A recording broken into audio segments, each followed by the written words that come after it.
The results of a scientific expedition have just been released. The day before, Jiang Furong was admiring the magnificent parade, only to awaken and discover that she had been married for 2 years. Fortunately, the one she wed was the young man to whom she had secretly devoted her heart. But the next moment what? Her husband returned triumphantly from the south, accompanied by another woman, who brazenly took residence in the general's manor. To add to her astonishment, there was a handwritten divorce letter from her own hand. Jiang Furong could hardly believe it. Could it be that the young man she cherished was, in fact, a scoundrel? Later, her father revealed that her husband, fearing she might be snatched away, urgently sought to marry her before heading off to battle, almost jeopardizing military matters in the process. Upon learning the circumstances of their marriage, Jiang Furong decided to temporarily conceal the divorce letter. It seemed her husband was worth reconsidering. Chapter 1. A dual plunge into water. Alas, the lady and the young miss have fallen into the water. Quick, someone help! The frantic cries of a maid echoed through the back courtyard of the Qiao residence. Soon, a young lady rushed over, surrounded by maids. Upon seeing her daughter had already been rescued by the maid who had called for help, the young lady wasted no time and plunged into the water to rescue the remaining individual. Without needing further orders, the attending maids had already brought the person back to the room. "How is the young miss?" Jiang Tinglon asked, having changed out of her wet clothes and hurried to her daughter's chamber. The maids served her some ginger soup, and she has since fallen asleep, replied one of the attending maids. "There is no need for concern, my lady. The doctor said the young miss was merely startled, and is well. A good rest will suffice. She was not completely soaked, thanks to the general's wife who supported her while in the water." "What of Jiang Furong? How is she?" Jiang Tinglon inquired, gently stroking her daughter's delicate face, interrupting the maid's explanation. The maid responded, "I have been attending to the young miss. I have not had the chance to inquire about the situation with the general's wife." Jiang Tinglon pressed, "Has anyone informed the general's residence?" "A messenger has been sent." Jiang Tinglon rose to leave, saying, "Take good care of the young miss. I shall see how she fares." Meanwhile, in the guest room, Jiang Furong remained unconscious as the doctor checked her pulse. "Doctor, how is our lady?" asked a maid attending Jiang Furong. After examining her, the doctor replied, "This lady has merely fainted from falling into the water. Her body shows no significant harm, though there are signs of slight fever. I will write a prescription, and once the medicine is prepared, she should rest for a couple of days." "Thank you, doctor." Jiang Tinglon arrived just in time to inquire again about the situation, confirming there were no major issues before signaling a maid to escort the doctor out. Sitting beside the bed, she looked at the unconscious figure and remarked, "Jiang Furong, you are quite something. You arrived at my home with a frown, and now you've both ended up in the water." Noticing the worried expression on the maid attending Jiang Furong, she added, "Enough of this pessimism. The doctor has assured us there is no grave concern. Given my sister's temperament, she will not take her frustrations out on others once she awakens." The maid's eyes brimmed with tears as she said, "I know, I blame myself for not taking better care of Our Lady." Jiang Tinglon then recalled something and asked, "What could have troubled her so deeply that she came to my Qiao residence in such a state this morning?" Before the maid could respond, the voice of the steward interrupted from the doorway, "My lady, General Xie has arrived." Jiang Tinglon turned her gaze to the entrance, where a man rushed in, heading straight for the bed, concern etched on his features. His voice was heavy and hoarse. "What happened? How did Rong end up in the water?" Before the maid could answer, Jiang Tinglon interjected, "Perhaps that is a question for General Xie. Is it that you cannot manage matters at home, leading the sister, who has rarely seen eye to eye with me, to frequently visit and recently, to appear so troubled?" Xie Qi'an remained silent, then turned to the maid beside him, asking, "Has my wife been coming to the Qiao residence often?" The maid nodded. Xie Qi'an's expression darkened. There had been issues in the military camp recently, and he hadn't returned home for several days. Even when he arrived late at night, seeing Jiang Furong's light extinguished, he hesitated to enter her room. It wasn't that he didn't want to. He was simply afraid that every time they spoke, they would argue, afraid she might not even wish to converse with him, afraid that her feelings for him were gradually fading. Most frightening of all was the thought that one day, she might not even want to remain in the general's residence or see him again. Otherwise, why would she choose to come here to the Qiao residence instead of staying at the Xie residence today? Xie Qi'an finally spoke. "Rong must be feeling down, which is why she frequently disturbs the Qiao residence. I apologize on her behalf, and I hope you will be understanding." This statement did not sit well with Jiang Tinglon. "Xie Qi'an, do you think I blame Jiang Furong? Don't play the fool with me." I blame you.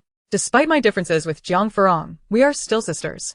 I will not stand by and let outsiders bully her. You, General Xie, should reflect on your own actions. When you vow to take good care of her, have you truly done so? The room fell into a heavy silence. After a prolonged pause, Xie Qi'an quietly admitted, "You are right, I have not taken good care of Rongrong, and I will strive to improve." Xie Qi'an, a decisive general on the battlefield, found himself at a loss for words when faced with Jiang Tinglin's stern admonition, leaving her uncertain about what more to say. After all, it was a matter between husband and wife, and it was not her place to interfere. Xie Qi'an gently draped a thick cloak over Jiang Furong and carefully lifted her. Jiang Tinglan reminded him, "The doctor mentioned she might have a fever. Take good care of her when you return." Xie Qi'an nodded. "Rest assured, I will." "I heard that Xiao Xiyun also fell into the water. Is the child unharmed?" Jiang Tinglan replied, "Xiyun is fine. If you plan to leave, do so quickly. Do not let her catch a chill on the way back." "Please excuse me. I shall take Rongrong home now," he said, tightening his hold on his wife and hastily departing. The maid who attended Jiang Furong bowed to Jiang Tinglan before hurriedly following. The carriage from the Xie residence awaited outside the Qiao residence.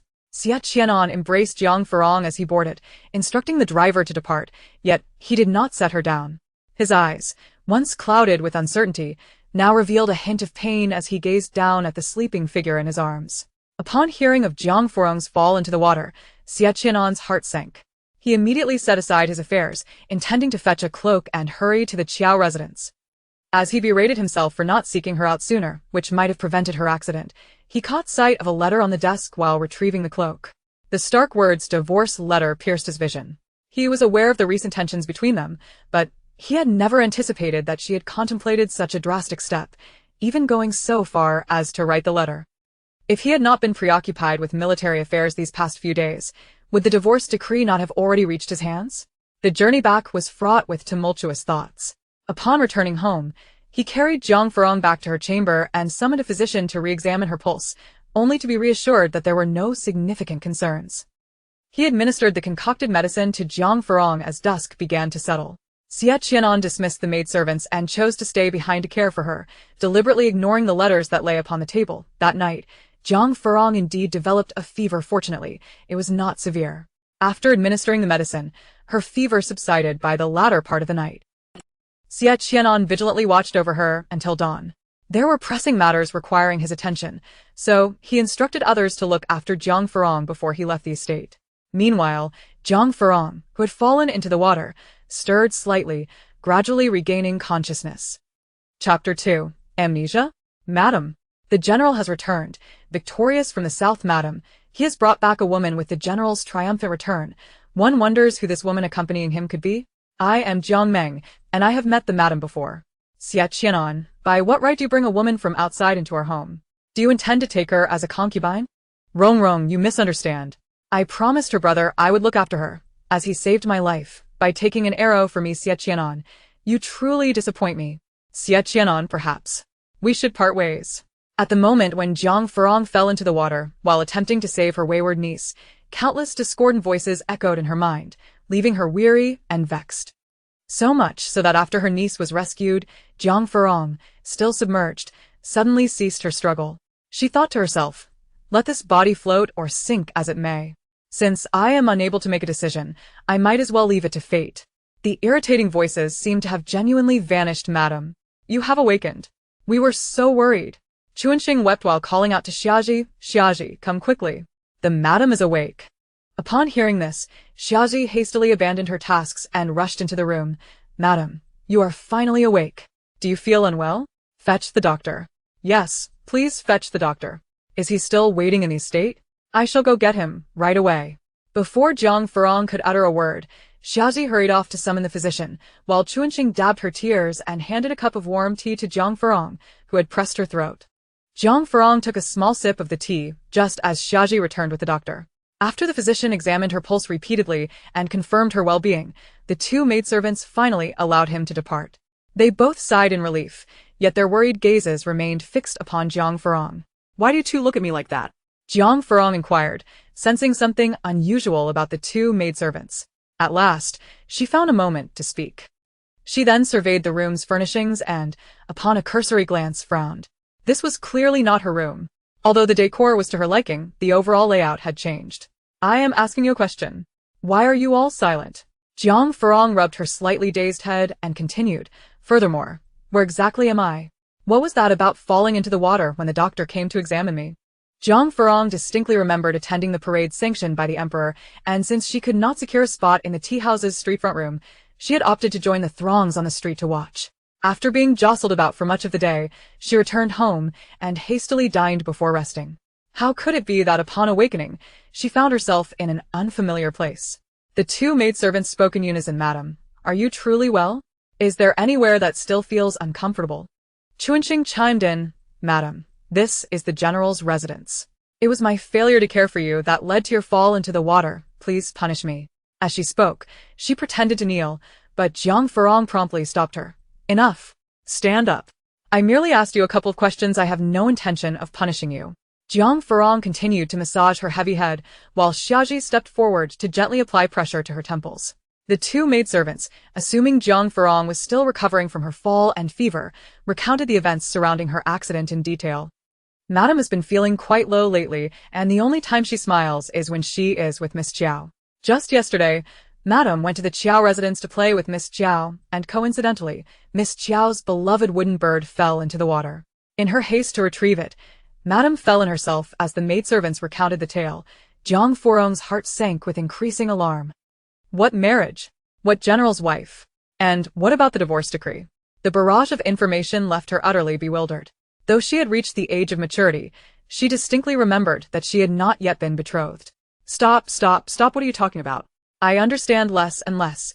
Jiang Furong furrowed her brow. You say I am the general's wife. Xie appeared contemplative, while Chuanqing answered, Yes, madam. You have been married to General Xie for 2 years now, do you not recall?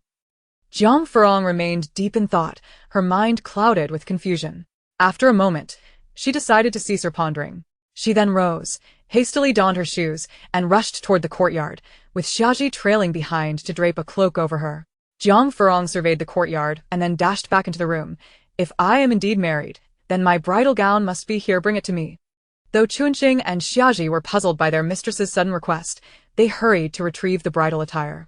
Jiang Furong examined the gown, and upon noticing a slightly immature flower amidst the exquisite plum blossom embroidery, she recognized it as the bridal gown her mother had prepared for her in advance. Even before her comingafage ceremony, her mother had begun to assist her in preparing the wedding dress, and due to Jiang Furong's disdain for the intricate embroidery, her mother had taken it upon herself to complete the gown, permitting Jiang Furong to stitch only the final plum blossom, which symbolized steadfast love. After taking a final look at her reflection in the bronze mirror, Jiang Furong realized she no longer resembled the youthful version of herself from her memories. Finally, she accepted the reality of her marriage. Observing her unusual demeanor, the more composed Xie finally voiced her concern. Madam, do you truly not recall anything regarding your marriage? Jiang Furong nodded. Having been with her since childhood, she trusted both maidservants and needed their insight into the happenings of the past 2 years. Chuanqing gasped in shock and rushed to summon the doctor, but Jiang Furong called her back. Come back. I merely have a few things I do not remember. My health is perfectly fine, and there is no need to call for the doctor. You two should first tell me what has transpired over these past 2 years. They quickly suppressed their astonishment and obediently recounted the events of the past 2 years to Jiang Furong. Upon learning that she was married to Xie Qi'an, Jiang Furong felt a blush inexplicably creep across her cheeks. The boy who had been compelled by her father to study and often played truant. The boy she had secretly cherished since she was 13, she had truly married him. Jiang Furong could not help but recall the day of her comingafage ceremony, when Xie Qi'an gifted her a pale pink peony hairpin and uttered the words, more beautiful than flowers. Yet, the more she listened, the more she felt something was amiss. They had yet to consummate their marriage. Furthermore, Xie Qi'an had returned from the south with a woman and, crucially, had allowed her to reside in the general's residence. At this point, Chuanqing could not help but angrily reprimand Xie Qi'an for allowing outsiders to intrude, while her own wife suffered grievances. There were even rumors circulating that the woman was Xie Qi'an's paramour from the south. Upon hearing this, Jiang Furong was momentarily taken aback, yet she recalled the youth she had once known and felt that Xie Qi'an could not possibly be the kind of person Chuanqing described. Presently, her memories were anchored in the year she turned 16, a time when she was still the cherished daughter of her doting parents. With a simple mind and a radiant spirit, Xie Qi'an remained in her eyes the young man who had achieved fame at an early age and was brimming with vigor. He was still the lad who would jest with her upon their first meeting and would go to great lengths to cheer her up whenever she was upset. Consequently, Chuanqing's criticisms of Xie Qi'an were swiftly cast aside in her thoughts. When she learned that she had proactively penned a divorce document, Jiang Furong was once again taken aback, yet the document on the table was undeniably real. Due to the conflicting accounts of the two maids regarding Xie Qi'an, Chuanqing found herself with numerous grievances, while Xiaji believed that Xie Qi'an had treated her well. The news of Jiang Furong's marriage to Xie Qi'an brought her a flicker of joy, and she ceased to ponder seeing a doctor to understand her amnesia. She decided to accept her memory loss as fate, resolving to set aside the past and personally explore her married life with Xie Qi'an, reassessing their relationship anew. In the end, she instructed the two maids, for now, keep my amnesia a secret. At that moment, hurried footsteps echoed in the courtyard, and as a dark garment swept into view, Jiang Furong turned to meet the gaze of the hastily approaching Xie Qi'an. Upon seeing his wife, who had awakened and was now standing, Xie Qi'an's tense expression finally relaxed, and the worry in his eyes gradually faded. However, as he noticed Jiang Furong looking at him, his steps abruptly halted, his tall figure frozen in place, and his gaze fell silently to the ground, fixated on his shoe tips. Xie Qi'an was afraid that Jiang Furong might once again send him away, afraid to hear her say that she did not wish to see him. He regretted his impulsive entry into the room. Xie Qi'an, you have returned? Countless thoughts swirled in his mind, but at the sound of Jiang Furong's voice, he abruptly looked up, his face a mask of disbelief. He could not recall the last time she had called his name, or the last time they had spoken so peacefully. I said, you have returned. The results of the scientific expedition have just been announced. The day before, Jiang Furong was admiring the grand parade of the expedition, only to awaken and discover she had been married for 2 years. Fortunately, the one she wed was the young man she secretly admired. But in the next moment her husband returned triumphantly from the south, accompanied by a woman who brazenly took residence in the general's manor. Furthermore, there was a divorce letter penned by her own hand. Jiang Furong thought, could it be that the young man she cherished was, in truth, a scoundrel? Later, her father revealed that her husband, fearing she might be snatched away by another, had urgently sought her hand in marriage before heading to battle, nearly jeopardizing military affairs in the process. Upon learning the circumstances of their union, Jiang Furong chose to conceal the divorce letter for the time being. It seemed her husband was worth reconsidering. Chapter 1. Both fall into the water disaster. The lady and the young miss have fallen into the water quick. Someone help. The panicked cries of a maid echoed through the courtyard of the Qiao residence. Soon after, a young lady, surrounded by maids, rushed over. Seeing that her daughter had already been rescued by the maid who had raised the alarm, the young lady wasted no time and dove into the water to retrieve the other person still submerged. Without needing further instructions, the attending maids had already carried the rescued individuals back to their quarters. How is the young miss? Jiang Tinglon asked, having changed out of her wet clothes and hastening to her daughter's room. The maids have given her some ginger soup, and she has already fallen asleep. One maid replied. There's no need for concern. The doctor said she was merely startled and is not in serious danger. A good sleep will suffice. The young Mrs. clothes were not completely soaked, thanks to the general's wife who held her up after falling in. What about Jiang Furong? How is she? Jiang Tinglon inquired, gently caressing her daughter's delicate face, interrupting the maid's explanation. The maid replied, I was tending to the young miss, and did not have the chance to inquire about the general's wife. Jiang Tinglon asked, have we informed the general's residence? A messenger has been dispatched. Jiang Tinglon rose and headed out. Take good care of the young miss, I will check on her. In another guest room, Jiang Furong remained unconscious, while the doctor was taking her pulse. Doctor, how is Our Lady? Inquired a maid attending Jiang Furong. The doctor, after finishing his examination, replied, this lady merely fainted from falling into the water. Her body is not seriously harmed, though there are signs of a slight fever. I will write a prescription after the medicine is brewed.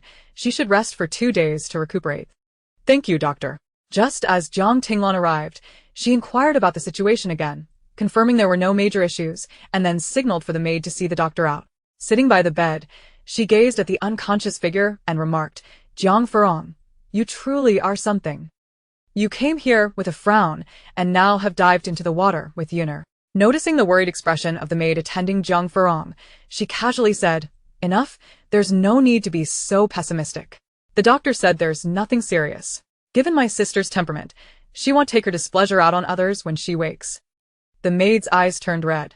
I know, it's my fault for not taking better care of the lady. Jiang Tinglan, recalling something, asked, what exactly happened to your lady? Why did she come to my Qiao residence, looking so troubled this morning? The maid was about to respond. The lady was preparing for a divorce, when the voice of the housekeeper called from outside, interrupting her. Madam, General Xie has arrived. Jiang Tinglan glanced towards the entrance.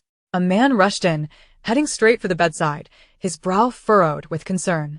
His voice was heavy and hoarse. What happened? How did Rongrong fall into the water?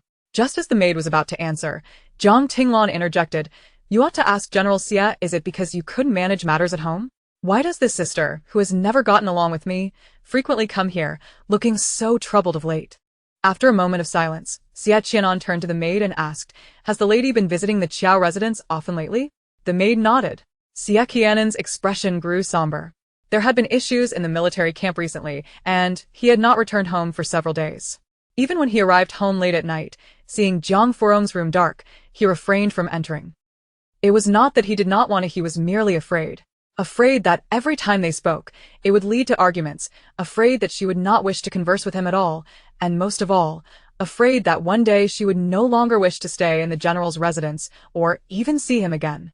Otherwise, why would she choose to come to the Qiao residence today instead of staying at the Xie residence? Xie Qi'an spoke.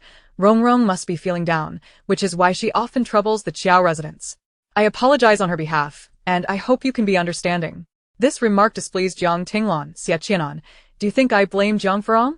Donc les dames. I blame you. Despite my differences with Jiang Furong, she is still my sister. I will not side with outsiders to bully her. You, General Xie, should reflect on yourself. You promised to take good care of her, have you done so? The room fell silent. After a long pause, Xie Qi'an replied in a hushed tone, Sister, you are right, I have not taken good care of Rongrong.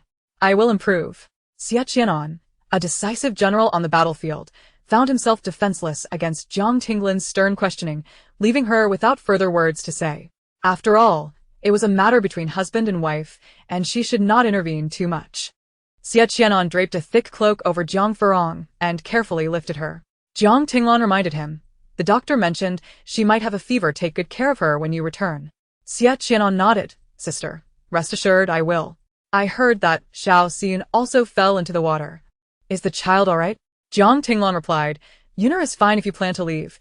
Do so quickly to avoid catching a chill on the way. Sister, please stay, I will take Rongrong back to the residence now. With that, he held his wife close and hurriedly departed.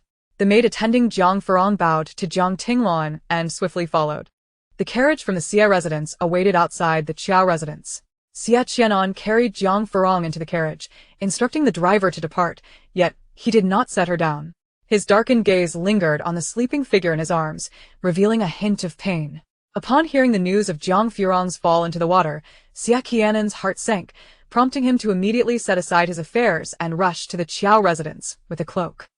As he berated himself for not seeking her sooner and allowing her to fall into the water, he caught sight of a letter on the desk while fetching the cloak. The bold characters spelling divorce letter pierced his eyes.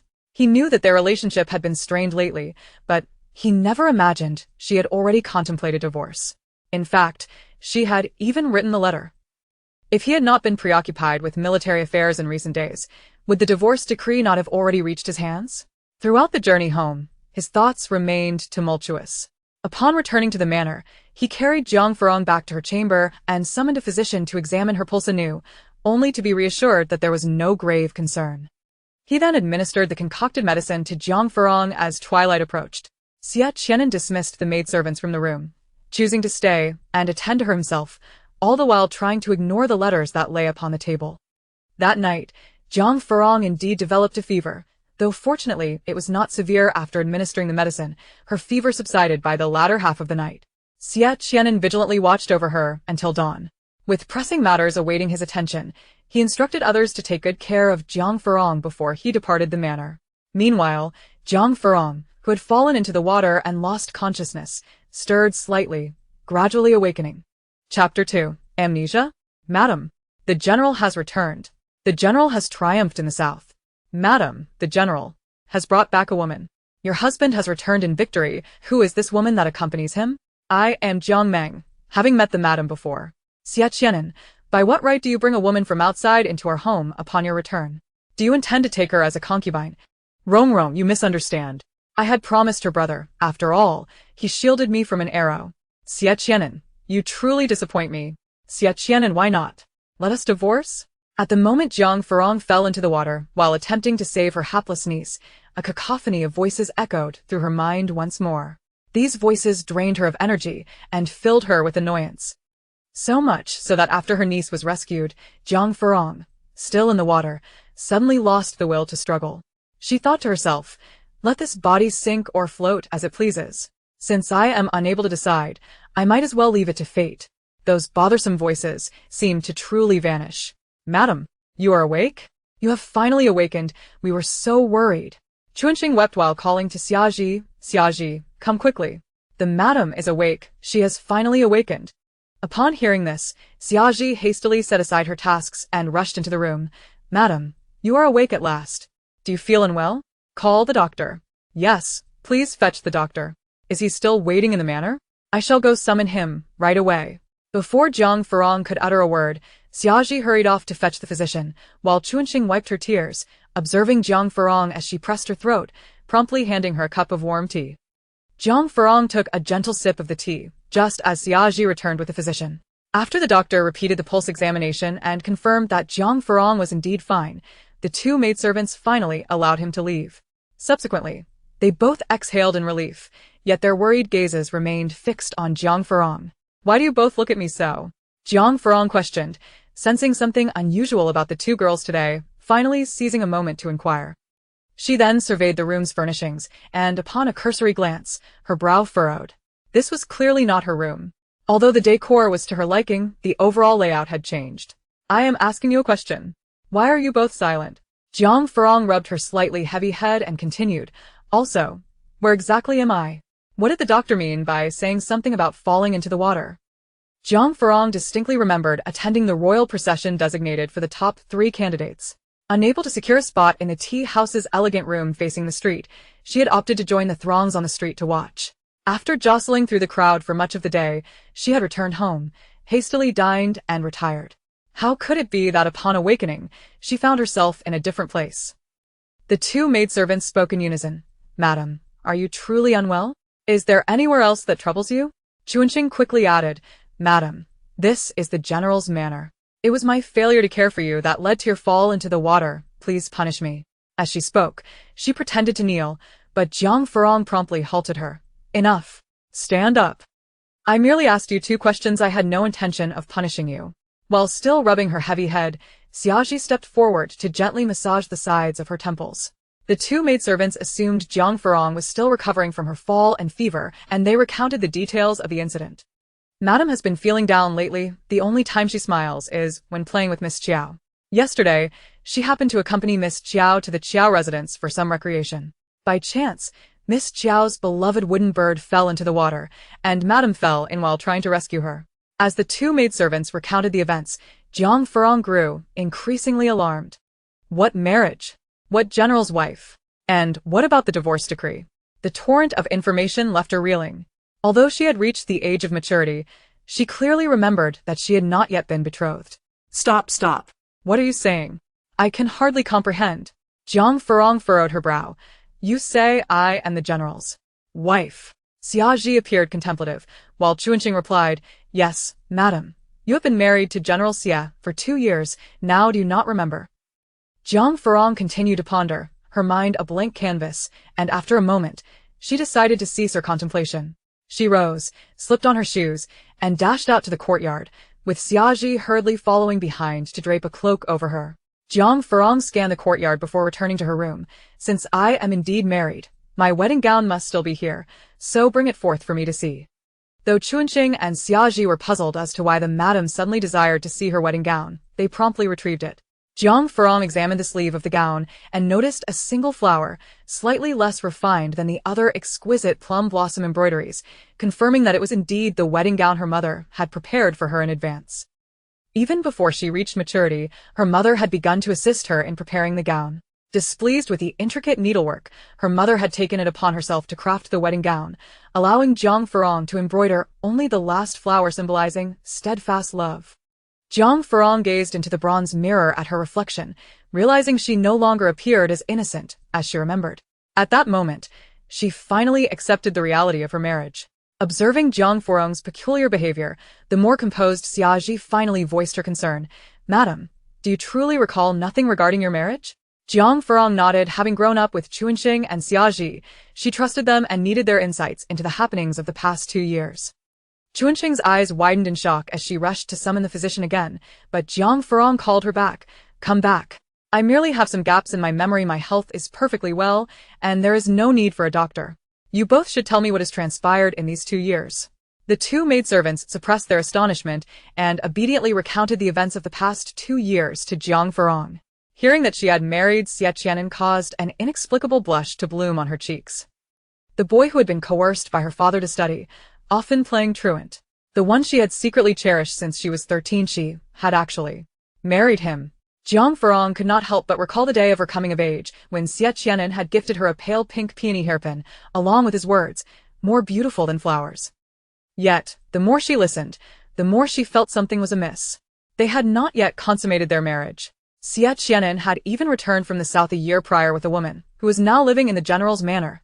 At this juncture, Chuanqing could not contain her anger, rebuking Xie Qi'an for allowing outsiders to intrude while simultaneously causing distress to his own wife. There were even rumors circulating that the woman in question was Xie Qi'an's beloved from the south. Upon hearing this, Jiang Furong was momentarily taken aback, yet she recalled a youth she had once known and felt that Xie Qi'an could not possibly be the kind of person Chuanqing described.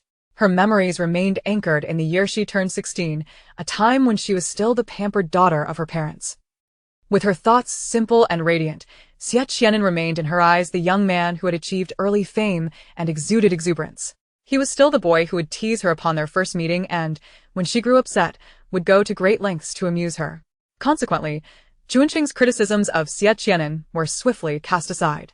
However, upon learning that she had taken the initiative to draft a divorce decree, Jiang Furong was once again taken aback, though the document on the table was undeniably real. Due to the conflicting accounts of the 2 maids regarding Xie Qi'an, Chuanqing felt considerable dissatisfaction, while Xie Qi'an believed that Xie Qi'an had treated her well. The news of her marriage to Xie Qi'an brought a flicker of joy to Jiang Furong's heart, and she ceased to contemplate consulting a physician to unravel the mystery of her amnesia. Accepting the amnesia as fate, she resolved to cast aside her past and personally explore her married life with Xie Qi'an, reevaluating their relationship anew. Ultimately, she instructed the 2 maids, for the time being, keep my amnesia a secret. At that moment, a hurried sound of footsteps echoed in the courtyard, and as a dark garment swept into view, Jiang Furong turned to meet Xie Qi'an's gaze, who was hastily approaching. Upon seeing his wife, who had awakened and was standing peacefully, Xie Qi'an's tense expression finally relaxed, and the worry etched across his brow began to dissipate. However, the instant he caught Jiang Furong looking at him, his steps abruptly halted, and he stood frozen, lowering his gaze to silently contemplate the tips of his shoes. Xie Qi'an was apprehensive, fearing that Jiang Furong might once again dismiss him, or utter words expressing her desire not to see him. He regretted his impulsive entrance into the room. Xie Qi'an. You have returned. Ah. With a multitude of thoughts swirling in his mind, Xie Qi'an suddenly lifted his head at the sound of Jiang Furong's voice, his face a canvas of disbelief. He could not recall how long it had been since she had called his name, nor how long it had been since she had spoken to him in such a calm manner. I said, you have returned. Chapter 3. He was lost and helpless. Jiang Furong suppressed her thoughts and, like any ordinary wife greeting her husband upon his return, simply asked, "You're back?" To her surprise, Xie Qi'an's reaction was so pronounced, she noticed his hands clenched into fists at his sides, and his face bore an expression of disbelief and confusion. After a long pause, he finally replied softly, and Xie Qi'an led Chuanqing out, leaving only Jiang Furong and Xie Qi'an in the room. Jiang Furong clasped her hands behind her back and stepped closer to Xie Qi'an, studying him, which left him somewhat flustered. He dared not meet her gaze and kept his eyes cast down. As if having made a decision, he exhaled softly. You should rest more in bed. Having fallen into the water yesterday and developed a high fever in the night. Should I call the doctor again? I'm quite well now, Jiang Furong interrupted. No need to call the doctor. Finally lifting his gaze to meet hers, Xie Qi'an spoke, "That's good. If you feel unwell again, remember to call the doctor." Jiang Furong did not respond but pondered in her heart. When did Xie Qi'an become so taciturn? So lost, hesitant, and cautious? The Xie Qi'an she remembered was boisterous and mischievous, not at all like the man before her now. Seeing Jiang Furong lost in thought and silent, Xie Qi'an was about to discreetly withdraw to avoid upsetting her. Suddenly, an abrupt sound broke the silence between them. Jiang Furong, feeling somewhat embarrassed, pressed her stomach and explained, "I just woke up and haven't eaten anything today." Xie Qi'an, without a hint of mockery, kindly suggested, "Yes, there's food prepared in the kitchen." Go eat something. All right. Xie Qi'an stepped aside, allowing Jiang Furong to exit first. After walking a few steps, she noticed he had not followed and turned to ask, "Aren't you coming to eat?" Xie Qi'an looked at her in surprise, his lips pressed together as he hesitantly replied, "Can I?" Jiang Furong found it strange. Why not? "We are husband and wife. Shouldn't you eat together?" Upon reaching Yushirzhai, Jiang Furong gazed at the array of light dishes before her. Frowning and hesitating to pick up her chopsticks. Sensing her reluctance, Xie Qi'an spoke up, "You fell into the water yesterday and are taking medicine. You can only eat something light for now." As if fearing she might misunderstand, he added, "Don't get me wrong. I'm not trying to restrict your food. The kitchen knows your tastes and will be ready to prepare your favorites as soon as you recover." Jiang Furong was slightly taken aback.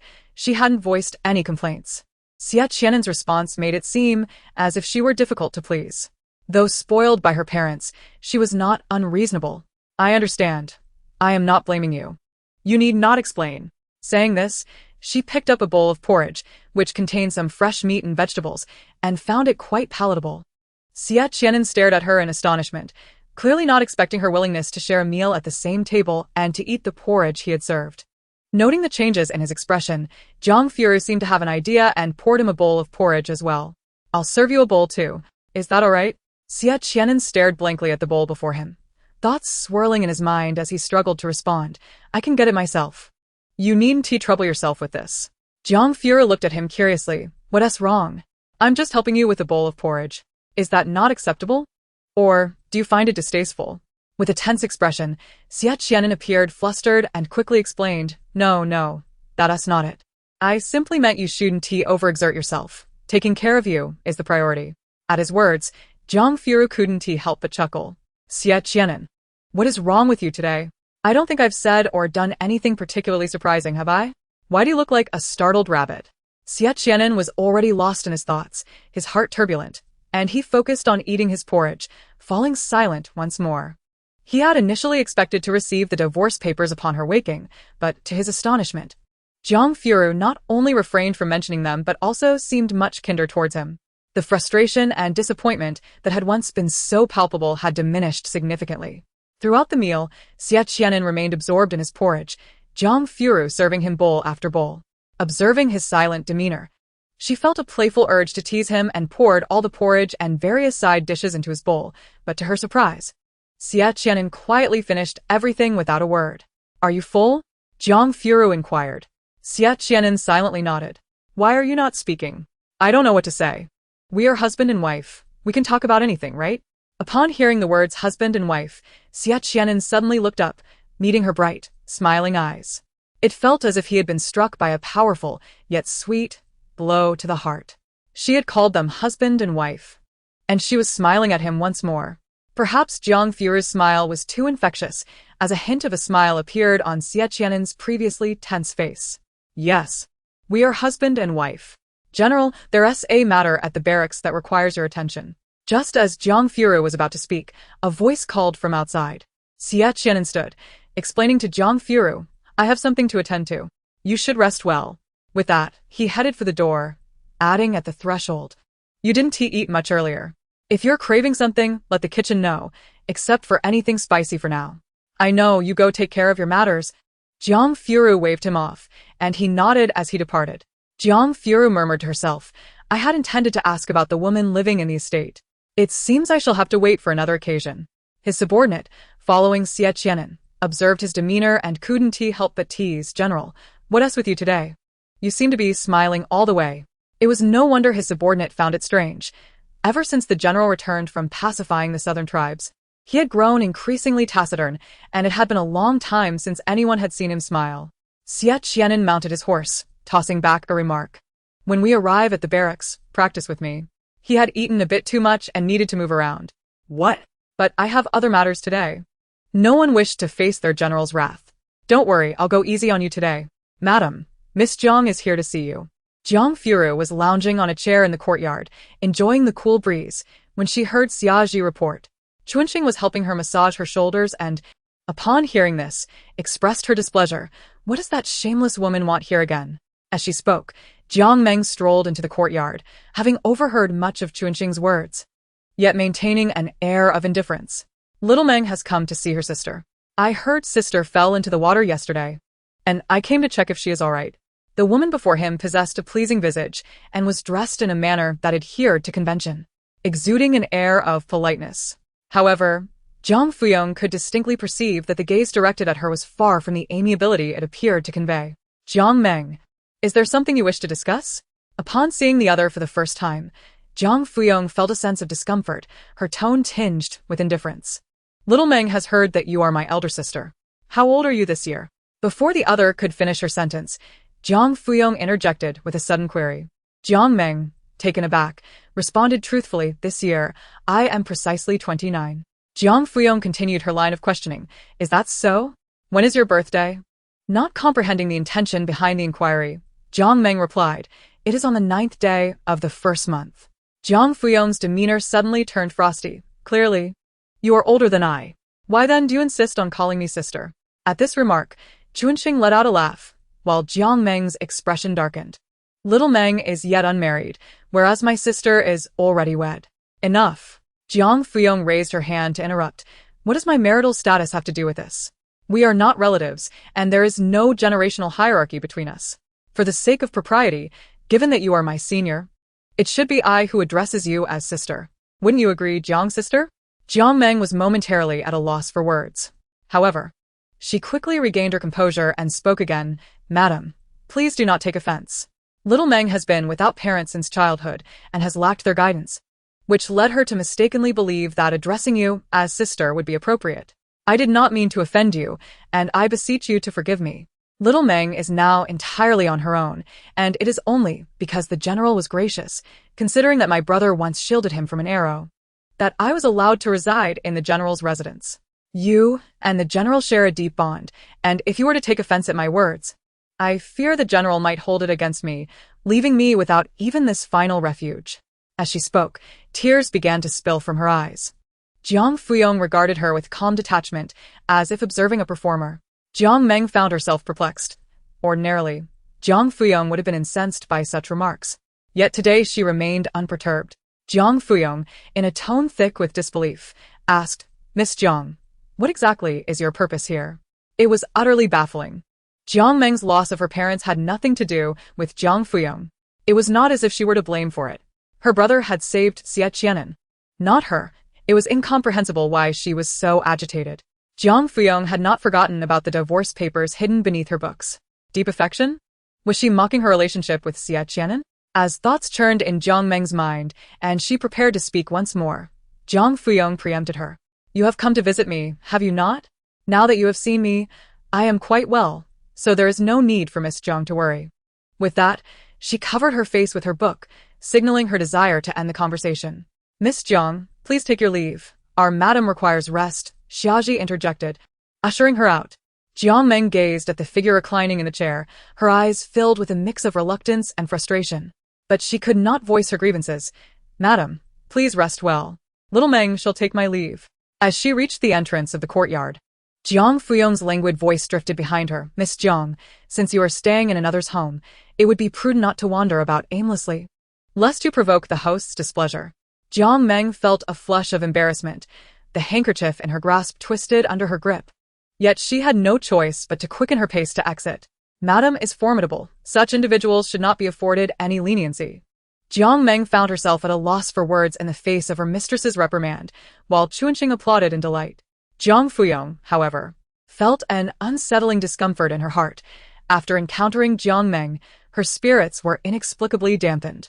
By evening, as the sun dipped low in the sky, Casting a crimson hue over much of the general's residence, Xie Qi'an finally returned from the military camp.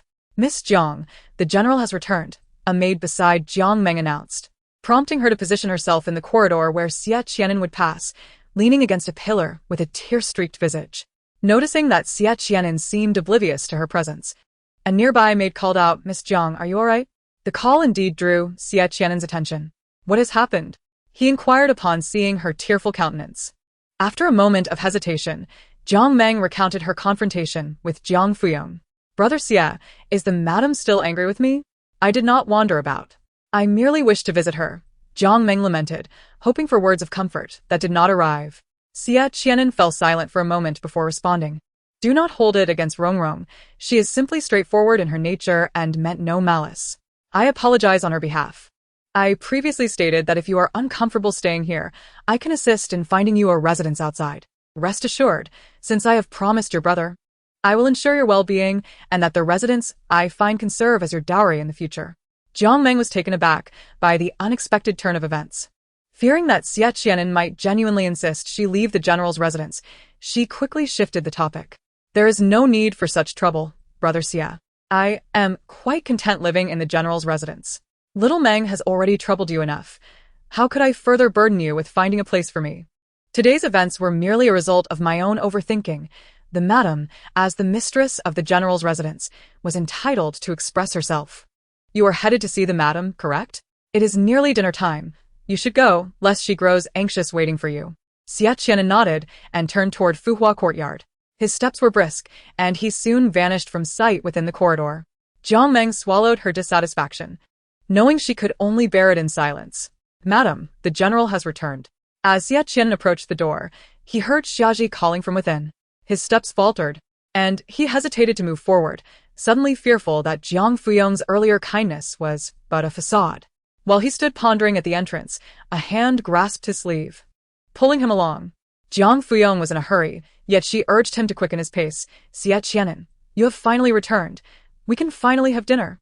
Xie Qi'an paused, tentatively asking, "Were you waiting for me to dine?" Jiang Furong pulled him along toward Yushe restaurant. "Yes, let us hurry. I have been waiting for you, and am quite hungry."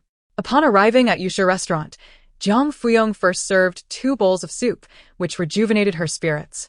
She stood to serve rice, but Xie Qi'an silently took the bowl from her and served the rice himself. "You need not wait for me. If you are hungry, just eat," he said. "Sometimes there are many matters in the camp, and I may not always return on time." Xie Qi'an was uncertain how long Jiang Furong's long-lost warmth would endure, and he instinctively felt the need to explain. He wished to share a meal with her, but did not want to see her suffer hunger while waiting for him. Jiang Furong remarked, "I have little else to do at home. Waiting for you to eat is perfectly fine." Xiaji and the others claimed that after their marriage, Xie Qi'an had entrusted her with all the keys to the general's residence, but she found the responsibilities of management to be cumbersome and returned them. Thus, Xie Qi'an had arranged for the steward to manage all matters of the household, allowing Jiang Furong to enjoy her freedom, and she had no intention of assuming control now. Xie Qi'an replied, "Then I shall try to return earlier in the future." "That sounds good." Xie Qi'an raised an eyebrow as he noticed the dish of spicy stir-fried meat on the table. Perceiving his gaze, Jiang Furong chuckled awkwardly. "This isn't too spicy. Besides, I'm feeling much better now, and I've stopped taking the medicine so I can eat spicy food again, right?" Watching her relish the spicy dish, Xie Qi'an simply advised, "If you feel unwell, ensure you see a doctor," and offered no further comments, occasionally placing some lighter dishes into her bowl. Chapter 5. Her attitude improved. Xie Qi'an remained silent, while Jiang Furong focused on her meal, and the dinner was swiftly concluded. As darkness fell, he suggested, "Shall I escort you back to the Fuhua courtyard?" Noticing Jiang Furong set down her bowl and chopsticks, Xie Qi'an spoke up, his downcast eyes brimming with hope. Yes. "Let us go," Jiang Furong replied, having satisfied her hunger and stretching her limbs as she exited the jade dining hall. She found nothing amiss in his offer to accompany her, while Xie Qi'an wore an expression of cautious optimism. He quietly affirmed, and quickly rose to follow her. As they walked along the path to the Fuhua courtyard, Jiang Furong, who led the way, suddenly turned to him. "Xie Qi'an, I have something I wish to ask you. Is that all right?" She halted, glancing back at him. Their eyes met, and she observed him hesitatingly averting his gaze, prompting her to chuckle softly. Why do you always act this way? Am I some kind of monster? Why do you seem so afraid of me today? If it's inconvenient, I want to press you. No, it's not that. Xie Qi'an abruptly lifted his head to explain. You are wonderful. It's my own issue. Feel free to ask whatever you wish. His cautious demeanor stemmed from the significant improvement in Jiang Furong's attitude towards him today. Sharing a meal together and accompanying her back to her quarters while engaging in calm conversation felt surreal. He could hardly believe she was genuinely standing before him. Perhaps her cheerful disposition was a result of her visit to the Qiao residence and spending time with Qiao Xian. Xie Qi'an, what are you thinking about?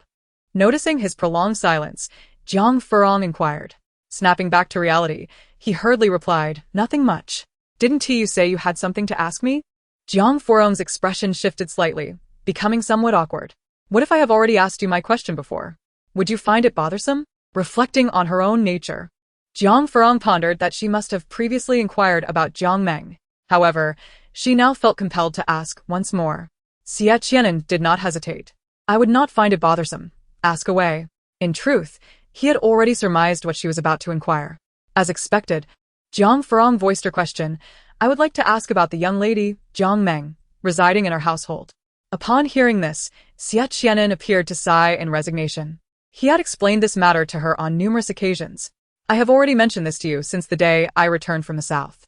The reason she stays at the general's residence is that I had promised her brother to look after her well-being. Jiang Hao, Jiang Meng's elder brother, had known Xie Qi'an since the day he enlisted. He was one of the few who remained composed upon learning that Xie Qi'an was the son of General Jingyuan. Xie Qi'an held great admiration for Jiang Hao. They referred to each other as brothers within the army.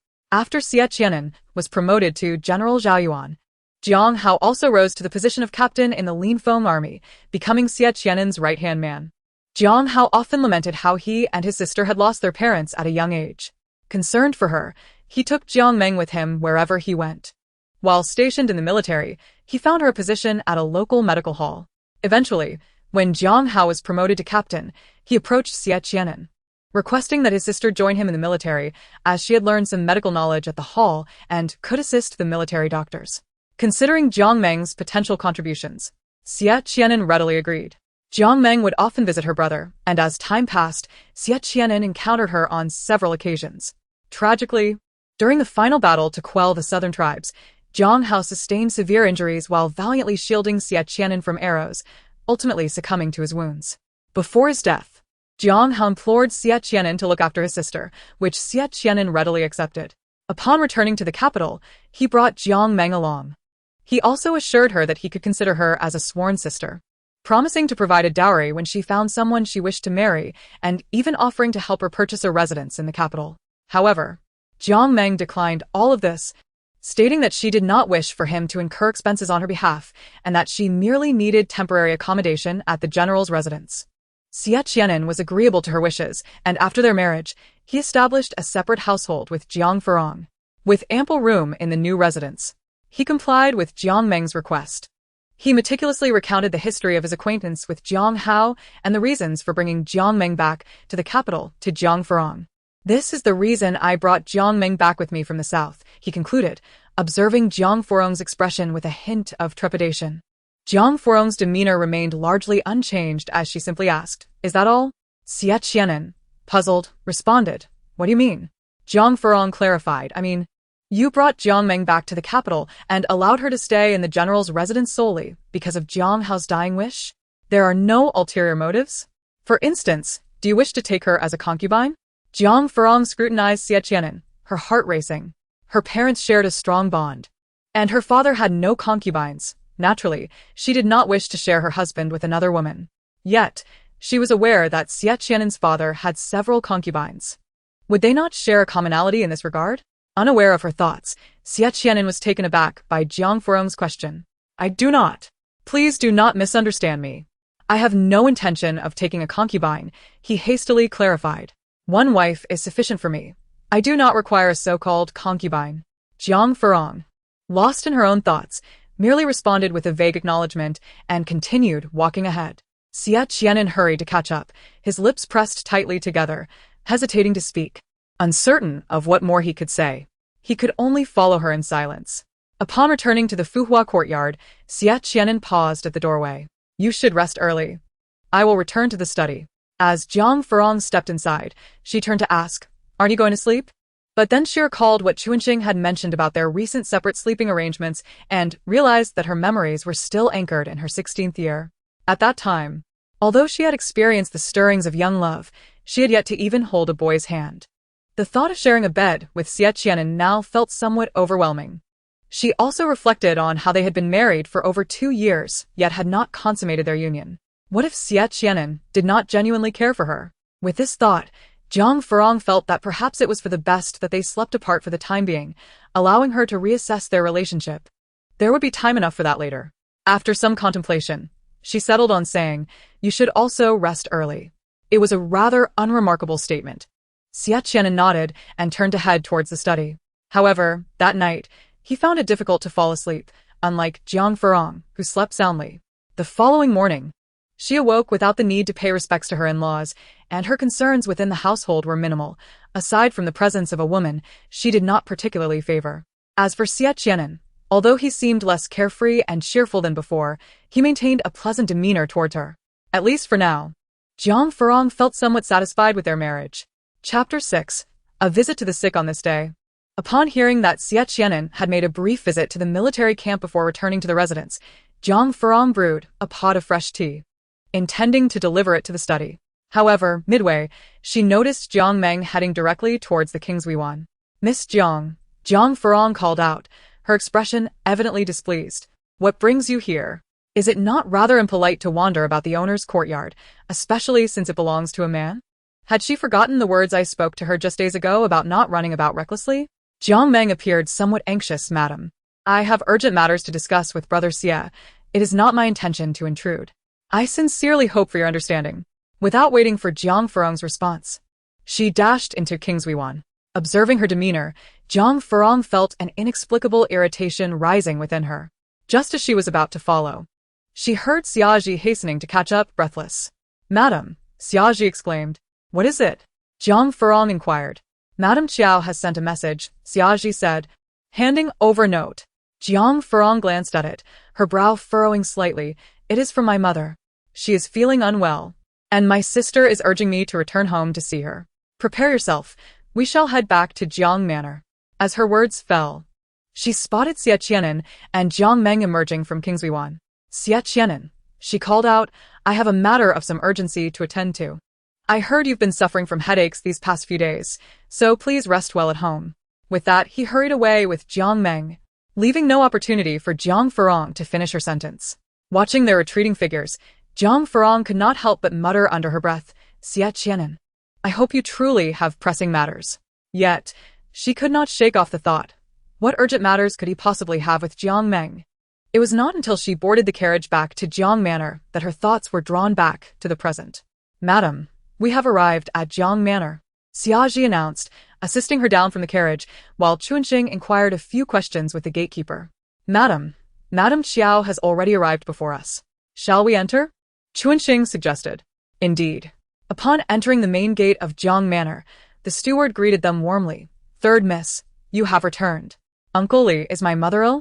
Is it serious? Jiang Furong asked as she walked inside. Why did no one inform me? If not for Jiang Tinglan, I would have remained unaware of my mother's condition. The steward hesitated before responding. The madam was aware that the third miss had not been in good spirits lately, so she chose not to worry you. Jiang Furong's brow furrowed further. Is my mother very ill? The illness is not severe, merely a touch of chill. She is already feeling much better today.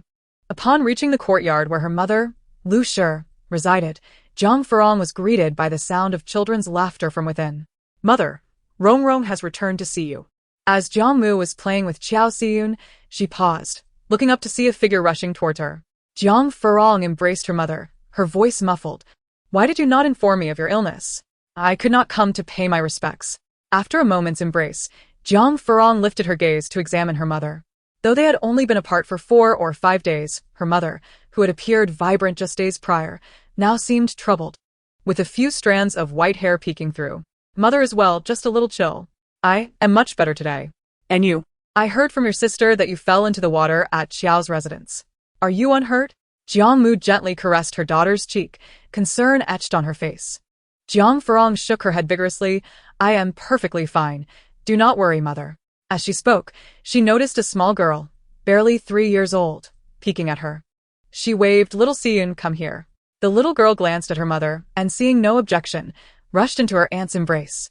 Jiang Furong twirled Xiao Qi'an around, exclaiming, Oh, our little Qi'an has indeed grown into a lovely young lady. The child giggled, resting against her aunt, suddenly stating, Auntie, you finally smiled. I haven't seen you smile in so long. Last time, I even saw you crying.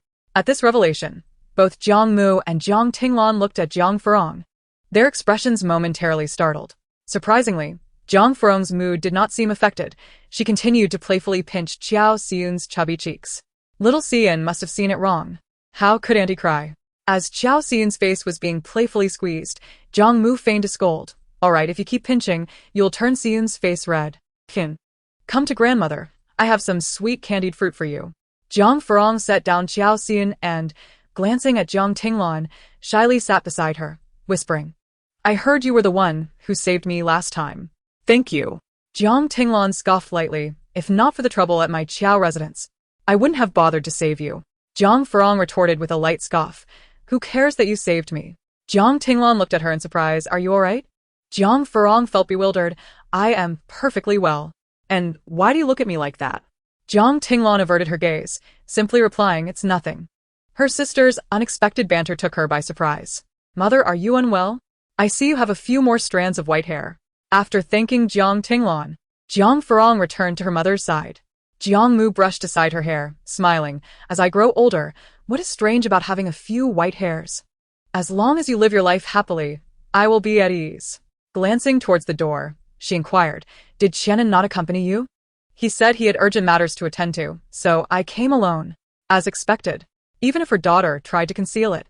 Jiang Mu was not oblivious to the growing distance between her daughter and son-in-law. Xiao Qi'an, unable to contain her curiosity, asked, Auntie, why didn't Uncle General come with you? Jiang Tinglan shot her daughter a look. Mind your own business. Children should not interrupt adults. The little girl promptly fell silent. Thinking of Xie Qi'an, Jiang Furong casually remarked, It seems Jiang Meng was looking for Xie Qi'an. They left together. Immediately, both Jiang Tinglan and Jiang Mu turned their gazes toward her, concern etched on their faces. Are you all right? Jiang Tinglan asked. Jiang Furong waved her hand dismissively, signaling that she was fine. Jiang Mu sighed deeply, finally stating, Rong, if life truly does not treat you well, the doors of this home will always be open for you. Seeing her mother's worry, Jiang Furong felt a sting in her eyes but replied earnestly, Please do not worry. Mother, I am quite well. Besides, you know my temperament. I will not allow myself to suffer. Jiang Mu said nothing further. Despite her worries, she smiled and nodded. Madam, Su Shaoqing has arrived to inquire after your health. The master requests your presence. The steward's voice rang out from outside. Jiang Mu responded, Please ask Su Shaoqing to wait. I shall change into appropriate attire before joining him. Having donned suitable garments for receiving guests, Jiang Mu proceeded to the parlor with her 2 daughters. Su Jian, bearing gifts, was conversing with Jiang Qi'an in the sitting room. Upon seeing Madame Jiang approach, he rose and bowed respectfully. Greetings, Madame Jiang. I have heard that you have been unwell these past few days, and I have come to pay my respects. I hope you are feeling better? Madame Jiang hurriedly invited him to take a seat. The affairs of the Dali Temple are quite demanding, yet you, Su Shaoqing, still remember me. Please do sit. Su Yan displayed a blend of politeness and courtesy. The Jiang family has shown kindness to me, so it is only right to be concerned for Madam. He then greeted the young lady beside him. Madam Qiao. Jian Tinglan responded gracefully, Su Shaoqing. Su Yan's gaze finally settled on Jiang Furong, and he offered a subtle smile. Thank you, madam. How have you been lately? Jiang Furong, observing the elegant young man before her, smiled in return. I am quite well. And you? How have you been? Her memory lingered on the day he was celebrated as the top scholar. Recalling how the emperor had appointed Su Yan as the chief of the Dali Temple, it felt as if she had only just closed her eyes. And now he had achieved the esteemed position of a junior official in the Dali Temple. Su Yan was momentarily taken aback. Ah, that is good. Let's not stand and speak. Please take a seat, Jiang Qi'an urged, noticing that everyone remained standing. He personally assisted his wife to sit down. Jiang Furong playfully called out, "Father." Jiang Qi'an, glancing at his youngest daughter as if he wished to say something, caught the knowing look from his wife and merely smiled, saying, "Furong, please sit as well." All right. One after another, maidservants presented tea and snacks. After chatting with Jiang Qi'an and his wife and sipping a few cups of tea, Xie Qi'an excused himself and stepped out. Jiang Furong stood in the corridor, bending slightly to gaze into the flower garden. "Third miss, what are you doing?" Suyan. Having washed his hands, returned and inquired. In his memories, he had always referred to her as third miss, and Jiang Furong felt no discomfort with his address. Suyan. "I am waiting for you," she replied. Xie Qi'an, puzzled, asked, "Waiting for me? Does third miss have something to discuss?" Jiang Furong shook her head, observing his current appearance with a tone of wonder. "See, I told you back then that you would achieve great things. I was right. You have indeed made significant progress. I haven't yet congratulated you on your promotion to junior official at the Dali Temple." Suyan. Congratulations. "You have finally accomplished what you desired from our first meeting." Upon hearing this, Xie Qi'an was momentarily stunned but maintained a smile. "I owe my current achievements to the assistance of third miss back then. If there is anything you require, do not hesitate to ask." Jiang Furong waved her hand dismissively. "I merely helped you purchase a few buns. The true benefactor was not I. There is no need for such formality." Xie Qi'an, however, smiled. "I have always regarded third miss as a benefactor in my life." For Xie Qi'an, had it not been for that 14-year-old girl, he would not be who he is today. "Let us not be so formal." Jiang Furong recalled the considerable effort she had expended to assist him and said, "Moreover, I did not assist you for free. I believe we helped each other." Recollecting her previous promise, Xie Qi'an felt a twinge of regret. Third miss might be disappointed. What I promised has already been won by someone else. But rest assured, when that item reappears, I will fulfill my promise. I understand, but do not be disheartened. It is of no consequence if you cannot obtain it. As they conversed, one of Xie Qi'an's subordinates approached him and whispered something in his ear. Xie Qi'an cast an apologetic glance at Jiang Furong. "I apologize. Third Mississippi. There is a matter at the office that requires my attention. I must take my leave." After taking a few steps, he turned back and said, "Third miss?" Jiang Furong looked up in confusion. "Is there something else?" Xie Qi'an continued, "In life, it is most important to live comfortably. As a friend, I hope you will consider your own well-being and ensure your own comfort." Jiang Furong nodded, somewhat bewildered. Xie Qi'an said nothing further, bid farewell to Jiang Qi'an and his wife, and departed. Jiang Furong and her sister spent some more time chatting with their parents, noticing that Madame Jiang appeared much improved. Soon they also took their leave. "Mother, remember to take the supplements I brought you," Jiang Furong reminded. Madame Jiang nodded. "I will, dear. Remember, if life becomes uncomfortable for you, the doors of the Jiang residence will always be open to you." Jiang Furong had heard this sentiment too many times that day and frowned. "Why do you only say this to me and not to my elder sister?" Jiang Tinglan shot her a glance and scoffed. "I am quite comfortable in my life and do not require anyone's concern, unlike some people. What have I done?" Jiang Furong was about to inquire further when the carriage from the Qiao family had already driven away. She was helped into the carriage by Xia Ji and waved farewell to her parents. "Father, mother, you may return to the estate. I am going home." Upon returning to the general's residence, and just as she was about to disembark from the carriage, Xia Ji said, "Madam, it is the general and Miss Jiang." Jiang Furong saw Xie Qi'an and Jiang Meng approaching, laughing together, and in that moment, their camaraderie felt like a sharp sting to her eyes, unsettling her greatly. The crucial point was that the jovial expressions on their faces vanished upon spotting her. This sight only served to deepen Jiang Furong's discomfort, and she immediately darkened her expression, ignoring the two of them as she strode into the estate. Xie Qi'an, noticing her, was about to say something, but seeing her aloof demeanor, he fell silent and followed behind her. The steward of the residence welcomed them. "Madam, General, you have returned. The kitchen has prepared the meal. Dinner is ready." To Jiang Meng, who followed in last, the steward politely greeted, "Miss Jiang." Upon arriving at the dining hall, Jiang Furong discovered that 3 sets of chopsticks were laid out on the table. Coldly, she inquired, "Steward Chow, why are there 3 sets of chopsticks?" The steward, sensing her displeasure, felt a chill run down his spine just as Jiang Furong continued her interrogation. "What is this? Is there to be 3 masters in this residence?" The implication of her words startled Steward Chow, and Jiang Meng, who had just approached the entrance, halted, her gaze inadvertently falling upon Xie Qi'an. Xie Qi'an, too, was taken aback and quickly interjected, "Furong, please do not misunderstand. There are only 2 masters in the general's residence, you and I. Then why are there 3 sets of chopsticks?" Sensing the tension, the steward hastily interjected, "It was my oversight. Seeing Miss Jiang and the general return together, I mistakenly prepared 3 sets. I shall remove one immediately. Please do not be angry, madam." As the steward genuinely moved to clear the chopsticks, Jiang Meng quickly interjected, "Madam, it was all my fault." "Enough, be quiet," Jiang Furong retorted, her appetite evaporating at the sight of Jiang Meng's feigned innocence. "Who asked you? Why are you so chatty?" Jiang Meng's face paled, her expression tinged with a hint of grievance. Chapter 8. Do not see him. Let him leave. Jiang Meng feigned a look of grievance towards Xie Qi'an, but he did not even glance at her. His face remained taut, marked by a touch of sorrow. Indeed. Had her recently softened attitude only lasted a few days? It appeared that sharing meals together was once again a distant hope. Watching Xie Qi'an's tense expression and silence, Jiang Furong felt her frustration mount inexplicably. Where had that boy gone who would go to great lengths to make her smile whenever she was upset? Did he not notice her discontent? Jiang Furong, having been raised with indulgence, found herself harboring a bit of temper. The current situation left her inexplicably infuriated, and she tossed out Butler Chow, "Feed my portion to the dogs." After saying this, she stormed off in a huff. Seeing her leave without having touched her meal, Xie Qi'an followed suit. Remembering that Jiang Meng had spent the entire day caring for others, he added, "There's plenty of food prepared. You should eat a little." With the general's wife gone, Butler Chow was at a loss for what to do, but Jiang Meng, influenced by Xie Qi'an's comment, sat down alone to eat. Unexpectedly, Chuanqing returned, carrying a plate. She walked directly to the table and, upon seeing what Jiang Meng had taken, proceeded to remove a significant portion of it. After depleting several plates, Jiang Meng's face darkened completely.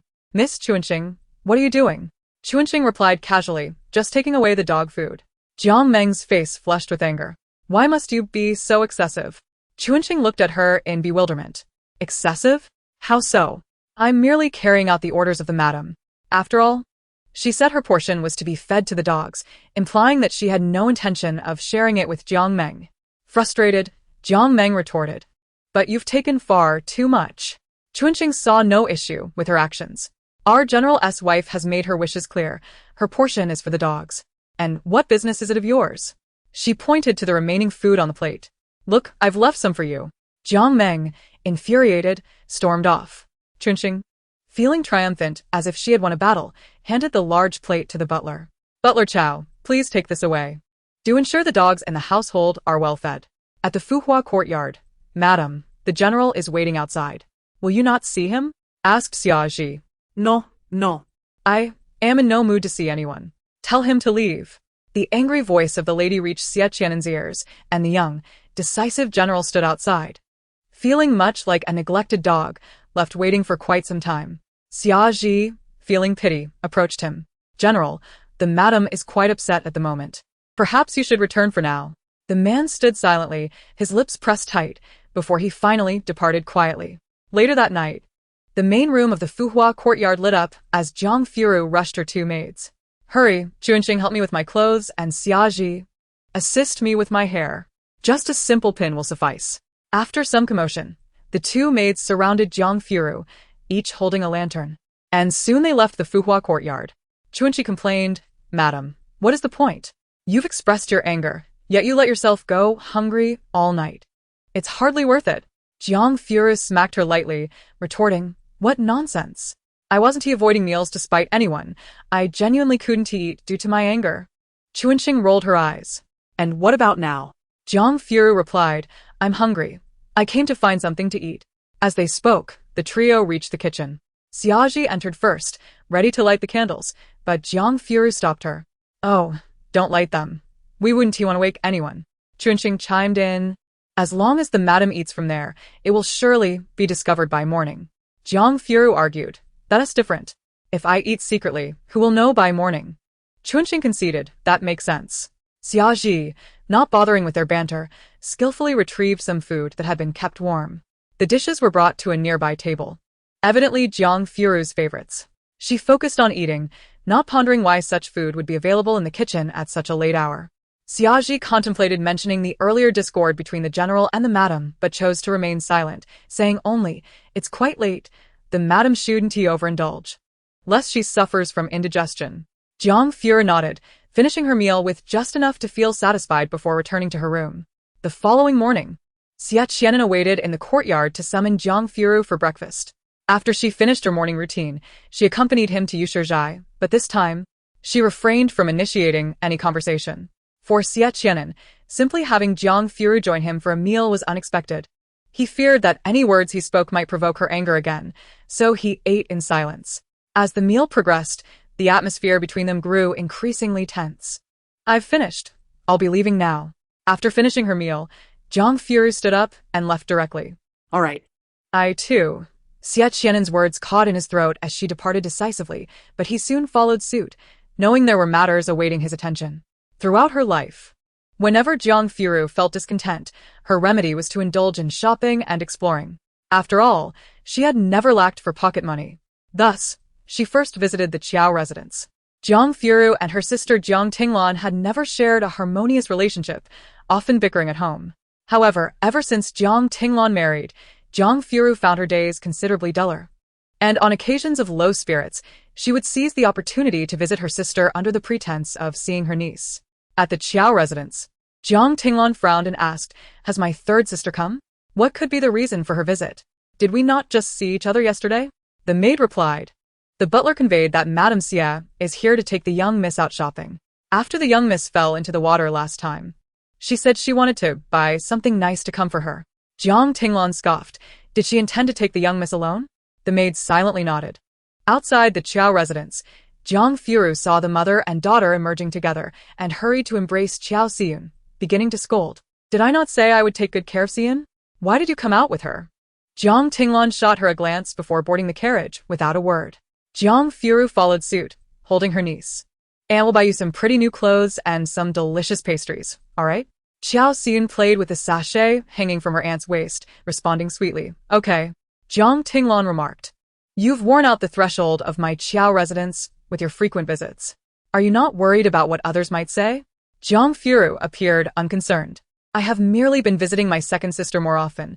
Should not outsiders praise our sisterly bond?" "Sisterly bond?" Jiang Tinglan was somewhat speechless.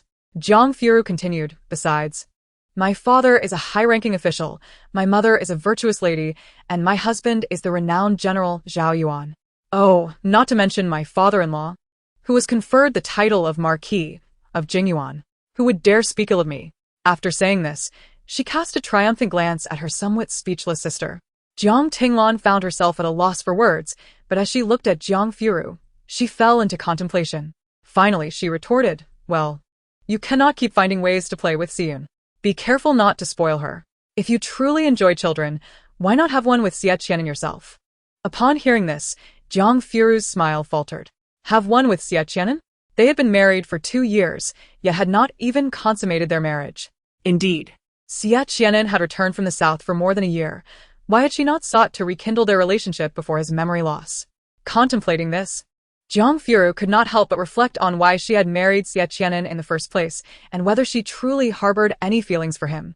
A growing sense of restlessness enveloped me, prompting me to urge the coachman, "Hurry, let us proceed to the genie pavilion."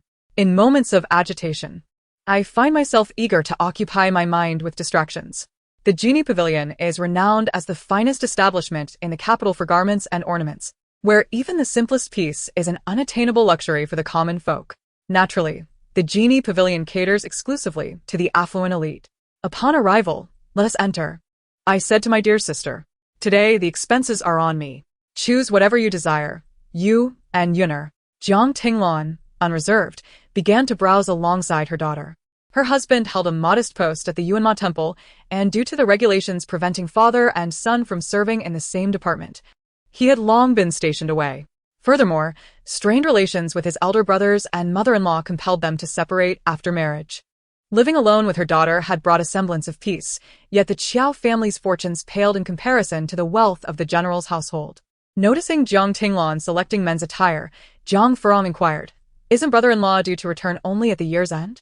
Jiang Tinglan replied while examining a garment, You are aware that your brother-in-law, much like his father, has a passion for horses and insisted on joining the Yuanma temple. Not only is he looked down upon, but he has also been dispatched elsewhere.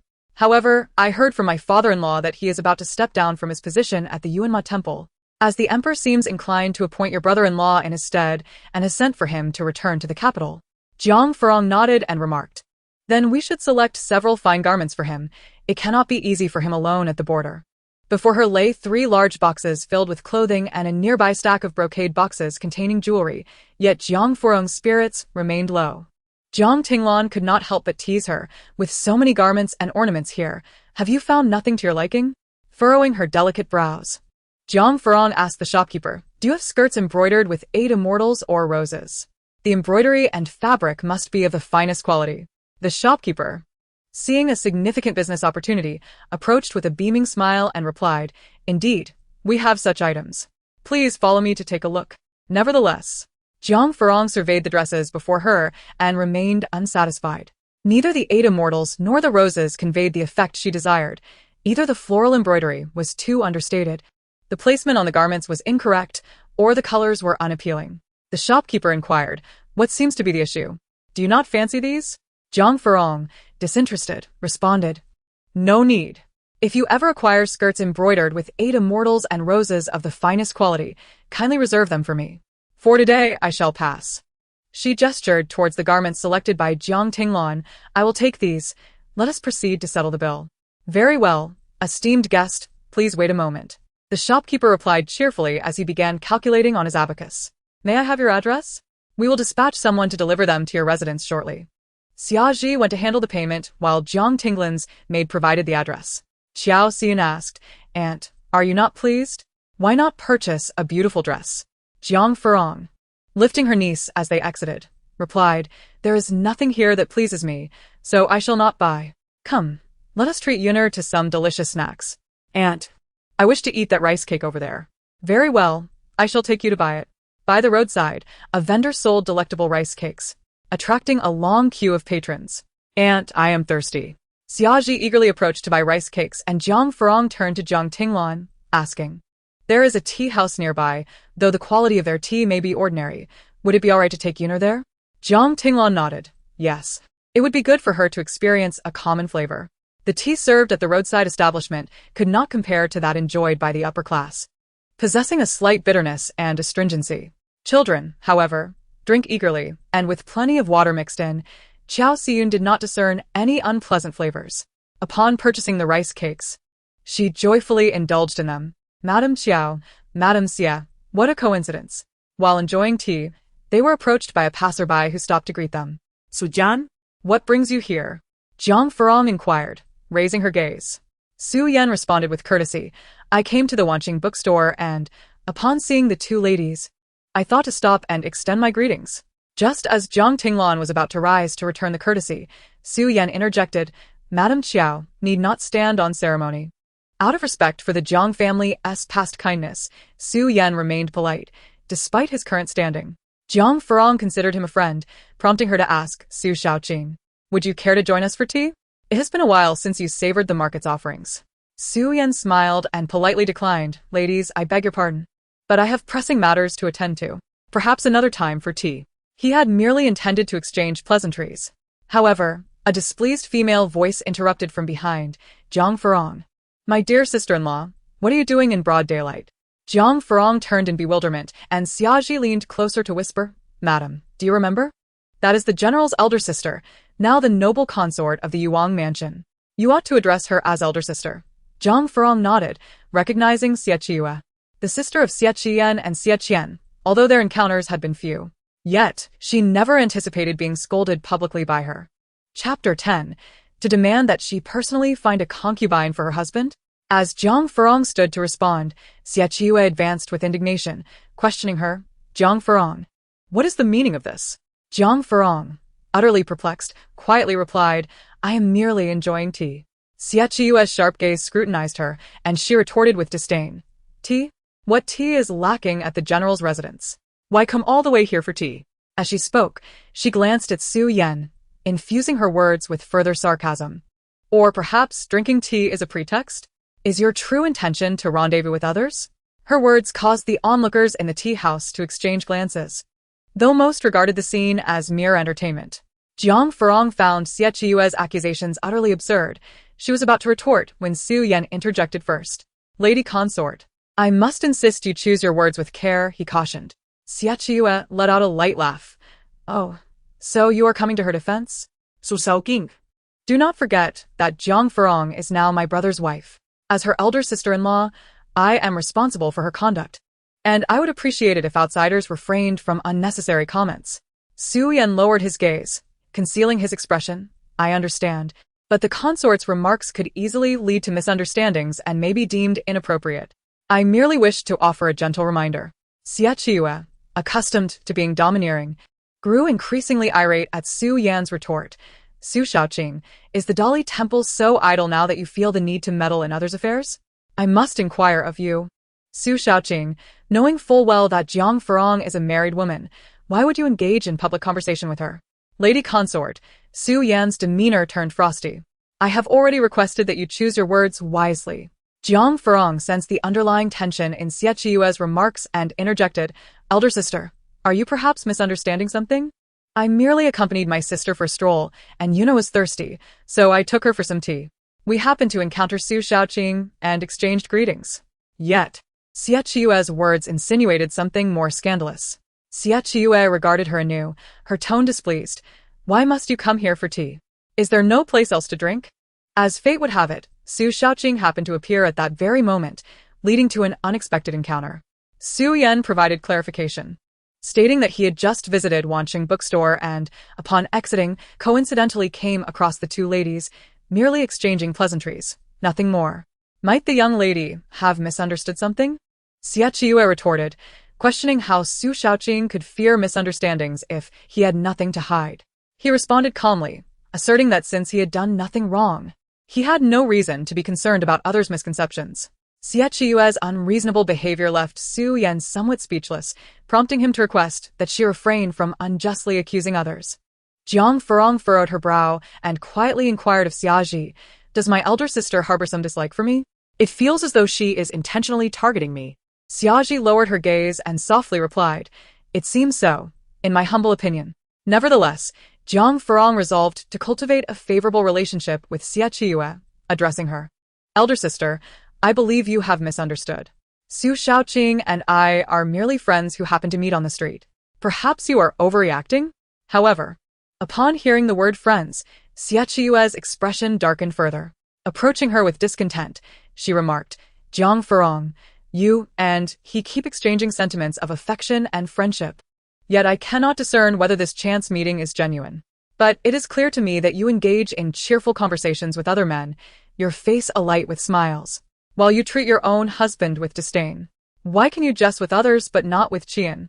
My poor brother foolishly quarrels with me to defend you.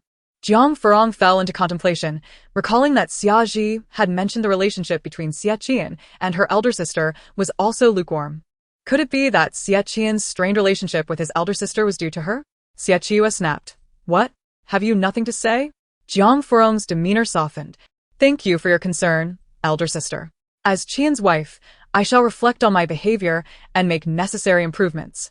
Hearing this, Xie Qi'an's expression brightened slightly. But Jiang Furong's subsequent words reignited her displeasure. However, I must clarify that my relationship with Su Xiaoqing is purely platonic, and our encounter today was indeed coincidental. I ask that you refrain from making statements that could lead to misunderstandings. Is this your version of self-reflection? Xie Qi'an challenged. Jiang Furong frowned. Have I said anything problematic? Xie Qi'an glared at her, seemingly furious, and to ease the tension, Jiang Meng interjected, Sister Xie, please calm down. Do not let your anger harm your health. Jiang Furong shot her a glare. What business was it of hers? Xie Qi'an, appreciating Jiang Meng's intervention, turned back to Jiang Furong, gritting her teeth. At this point, you still defend others? Your explanations are futile. I choose not to engage further. Xie Qi'an continued, such behavior truly reflects the spoiled nature of a daughter. It is no wonder that when I broached the subject of Qi'an taking a concubine, you vehemently opposed me. I wonder how the esteemed Jiang Yushi raised his daughter? Jiang Furlong's eyes widened in shock. What did you say? Who is to take a concubine? Xie Qi'an glanced at Jiang Meng and replied, naturally, it would be Qi'an. You have been married to him for 2 years without bearing any children. It is only fitting that you take the initiative to procure a concubine for your husband. Jiang Furlong's astonishment deepened. Who? Who is to take a concubine? Xie Qi'an, displeased, reiterated. It is you who should take a concubine for Qi'an. As the matron of the general's household, isn't it your duty to provide him with a concubine?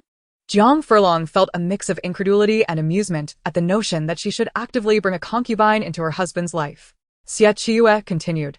I mentioned this to you before, yet you always turned a cold shoulder, clinging to fantasies of everlasting love.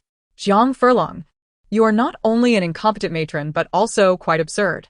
Su Yan, still present, overheard Xie Qi'an's remarks, his gaze filled with concern for Jiang Furong.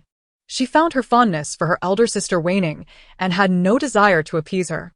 With a mocking smile, she queried, Elder sister, which prominent family do you wish for me to procure as a concubine for Xie Qi'an? Though she merely referenced daughters from prestigious families, she discerned a hint of discomfort on Jiang Meng's face, indicating that her speculation was not unfounded. Moments later, Xie Qi'an addressed Jiang Meng, saying, naturally, it would be dear Meng. Jiang Meng feigned modesty as Xie Qi'an patted her hand, continuing, Meng's brother saved Qian's life. Our Xie family is not ungrateful. We ought to show our appreciation towards Meng, a solitary girl.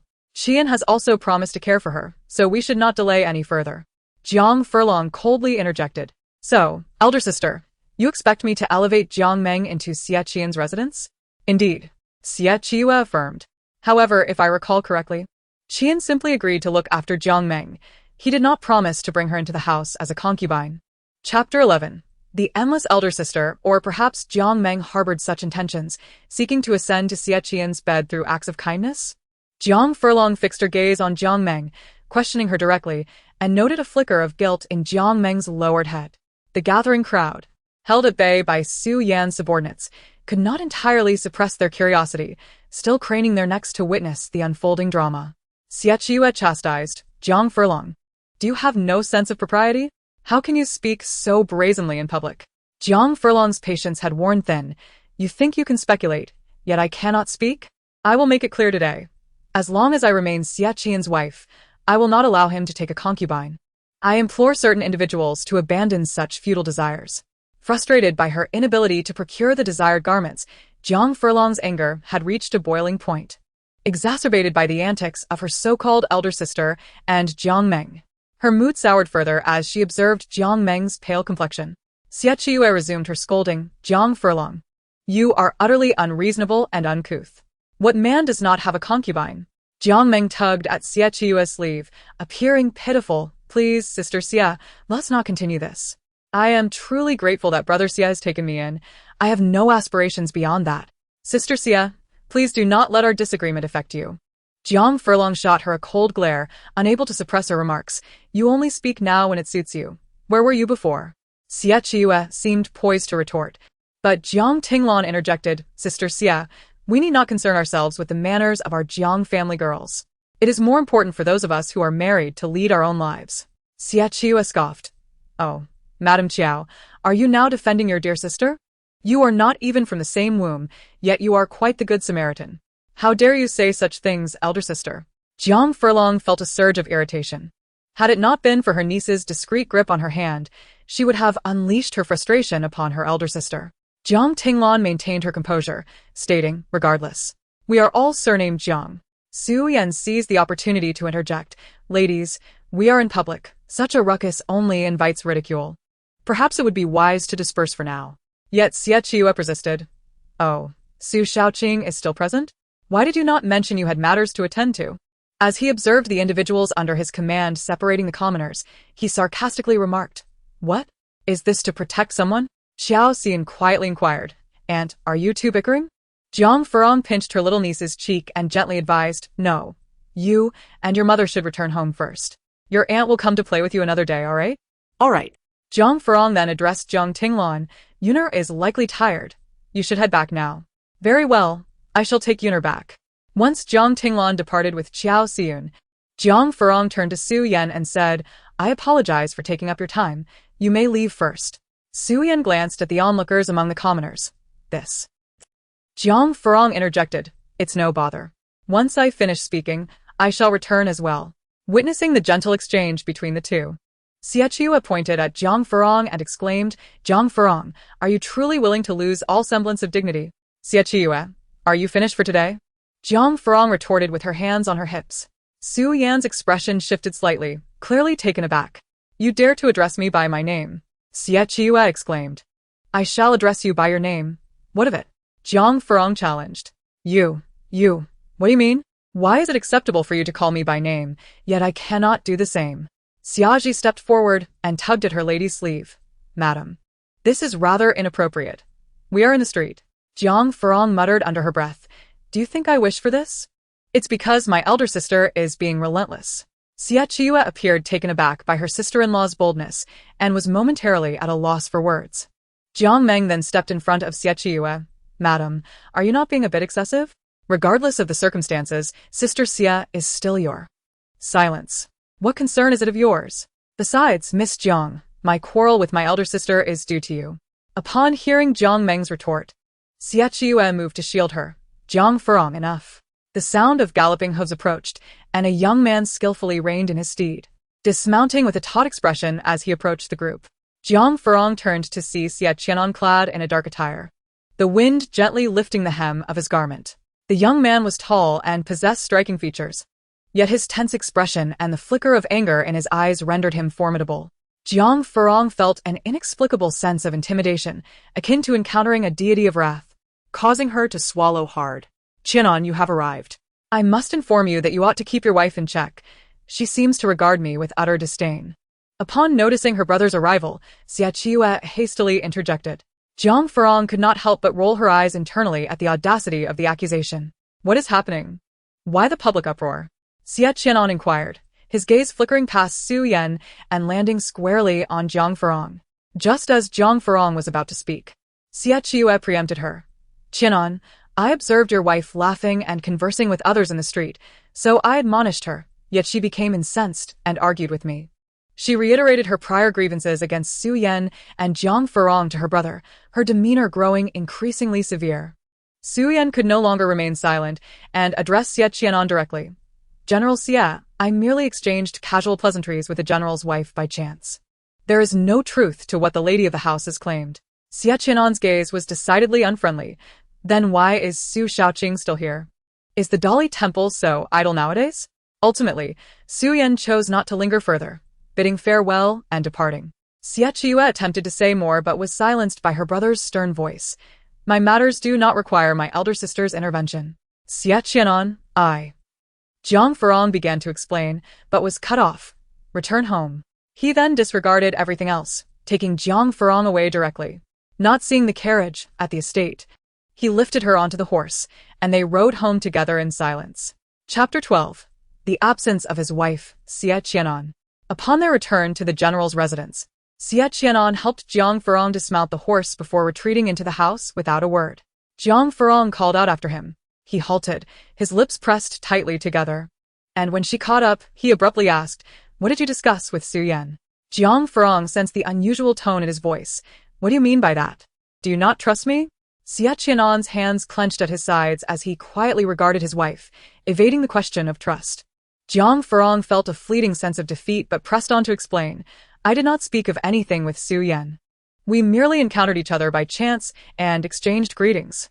She then noticed Xie Qi'an averted his gaze, his tone now tinged with indifference. "What an incredible coincidence, indeed. Coincidental enough for you to argue with others, yet you chose to remain and separate the commoners." Jiang Furong scrutinized the young man before her. Feeling a stark contrast to her memories, "Xie Qi'an, you do not believe me, do you? You only trust your elder sister's words, is that correct?" Xie Qi'an's expression darkened. "That is not my intention." "Then, what is your intention? Given the myriad of misfortunes today, has your elder sister's words become your own?" Jiang Furong's tone grew sharper. "Or should I interpret that allowing Jiang Meng to reside in the general's estate as a means of helping her is part of your plan?" Xie Qi'an furrowed his brow. "What does this have to do with Jiang Meng?" What does it have to do with Jiang Meng?" "A splendid question. Xie Qi'an, let me ask you, even if she is the sister of a benefactor, what of it? There are countless ways to assist her. Why must it be by letting her stay in the general's residence? Have you considered how I would feel about her living under the same roof?" Xie Qi'an replied, Have I not explained to you about Jiang Meng? She is merely staying temporarily at the general's residence. She poses no influence over you. No influence? You jest. Does she not require the general's residence to survive? I believe she seeks to ascend by virtue of her status as an orphan. Just then, Jiang Meng returned to the estate, her face pale as she stood frozen upon hearing Jiang Furong's words. Jiang Furong, do not escalate this further. Jiang Furong was momentarily taken aback by the accusation of being unreasonable. However, upon turning to see the person behind her, she realized that this was indeed a matter of loyalty. Jiang Furong was puzzled. The boy who once made her laugh was now defending another woman, stirring a pang of hurt within her. Xie Qi'an, you are truly something. With that, she stormed off to Fuhua courtyard. Watching her retreating figure, Xie Qi'an's eyes revealed a glimmer of helplessness. He then turned his attention to Jiang Meng, saying, do not misunderstand. She is just straightforward by nature, and she means no harm. Jiang Meng hesitantly nodded.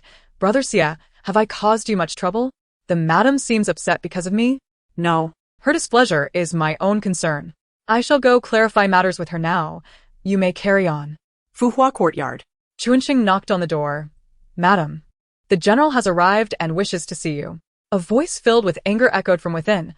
I shall not see him. Let him go far away. Xie Qi'an stood silently in the courtyard for quite some time. Inside, Jiang Furong lay on the table, watching a few tears fall onto her hand, feeling utterly disheartened. Recently, the general and his wife had taken to dining together, so Steward Chow had instructed the kitchen to prepare dinner. As the hour approached, he personally went to invite the master to dine. General, dinner is ready and you may partake, announced Steward Chow from outside the study of Qingzhou courtyard, pulling Xie Qi'an back from his distant thoughts. The book in his hands remained unopened, reflecting the reader's absent-mindedness. Eventually, it was carelessly tossed onto the table. Has the lady been invited? He inquired. Not yet. I shall personally go and fetch her, replied the old servant. No need. I shall go myself. Before Steward Chow could turn, the occupant of the room stepped out first. As he passed by the steward, he asked, are the dishes prepared to the lady's liking? In accordance with the general's instructions, everything has been prepared to suit the lady's taste, Steward Chow replied. Very well, I understand. In Fuhua courtyard, Xiaji approached the waiting figure with a troubled expression. General, the lady says she has no appetite for dinner and that you should dine alone. Xie Qi'an raised his gaze, his eyes landing on the closed door of the room. With tightly pressed lips, he replied, go tell the lady that regardless of her anger, she must eat. If she does not wish to go to Yushizhai, let someone bring her something instead. Xiaji returned to the room, but the outcome remained the same. The lady has no appetite and will not be dining tonight. The general may as well dine alone. What did the lady say? Xie Qi'an inquired, aware that this was not Jiang Furong's exact words. Xiaji's expression was somewhat unnatural. Speak freely. I shall not hold it against you, he encouraged. Reluctantly, Xiaji confessed. The lady said, if the general truly has no appetite dining alone, he should invite Miss Jiang to join him. Surely, she would be quite willing. As a maid, she found it inappropriate to convey the lady's harsher words about the general's foolishness and lack of sensibility. General, the lady is currently in a temper. It would be best if you dined alone, she concluded, performing a bow before returning to the room. Xie Qi'an went to Yushizhai alone, gazing at the table laden with delicacies, but finding not an ounce of appetite. Ultimately, he set down his chopsticks and returned to the study. The following day, the kitchen had prepared breakfast for both masters once again. Xie Qi'an personally made his way to Fuhua courtyard, where Jiang Furong was enjoying her breakfast. It is good that the lady has come to her senses.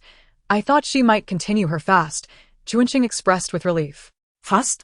Jiang Furong chuckled lightly. You think too much. Your lady is not the type to torment herself over others. Regardless of how others behaved, she would eat and drink without compromising herself. But you went hungry all night, Chuanxing pointed out. That was simply a moment of confusion, Jiang Furong replied. However, regarding Xie Qi'an's defense of others, claiming she was unreasonable, I find myself rather dissatisfied. The husband I desire after marriage should not be like that. Madam, the general has arrived to invite you for breakfast, Xiaji announced as she entered the room. Jiang Furong did not lift her gaze, continuing to savor her meal. Send him away. I do not wish to see him at the moment. Xie Qi'an, once again, went to Yushizhai alone, silently consuming a bowl of porridge before heading to the military camp. For the next few days, Jiang Furong ensured that Xie Qi'an did not see her, although he called for her before every meal. The once lively Yushe returned to its previous desolation. Chapter 13. Anticipation. Isn't that the general? A maid beside Jiang Meng remarked, drawing her attention to Xie Qi'an, who appeared to be urgently instructing a steward. After a few words, he exited the residence, seemingly in a hurry. Jiang Meng stepped forward to intercept the steward, Akai. She was well acquainted with the servant. Miss Jiang, the steward replied, treating her kindly due to her status as the general's benefactor's sister residing in the general's household. Is the general in a hurry? Jiang Meng asked gently. What did he say to you? Akai answered truthfully. The general mentioned that the camp would be busy for the next few days, and he may not return home. He asked me to inform the lady. Jiang Meng's expression turned understanding. Oh, I see. Since it is inconvenient for you to enter the inner courtyard, I shall relay the message to the lady. Akai contemplated and nodded in agreement. That would be helpful. Thank you, Miss Jiang. Are you not going to find the lady in Fuhua courtyard? The maid A Ling inquired. Jiang Meng had no maid of her own. When she initially moved into the general's residence, Xie Qi'an had arranged for a maid to attend to her. This matter is not urgent. What difference does it make? Jiang Furong has been avoiding Xie Qi'an these days anyway. Let us return and prepare some pastries before visiting the military camp. After all, it has been a while since I visited Brother Chen and Brother Dong. Meanwhile, Jiang Furong had given Xie Qi'an the cold shoulder for several days and was now eagerly watching the gate of the courtyard. That day, when Xie Qi'an labeled her unreasonable, she had felt quite angry. However, as the days passed, her ire had diminished significantly. She occasionally recalled their previous encounters, where the youth had playfully made her laugh. Her memories lingered on the 16-year-old girl, who harbored a fervent affection for the boy she secretly admired. The concealed love soon overshadowed the displeasure from a few days prior. Xia Ji, is it time for breakfast? Jiang Furong asked languidly. Xia Ji observed her mistress, leaning against the window, staring intently at the gate, and understood without needing further explanation. Madam, are you waiting for the general? Jiang Furong scoffed lightly. Who is waiting for him? I am simply a bit hungry. Contemplating whether to visit Yushe for the first time in days. Xia Ji, seeing through her facade, remarked, since the disagreement between the madam and the general.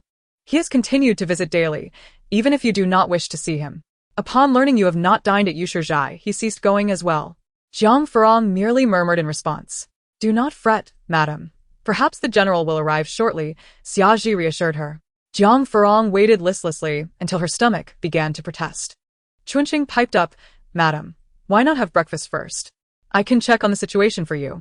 Having already missed the breakfast hour, Xia Ji brought over the meal, and Jiang Furong, unwilling to continue fasting, began to eat. Madam, I heard the general left early this morning, likely heading to the military camp.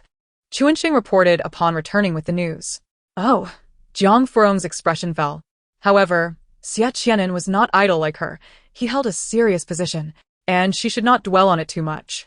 Remembering the usual time Xie Qi'an returned home, Jiang Furong instructed the kitchen to prepare dinner, hoping to dine together in Yushe upon his return. Little did she expect he did not come home that night. Not just for one day, but for the next few days, Xie Qi'an remained absent from their home. At last, she approached Steward Chow and inquired, Steward Chow, do you know why the general has not returned to the manor for several consecutive days? Steward Gao Ziplit Gandili. It seems there are matters at the military camp requiring the general's attention. He informed the manor early on. Did not the lady know? In his heart, Steward Chow reflected. Given the general's regard for the lady, he would surely have informed her at the earliest opportunity. Yet, Jiang Furong's countenance was far from pleasant. To be absent for days without notifying her? What did Xie Qi'an truly mean?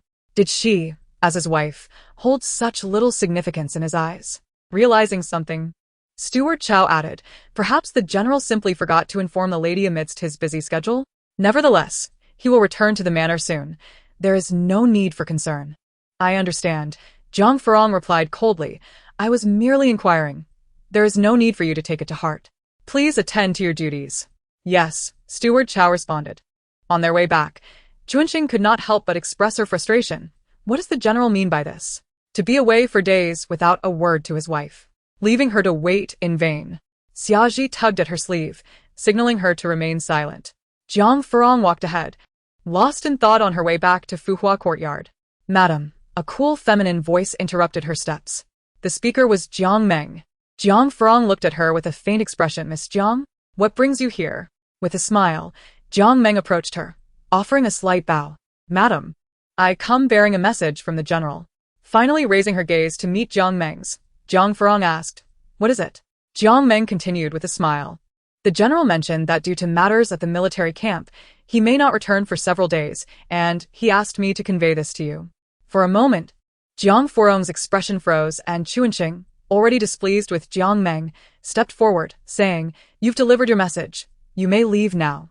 Madam, the message has been delivered. I shall take my leave, Jiang Meng said before turning to depart. Observing Jiang Furong's displeasure, the two maids instinctively sought to comfort her, but Jiang Furong spoke first. I feel somewhat stifled. Let's take a stroll in the garden. Jiang Furong walked ahead in silence, with her two maids following closely behind. Upon reaching the garden, she intended to sit in the pavilion beside the small bamboo grove, but was interrupted by Jiang Meng's voice. Aling, it's time to return. There's no need to pick rose petals today. Aling replied, Miss, are we not making pastries tomorrow? Jiang Meng's voice chimed again. Brother Xie will be back tomorrow. I shall not go to the military camp, so the petals will not be needed for now. As they left the garden, their voices remained clear. Is the young lady going to the military camp today? Yes. These pastries are meant for Brother Xie. They are best when fresh. And I will deliver them to him. Aling remarked, Miss, your pastry-making skills are exceptional. All the pastries sent over these past days have been devoured. Once the two figures had disappeared, Chuanqing clenched her teeth and exclaimed, that shameless hussy, always trying to worm her way to the general. Xiaji lightly admonished her, do not speak such vulgarities before the madam. Chapter 14. Indeed, they returned to the manor together. While the two were conversing, Jiang Furong had already risen and departed. Unlike her lively demeanor upon awakening from amnesia after nearly drowning, Jiang Furong now bore a subtle sorrow in her features. Unaccountably, hearing Jiang Meng relay the news of Xie Qi'an's absence for several days caused a pang of bittersweet ache in her heart. Since awakening to the knowledge of her marriage to Xie Qi'an, over half a month had passed, yet her interactions with him seemed far from harmonious. Either they did not see each other for days, or when they did, the atmosphere was pervaded by an unsettling silence. Jiang Furong understood that this was not the married life she had envisioned or longed for. The following day, time passed well into the afternoon. Jiang Furong resolved to ascertain whether Xie Qi'an had indeed returned as Jiang Meng had claimed. As expected, Xie Qi'an returned, accompanied by Jiang Meng. Observing them enter the manor together, appearing to share laughter and conversation, especially Jiang Meng, whose joy was evident, Jiang Furong halted her steps. Retracting her foot that was about to cross the corridor, quietly standing at the corridor's end, watching the two approach. As Jiang Meng had said, Xie Qi'an had returned today. Yesterday, Jiang Meng had mentioned her visit to the military camp, and now she returned alongside him. Jiang Furong instinctively tightened her grip on her clothing, feeling that familiar ache in her heart once more. In that moment, she resembled a wronged young girl, her eyes slightly reddened. Upon seeing her expression, Xie Qi'an's steps faltered. After several days apart, he had hurried back as soon as he had the chance. However, seeing his wife's eyes glistening with unshed tears, filled with a sense of grievance and subtle disappointment, left him feeling lost and uncertain. Their eyes met, and just as he was about to speak, Jiang Furong averted her gaze and turned to leave. Madam, Jiang Meng called out, halting her. Jiang Furong ignored her and continued toward Fuhua courtyard. Behind her, the sounds of their conversation reached her ears. Brother Xie, did you not buy some jerky for the madam? You ought to give it to her soon. The jerky you bought is truly delightful. I will return to my room to fetch the money to reimburse Brother Xie. The implication was clear. Xie Qi'an had indeed purchased it for her. However, Xie Qi'an's gaze remained fixed on the retreating figure of his wife. And in response to Jiang Meng's words, he simply replied, there is no need. He had intended to pursue her, but the steward, who was following behind, caught up just then, slightly apologetic as he spoke. General, please forgive me. My old body is not what it used to be, and I stumbled when I got down from the carriage. I appreciate your patience. The bearded steward assumed the general was waiting for him and hurriedly explained, clutching a stack of ledgers. Only after Jiang Furong's figure vanished around a corner did Xie Qi'an retract his gaze, silently saying, Uncle Zhao, you have worked hard. Let us discuss this in the study. At being addressed as Uncle Zhao by the esteemed general, Zhao Yuping smiled broadly. It is no trouble at all. The general has it much harder, having to manage military affairs while also considering us. The three men proceeded to the study in Qingzhou courtyard. Zhao Yuping placed a thick stack of financial records on the table. These are the income and expenditure ledgers from the past few months. Please review them, General. Xie Qi'an waved his hand dismissively. There is no need. I trust everyone. Zhao Yuping chuckled in appreciation for the general's trust, and then turned to Jiang Meng. Miss Jiang, you are eager to learn and pick things up quickly. In my humble opinion, you could take over the steward's position. Xie Qi'an glanced at Jiang Meng and asked, have you thought it through? Uncle Zhao's position involves quite a bit of trivial work. Jiang Meng nodded. I have considered it. I wish to contribute and assist in any way I can. Xie Qi'an nodded in agreement, having merely asked out of curiosity. For the three shops merely bore the name of the general's manor, and he would not meddle in their affairs. As long as you all agree, I have no objections. Zhao Yukai nodded and offered a few words of advice. Miss Jiang, the old man's health is deteriorating, yet he still possesses the strength to speak a few words. Should you have any uncertainties in the future, do not hesitate to seek my counsel. Jiang Meng responded softly, I understand. Thank you, Uncle Zhao, for your guidance these past few days. Zhao Yukai waved his hand, and although he noted that Xie Qi'an was not very attentive, he still recounted the recent situation of the three shops before taking his leave. Uninterested in the account books, Xie Qi'an found that Jiang Meng had taken them when she departed. Once she was gone, he leaned back in his chair, rubbing his temples as a growing sense of restlessness washed over him. He recalled the sorrowful expression on Jiang Furong's face when he returned home, a profound sense of helplessness rising within him. What vexed him most were the words he overheard at the snack shop. At the snack shop, servants from the Jiang and Su families happened upon each other and exchanged a few words. You must be from the Jiang family, out shopping? One of the Su servants inquired. The Jiang servant nodded. I recognize you. You are by the side of young Master Su. The Su servant acknowledged this. May I ask what you are purchasing? The Jiang servant asked. I am here to buy some meat jerky, the Su servant replied. Does your lord Su also enjoy meat jerky? The Jiang servant inquired. The Su servant nodded. Thanks to Miss Jiang-san, our lord had it once, and since then, he has developed a fondness for it. The Jiang servant wore a knowing expression. Our Miss Sand indeed has a great fondness for meat jerky. At that moment, the Su servant began to inquire about people. I have heard that Miss Jiang-san often returns to visit the couple Jiang Yusher. Have you seen her recently? The Jiang servant pondered for a moment before responding. Miss Sand did return about half a month ago. Oh, coincidentally, your Lord Su was also at our Jiang manor then. I even saw Miss Sand chatting with him. Because of Jiang Furong, Su Yan also enjoyed meat jerky. Half a month ago, during her visit to the Jiang manor, she fortuitously encountered Su Yan. Miss San? The people from the Su family referred to Jiang Furong as Miss San, rather than Madame Xie. Could it be that Su Yan addressed her in the same manner? When they first became acquainted, Xie Qi'an was away from the capital, and upon returning from the battlefield, he frequently heard Jiang Furong speak of Su Yan. Her admiration for Su Yan stirred a twinge of jealousy within him. Though reluctant to accept it, he sometimes questioned whether Jiang Furong harbored feelings for Su Yan. The creaking of the door pulled Xie Qi'an from his thoughts. Chapter 15. The general's wife on a stealthy quest for food. Could it be her? Xie Qi'an suddenly looked up, only to feel a wave of disappointment wash over him upon recognizing the visitor. Brother Xie, the newcomer was Jiang Meng. Xie Qi'an's expression was somewhat indifferent. Is there something else? Jiang Meng's face was etched with concern. Brother Xie, are you alright? I called for you several times outside, but you did not respond. I am fine, Xie Qi'an replied. Jiang Meng then explained her purpose. I just returned to review the unfinished account books and had some questions. Uncle Zhao has gone back, so I thought to consult you. Xie Qi'an, lost in thought, eventually looked at Jiang Meng and said, the shops in the manor are managed by Uncle Zhao. I'm not well versed in matters concerning them. You should inquire with him. A flicker of disappointment crossed Jiang Meng's face. Yet she said nothing further as she turned to leave. Upon reaching the door, she heard Xie Qi'an call her back. Jiang Meng. Her face lit up with hope. Brother Xie, what is it? Xie Qi'an pressed his lips together, and what he said next caused Jiang Meng's expression to pale. In the future, please try to seek Uncle Zhao for assistance. Also, if it is not necessary, I would prefer if others did not intrude upon Kingsui Wan.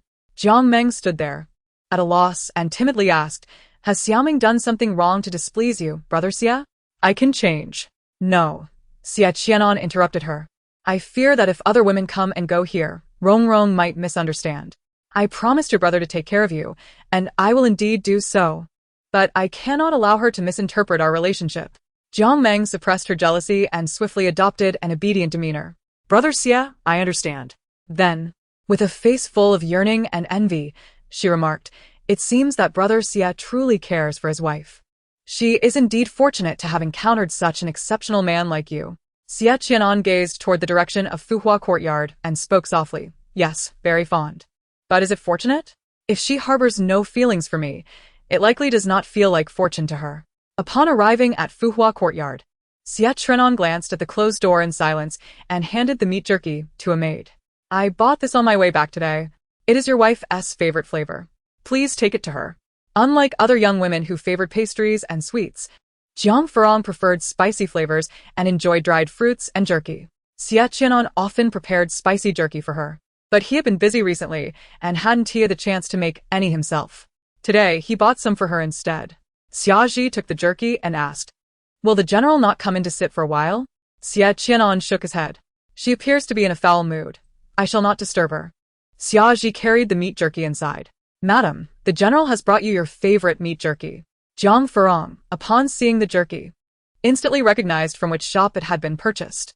Just as she reached out to take it, she suddenly recalled Jiang Meng's words. Did Xie Qi'an also buy some for Jiang Meng? With a thud, a package was thrown out of the window. Standing in the courtyard, Xie Qi'an watched as the oil paper package, which had been nestled in his arms for most of the day, was flung out. His face, which had been taut, paled as he stared at the package rolling on the ground.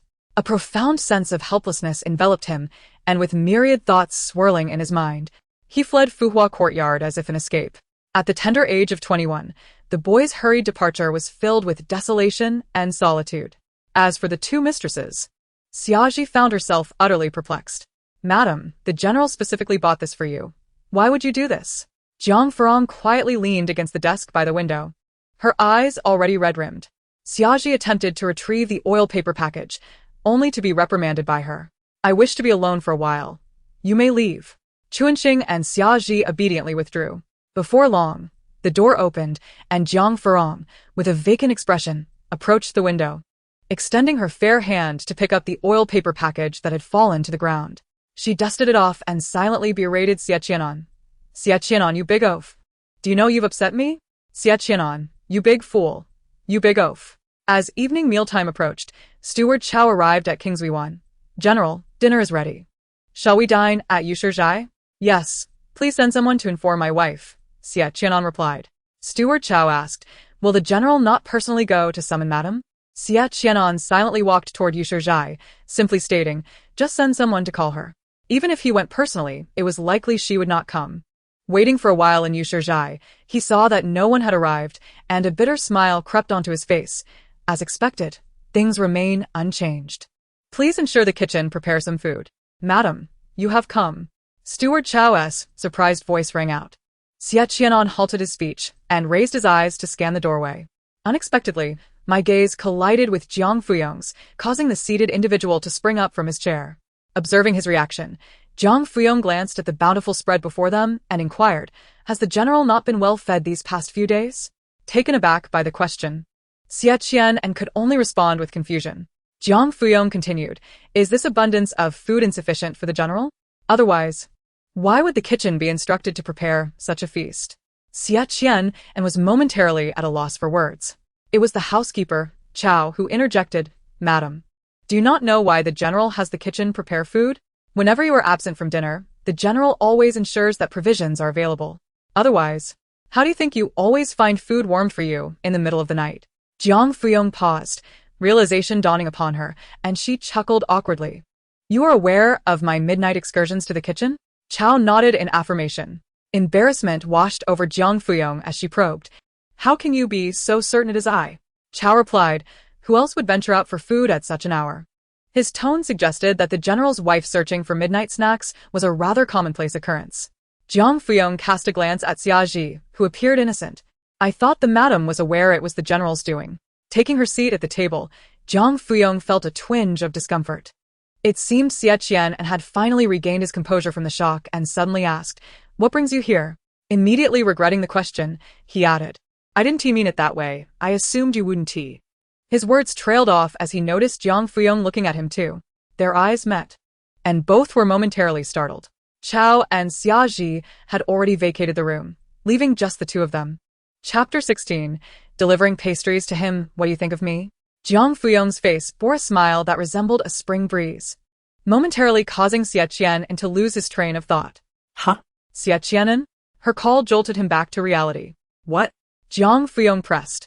I asked what you were about to say. What did you think of me? Xie Qi'an lowered his gaze. I thought you wouldn't join me for dinner. Jiang Furong fell silent for a moment. Initially, she genuinely did not wish to come. Yet, her indomitable spirit led her to believe she had not misjudged his character. After all, her pre-amnesia self could not have wed Xie Qi'an and without reason. Despite her uncertainty, she ultimately decided to come. The meat jerky was delightful. How considerate of you to bring me a portion upon your return, satisfying my cravings. Hence, I came to share a meal with you. Unbeknownst to her, Xie Qi'an, still looking down, slowly uttered, but I distinctly saw you discard the meat jerky. His voice was soft, almost accusatory, revealing his inner dissatisfaction. A hint of embarrassment crossed Jiang Furong's face as she cleared her throat and replied, Who said I threw it away? I merely dropped it. It's right here on the table. You can check if you don't believe me. She endeavored to convince him, only to provoke a light chuckle from Xie Qi'an. Flustered, she retorted. What are you laughing at? Xie Qi'an composed himself. I wasn't laughing. You did laugh. I saw it. Really, I did not. Now, let us eat. He served her a bowl of chicken soup, tentatively offering it to her. Jiang Furong accepted it naturally. Thank you. You're welcome. Then recalling something, she also filled a bowl for Xie Qi'an and a gesture of reciprocity. Of course. Xie Qi'an silently took the bowl, gradually sipping the soup. Normally, he ate quickly, but perhaps he didn't realize that whenever he dined with Jiang Furong, he always savored his food at a leisurely pace. Is the meat jerky still to your liking? It's fine, quite good. In between bites, Jiang Furong helped him with a few dishes. Thank you. Xie Qi'an looked at her in bewilderment. What for? Jiang Furong explained. So, it was you who had the kitchen prepare food. No wonder I always found it warm during my late-night visits. Compared to their initial encounter at Xie Qi'an's expression had completely relaxed. As long as you were satisfied. Unbeknownst to Jiang Furong, her few words not only shattered the silence that had lingered between them for days, but also seemed to soothe the boy's pent-up frustrations. Xie Qi'an? Jiang Furong looked at him curiously. What is it? Jiang Furong asked. Haven't you eaten enough? The meal felt peculiar. Xie Qi'an silently consumed his bowl, not touching any of the dishes, causing most of the food to end up in his bowl. Jiang Furong, feeling guilty, began to serve him more. Yet, he continued to eat in silence, prompting her to pile the remaining dishes onto his plate. Have you been too busy in the barracks to eat properly these past few days? With the dishes nearly depleted, Xie Qi'an still ate leisurely, leaving Jiang Furong genuinely concerned that he hadn't had enough. He started to say he was full, but strangely replied, Sure. But I still have some matters to attend to in the study. That's fine. You handle your business first, and I'll bring some over later. All right. As they exited Yushe, one headed to Qingzhou Courtyard while the other returned to Fuhua Courtyard. Jiang Furong instructed her maid, quickly, bring me the leftover pastries and prepare a pot of tea. Chuanxing brought the pastries, madam. Didn't you just finish your meal at Yushe? Are you still hungry? Jiang Furong replied, It's not for me. It's for Xie Qi'an. He hasn't had enough. Xie prepared a pot of tea and placed the pastries and tea on a tray. Jiang Furong took the tray herself, saying, You needn't bother. I'll deliver myself. Upon reaching Qingzhou Courtyard, she seemed to hear voices from the study. She called out, Xie Qi'an, may I come in? The conversation halted, and Xie Qi'an opened the door. Come in. Will I be interrupting your discussion? Not at all. Upon entering, she was greeted by a bow from those present. Greetings. Madam, you've come personally to deliver pastries to the general. He is indeed fortunate. Among the two individuals in the study, Jiang Furong recognized Chen Si and Dong Lin, who were always by Xie Qi'an's side. Chen Si appeared composed, while Dong Lin wore a playful grin. Hello. Jiang Furong greeted them before placing the pastries and tea on the table. Turning to Xie Qi'an, she asked, It's already dark. Do you have urgent matters to discuss? Xie Qi'an replied, It's a matter from the barracks, instructions from the emperor. Oh. Jiang Furong's gaze casually swept the study until it was drawn to a book on the shelf. Taking it down, she found it was titled Strange Tales. Holding a book, she shook it gently in front of Xie Qi'an, exclaiming, "This book appears quite intriguing. May I take a look?" "Of course," Xie Qi'an replied. "Will my presence here disturb your discussion? If so, I shall refrain." "Not at all. Please read at your leisure," she reassured him. Jiang Furong intended to suggest taking the book back to Fuhua Courtyard, but Xie Qi'an interrupted her.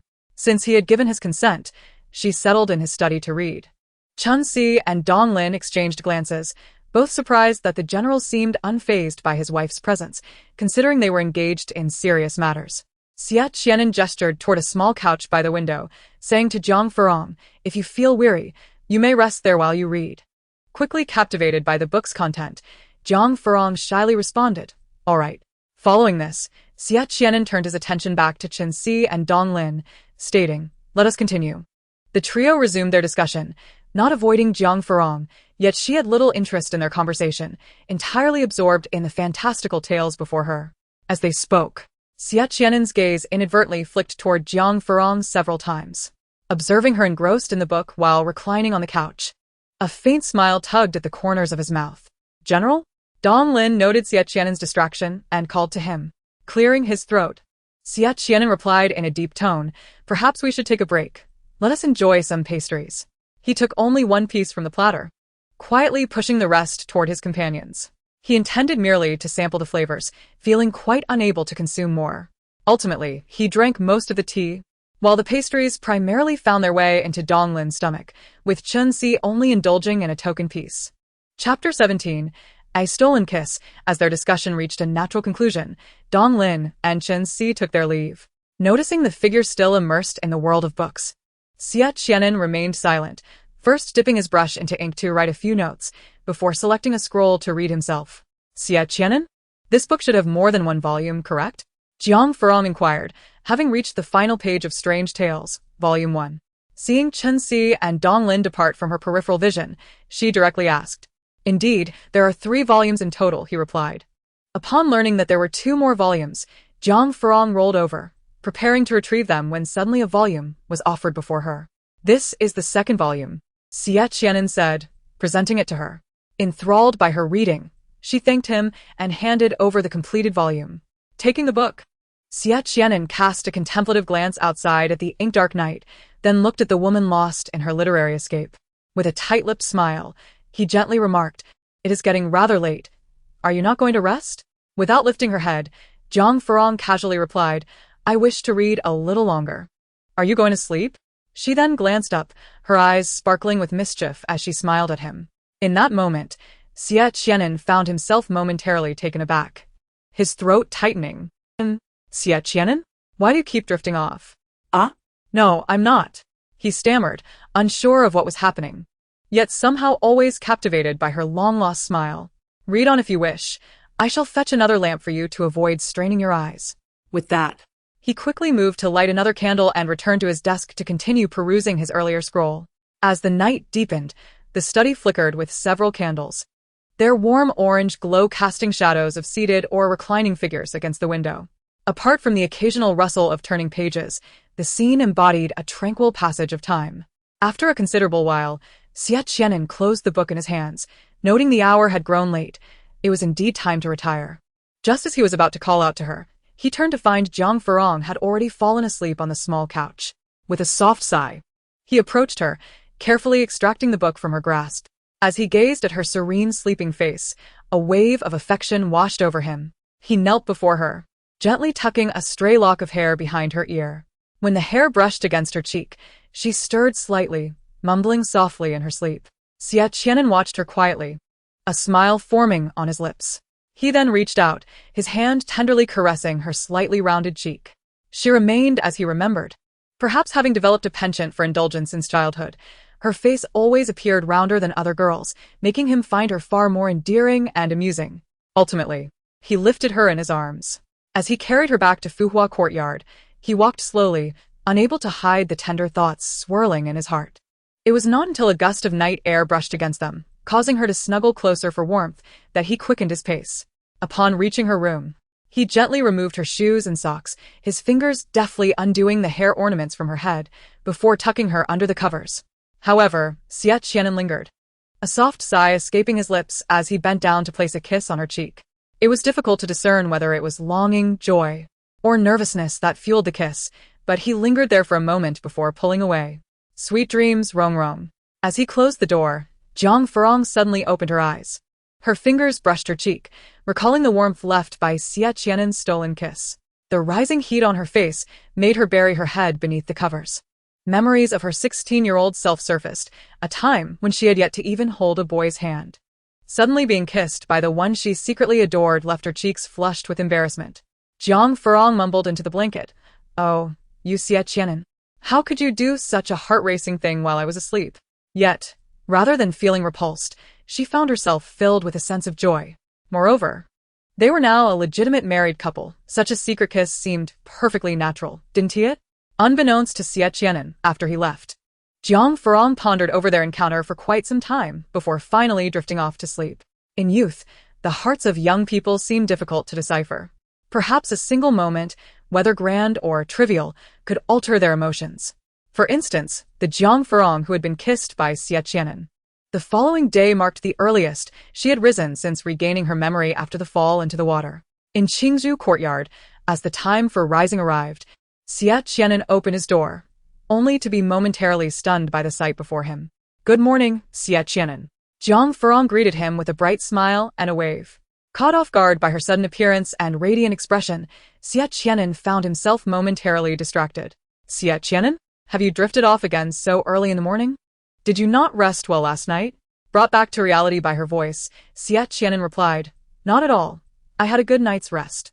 "Why are you up so early today? There's little of significance in the household, so you could have slept a bit longer." Typically, after rising, he would first exercise at the training grounds, a habit cultivated over years of military service, before calling Jiang Furong for breakfast. To his surprise, Jiang Furong had not only risen early, but seemed to be there to summon him for breakfast. Sure enough, she soon announced, "I came to call you for breakfast." Xie Qi'an's brow relaxed, an unusual softness gracing his features as he replied, "Very well." He then glanced at the woman before him, but his brow furrowed slightly. Just as he reached out his hand, he was unexpectedly pulled forward by Jiang Furong, who urged him to move along. "Let us partake in breakfast," she suggested, seemingly oblivious to the unusual expression on her face, which elicited a soft chuckle from Xie Qi'an. Upon arriving at Yushizhai, Xie Qi'an first instructed someone to bring a basin of water. Jiang Furong, not understanding the reason, focused on leading him to the table. Upon noticing that only 2 bowls of porridge were placed before them, Xie Qi'an frowned, wondering if the kitchen staff had been lax in their duties. "Un cao." "Wait a moment," he began to call out, but was interrupted by Jiang Furong's voice. He turned to her in confusion. "Are you planning to ask Steward Chow about breakfast?" She inquired slowly. "Yes, it seems the kitchen has been rather careless today. Please sit and wait. I will inquire further." Careless breakfast? Jiang Furong felt a twinge of embarrassment, for those 2 bowls of subpar porridge were the fruits of her labor. That's not the kitchen's fault. It's mine?" "What? Do you really think these 2 bowls of porridge are subpar?" Xie Qi'an glanced at the 2 bowls of meat and vegetable porridge before him, his brow furrowing again. "I have no issue with it, but I worry that you may find it unpalatable. Should I ask the kitchen to prepare something new?" Jiang Furong, filled with trepidation, suggested, "Why don't you try a taste first? If it truly doesn't suit your palate, we can have the kitchen make something fresh." Chapter 18. May I call you Rong Rong? "All right." Xie Qi'an nodded, took up a spoon, and sampled the porridge, while Jiang Furong observed his expression intently. "How does it taste?" "It's acceptable. While it may not be exquisite, it suffices to satiate one's hunger." Jiang Furong felt a bit embarrassed. "Is it merely adequate for filling one's stomach?" Noticing her unusual demeanor, Xie Qi'an inquired, "Is there something wrong with this bowl of porridge?" Jiang Furong chuckled awkwardly, aware that the porridge she had worked hard to prepare was not particularly flavorful, and pondered whether to reveal that it was her handiwork. Just then, Xiaji brought in water and noticed her mistress's dilemma, speaking up on her behalf. "Madam, the water has arrived. You've been so busy making porridge that you didn't even notice the dust on your face." "Making porridge?" Xie Qi'an glanced at the bowls on the table and suddenly realized, looking up at Jiang Furong in disbelief. "You made this porridge?" Jiang Furong shot Xiaji a glare, then awkwardly admitted, "Yes, it was indeed my first attempt at cooking, so the taste may be lacking. Perhaps you should instruct the kitchen to prepare something else." Xie Qi'an felt a mix of surprise and delight, urgently trying to clarify. No, the porridge is quite good. I was simply too hasty in my consumption. Yet. His words sounded somewhat evasive. Jiang Furong tasted it herself, and while it certainly wasn't terrible, it seemed to have a bit of a burnt flavor. The porridge is burnt. We really should, no need. Xie Qi'an took the water from Xia Ji and dampened a cloth, approaching her with a smile. Your face resembles that of a flower cat. Jiang Furong huffed. What are you laughing at? I'm not laughing, he replied, pressing his lips together. Your face is dirty. Let me help you clean it. Though he was clearly amused, Jiang Furong pouted at him. Xie Qi'an found her current demeanor utterly adorable, and his grip on the cloth softened. All right, let us have our meal. He returned to his seat and picked up his bowl and spoon again. Wait, Jiang Furong interjected, halting him from consuming the burnt porridge. This porridge is burnt. We should wait for the kitchen to send over fresh breakfast. Fine, he replied. Despite saying he agreed, he continued to eat the porridge at an unrelenting pace, even taking the bowl from in front of Jiang Furong. She stared at him in astonishment. Xie Qi'an. You, he smiled at her. Both bowls of porridge belong to me. You can wait for the kitchen to bring more. But this porridge is clearly burnt. You need not eat it just to comfort me. No, Xie Qi'an shook his head. Though the porridge is indeed a bit burnt, it holds a value that no other food can replace. Why is that? Jiang Furong asked, perplexed. Because, he thought silently, this is the first time my wife has cooked for me personally, and no other dish could ever substitute that. Before long, the kitchen sent over their meal. And as Jiang Furong enjoyed the exquisite breakfast, she noticed Xie Qi'an finishing one bowl of porridge and reaching for the other. Wait, Xie Qi'an. Don't eat any more porridge, have something else. He shook his head. No, the porridge is good. I wish to continue eating it. Why? She pressed. It's merely a bowl of burnt porridge. Xie Qi'an instinctively replied, because it was made by Rong.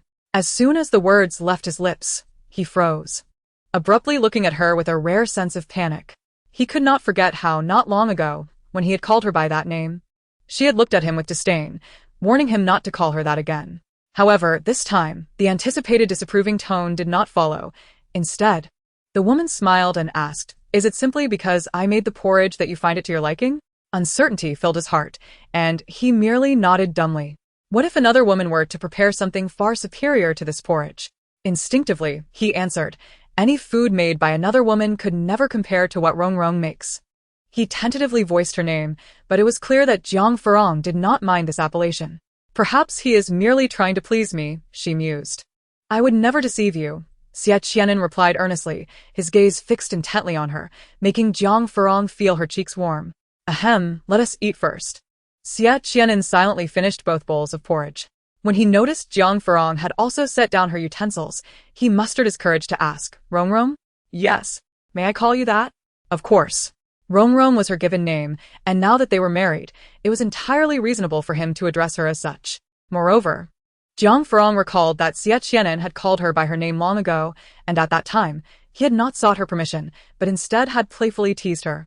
After breakfast, Xie Qi'an had matters to attend to and departed for the military camp, while Jiang Furong retreated to Kingswei, burying herself in the pages of strange tales from a Chinese studio. Oh, does Xie Qi'an enjoy reading such books? On the shelf containing several volumes of strange tales, there were also a few similar works, along with some storybooks and collections of amusing anecdotes. It was hard to imagine that a general commanding a formidable army would secretly delight in such literature. Jiang Furong flipped through the pages casually, feeling that the content of those storybooks seemed more suited for women. Xie Qi'an returned to his residence at noon. Upon entering, he discovered Jiang Furong nestled in the study, and an involuntary smile crept upon his lips. Thus, he spent the entire day accompanying her in the study. The next day, they received an invitation from Jiang Tinglan, informing them that Qiao he had been summoned back to the capital, and the Qiao family was hosting a small banquet, inviting Jiang Furong and her husband to join. Chapter 19. Attending the Qiao banquet, my elder sister presented me with the invitation, stating that her husband had been called back to the capital and that the Qiao family was hosting a small feast, requesting our presence. Early in the morning, just before Xie Qi'an departed, Jiang Furong mentioned the invitation to him. Xie Qi'an nodded, saying, Very well, I shall return as quickly as possible to accompany you, though I may be delayed. After a brief moment of contemplation, Jiang Furong replied, I think I shall go ahead. Why not?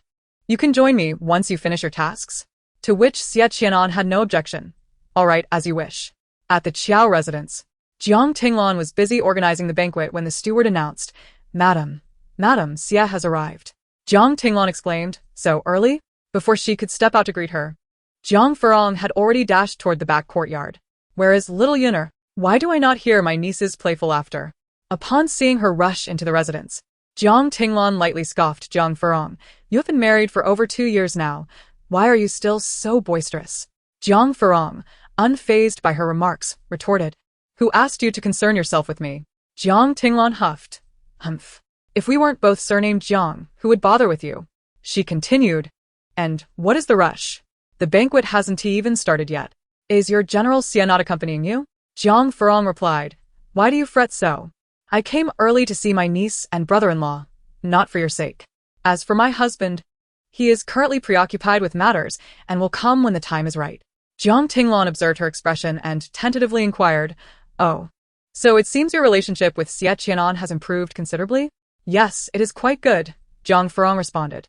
I must not linger. The rice cakes I bought for little Yuner will cool.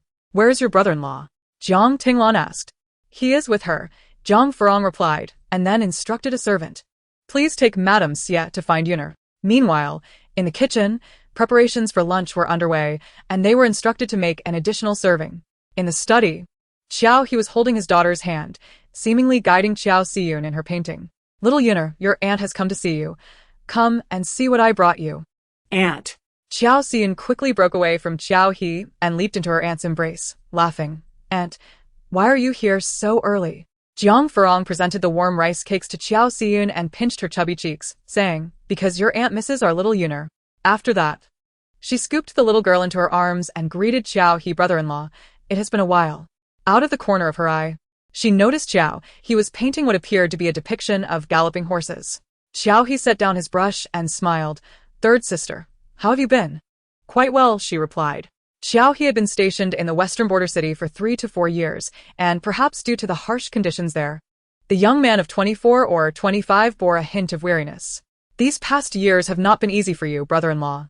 You will not be leaving the capital again this time, will you? Jiang Furong inquired. Upon hearing this, Qiao He felt a pang of guilt.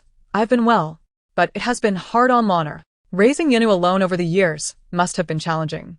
However, I believe I can accompany them from now on. The conversation paused.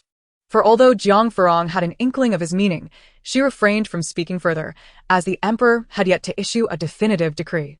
Qiao He remarked. Little Yuner has been constantly mentioning you. It seems you have been quite attentive to them. Third sister?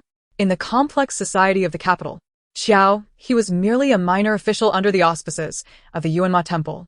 Given his position and frequent absences from the capital, he could offer little protection to his wife and daughter. In contrast, the Xie family had a formidable military background, and as the general's wife, Jiang Furong frequently socialized with Jiang Tinglan, thereby providing an unspoken safeguard for them. Jiang Furong simply smiled. We are all daughters of the Jiang family.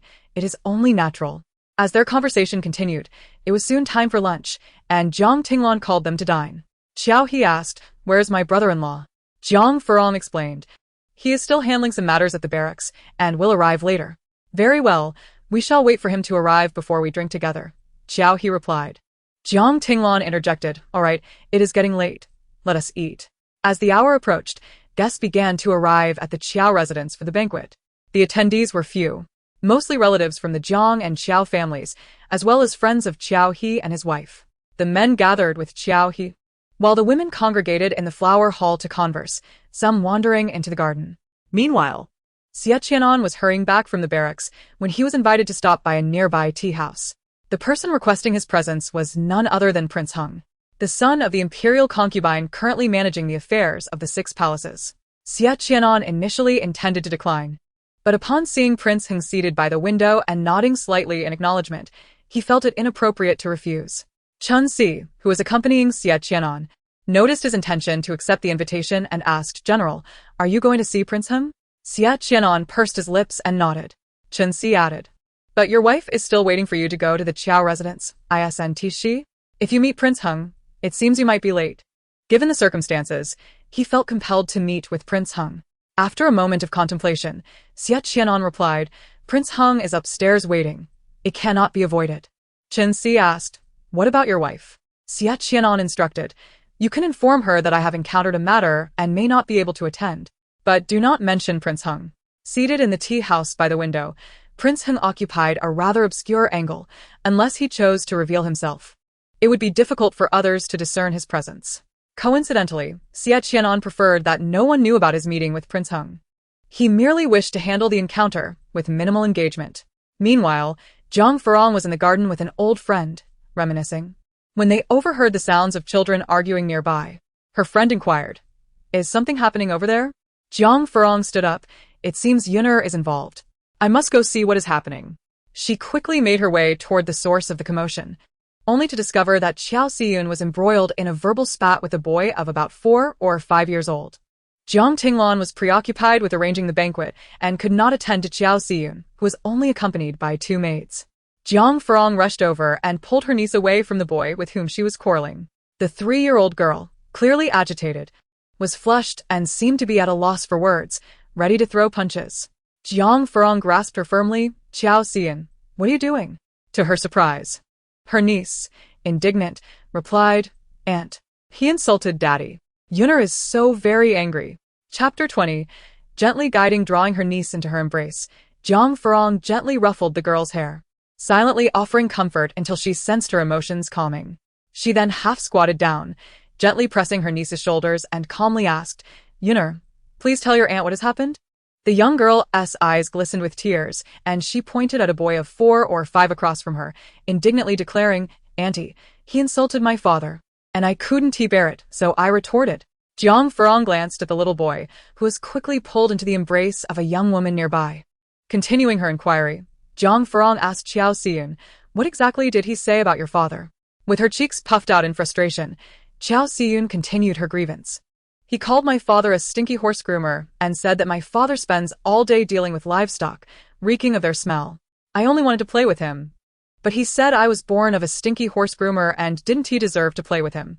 A maid accompanying Xiao Xiyun added indignantly, "That little lord even pushed the young lady."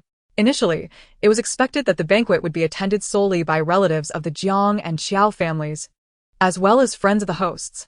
The 2 maids had not anticipated a quarrel between their young mistress and another young lord. They had merely followed at a distance, and when the 2 young masters began to tussle, they could only rush in to separate them. Not only had the boy spoken rudely, but he had also resorted to physical aggression. Jiang Furong cast a sharp look at the boy, who remained unfazed and resumed his unseemly remarks. "I'm not wrong. Xiao Xiyun's father is indeed a stinky horse groomer. What does it matter if he has returned to the capital? He'll still be dealing with livestock. Livestock are all smelly, so Xiao Xiyun must smell too. I don't want to play with her." The woman beside the boy hurriedly covered his mouth, awkwardly chuckling. "He's just a child and doesn't he know better? Let us treat it as a joke and not take it to heart." Yet, there was no hint of reproach for her child in her demeanor. Unable to tolerate such insults against her father, Xiao Xiyun was about to retaliate when Jiang Furong soothed her. She then stood up, took her niece's hand, and coldly addressed the woman shielding the boy. "Madam, do you have nothing to say regarding your young lord's words?" The woman chuckled awkwardly. "Dear madam, please don't overreact. My Chuan is still young and doesn't he understand? Please don't hold it against him." Indeed, the child was still quite young. Jiang Furong shot her a glance, continuing, "Such insulting and unpleasant words must have been learned from the adults in front of the child." The woman's expression darkened. However, Jiang Furong's tone shifted. "Yet, a child of 4 or 5 certainly understands some things. Not only did he speak rudely, but he also resorted to physical aggression. This indicates either a lack of proper upbringing or a malicious disposition." The woman was immediately taken aback. She could not allow her precious son to be labeled as ill-mannered and malicious. Her tone cooled slightly. "Madam, my son is still young and doesn't he know better? But your words are rather harsh." Furthermore, she added, "Why should an adult concern herself with a child?" Jiang Furong smiled, though the mirth did not reach her eyes. "Concern myself? I'm rather intrigued to ask you. Do you not find your son's words unpleasant?" The woman remained complacent, choosing not to respond, clearly believing her son's remarks were justified. To say that he was merely a stinky horse groomer and that even upon his return to the capital, he had no prospects, was a blatant expression of her contempt for He and the Qiao household. Those present exchanged glances, yet none came to Xiao He's defense. It was evident that all shared the same sentiment. They held little regard for the recently reassigned minor official from the Horse Breeding Bureau. And perhaps they were reluctant to provide any ammunition for gossip. Jiang Furong surveyed the women present and turned back to the earlier speaker, mockingly stating, "Ah. So, it is not merely the child's ignorance, but rather the flawed upbringing from the top down." "Madame Xie, what do you mean?" The woman's countenance darkened. Though her tone remained restrained, she was not prepared to provoke someone from the Xie family. Jiang Furong feigned innocence. "Could it be that you are hard of hearing?" I stated. "It appears that the people in your household are flawed."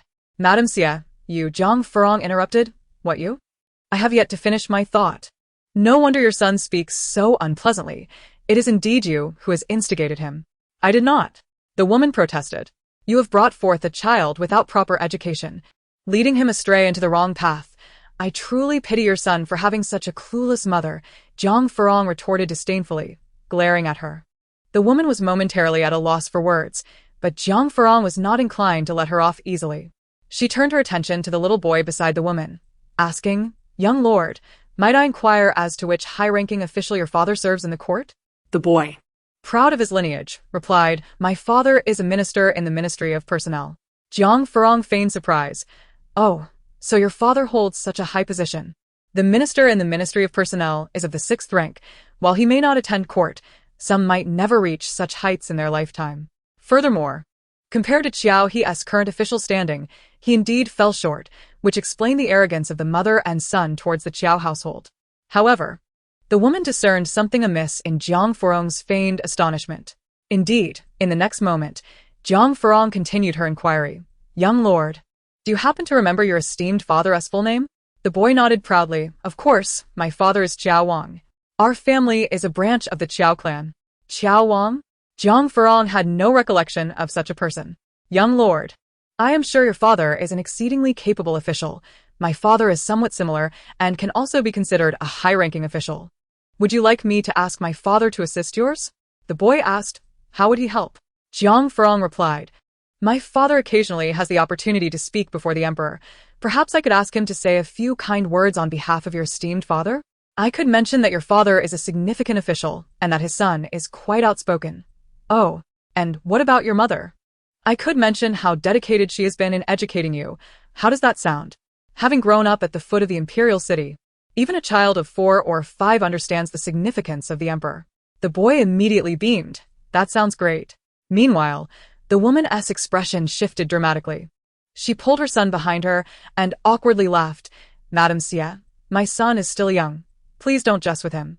Jiang Furong disregarded her, continuing to focus on the boy beside her. "Young lord, then we have an agreement. I believe what you said today holds some merit. I suspect it was taught to you by your mother?" The boy nodded in agreement. Jiang Furong said, "You can tell others that those were your mother's teachings. They will surely praise her." "Madame Xie." The woman's voice trembled. Jiang Furong cast a casual glance at her. "What is it? I haven't finished speaking yet?" Chapter 21. Anticipation fades. The woman finally adopted a mournful expression. "Madame Xie, it was my failure to properly educate my son. I too have erred in my words and actions. I vow to amend my ways from now on. Might we resolve this matter without troubling Inspector Jiang?" Jiang Furong was disinclined to engage with her and wished to speak further with the young boy. The woman promptly pushed her son towards the maid, signaling for her to take him away. "Madame Xie, you are magnanimous. Please do not hold this against us. Let us avoid troubling Inspector Jiang." Jiang Qi'an, the right censor of the Imperial Censorate, wielded considerable influence and authority. If the words of Qiao Wang's wife and child reached Jiang Qi'an's ears today, it would inevitably harm Qiao Wang. At that moment, the woman finally felt fear creeping in. She recalled that Xiao He's father-in-law was a censor. If their words negatively impacted her husband's career, it would be they who suffered the consequences. However, it appeared that she recalled that the half-sisters from the Jiang family did not share a particularly close bond. A woman approached Jiang Furong, attempting to link arms with her. "Madame Xie," but Jiang Furong deftly sidestepped, seemingly aware of the woman's intentions. Coldly, she remarked, "Madam, do not forget, my second sister and I both bear the surname Jiang. Furthermore, my father has always cherished us sisters. Even after marriage, he continues to support us." Just then, Jiang Tinglan arrived, looking somewhat pale and, upon seeing her, displaying a hint of shame. Jiang Furong surveyed the onlookers without hesitation and spoke candidly. Ladies and gentlemen, I am aware that many of you harbor similar sentiments regarding my second brother-in-law, deeming him merely a horse caretaker with no prospects. Am I right?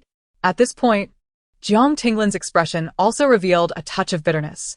She was well aware of the uproar's origin, yet sometimes the truth lay bare, leaving her at a loss for words against the mocking of others.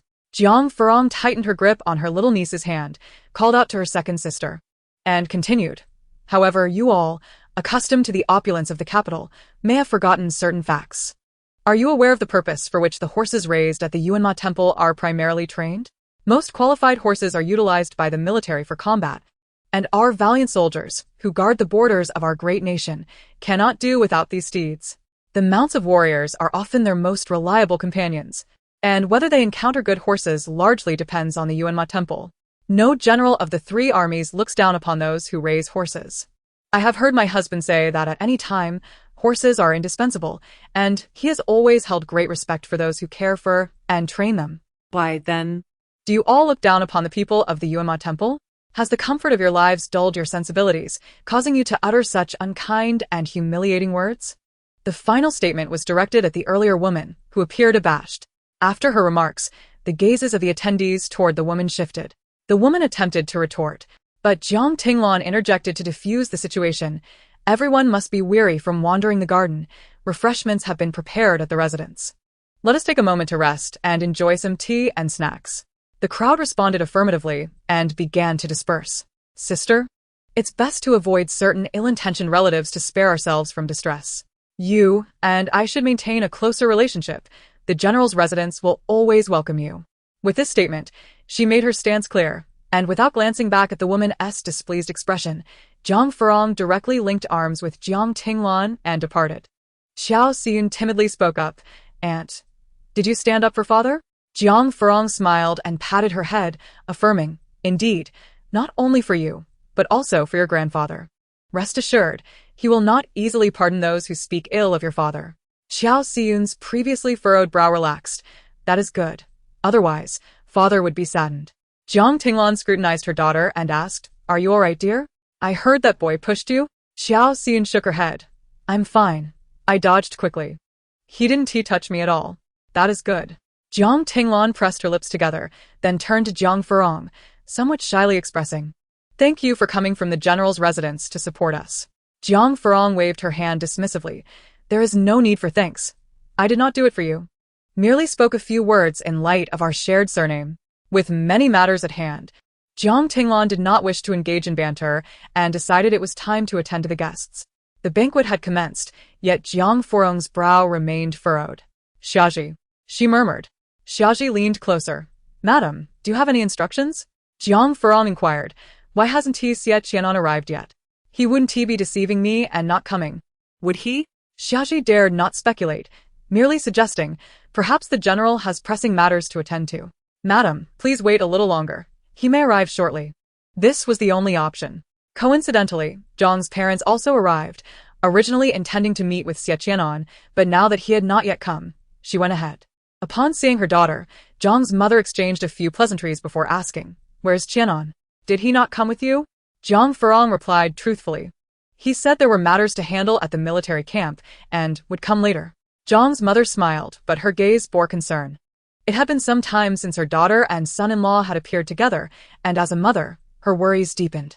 At that moment, a servant from the Qiao residence approached. Madam Xie, someone is looking for you. Deputy General Chen, why are you here? Chen Si awaited Jiang Furong outside the Qiao residence. Upon her appearance, he saluted her respectfully. Madam. Jiang Furong glanced behind him, not seeing anyone, and furrowed her brow in inquiry. Where is your general? Is he not coming? Chen Si responded. The general encountered an urgent matter and will not be able to arrive. He instructed me to inform you. Another matter? Jiang Furong's anticipation faded instantly. The last time she visited her mother at the Jiang residence, Xie Qi'an had not accompanied her.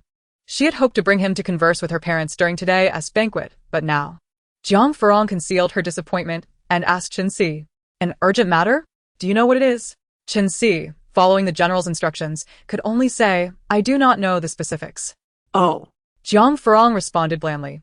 Having conveyed the message, Chen Si turned to leave. Jiang Furong watched him depart, silently sighing, and was about to turn away when a gentle voice called out, "Miss Jiang?" The newcomer was Su Yan. Jiang Furong expressed mild surprise. "Su Yan, what brings you here?" There were rumors in the capital that the newly appointed top scholar, Su Yan, due to his humble origins and lack of connections with the powerful and influential, was highly regarded by the emperor. In just 2 years, he had risen from the position of chief of the Dali Temple to that of junior minister, a testament to both the emperor's favor and his exceptional capabilities. Colleagues who worked with Su Yan knew him to be decisive and efficient, earning a reputation as a formidable figure among seasoned officials. Yet, in private, Su Yan was an elegant and modest gentleman, just as he was now, smiling as he greeted Jiang Furong. Today, he wore a bamboo green robe, his hair secured with a jade-colored hairpin, exuding a more approachable demeanor than his usual composed attire. His eyes sparkled with warmth, and his tone was gentle, devoid of the intimidating presence often associated with the political arena.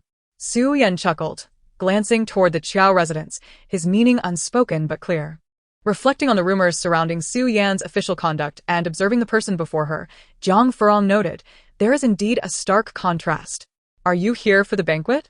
Su Yan inquired. "Is it not apparent?" Jiang Furong smiled and candidly asked, "Did my second sister send an invitation to your Su residence?" Su Yan was no longer the impoverished youth who had traveled to the capital 4 years ago with a gravely ill mother, only to face humiliation. He had become a prominent figure, well regarded by the emperor and firmly established among the elite. Jiang Furong knew that Jiang Tinglan had not sent invitations to those in high society, and she surmised that Su Yan had likely not received one either. Indeed, Su Yan spoke. "I heard that Brother Qiao he has been summoned back to the capital, so today I have come uninvited. But you, what is the matter?" Jiang Furong expressed her thoughts. "I thought that Su Xiaoqing might not come." Su Yan, well aware of the underlying meaning in her words, felt a flicker of disappointment in his eyes at her statement. He sighed softly and said, "Miss San, you assisted me during my times of misfortune and treated me as a friend. I would like to inquire, now that I have achieved some success, if I were to fall from grace again, would you still lend me your assistance?" Without hesitation, Jiang Furong nodded. "Of course. Whether I help you does not depend on your status, but rather on my desire and ability to assist." Su Yan understood her sentiment but countered, "Does Miss San truly believe I am someone who forgets kindness?" Taken aback by the question, Jiang Furong momentarily lost her words. Su Yan, however, was not insistent on her reply and continued, "Miss Jiang, you too hold a place in my heart as a friend. Regardless of whether I am Su Yan or Su Xiaoqing, it is only right that I am here today." At that moment, Jiang Furong grasped his intent. Su Yan comforted her. "Brother Qiao he understands horses. I believe he will find his place in the world. I trust that the Qiao family and you, Miss will flourish."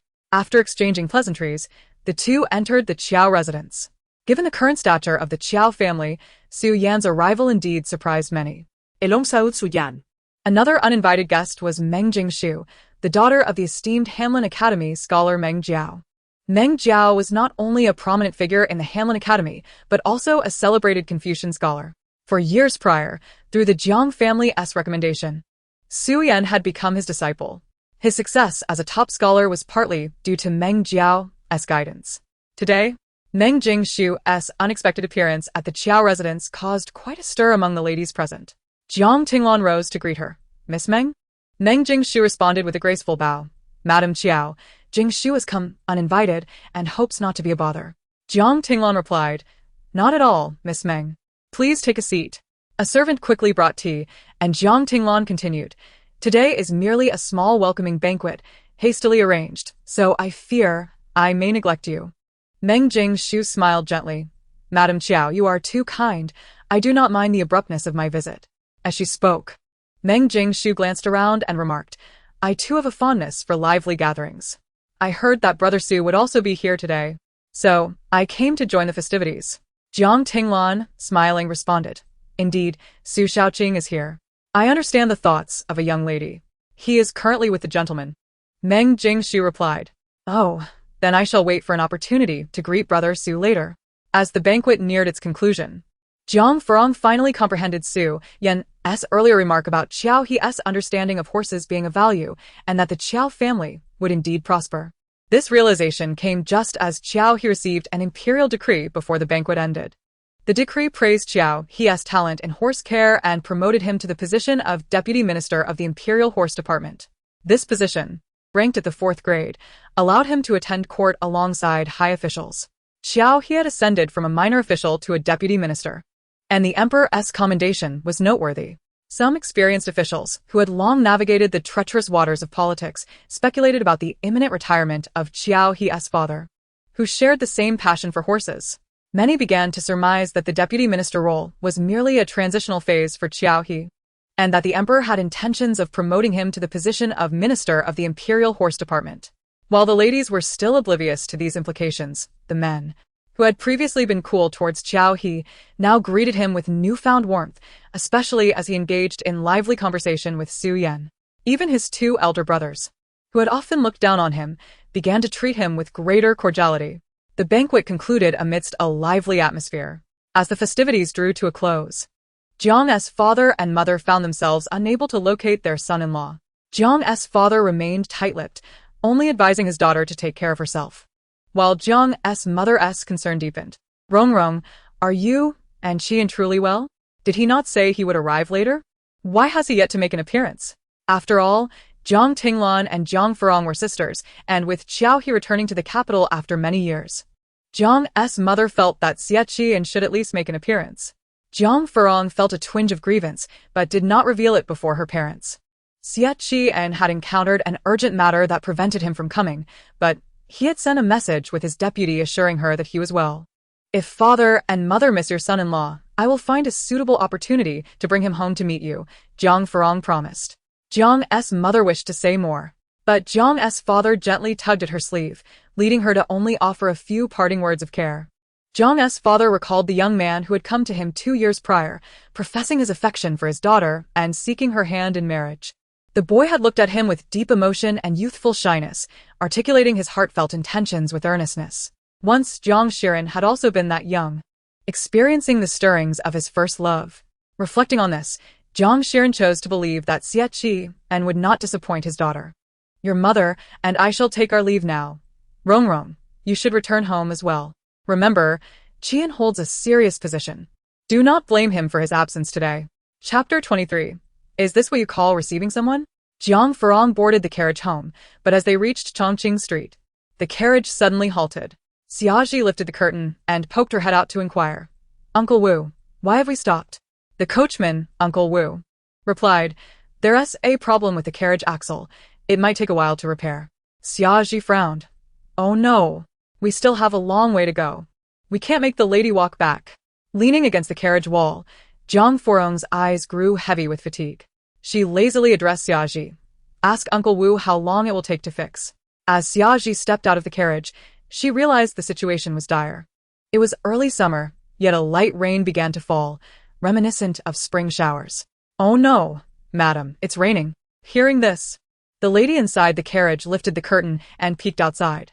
Indeed, fine raindrops were falling from the twilight sky. The rain danced lightly to the ground, producing a melodious sound akin to a gentle tune. However, this unexpected drizzle added a layer of annoyance. Jiang Furong felt a surge of irritation and was about to ask Xiaji if there was an umbrella in the carriage when she noticed another carriage slowly coming to a stop nearby. Madam Xie, why have you stopped here? Is there something wrong? Xie Qi'an emerged from his carriage, unfurling an umbrella. Jiang Furong was slightly taken aback. Xie Qi'an, have you just left the Qiao residence? Xie Qi'an nodded. I had an enjoyable conversation with Brother Qiao He, so I stayed a bit longer. What about you? Jiang Furong furrowed her brow. The carriage has broken down, and now it's raining. Noticing her irritation, Xie Qi'an offered. I happen to have some business to attend to at a shop down the street. Since the carriage is empty, if you don't mind, I can have someone take you. Glancing at the rain, Jiang Furong suddenly felt inclined to walk home. Pray tell, Xie Qi'an, do you happen to have an extra umbrella? Xie Qi'an furrowed her brow and inquired. You aren't contemplating a walk back, are you? Jiang Furong nodded. Walking in the rain possesses a certain charm, does it not? There remains quite a distance to the Xie residence. No matter. I shall return before darkness envelopes the sky. Observing her enthusiasm, Su Yan chose not to argue further and silently handed over the umbrella prepared in the carriage. Xie Ji accepted the umbrella, expressed her gratitude, and, adhering to her mistress's instructions, offered a few words of caution to the coachman before opening the umbrella to shield Jiang Furong from the rain as they proceeded forward. Upon reaching the intersection of Chongqing Street, Su Yan prepared to head back to their residence in the opposite direction. Watching the woman shrouded in the curtain of rain, he felt an inherent hesitation to overstep boundaries. He instructed a couple of accompanying guards, who then trailed Jiang Furong and Xie Ji from a distance.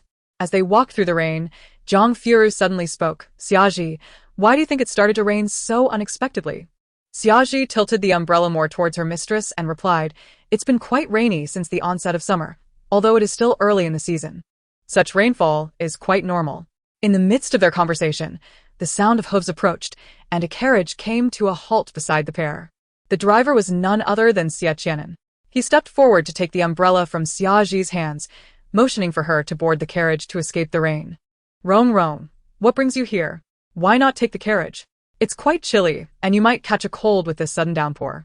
Xie Qi'an, why didn't you visit the Qiao residence today? Even a brief appearance would have sufficed. Jiang Furong interrupted him mid-sentence. Xie Qi'an paused, keenly sensing the chill in her tone. Raising his gaze, he noticed the slight flush and hint of grievance in Jiang Furong's eyes, causing his heart to lurch. My apologies. Rong, I did not mean to stand you up. An urgent matter arose unexpectedly. Jiang Furong chuckled softly, yet you clearly promised me. Is there truly no time for mere appearance? In truth, Jiang Furong was not deeply concerned about his absence from the Qiao residence. Perhaps the sudden rain had stirred her emotions. Her growing discontent sought an outlet. Xie Qi'an's face was filled with remorse. He refrained from defending himself and merely continued to apologize. I am sorry, Rong. It is my fault. I will not let you down again. He attempted to take her hand, but Jiang Furong evaded his grasp. Do you know, Xie Qi'an? I was somewhat angry today. I know, it was my mistake. Jiang Furong regarded him with a serious demeanor, saying, Xie Qi'an, you know I have been spoiled by my parents since childhood. In matters both trivial and significant, if a commitment is made, it should be honored, otherwise, it breeds discontent. Even if someone else has made a promise, my immediate reaction to any failure is fury. You may find me unreasonable, but this is how I am, and any interaction with me must accommodate this. Every word she uttered resonated deeply within Xie Qi'an. Upon hearing this, his expression of regret intensified. He had long understood her nature, having prepared himself for her temperament even before their marriage. He now realized he should have made the effort to visit, even if only briefly. I know, I have always known, and you should trust me, Rong. I will not disappoint you again, will I? The sincerity in his eyes, tinged with a hint of caution, softened Jiang Furong's mood considerably. She pressed her lips together, nodded slightly, and murmured in agreement. Xie Qi'an exhaled a sigh of relief, stepping aside to allow Jiang Furong to enter the carriage. Rong, please do get in quickly, lest you catch a chill. Why have you come? Naturally, I came to fetch someone. Fortunately, I arrived, otherwise you would have. Miss Jiang, how did you come to be in the carriage? As Jiang Furong prepared to board, Xie Ji lifted the carriage curtain and, upon seeing the occupant, interrupted Xie Qi'an's sentence in surprise. Jiang Furong halted, abruptly turning her gaze towards the carriage. Indeed, she spotted Jiang Meng seated within. Didn't you just mention you were here to fetch someone? A wave of bitterness surged within Jiang Furong upon seeing Jiang Meng, and the previously suppressed emotions began to resurface. She dropped her previously raised skirt and swiftly turned to Xie Qi'an, her tone growing icy. Is this what you call fetching someone? Chapter 24. You must think I have overstepped my bounds, do you not?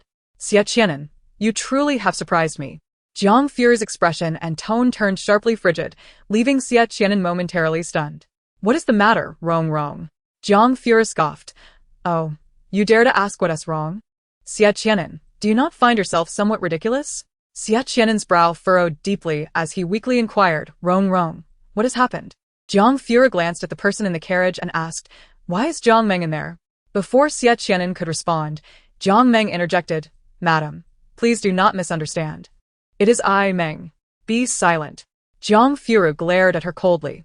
I did not ask you. To her surprise, Jiang Meng continued with a hint of caution, Madam. Even if you are angry, I must explain. We cannot allow a misunderstanding to create a rift between you and the general. Then, Miss Jiang, do hasten to explain. Spare us the superfluous words. Xiaji interjected on behalf of her mistress. Jiang Meng stuttered, her gaze shifting to Xie Qi'an. However, Xie Qi'an did not acknowledge her. His face taut as he attempted to guide his wife beneath the umbrella. Seeing this, Jiang Meng took it upon herself to clarify. Madam must have misunderstood. I was at the shop when the rain began unexpectedly, and I had no umbrella. The general happened to pass by and kindly offered me a ride. Jiang Furong silently regarded the man holding her arm, while Xie Qi'an hurriedly nodded. It was merely a coincidence. I was passing by, after all. He then sought to assist Jiang Furong into the carriage. However, Jiang Furong seized the opportunity to free her arm. You two truly are both coincidentally fortunate, are you not? Her words puzzled Xie Qi'an. Rong. What do you mean by that? Jiang Furong replied, Xie Qi'an, do you genuinely not understand? Or are you feigning ignorance?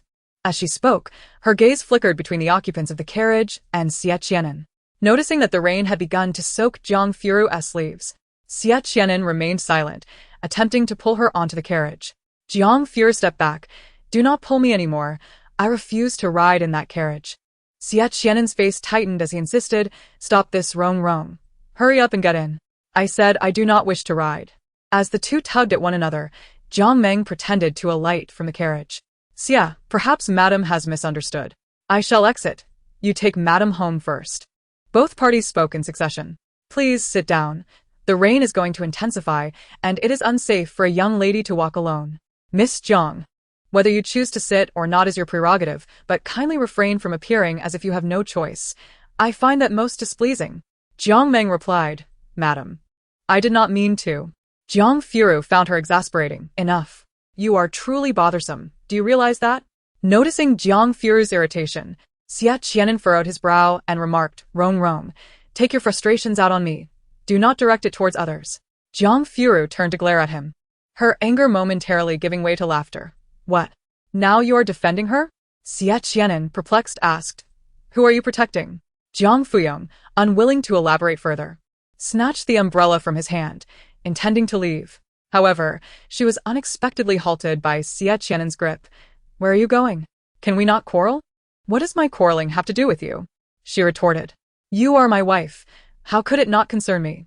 Then why do you allow other women to ride in your carriage? Jiang Furong nearly shouted this accusation. She truly could not believe that Xie Qi'an was oblivious to Jiang Meng's intentions. Or perhaps he was feigning ignorance. Xie Qi'an felt a wave of helplessness wash over him. It was merely a chance encounter, and I had no ulterior thoughts. Jiang Furong suddenly regarded him with a calm demeanor, inquiring, If I were to take another man's carriage home, would you not feel troubled? Thus, it would be best if you two ride together, she concluded. Xie Qi'an fell silent, tightening his grip on the umbrella. His gaze drifting past Jiang Furong to the two men who had just approached, neither too close nor too far. In a low voice, he murmured, Another man? Are you referring to Xie Qi'an? Is this umbrella not his?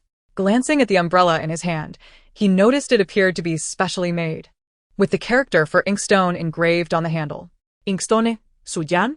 Moreover, among the two men following them, one slender and tall was a guard often seen accompanying Xie Qi'an.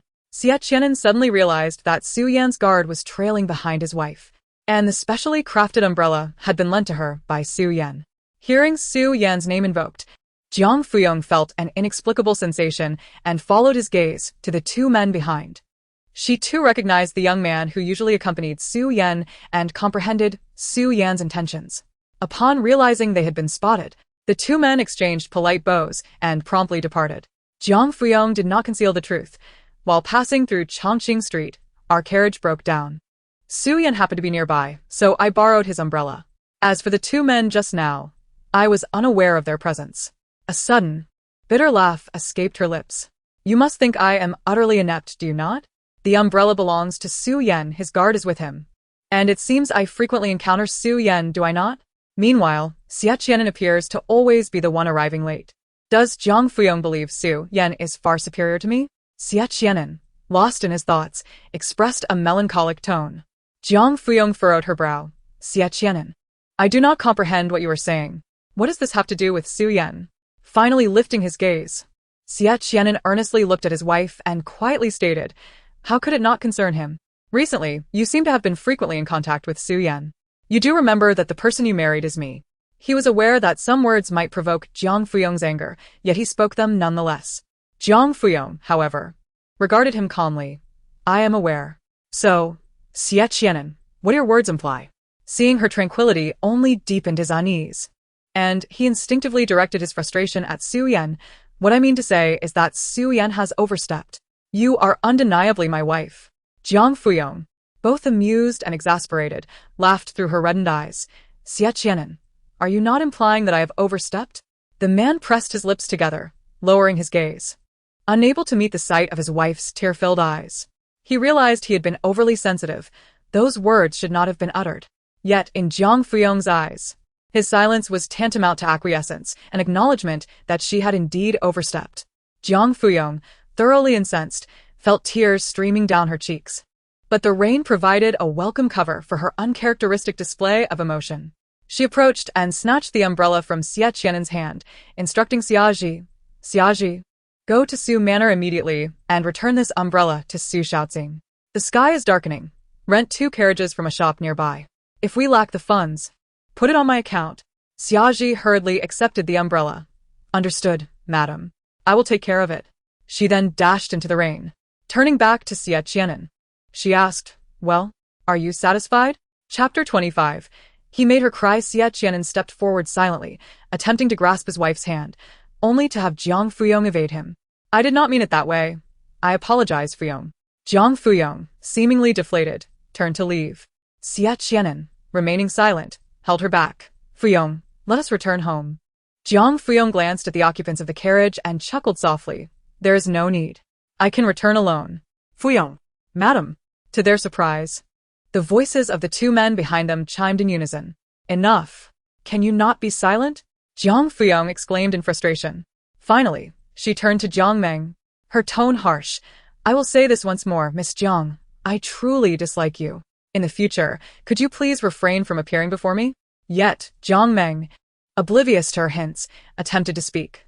Madam, I'm sorry, Brother Xie. Xie Qi'an interrupted in a deep voice. Enough. Do not say another word. Jiang Furong disregarded both of them and continued walking into the downpour, moving forward alone. Observing the delicate crimson figure of the woman in the rain, Xie Qi'an clenched his fists and hurried to catch up, determined to forcibly usher her into the carriage. Jiang Furong, however, resisted his grasp, feeling overwhelmed by his strength. Let go. Initially intent on ignoring her wishes and taking her onto the carriage, Xie Qi'an froze upon seeing the redness in Jiang Furong's eyes. Despite the rain concealing her tears, he understood. She had cried, and he was the cause of her distress. Xie Qi'an became flustered. I am sorry, Furong. And he loosened his grip. Jiang Furong broke free from his hold and continued walking away, her steps heavy with unspoken burdens. Xie Qi'an silently followed, removing his outer robe and draping it over Jiang Furong's shoulders. She paused but did not reject the gesture nor speak. She merely continued forward in silence. The rain fell harder and the sky darkened, leaving the streets nearly deserted. Xie Qi'an remained quiet, trailing behind his wife, both of them walking in tandem. He felt compelled to say something, yet an inexplicable fear gripped him, leaving him silent. Throughout history, rain has not only brought forth sorrow, but has also magnified the heart's grief. In such moments, misfortunes seemed to multiply. Just like Jiang Furong, who, while walking steadily, unexpectedly twisted her ankle on a stone in the road. A sharp pain shot through her right ankle, and she gasped, collapsing to the ground. Xie Qi'an's heart raced as he rushed to her side. Furong, are you all right? Jiang Furong winced in pain. My right foot hurts. Xie Qi'an knelt beside her, lifting her onto his bent knee. Let me take a look. He pressed gently on her soaked tights, and she cried out. Ah, it hurts. Frowning, Xie Qi'an noted. You've sprained your ankle. It seems serious, and there is already swelling. We must return home quickly. He lifted her in his arms, glancing at a shop nearby that still had its lights on, and hurriedly negotiated with the shopkeeper. The pain in her foot intensified, and Jiang Furong was too preoccupied to pay attention to their conversation, only noticing that the shopkeeper soon emerged with a horse. She was lifted onto the horse's back, and Xie Qi'an swiftly mounted as well. His garments were already drenched, and at that moment, he paid no heed to the persistent rain. Pressing his legs against the horse's belly, the steed galloped quickly into the curtain of rain. Upon returning to the estate, Xie Qi'an carried her directly to the Fuhua courtyard. Chuanxing gasped, "General, Madam, how did you get caught in the rain?" Xie Qi'an instructed her, "Quickly fetch dry clothes for the madam, and be cautious, her foot is injured. I will go get the medicine." The ointment for bruises and sprains was always kept in the residence, as injuries were commonplace among the soldiers. Unbeknownst to him, the medicine would be applied to Jiang Furong first. Jiang Furong changed into dry inner garments and wrapped herself in a thick cloak just as Xie Qi'an returned with the medicine and hot water. He squatted by the bed, placing a wooden basin down, and was about to grasp her feet when Jiang Furong instinctively recoiled, saying, "I can manage myself." Xie Qi'an's demeanor suddenly turned firm. "Do not move, I will do it." He took her fair feet and submerged them in the warm water, carefully washing them, then picked up a dry cloth to wipe off the droplets. When he gently touched the injured area on her right foot, Jiang Furong cried out in pain, instinctively pulling her foot back. Xie Qi'an held onto it, speaking softly, "Rong, do not move. I will apply the medicine. It may hurt a bit, just bear with it." The cool medicinal paste was applied to her swollen ankle, which had become noticeably more inflamed since the injury, despite Jiang Furong's best efforts to endure. The soft sounds of her pain and the tears that fell betrayed her, though she herself did not understand the reason for her tears. The droplets fell onto the back of his hand as he applied the medicine, causing him to pause momentarily, exhaling slowly before continuing his task. The pain was hers.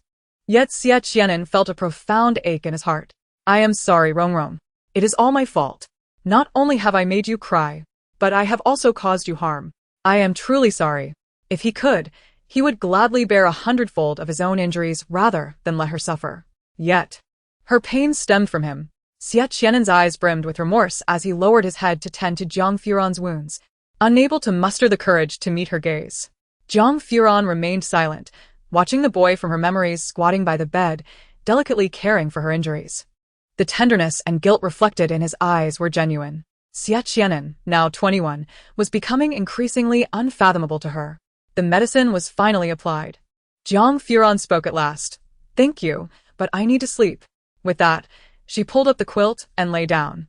Xie Qi'an stood in silence, casting a fleeting glance at the figure buried under the covers, and said, "I have instructed someone to brew ginger soup, and it will be here soon. Drink it before you sleep. You do not want to catch a chill from the rain." The person on the bed did not respond, yet he continued to advise. "Your ankle is quite swollen. You should rest indoors for the next few days. I will come again tomorrow to apply the medicine." Having said this, he turned and exited the room. Just then, he encountered Chuanxing, who was bringing the ginger soup, and quietly instructed her, "Make sure the madam drinks it, and take good care of her." Chuanxing served her mistress the ginger soup, but Jiang Furong suddenly found herself wide awake. She lay quietly on the bed, staring blankly at the canopy above. When Chuanxing returned from the rain, Jiang Furong's dazed eyes finally moved. Chapter 26. The estate must not have hydrangeas? "Madam, has the umbrella been returned to Su Shaoqing?" Xie replied, "Yes, it has already been returned to Su Shaoqing." Jiang Furong murmured a soft acknowledgement, then fell silent again. Xie bit her lip and relayed Su Yan's words to her mistress. "Madam, Su Shaoqing expressed his regret for the trouble he caused you and asked me to convey his apologies." When Xie returned the umbrella to Su's residence, Su Yan sighed in mild exasperation upon hearing the reason for the return. "It was my overreach that led General Xie to misunderstand. Please, tell your madam I am sorry." In truth, Su Yan felt quite wronged. He did not care about Xie Qi'an's opinions of him, but he certainly did not wish to be the catalyst for discord between the couple. Moreover, if General Xie claimed others had overstepped, did he not also have his own transgressions? Nevertheless, he lacked the standing to criticize Xie Qi'an. Yet, he felt genuinely remorseful that Jiang Furong was implicated because of him.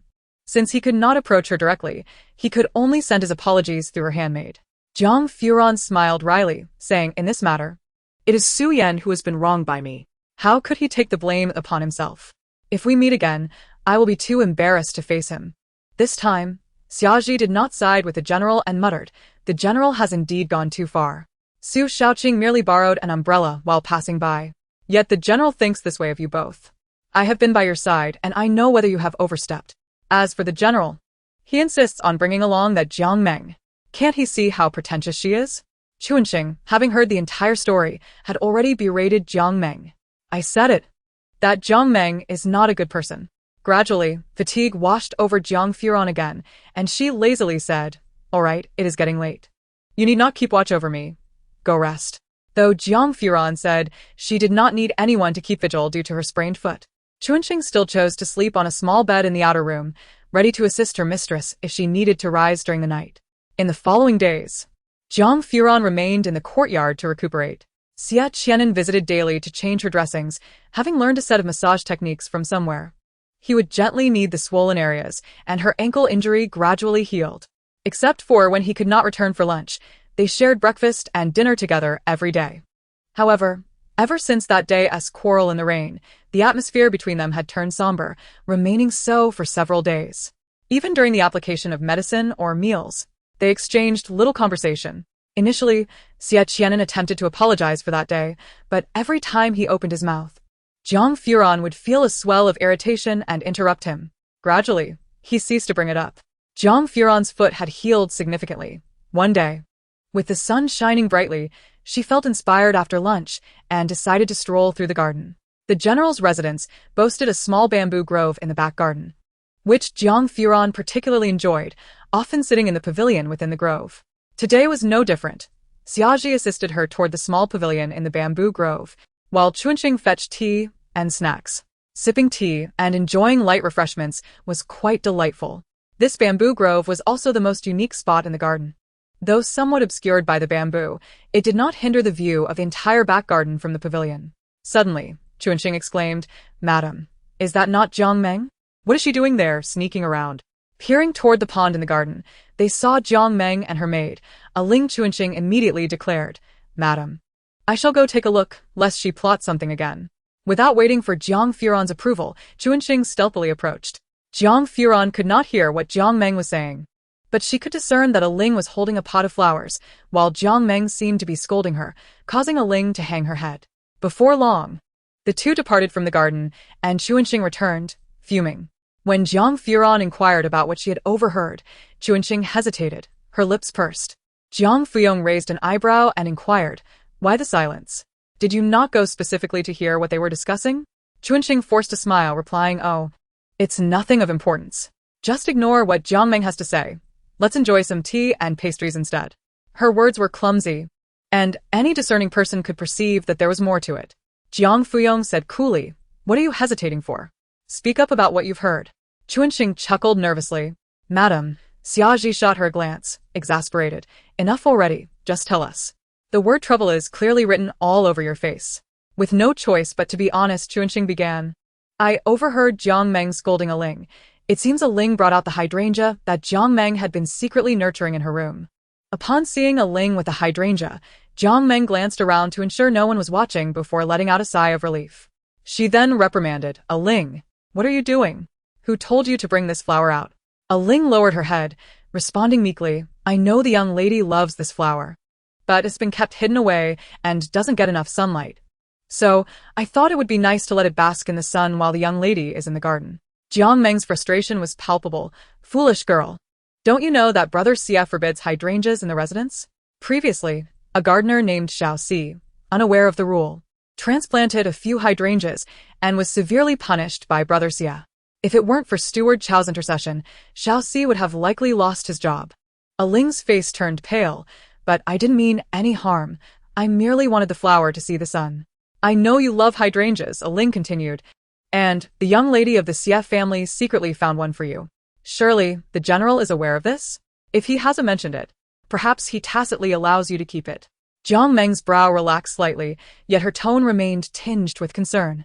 "But everyone knows that Brother Xie has strictly forbidden hydrangeas in the house.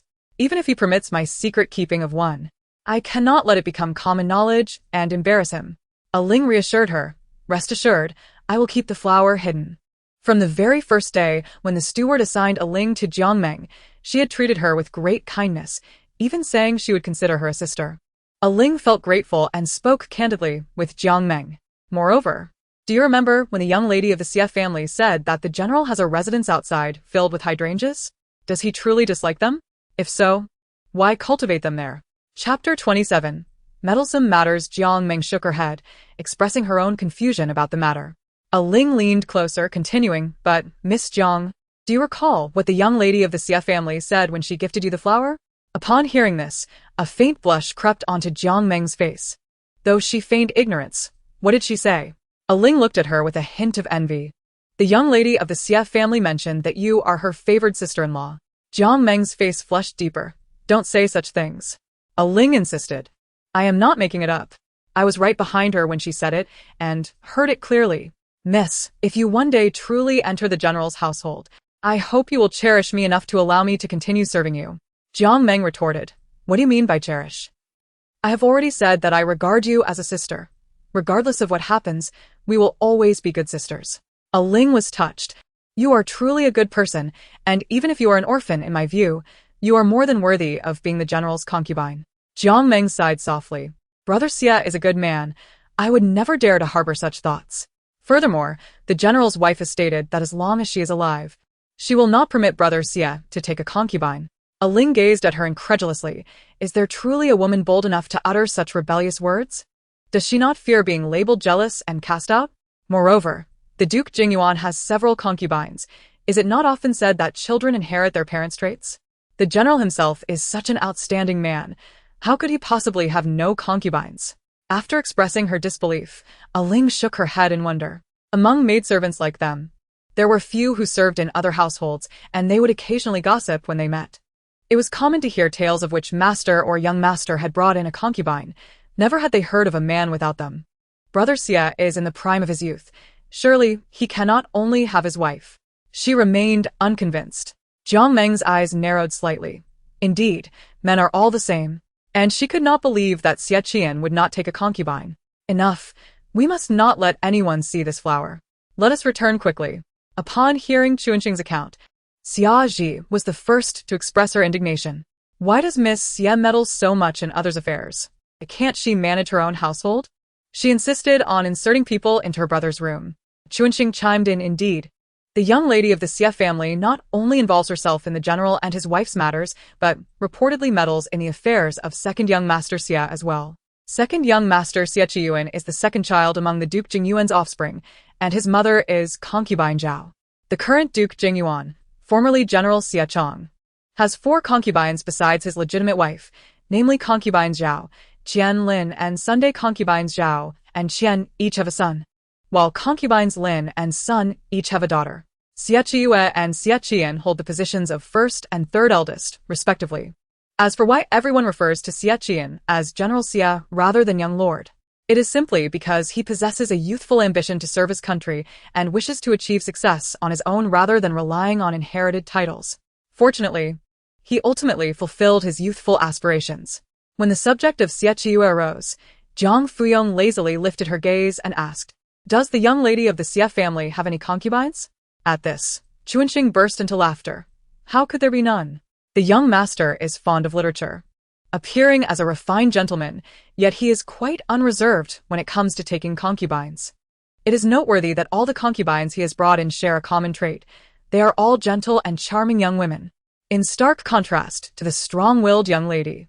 Jiang Furong murmured, No wonder she is so keen on meddling in the affairs of others' households. A silence fell over the pavilion. Chuanqing timidly asked, Madam, what do you intend to do about what Jiang Meng just said? Jiang Furong suddenly rested her head on the stone table before her, her expression far from pleasant. What else can I do? It is true that if Xie Qi'an insists on taking a concubine, what can I, as a woman, say? Others would have me assist in arranging for someone to join my husband's household. Just thinking about it makes my heart heavy. However, Jiang Furong, recalling her parents' enduring love, found it difficult to accept the idea of sharing her husband with another woman. If Xie Qi'an were to decide to take a concubine one day, she wasn't ready for that yet. Just the thought made her uncomfortable. That night, Xie Qi'an came again to tend to her wounds and, after a thorough examination, asked, Does it still hurt? Jiang Furong was lost in thought, and after a long moment, she did not respond. Xie Qi'an raised his head with a slight furrow in his brow and gently inquired once more, Rong, does it still hurt? What did you say? Jiang Furong asked, momentarily lost in thought. Xie Qi'an slightly increased his grip, bringing her back to reality. Your foot, does it still hurt? Jiang Furong lifted her right foot and moved it a few times, seemingly relieved. It seems to hurt less now. Yes, I checked and it should be nearly healed. May I leave the residence now? Xie Qi'an replied. Leave the residence? Do you have something to attend to? Yes, Jiang Furong affirmed. After a brief pause, she added, Xie Qi'an, I assure you, I have not acted inappropriately behind anyone's back. You cannot possibly confine me within these walls. Upon hearing her words, Xie Qian's lips curled into a bittersweet smile. Despite having said nothing, she had already envisioned the worst possible scenario. I understand. And I never said you couldn't leave, he replied. As he assisted her in putting on her shoes and socks, their eyes inadvertently met, only for Jiang Furong to quickly avert her gaze. Thank you, but it's getting dark, and I wish to rest, she stated. Xie Qi'an lowered his gaze to observe her for a moment before softly responding, Very well, I shall take my leave. Rest well. Once he departed, Jiang Furong found herself unable to sleep for a long time. Her mind replayed the words spoken by Jiang Ming earlier in the day. Xie Qi'an had strictly forbidden the presence of hydrangeas within the residence. Yet he cultivated an entire garden of them at an estate outside. Suddenly, she recalled an encounter from just days before her coming of age, when she had met Xie Qi'an and his fourth brother, Xie Qiming, on the street. Xie Qiming, ever mischievous, had accidentally knocked the candied hawthorn and dried meat she had just purchased to the ground. Infuriated, she was about to engage in a public argument with him when Xie Qi'an intervened, even going so far as to buy her new treats. While waiting for Xie Qi'an, Xie Qiming had leaned in conspiratorially and asked, Do you know what my third brother is doing outside today? Chapter 28. The Xie residence. Jiang Furong shot him a glance and replied coolly, What he does is of no concern to me. Xie Qiming, however, persisted, It's no trouble to tell you. My third brother is out looking at properties. He mentioned a location that sounded like it was on Chunshao Street. Yes, that was it. A year ago, Jiang Furong remembered it vividly. The next day, she expressed her desire to go out for a stroll and led Chunxing out the door. The carriage headed directly toward Chunshao Street.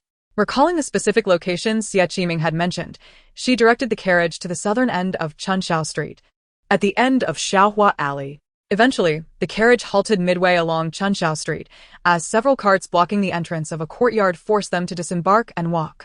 As they passed by the carts, a pair of elegantly dressed women caught the attention of the porters, who stopped to admire them. Chunxing, with her fiery temperament and a hint of boldness, shot a fierce glare at the men who were staring. The porters, taken aback by her fierce gaze, quickly averted their eyes. A woman returning from shopping paused to observe the two charming ladies, her brow furrowed in thought, as if she found one of them vaguely familiar. Once they passed the carts, Chunxing inquired, Madam, what brings you here? Jiang Furong continued walking forward, simply stating, I have some doubts that I wish to investigate. Upon reaching the end of Xiaohua Alley, she indeed spotted a residence with a plaque simply inscribed with the words Xie Residence. This must be the place, Jiang Furong murmured. Chunxing examined the residence. The owner shares the same surname as the general, Xie. Madam, do you know the inhabitants here? Jiang Furong ignored her question and scrutinized the entrance, which was impeccably clean, suggesting that someone resided within. The dark red door was firmly shut, and just as Chunxing was about to knock, Jiang Furong suddenly grasped her arm. Wait, she said. Chunxing looked puzzled. Aren't you here to find someone? How can we do that without knocking? Jiang Furong hesitated, unsure of her fear, and turned to walk away, with Chunxing in tow. Madam, what are you doing? Jiang Furong whispered, Chunxing, I need your help with something. What is it, madam? Just give the order. I wish to observe the situation inside the Xie residence, but I do not want anyone to notice. Chunxing, ever bold and clever, thought for a moment. Is that all? It's simple enough. How? Climb over the wall. Jiang Furong looked at herself and then at Chunxing, expressing her dismay. I have no skills for climbing. Chunxing, undeterred, led Jiang Furong to a corner of the alley beneath a sturdy elm tree. Madam, you wait here for a moment. I will return shortly. Jiang Furong stood under the tree, bewildered. Before long, she heard raised voices from further down the alley. Passers-by were drawn to the commotion, and soon she saw Chunxing peeking from around the corner. When the coast was clear, Chunxing waved her hand, and soon a man emerged carrying a ladder. Hurry, madam. We must make haste, Chunxing urged, grabbing Jiang Furong's hand. We can't let anyone see us spying on another's home in broad daylight. The man quickly located a suitable spot to set up the ladder and stabilized it. Madam, allow me to assist you up. Seeing Jiang Furong hesitate, Chunxing urged, quickly, Madam. We must not be discovered. Gazing at the ladder, Jiang Furong knew she would be able to see inside the courtyard once she climbed. Taking a deep breath, she ascended. "Be careful, madam." Reaching the top rung, Jiang Furong leaned over the wall and gasped in astonishment as she surveyed the interior. Just as Jiang Meng had said, the courtyard was indeed filled with blooming hydrangeas of pale purple, alongside roses in soft pink and red, all flourishing in the late spring and early summer. In that moment, her thoughts became muddled, and she was completely taken aback. She heard her own ragged breaths and the chaotic beat of her heart. Could it be? Am I mistaken? Her gaze remained fixed on a young woman who had just emerged from a room. The woman appeared to be of a similar age, with unremarkable yet symmetrical features, exuding an air of elegance and grace. She wore a simple apricot-colored dress, her hair arranged in a modest bun, adorned only with a plain hairpin and an ordinary floral ornament. She descended the stone steps slowly, brushing her hand against the delicate pink petals of a rose as she passed by. Continuing forward, she eventually halted before several clusters of vibrant hydrangeas. With a gentle grasp, she leaned slightly forward, bringing a cluster of hydrangeas closer to her eyes, inhaling their fragrance, which elicited a smile from her lips. However, Jiang Furong's gaze was fixed intently on the woman's abdomen, recognizing the unmistakable bulge that signified pregnancy, reminding her of Jiang Tinglin's own condition when she carried Xie Qi'an. A torrent of emotions surged within Jiang Furong, rendering her breathless and suffocated. Suddenly, the woman in the courtyard seemed to sense something, raising her head toward the courtyard wall. Jiang Furong quickly crouched down, aided by Chuanqing. She descended the ladder. "Madam, how is it? What is inside?" Chuanqing inquired, sensing her mistress trembling slightly. "Madam, are you unwell?" Jiang Furong's expression was one of profound stillness as she simply replied, "Let us leave quickly." Chuanqing handed the agreed-upon sum to the man holding the ladder and exchanged a few words with him, ensuring he would keep today's events confidential. Chapter 29. The woman in the Xie residence. Those who had previously gathered outside the alley to witness the spectacle had returned, yet Jiang Furong remained oblivious. Her gaze was cast downward as she trudged forward, lost in thought. A few children were playing nearby, and the biggest among them collided with Jiang Furong unexpectedly. The sudden impact sent her crashing to the ground, eliciting a muffled groan as a sharp pain shot through her right palm. "Madam!" Chuanqing exclaimed, rushing to help her up. Just as she was about to scold the reckless child, the little one, fearing parental reprimand, had already scampered away. Chuanqing remarked, "That little rascal, causing trouble and running off so quickly." Then, with a gasp, she exclaimed, "Oh no. Madam, your hand is injured." Accustomed to a life of pampering, Jiang Furong was appalled to find her palm smeared with blood from the scrape. She felt an increasing sense of misfortune. Previously, she had twisted her ankle over a stone when troubled, and now she was injured by a child. The carriage that had initially blocked Xiaohua Alley had departed, and the waiting coachman soon arrived. Chuanqing, seeing the blood on her mistress's hand, felt anxious and guilty. Reflecting on how she had failed to care for her mistress during their outings before, both at the Qiao residence and now. "Madam, the carriage is here. We should go to the nearest clinic to tend to your wound." "It's my fault for not being more vigilant," she added. "It's nothing. It has nothing to do with you," Jiang Furong replied, her voice icy. "I'm not in pain." Strangely enough, despite the wound on her palm, she felt no pain, only a profound ache in her chest, a multitude of pangs. Yet, she pondered, perhaps what she perceived was merely an illusion. Could it be that she was overthinking? But how could it be mere coincidence? Among the myriad flowers, hydrangeas were her favorite. Their long blooming season and the diverse colors within each cluster captivated her heart. Regrettably, despite her affection, hydrangeas were unkind to Jiang Furong, remaining out of her reach. Back at the Jiang estate, her parents had reluctantly planted a few in their garden, allowing her to admire them from afar. The general's residence, on the other hand, was strictly forbidding of hydrangeas, yet it appeared that the woman in the Xie residence also had a fondness for them. Could it be that she was indeed? Jiang Furong dared not dwell further on the thought. Why had they not consummated their marriage after 2 years? The woman in the Xie residence was soon to give birth. Was she perhaps an extramarital affair? If this were true, Jiang Furong knew she could never accept such a reality. Chuanqing assisted her into the carriage, noticing her mistress's dazed demeanor, and understood that something was amiss, yet she refrained from speaking further. "Wushu, to the nearest clinic," the coachman acknowledged. "No need for the clinic. Let us go directly to the Qiao residence," Jiang Furong spoke, her voice slightly hoarse. At that moment, her heart was in turmoil. She did not wish to return to the general's residence. If she returned to the Jiang estate, her mother would undoubtedly sense her distress and worry. It seemed the only option was to go to the Qiao residence. Upon seeing Jiang Furong arrive injured, Jiang Tinglan expressed a mixture of disdain and reproach, hastily summoning a doctor to tend to her wounds. Jiang Furong, how old are you? How could you let yourself come to this state? Can't the general's residence afford a doctor? Why do you come running to my house? Jiang Furong kept her eyes downcast, remaining silent, devoid of the usual bravado she displayed when bantering with Jiang Tinglan. Noticing something was amiss, Jiang Tinglan furrowed her brow. Jiang Furong, what on earth is going on? Mother, my aunt is crying. Aunt, what is wrong? Is someone bullying you? Xiao Qi'an, who had been waiting nearby, was ready to rush into her aunt's embrace upon seeing her injured. When she unexpectedly noticed Jiang Furong in tears, she exclaimed and hurriedly wiped away her aunt's tears with her sleeve.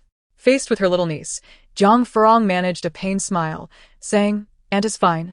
But my hand is hurt, so I cannot play with you today, dear. You should go and play by yourself. Xiao Qi'an, displaying remarkable understanding, replied, I know, Aunt. I won't bother you since you're hurt. I still have some sweet candied fruits left.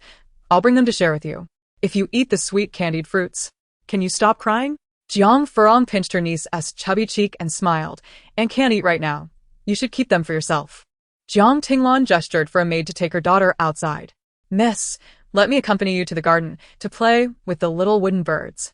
After the maid and child left, Jiang Tinglan sighed as she sat beside Jiang Furong. Enough of the smiles. Your smile looks worse than your tears. Now, tell me what's going on. At last, Jiang Furong's tears flowed like a torrential flood, and she could no longer suppress her emotions, weeping openly.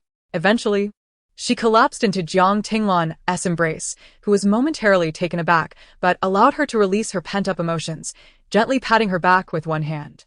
Jiang Furong, who had always been spoiled and proud, typically shed only a few tears, quickly regaining her composure. This time, however, was different. She cried for a long while, leaving Jiang Tinglan's shoulder soaked. Once her sobs had subsided, Jiang Tinglan asked, Have you cried enough? If you have, tell me what is the matter that has made you so heartbroken. Jiang Furong, still sniffling, managed to say, I'm hungry. I want to have dinner at the Qiao residence. Jiang Tinglan could only comply. All right, I will send someone to prepare your favorite dishes. However, Jiang Furong continued, I would like to spend the night at the Qiao residence. Jiang Tinglan's expression indicated she had expected this. Is this incident related to Xie Qi'an? Jiang Furong remained silent, effectively confirming her sister's suspicions. Jiang Tinglan accepted this without further protest, knowing they were sisters and that informing the general's residence would likely not cause any significant upheaval. When Xiao He returned home from his duties, dinner was already prepared, and they began their meal. Upon seeing Jiang Furong at the residence, Xiao He greeted her warmly. Yet Jiang Furong exhibited little reaction. As he contemplated saying more, his wife's piercing gaze interrupted him. After dinner, upon learning that Jiang Furong intended to stay the night at the residence, Xiao He, thinking the two sisters must have intimate matters to discuss, postponed his work in the study to spend time with his daughter. Meanwhile, at the general's residence, Xie Qi'an grew restless waiting for his wife's return. Just then, the coachman, Uncle Wu, arrived to inform him that Jiang Furong had gone to the Qiao residence. Upon hearing that Jiang Furong had been injured and would be staying at the Qiao residence, Xie Qi'an felt an unsettling anxiety and immediately hurried to the Qiao residence. In the 31st chapter, the woman could not possibly be Xie Qi'an's concubine. Madam, General Xie has come to the residence. Claiming he is here to escort the general's wife back, reported a servant. Jiang Tinglan, who was accompanying Jiang Furong in her room, glanced at her and, noticing her calm demeanor, instructed the servant, Please inform General Xie that my sister will be resting here tonight. There is no need for him to worry. I will ensure she returns home safely tomorrow. Not long after, Xiao He arrived at the courtyard, inquiring, Honor, General Xie has come to fetch your sister and is currently in my study, worried about her. Jiang Tinglan stepped outside and replied, My sister has encountered some troubles and sought me out for solace. If she prefers not to return tonight, we shall allow her that comfort. Inform my brother-in-law that my sister's injury is not severe and send him away. Xiao He appeared somewhat helpless, but Lanner, General Xie is anxious about your sister's injury and reluctance to return home. Is it appropriate for us to interfere in their marital matters? Jiang Tinglin's patience wore thin. Xiao Shaoqing, am I to understand that you hesitate to send a simple message? My sister and Xie Qi'an are indeed husband and wife. But Jiang Furong is also my beloved sister. Surely, we are allowed a night together, are we not? Understanding Jiang Tinglin's temperament, Qiao He wisely conceded, you speak rightly. I shall convey your message. He promptly departed the courtyard. Inside, Jiang Furong sat on the bed, hugging her knees, her voice slightly hoarse as she asked, have I caused you and my brother-in-law any trouble by staying at the Qiao residence? Jiang Tinglan kicked off her shoes and turned onto the couch. What trouble could this possibly be? Rest assured, you shall remain here tonight. If Xie Qi'an insists on coming, I will speak with him. Meanwhile, in Xiao He's study, Xie Qi'an, upon learning that Jiang Furong was unwilling to return home and refused to speak with him directly, felt an inexplicable wave of unease. Something told him that Jiang Furong must be dealing with something significant, but what could it be? Could it be related to the events of that rainy night? Burdened by his thoughts, Xie Qi'an returned home in a daze. This night was destined to be sleepless for someone. The bright candlelight illuminated the room, casting shadows over the beauty on the bed, whose eyes grew increasingly vacant. As Jiang Tinglan listened to Jiang Furong recount the day's events, she shook her head in disapproval. That is impossible. You may be overthinking this. Jiang Furong looked up at her in confusion. Jiang Tinglan continued, there is a saying that seeing is not always believing. That woman is unlikely to be Xie Qi'an's concubine. Why is that? Jiang Furong inquired.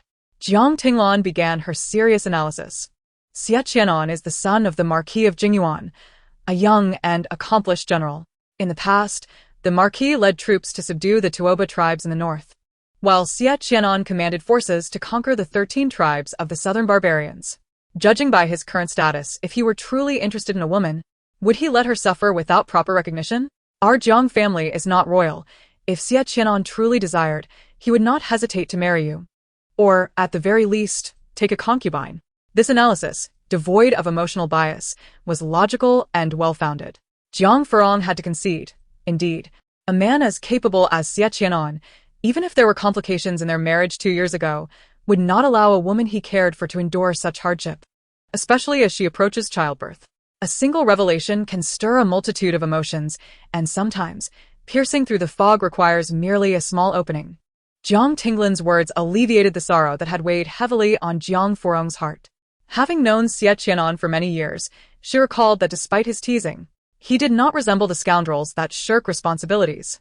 Perhaps she had been too hasty in her judgments, misinterpreting him. However, the sight of the hydrangeas and roses in the courtyard still stirred her sadness.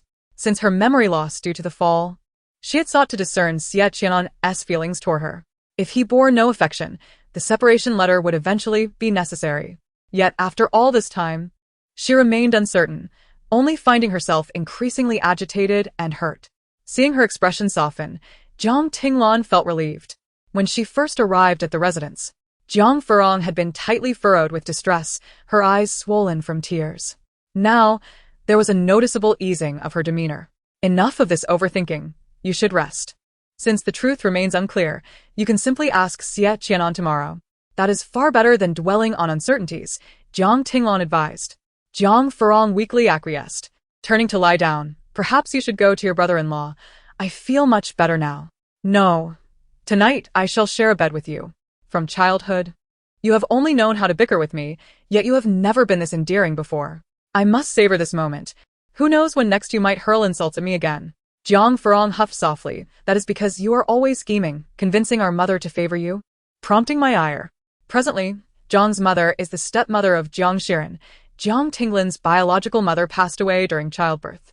Since the age of 1, she has been raised by the current matriarch, Lu. Lu hails from a merchant family in the Jiangnan region. Her family initially prospering from grain trade before expanding into various enterprises. Despite being a merchant's daughter, Lu cherished education. Jiang Qi'an, while traveling for studies in Jiangnan, met Liu. The Lu family is well known in their locality for their benevolence, establishing charitable halls and supporting schools. During years of famine, they generously provided food for many refugees, an act that caught the emperor's attention, earning them a commendation and a plaque inscribed with the emperor's own hand. This greatly enhanced the Lu family's business. Jiang Furong also became inspired, penning poems to laud the Lu family's charitable deeds. Their bond blossomed, yet upon returning to the capital, he discovered his family had arranged a betrothal for him. After Jiang Tinglan's mother passed, Jiang Furong learned that Lu remained unmarried, and after a year of pressure, he married her. Even after marriage, Lu continued her philanthropic efforts. Gradually, Jiang Furong's reputation as a caring husband grew, and no one dared to criticize Lu for being a merchant's daughter. Jiang Pingchuan, Jiang Furong's eldest son, maintains a respectful distance from Lu, while Jiang Tinglan has always admired her. During disputes with Jiang Furong, Lu typically sided with Jiang Tinglan, which she found perfectly agreeable. Jiang Tinglan remarked, "Mother is not favoring me. It is you who is being unreasonable." Jiang Furong, "Who told you to keep bullying me?" Jiang Furong, "Are you still capable of reason? Ever since we were young, you have relied on your father's affection to torment me, haven't you? You have bullied me quite a lot as well, haven't you?" Chapter 31. Rong, there is no need to doubt me. Early the next morning, as Jiang Furong was just rising, she received news from a servant of the Qiao residence. "Madam Xie, General Xie has come to fetch you." While tidying up, Jiang Furong inquired, "Where is he?" The servant replied, "He is waiting at the gate. Please inform General Xie that I intend to stay at the Qiao residence for breakfast, and that he need not wait for me. I will return later," she instructed. The servant conveyed her message to Xie Qi'an. "My wife will be back shortly?" Xie Qi'an asked, his face tense. The servant nodded, confirming her imminent return. With this assurance, Xie Qi'an's anxious heart began to ease. Although he had not yet had breakfast, he was too preoccupied with matters at hand to indulge in it. He mounted his horse and departed, eager to complete his tasks and return home for lunch. "Aunt, are you leaving already?" Jiang Furong held her niece's hand as they strolled through the gardens of the Qiao residence. Having spent a restless night lost in thought, she bore the remnants of fatigue beneath her eyes. "Aunt will accompany Xiaoran for a walk before returning." Xiao Xiyun, with her wide, sparkling eyes, recalled the assignments her mother had set for her. A thought crossed her mind. "Aunt, can I go play at the general's residence?" "You wish to visit the general's residence? But your mother..." Xiao Xiyun tugged at her aunt's sleeve, pleading, "Aunt, please take me for just 2 days. I really want to go." Unable to resist her niece's charm, Jiang Furong sought her sister-in-law's approval. Jiang Tinglan immediately grasped her daughter's intentions and remarked, "Xiao Xiyun, I see you wish to avoid your studies." Compared to many past dynasties, the current era was relatively open-minded, with fewer restrictions on women. Boys were allowed to attend school, and girls could too. At a certain age, families with knowledgeable scholars often sent their children to appropriate academies. Although Xiao Xiyun was not yet of age to attend, Jiang Tinglan had already introduced her to some basic concepts. Observing her daughter, Jiang Tinglan understood her motives. "Have you completed today's reading of the 3-character classic? Have you practiced threading needles with the embroidery teacher?" Xiao Xiyun pouted and replied softly, "Mother, not yet." Seeing this, Jiang Furong interjected, "She is still so young. Is it too much to allow her a couple of days of relaxation with me?" Jiang Tinglan responded, "It is not that I am being strict. When you become a mother, you will understand that some things must be instilled early. Just 2 days? Let her come to my place for 2 days. And I promise to return her safe and sound afterward. Is that agreeable?" Seeing her daughter's eager eyes, Jiang Tinglan relented. "Very well. Let her have her fun for 2 days." Xiao Xiyun danced with excitement, exclaiming, "Great. Thank you, mother. Aunt, let us go quickly." Upon their return to the general's residence, Xiao Xiyun dashed about like a spirited horse, playing joyfully with Chuanxing and Xiaozhi. It was not until noon that Jiang Furong decided to take Xiao Xiyun for lunch when she learned that Xie Qi'an had returned for the meal. "You're back?" As Xie Qi'an stepped through the door, a lively voice greeted him. Upon lifting his gaze, he found Jiang Furong had indeed returned. His previously tense expression began to soften as he murmured in acknowledgement. Suddenly, a small, soft hand clasped his larger one. Looking down, he discovered it was Xiao Xiyun. The little girl beamed, "Annie, father, you're back." Though only 3 years old, Xiao Xiyun could sense kindness. She was particularly fond of Jiang Furong and her husband. "Yuna, "What are you doing here?" Xie Qi'an bent down to lift the little girl, asking. Xiao Xiyun wrapped her short arms around his neck, grinning. "I came to play at the general's residence. You will welcome me, right, Annie, father?" Xie Qi'an smiled warmly, pinching her little face. "Of course. You can play here as long as you wish." The 3 of them headed towards the dining hall, each lost in their thoughts. Xie Qi'an, cradling Xiao Xiyun, stole a glance at his wife, his eyes filled with anticipation. He mused how complete life would be if he and Rongrong had a daughter as delightful as this. Meanwhile, Jiang Furong contemplated how to broach a certain topic with him. It would be inappropriate to ask in front of Yun'er, so she resolved to approach the matter indirectly for now, waiting until Yun'er had returned home. As Xie Qi'an personally served 2 bowls of soup to Jiang Furong and Xiao Xiyun, he noticed the dark circles under his wife's eyes and frowned slightly. Rongrong, did you not sleep well last night? Jiang Furong, momentarily distracted, looked up and asked, what did you say? Xie Qi'an pressed his lips together before continuing. Did you not return home yesterday because I have done something wrong to upset you? The decisive young general now appeared somewhat flustered before his wife. Jiang Furong glanced at her niece, who was immersed in her soup, before serving her a dish. Then she met Xie Qi'an's gaze and asked Xie Qi'an, may I pose a question that has been troubling me? Xie Qi'an nodded, of course. Jiang Furong pondered for a moment before tentatively asking, as a man, if you were enamored with a woman, would you allow her to live alone in the world while she bore your child? Xie Qi'an furrowed his brow, perplexed. Why do you ask such a question? Jiang Furong replied, I merely wish to understand how men treat the women they cherish. Is this inquiry difficult to answer? Xie Qi'an shook his head. It is not difficult at all. He looked into her eyes, and Jiang Furong sensed an emotion within them that she could not comprehend. He continued, as for other men, I cannot speak, but for myself, I only see 2 possibilities when it comes to a woman I cherish. What are they? His gaze deepened as he asserted, either I will find a way to make her my wife, or should she find a worthy partner, I will bless her. To allow her to live in obscurity, alone, is utterly inconceivable. After speaking, he suddenly grasped Jiang Furong's hand and gently said, Rongrong, there is no need to doubt me. I, Xie Qi'an, would never secretly keep a mistress. His gaze was intensely fervent, and his grip was firm, causing Jiang Furong to awkwardly avert her eyes. Just then, Xiao Xiyun chimed in, Aunt, what woman? What mistress? Chapter 32. The world is not lacking in affectionate men, nothing at all. You misheard, quickly finish your food. Jiang Furong withdrew her hand, attempting to mask her embarrassment by ruffling her niece's hair and serving her more dishes. She then shot Xie Qi'an a glare, tinged with reproach. What about the concubine? Can we not speak of it more delicately in front of the child? Xie Qi'an chuckled softly, for the topic was not initiated by him. With the addition of Xiao Xiyun, the meal felt remarkably like a warm family gathering of 3, although he had yet to inquire about the women in the Xie household. After some indirect probing, Jiang Furong had formed her own conclusions. It seemed that Xie Qi'an did not have a concubine, perhaps she had been overthinking it. Xiao Xiyun had spent 2 pleasant days at the general's residence, and Xie Qi'an dined there for both breakfast and dinner. 2 days later, Jiang Furong personally returned her little niece to the Qiao residence. After seeing Xiao Xiyun off, Jiang Furong found herself at leisure and recalled the books she had perused in Xie Qi'an's study, so she made her way to Qingzhou courtyard. The housekeeper informed her that Xie Qi'an had just returned and was in the study, prompting her to follow suit. As she navigated the winding corridors, she caught sight of Xie Qi'an standing at the entrance of Qingzhou courtyard, seemingly awaiting someone. Brother Xie. She was about to call out when a figure rushed past her from the side, addressing Xie Qi'an first. Jiang Furong's breath hitched. The only person it could be was Jiang Meng. Jiang Meng appeared to be in high spirits, laughing and chatting with Xie Qi'an as they entered Qingzhou courtyard together. Jiang Furong stood frozen, her mind racing back to Xie Qi'an's earlier words. He would find a way to make her his wife. But he would never allow her to live an unclear existence outside. Those words echoed in her mind, and she felt she had stumbled upon a hidden truth. Alone, could it be that the her he referred to as Jiang Meng? She chose not to dwell on it, and turned to leave. Perhaps she was merely overthinking again.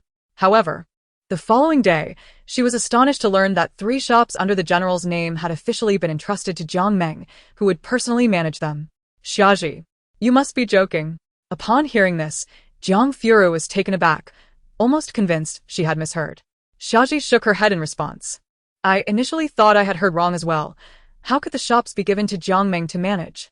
I asked several people, and the answer was indeed that 3 shops have been entrusted to her. Chuanxing chimed in, her voice filled with indignation. Madam, I also inquired with others in the residence, and this matter has spread throughout the general's household. Everyone is saying that the general favors Miss Jiang and has entrusted her with the shops. Perhaps the general's next step is... Xiaji quickly pulled her back, aware that Chuanxing had spoken too much. Leaning against a small couch, Jiang Furong lazily asked, "What are people saying? Do tell me what they believe Xie Qi'an intends to do next." Chuanxing hesitated. "Oh, it's nothing." But Jiang Furong interjected. "Are they not saying that Xie Qi'an intends to formally take Jiang Meng as a concubine? After all, Jiang Meng has the identity of a savior sister and has lived in the general's residence for a year. Such a development seems quite reasonable." Seeing her remain unusually calm, the two maidservants grew increasingly concerned. Xie asked, "Madam, are you all right?" Chuanxing added, "Madam, you are the rightful mistress of the general's household. You should not allow this to continue." In her hand, Jiang Furong held a book with a letter tucked inside, her gaze falling upon the words divorce agreement. She suddenly chuckled, pondering why she had written such a letter before her amnesia. Had she perhaps already sensed or recognized something back then? "What do you think I should do?" she asked. Chuanxing quickly replied, "I believe you should take charge of the household matters. Those properties and shops should be entrusted to you, not to an outsider like Jiang Meng." Jiang Furong merely smiled. What is right or wrong in this matter? In the end, I am merely a newcomer to the general's household. The true master here is Xie Qi'an, not her. The true mistress of the general's residence is entirely at the whim of Xie Qi'an. Though there are many devoted men in the world, those who are deeply affectionate, enduring, and loyal are rare. Suddenly, Jiang Furong recalled something, turning to her maidservants. "Do you know why Xie Qi'an and I married 2 years ago?" Xie replied, "We do not know the details, only that the Duke of Jingyuan came personally to propose to the Jiang family, which was quite unexpected at the time." At 16, she only vaguely remembered her mother beginning to introduce her to suitable matches. How strange it was that she had awoken to find herself inexplicably married to Xie Qi'an. What hidden truths lay behind this? That evening, while they shared dinner, an uncomfortable silence fell between them. Since Jiang Furong had awakened from her fall and amnesia, she had noticed that Xie Qi'an had become increasingly taciturn. Whenever they were together, it was almost always Jiang Furong who initiated conversation. This evening, however, she quietly ate her meal without any intention of speaking, leaving Xie Qi'an feeling uneasy as he stole glances at her. Finally, unable to hold back, he asked Rongrong, "Is something on your mind? Why are you so quiet today?" Me fine. I just don't know what to say," she replied. "But you had so much to say just a few days ago. What has changed?" Jiang Furong smiled faintly. "What would you like me to say?" Xie Qi'an was momentarily at a loss for words, and after a pause, he replied, "Anything you say is fine. But today, I do not wish to speak," she said. Xie Qi'an fell silent. Jiang Furong stood up, saying, "I've finished eating. I shall take my leave now." He was about to offer to escort her. But Jiang Furong anticipated his words and declined. "There's no need. Don't you wish for someone to converse with? Look, someone is here to talk to you." At that moment, Jiang Meng appeared at the entrance of Yushe, and as Jiang Furong passed by her, she softly greeted, "Little Meng, I see you, madam." Jiang Furong, disinterested, walked straight past her. Behind her, she heard a gentle voice call out, "Brother Xie." She chose not to linger, hastening her steps back to Fuhua courtyard. Later that night, she found it difficult to sleep when Xie entered with a package. "Madam, are you hungry and unable to sleep?" Jiang Furong rubbed her stomach. Upon hearing the word hungry, she realized she was indeed feeling some hunger. "Is there something to eat?" she asked lazily. Xie unwrapped the paper package and set it on the small table, moving it to her bedside. "Madam, try this. I'll fetch you a cup of water." Inside the package was dried meat, spicy and flavorful, exactly to Jiang Furong's liking. As she ate, she inquired, "At this hour, where did you procure this?" Xie smiled and replied, "It was not I who found it. It was the general himself who brought it for you. He said he made it himself, wild rabbit jerky. He noticed you hardly ate during dinner and feared you would go to bed hungry." Jiang Furong paused mid-bite, her gaze shifting to the courtyard door. "Outside." The man stood with his eyes fixed intently on the door, as if he were about to step forward, but then sighed softly and turned to leave. Xie presented a cup of water and spoke again. "Madam, the general wishes for me to remind you that in 3 days, it will be the day when young master Xie Wugong marries Miss Yu from the Yu family. Please prepare in advance. Young master Xie Qiming, the son of the concubine Qian from the Jingyuan Marquis' residence, has been betrothed to Yuan, the youngest daughter of Yu Ting, the right junior minister of the Dali Temple." Evidently, Jiang Furong had forgotten about this matter. It was only after Xie's explanation that she recalled. Glancing at the meat jerky wrapped in oiled paper, she realized there was still time before Xie Qi'an's wedding. I have had enough. Please put it away. Before extinguishing the lights, she instructed Xie, tomorrow I plan to return to the Jiang residence. Please greet Steward Chow in the morning and fetch some nourishing supplements for my mother from the storeroom. I will remember, Xie replied. The next day, upon hearing that her daughter had returned, Jiang's mother was about to inquire if the young couple had come back together when Jiang Furong said, I came back alone today. I had a matter to discuss with father, so I returned hastily and did not mention it to Xie Qi'an. She went straight to find Jiang Qi'an. Rong has returned. In the study, Jiang Qi'an was engrossed in writing when he noticed someone peeking at the door and said, Come in. Have you not often trespassed into the study since you were little? Jiang Furong chuckled and approached to knee Jiang Qi'an's shoulders. Father, have you finished your work? Jiang Qi'an glanced at her and asked, Did you return alone? Yes, I had something to ask father, so I hurried back. Jiang Qi'an set down his pen and inquired, What was so urgent that you had to return in haste to ask your father? Jiang Furong bit her lip and slowly began, Father, I remember 2 years ago, when mother started considering matches for me. Why did the Marquis of Jingyuan suddenly come to propose? She recalled that her mother had not even considered the Xie family for her suitor at that time. Jiang Qi'an looked at his daughter in surprise and asked, Did Qianan not tell you the reason behind this? Jiang Furong replied, No, he did not mention it to me, and out of curiosity, I came to ask father. Remembering the incident, Jiang Qi'an did not rush to respond but instead asked his daughter, Rong, when the Marquis of Jingyuan came to propose. I did ask you if you were interested in Xie Qi'an, and you nodded then. Now, 2 years have passed, and there seem to be rumors about the feelings between you two. I wish to ask again, do you still harbor the same feelings for Qianan? So, father had indeed asked her back then if she had feelings for Xie Qi'an? Jiang Furong relaxed her grip on Jiang Qi'an's shoulders, and he did not hurry her. After a moment, she finally spoke, I still have feelings for Xie Qi'an, and I have been fond of him for quite some time. At 13, Jiang Furong had often trailed behind Jiang Tinglan and began to understand matters of the heart. That year, when Xie Qi'an was 16, she watched him gallop through the main streets of the capital, a striking youth, and it was then she confirmed her affections for him. The young man who took over the fierce army to quell the southern barbarians. Jiang Qi'an was not surprised by his daughter's response. Very well. Since that is the case, I shall tell you why the Marquis of Jingyuan suddenly came to propose 2 years ago. Jiang Furong held her breath, suddenly feeling a bit anxious. What Jiang Qi'an said next astonished her. 2 years ago, it was Xie Qi'an himself who approached me, expressing his admiration for my daughter, Jiang Furong, and his desire to marry her. He was quite resolute, determined not to rest until he had won you. I asked him why he chose that moment to come to me, and he explained that it was during the time when the southern barbarians were causing chaos again. He intended to quell them first, but upon hearing that his family had begun to consider matches for you, he feared that by the time he returned from battle, you would be someone else's wife. Thus, he hurriedly sought to marry you before heading to war. Their marriage was arranged rather hastily, following just a month after the Marquis's proposal. Despite the tight schedule, the wedding was quite splendid, aided by the substantial fortunes of both the Jiang and Xie families. 3 days after their wedding, following Jiang Furong's visit home, Xie Qi'an set out to quell the southern barbarians.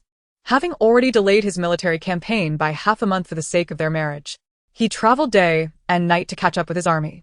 That expedition lasted for a year, but fortunately, he managed to subdue the southern barbarians thoroughly. Upon hearing her father's words, Jiang Furong found it difficult to absorb the information. So, Xie Qi'an truly had feelings for her? Jiang Qi'an chuckled. If he did not care for you, why would he delay his military duties for half a month to marry you? Indeed, Jiang Furong had to admit that, based on her father's account, Xie Qi'an must have indeed held affection for her. Yet, if that were the case, why had he not consummated their marriage in those first 3 days? And after returning from subduing the southern barbarians, why had they not done so for an entire year? She pondered that perhaps Xie Qi'an had liked her before, but sometimes feelings do not endure. Jiang Furong abruptly asked, Father, do you think that everyone's affections can last a lifetime? Jiang Qi'an immediately shook his head. I believe that not every affection can last forever. However, to my own surprise, my love for your mother has indeed lasted a lifetime. After all, in this imperial city, there are countless people devoid of deep feelings. Indeed, very few people's affections last a lifetime, Jiang Furong murmured. Yet Jiang Qi'an said, Rong, I have a good eye for people. That lad Qianan's feelings for you are genuine. His ardent love for you far surpasses my youthful affection for your mother. Perhaps, she mused, uncertain if Xie Qi'an would remain steadfast in his feelings for her. On the third day, the day of Xie Qiming's wedding arrived. The couple should have left earlier, but coincidentally, Jiang Furong awoke with a severe headache. Madam, the general said he needs to visit the military camp once more. You should have your breakfast first. He will return for lunch, and then you can go to the Marquis's residence together. Jiang Furong felt dazed and shook her head, instructing, "Please bring me a cup of tea." Chuanxing handed her a cup of tea, while Xia Ji prepared the dress Jiang Furong would wear to the Marquis's residence. Noticing her mistress's pale complexion, Chuanxing exclaimed, "Madam, are you all right?" Jiang Furong took a sip of tea and rubbed her temples, saying, "For some reason, I feel quite headachy since I just got up." Xia Ji approached with concern, "Madam, please eat your breakfast first, and I will go fetch a doctor to check on you. We cannot afford to be late for the banquet at the Jingyuan Marquis's residence." Chuanxing carried the breakfast into the room. "Madam, your breakfast is ready. Just a bowl of congee will suffice. I do not wish for anything else at the moment." After only half a bowl of congee, Jiang Furong lost her appetite. Thinking it was still early, she took the opportunity to lie down and rest a bit. Soon after, Xia Ji led the doctor in. The doctor, while taking her pulse, inquired, "Madam, do you also experience nausea and vomiting alongside your headache?" "Indeed," replied Chuanxing, her anxiety palpable. "Doctor, is Our Lady suffering from a grave illness?" The doctor withdrew his hand from her wrist and spoke gently, "There is no need for concern. This lady merely suffers from a common migraine. I shall prescribe a remedy, and once it is prepared, have her drink it and rest for a while. She will be well." After the doctor wrote the prescription, Chuanxing took it upon herself to brew the medicine. Soon, the slightly bitter concoction was placed before Jiang Furong. "Madam, please drink the medicine." Considering the task still awaiting her for the day, Jiang Furong showed no reluctance. She pinched her nose with one hand and raised the bowl to her lips, consuming it in one swift motion. Xia Ji quickly offered her some candied fruits to alleviate the bitterness. "I feel quite unwell at the moment. I need to rest. Keep track of the time and wake me when it's nearly time," she instructed the two maids, who nodded in unison. Xie Qi'an returned earlier than anticipated. Upon learning that a doctor had been summoned to Furua courtyard, he hastened over. Upon entering the room, he found Jiang Furong peacefully asleep, her complexion somewhat pale, and worry etched across his brow. "What has happened? Is she serious?" Xia Ji replied, "The doctor said it's just a common migraine. She has taken her medicine and will be fine after a nap." Hearing this, Xie Qi'an exhaled a sigh of relief. It was a mere triviality. However, as he noticed Xia Ji approaching to awaken the sleeping lady, his brow furrowed. "What are you doing?" Xia Ji hurriedly responded, "Madam mentioned she needed to attend a banquet at the Ho residence today, and instructed us to wake her when the time was right." Xie Qi'an waved his hand dismissively. "No need to wake her. Let her rest a bit longer. I will keep watch over her. You may leave." "Yes, sir." Jiang Furong slumbered for quite some time, missing the lunch hour entirely. "Xie Qi'an, you have returned?" she murmured, slowly awakening to find him by her side. He reached out to touch her forehead, confirming she had no fever before withdrawing his hand. "How do you feel? Is there any improvement?" "Much better. My head no longer aches." With Xie Qi'an's assistance, she propped herself against the headboard, glancing out at the sun high in the sky, her delicate brows knitting together. "What time is it?" "It is the hour of Wei." "What?" "The hour of Wei," Jiang Furong exclaimed, calling out for Xia Ji as she prepared to rise from the bed. Xie Qi'an gently restrained her, speaking softly. "There is no need to hurry. I instructed them not to wake you. Why the agitation now?" She playfully slapped his arm, chiding, "Today, Xie Qiming is getting married, and we must leave for the Ho residence early. What if you let them not wake me, and we miss the time? Will you take responsibility?" Xie Qi'an chuckled helplessly. "I told you not to be so anxious. What if we arrive late? I will handle everything. But no buts. First eat something. Once you finish, we can prepare at a leisurely pace." Jiang Furong succumbed to his insistence, taking some food. After she finished a bowl of porridge, Xie Qi'an stood to leave. "I will change my attire and return shortly." "All right." Jiang Furong was then assisted by Chuanxing and Xia Ji in her grooming. By the time Xie Qi'an returned, attired in his new outfit, she had already completed her makeup and was frowning as she deliberated on which dress to wear. A selection of garments, goose yellow, light purple, pale blue, misty gray, and a vibrant scarlet gown, were arranged on the clothing rack. Observing the dresses, Jiang Furong knitted her brows in contemplation. Unable to decide which ensemble was suitable, none seemed satisfactory today. General, Xie Qi'an greeted as he entered, prompting the maids to bow respectfully. He nodded slightly before turning his attention to his wife, who was deep in thought over the dresses. What troubles you? Jiang Furong slumped in her chair, resting her head against the back, and sighed. It's quite vexing. I cannot decide which dress to wear. Seeing her dilemma, Xie Qi'an couldn't help but chuckle. Memories of 3 years past flooding his mind. On the day of her coming-of-age ceremony, Jiang Furong, in a stunning scarlet dress, with her hair elegantly styled and adorned with a plum blossom hairpin, had captivated him utterly. He had snuck into the Jiang family's garden to present her with a gift, only to be taken aback by her beauty. Snapping back to the present, Xie Qi'an cleared his throat softly, suggesting, "Why not wear the scarlet dress? I believe it would suit you splendidly." At his words, Chunqing swiftly retrieved the scarlet gown. Yet Jiang Furong shook her head. No. Today red is reserved for the bride. Wearing this would seem to overshadow her. The other three exchanged glances before recalling something. Turning to her husband, Jiang Furong asked, "Xie Qi'an, what color is your attire today?" Dressed in dark robes, Xie Qi'an offered a slight shake of his head. "I have other robes. Do you have any other colors?" Jiang Furong pressed. Xie Qi'an replied softly, "I believe so." Without hesitation, she took his hand, saying, "Let me help you choose a suitable robe, shall we?" He acquiesced, allowing her to lead him. Upon entering Qingzhou courtyard, Jiang Furong surveyed the wardrobe filled exclusively with dark robes and turned back to Xie Qi'an with a hint of skepticism. "What is it that you are looking at me for?" he asked, sensing her scrutiny. Jiang Furong furrowed her brows. "Xie Qi'an, how have you changed? You have become so reticent, lacking the exuberance of youth, and even your attire is monotonously dark, which seems to diminish your vitality." Chapter 35. Affectionate bonds. Xie Qi'an gazed at her, momentarily silent before responding. "I think it's fine." In the past, his mother had helped him select his daily robes, but after marrying and establishing his own household, he had entrusted such matters to the steward, leading to a homogeneous collection of dark garments over time. After rummaging through the wardrobe, Jiang Furong finally found a robe in a deep blue hue. "Here, wear this," she insisted. Xie Qi'an accepted it in silence. All right. Once he had changed and returned, they headed back to Furua courtyard. As they entered, Jiang Furong commanded Xia Ji and the others, "Bring me that blue dress and the lotus hairpin." When she finally emerged, fully dressed and styled, she spread her arms and inquired, "What do you think? Is it beautiful?" Xie Qi'an glanced at his own attire before looking at her in her dress. To his surprise, they were both adorned in shades of blue. A smile tugged at the corners of his lips as he replied, "Indeed, it looks exquisite." No matter the occasion, no matter her attire, in his eyes, she would always be the most striking woman. Receiving his compliment, Jiang Furong's eyes sparkled with joy as she tugged at his sleeve, urging, "Let us hurry, lest we be late." Indeed, the couple mounted the carriage, and with a crack of the whip from the driver, the horses galloped toward the residence of the Duke of Jingyuan. Prior to their departure, individuals from the general's household had already arrived at the Duke's estate ahead of them. The Grand Duke's mansion was adorned with festive decorations, lanterns swaying in the breeze, their crimson hues fluttering as if celebrating the union of the loving couple.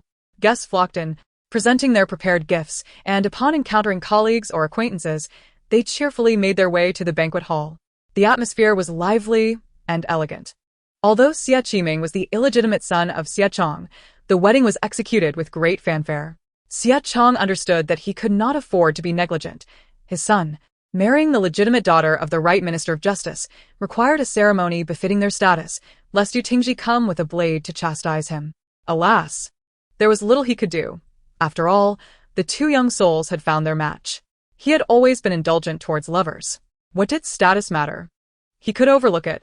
Although it seemed this marriage favored Yu Tingji more, Xie Qi'an and his family arrived a bit late, presenting their congratulatory gift before entering.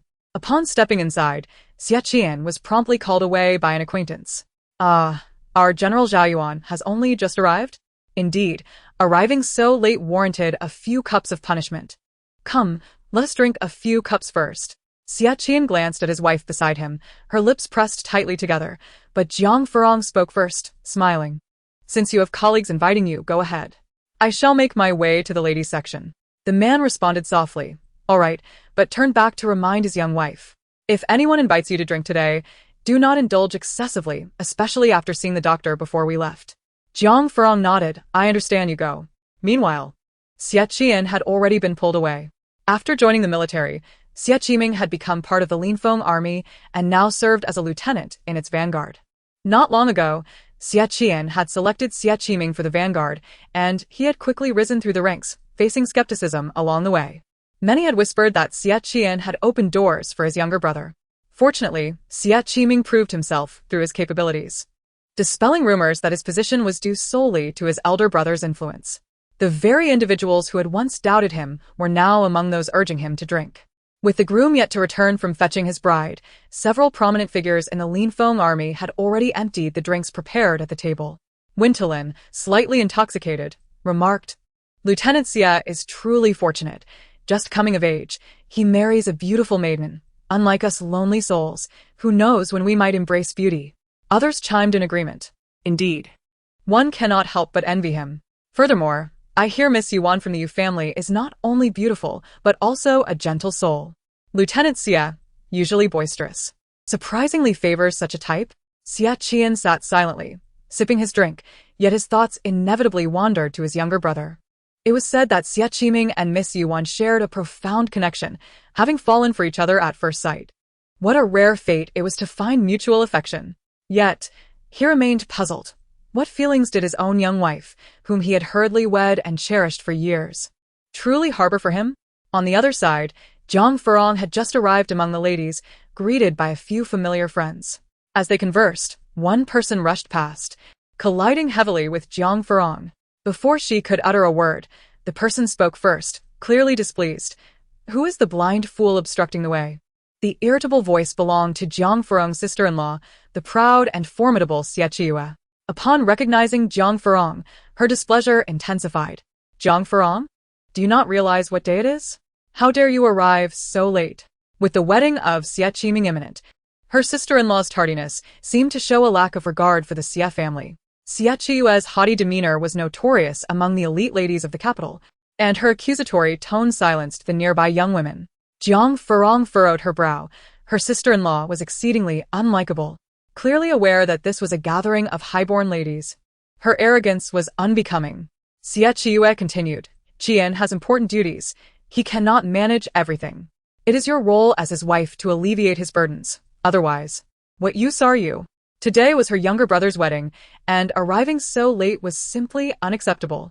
Having no defense for her tardiness, Jiang Furong reluctantly explained her morning's discomfort. However, this explanation did little to appease Xie Qi'an. A maid whispered something to Xie Qi'an, who, with a frown, remarked, Why is it that you fall ill in the morning and not at another time? Who knows if your ailment is genuine? With that, she hurried away, needing to address a dispute between her son and a young noble, leaving her sister-in-law to face her reprimand. Chapter 36. It is time to call for my husband. Meanwhile, another individual, having briefly exchanged greetings with a few, hurried to catch up with Xie Qi'an. This person was Jiang Meng, who had arrived at the Duke's estate before Jiang Furong and her husband. Following Xie Qi'an, Jiang Meng reassured her, Sister Xie, there is no need for concern. The young masters are merely playing. The young master will certainly be fine. After all, we are at the Duke's residence. No one would dare truly offend him. Upon hearing this, Xie Qi'an's dark expression softened slightly. You are right, Sister Meng. I have been overly worried.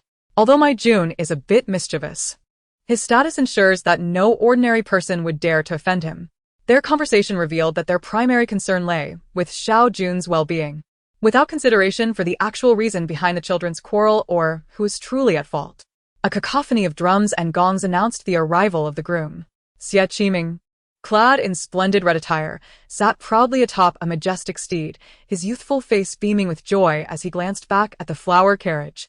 He halted his horse, adeptly dismounted, and approached the bride, who was being helped from the carriage. Perhaps due to the voluminous wedding gown, Yuan stumbled slightly, and Xie Qi'an quickly caught her in his arms. The matron of honor waved her hands in protest. No, Sir Xie, this is against the customs. Xie Qi'an responded calmly. It is of no consequence. I, Xie Qi'an, am a simple man, unconcerned with trivial customs. I cannot allow my bride to suffer any discomfort. In the midst of the crowd, If his beloved were to stumble, it would undoubtedly be a source of great embarrassment. Hearing his words, the woman cradled in his arms shivered slightly, her delicate hand tightening around his neck. Yuan was a gentle and rather shy soul, and it dawned on Xie Qi'an that he had acted too impulsively. Leaning in slightly amidst the cacophony, he cautiously inquired, "Wana, have I frightened you?" He continued, "Please do not misunderstand. I meant no disruption to propriety. I merely feared that the veil might obstruct your view, causing you to trip." The woman in his embrace let out a soft laugh, gently responding, "My lord, you misunderstand. I am grateful to you." Though Yuan's voice was barely a whisper, Xie Qi'an, being a martial artist, heard her clearly. A smile crept onto his lips as they walked towards the manor, and he teasingly pressed, "Why do you still call me my lord? Shouldn't you address me as husband?" The young woman chided him lightly. "We have yet to complete the wedding ceremony. How can I call you husband?" Suddenly, Xie Qi'an burst into laughter, a sound that seemed almost frivolous. "You speak truly. Let us hasten to the altar." The onlookers murmured among themselves, with the elders deeming Xie Qi'an's actions improper, while the younger women found him dazzling and admired his affection for the Miss of the Yu family, feeling a tinge of envy. As Xie Qi'an proceeded to fetch his bride, he scattered coins among the commoners as tokens of joy, and those from the Marquis's residence emerged to witness the spectacle, causing a slight commotion at the entrance.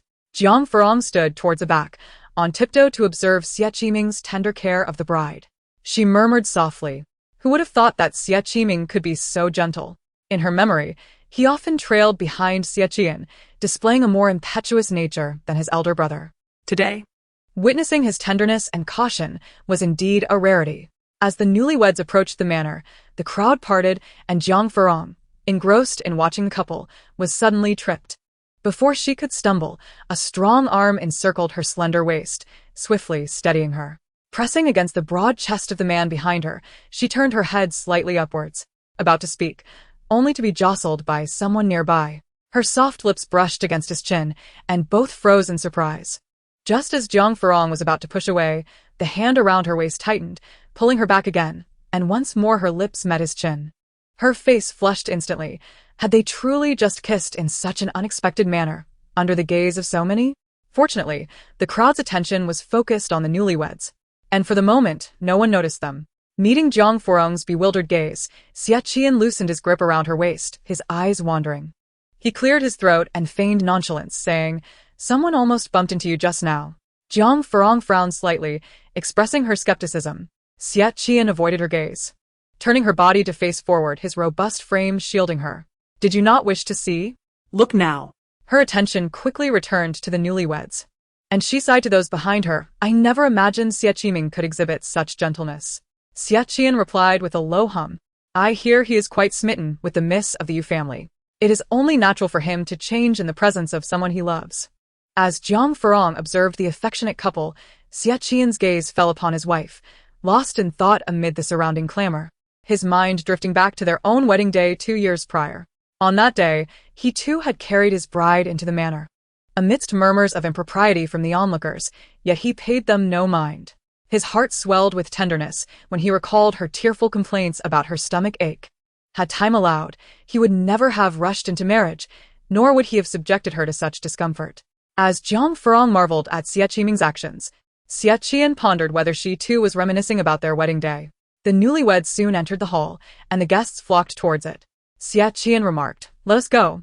They are about to wed, and I shall accompany you to witness." However, Jiang Furong's expression changed abruptly as she looked at him, and she hurriedly pulled him away. "You know the Marquis's estate well. There are bound to be fewer people there. Let us hurry." Xie Qi'an, bewildered, allowed her to guide him swiftly away. At this moment, the guests were preoccupied with the ceremony, and the garden should be relatively empty. Jiang Furong, having previously accompanied her mother to banquets at the Marquis's estate, retraced her steps from memory. They arrived at a secluded pavilion, and indeed, there were few people around. Jiang Furong pressed him down onto a bench, and as Xie Qi'an looked on in confusion, she leaned in slightly. The breeze lifted the hem of her azure gown, brushing against Xie Qi'an's hands resting on his knees, carrying with it the unique fragrance of her presence. Watching his wife lean closer, Xie Qi'an's apprehension was palpable as he instinctively swallowed hard. Her delicate hand reached up to his chin, prompting him to lift his gaze. His voice, laced with huskiness, emerged, Rong you. Sure, she whispered, placing a finger over her lips to signal him to be quiet. Despite his anxiety, Xie Qi'an complied, not only quieting down but also tilting his head back slightly. Closing his eyes. Although they were in the garden, he pondered the possibility of being seen. Yet on second thought, they were indeed husband and wife. What harm could come from being observed? As he closed his eyes, his expression shifting, Jiang Furong felt puzzled. Xie Qi'an, what is this about? He did not open his eyes, but unconsciously, his hands began to wrinkle the fabric of his attire, his tone heavy. Rong, I am ready. We are married. It matters not if we are seen. Jiang Furong replied softly, though she was unsure of his gravity. She merely wished to help him remove the lipstick smudge from his chin, wondering why he was so serious and tense. Then I shall begin, she announced. Jiang Furong produced a handkerchief, and as it barely touched the lipstick stain on his chin, a pair of hands swiftly grasped her waist. They found themselves locked in a confused gaze. In unison, they exclaimed, You. Seeing the slight parting of his lips, Jiang Furong's face flushed crimson. Xie Qi'an, did you misunderstand? I merely intended to help you wipe the lipstick from your chin. Upon hearing her words, he recalled the earlier incident at the manor entrance, and his expression stiffened, feeling embarrassed by his own thoughts. Stammering, he replied, Rong, I did not mean. His ears turned as red as his face. Seeing his flustered demeanor, Jiang Furong could not help but chuckle softly. Her laughter only deepened Xie Qi'an's embarrassment, causing his eyes to dart away, unable to meet hers. All right, I shall refrain from laughing. Please turn back, so I may help you remove the lipstick. The man muttered. No, it's not necessary. I can manage on my own. However, Jiang Furong disregarded his words, firmly turning his face back to her and commanding, Don't move. After wiping her lips clean, she cast her gaze downward at the arms still wrapped around her waist and feigned indifference with a light cough. That lipstick is already gone. Well, I mean to say, could you possibly let go of me now? Realizing that he still had his arms tightly around her, Xie Qi'an suddenly came to his senses.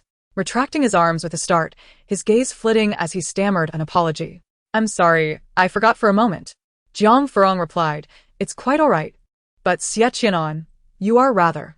Before she could finish, Xie Qi'an, not wishing to be the target of her teasing, abruptly stood up, exuding a sense of urgency. Let us hurry back. If we dawdle, we will miss the ceremony. Jiang Furong followed behind him, chuckling softly. She noticed the shy and vexed expression on his face, which she found somewhat endearing. By the time they returned, the newlyweds had already completed their vows and were at the stage of being sent to the bridal chamber for the ceremonial drinking of the marriage wine. Jiang Furong joined the crowd in entering the newlyweds' chamber, witnessing them partake in the ritual and offering her own blessings. After drinking the marriage wine, the groom, Xie Qi'an, was pulled away to toast, while Xie Qi'an was taken aside by his younger brother to shield him from the alcohol. Third brother, I can't afford to get drunk today. If I do, it will ruin my wedding night and Wana will be upset. As the elder brother, you must help shield your younger brother from alcohol. Xie Qi'an glanced at him, replying coolly, I don't believe sister-in-law Yuan is the type to be overly anxious. I'm sure she wouldn't hold it against you if you were to get drunk. Xie Qi'an's smile faltered slightly, and he reluctantly admitted, All right. I'm the one being anxious. Is that better? Xie Qi'an merely remarked, Then why don't you ask elder brother to shield you instead? Xie Qi'an retorted. With elder brother's frail scholar appearance, how much could he possibly help? It's much more reliable to have my general third brother.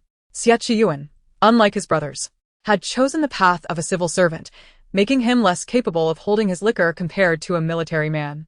Xie Qi'an continued, Besides, third brother has been married for 2 years now. Excluding that year when he went south, he has spent over a year with sister-in-law. He leaned closer to his brother with a teasing smile. Surely, third brother has experienced much of the joys of marriage by now. Today, as your younger brother finally gets married, you can't just sit back and watch me get drunk, can you? Unbeknownst to Xie Qi'an, as he spoke of marital matters, his brother's eyes shifted slightly, a self-deprecating and helpless smile escaping his lips. Yes, it had been 2 years since Rong became his wife.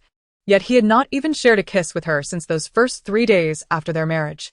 After returning from the south to fend off the southern tribes, he had yearned to make up for the year she had spent alone.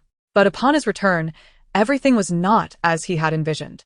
In the quiet of the night, He had pondered whether his hasty proposal before departing had been too impulsive, yet he could not bear the thought of that girl becoming another's wife. In the end, most of the wine meant for the groom found its way into Xie Qi'an's belly. And only after some grumbling from the crowd did Xie Qi'an drink a few cups symbolically. Congratulations, Master Xie 5. Su Yan had been sitting quietly until the wine was presented to him, at which point he stood to reciprocate the toast. Xie Qi'an boisterously declared, "Cheers to us." However, due to my own circumstances, today my share of the wine will be consumed by my third brother. Su Shaoqing, please drink with my third brother instead. Su Yan nodded slightly and clinked glasses with Xie Qi'an. Their eyes met, a subtle tension lingering between them. Observing that Xie Qi'an already bore a hint of intoxication, Su Yan kindly suggested, "General Xie seems to be inebriated. Perhaps you should refrain from drinking more." To Xie Qi'an, this seemed laced with a hint of provocation. He chuckled lightly. "Whether I am drunk or not is of no concern to you, Su Shaoqing. Or should I say?" His gaze fell on Su Yan's slightly flushed cheeks. "Are you merely making excuses for your poor tolerance, unable to finish even one cup?" Indeed, Su Yan's tolerance was somewhat lacking, and with many toasting him, he too had begun to feel the effects of the drink. However, since it was Xie Qi'an before him, he was unwilling to concede easily. Maintaining his usual gentle smile, he replied, "Since General Xie is in high spirits, I, Su Yan, would not wish to dampen the mood." As the two engaged in what seemed like a contest of wills, glasses were raised and drained one after another, with onlookers beginning to cheer. Oh. It seems Su Shaoqing's drinking capacity is not so poor after all. He can hold his own against General Xie. Indeed, General Xie's capacity is remarkable. I clearly saw him being pulled along by Xie Xiaowei. Both Su Shaoqing and General Xie are promising young talents of our great era. A few drinks are certainly no trouble for them. The onlookers found amusement in the spectacle, but Xie Qi'an sensed the underlying rivalry between the two. Were they competing in some unspoken manner? Just as Xie Qi'an was about to pour another drink, Xie Qi'an hurriedly stopped him. "Alas, third brother, you and Su Shaoqing have already consumed quite a bit. It's time to call it a night. Others are waiting for us to toast them." He then turned to Su Yan. "I apologize, Su Shaoqing, but I must attend to other guests. Perhaps you two could pause for now?" Su Yan's cheeks were becoming increasingly flushed, yet he seemed unfazed, asking, "What are your thoughts, General Xie?" Xie Qi'an parted his tightly pressed lips slightly. It was merely a few cups. He feared nothing. Suddenly, he heard someone chattering, "If third brother insists on clinging to Su Shaoqing today, I'll go tell sister-in-law."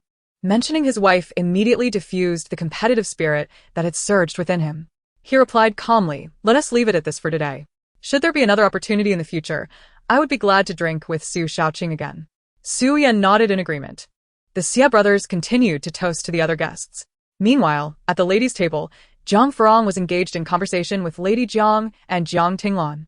The restless young Qiao Xian had to be taken out for some fresh air by Jiang Tinglan, while Lady Jiang was summoned by her mother-in-law, Lady Wu, for a discussion.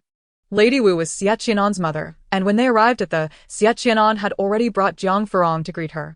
This was Jiang Furong's first encounter with her mother-in-law since her amnesia, and she was somewhat surprised. Lady Wu did not exude the intimidating aura typical of a highborn matriarch. Instead, she appeared to be a relaxed woman, seemingly content and detached, adorned with a string of prayer beads. While she was lost in thought, someone once again collided with Jiang Furong. Frowning slightly, she raised her head only to be met with the irritable voice of her unlikable sister-in-law. "Who is it? Can't you watch where you're going?" Jiang Furong felt exasperated. It was her bothersome sister-in-law once again.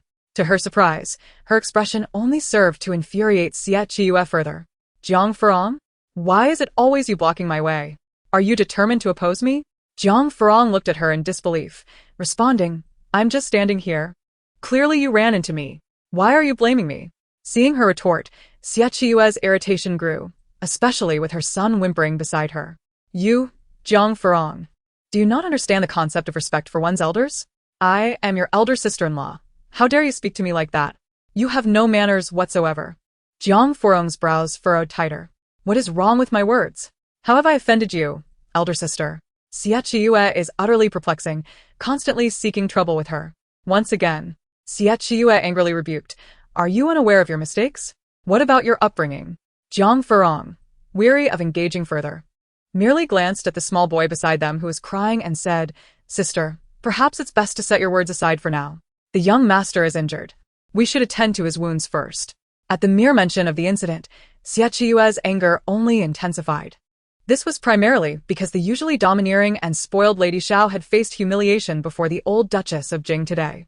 Xiao Jun had argued with the young master of Jing and given Xie Qi'an's habitual inclination to shield her son. Her formidable and overbearing nature made it difficult for her peers to win her favor. The Duchess of Jing, being her contemporary, could not outmatch her in discussions regarding the altercation between the two boys.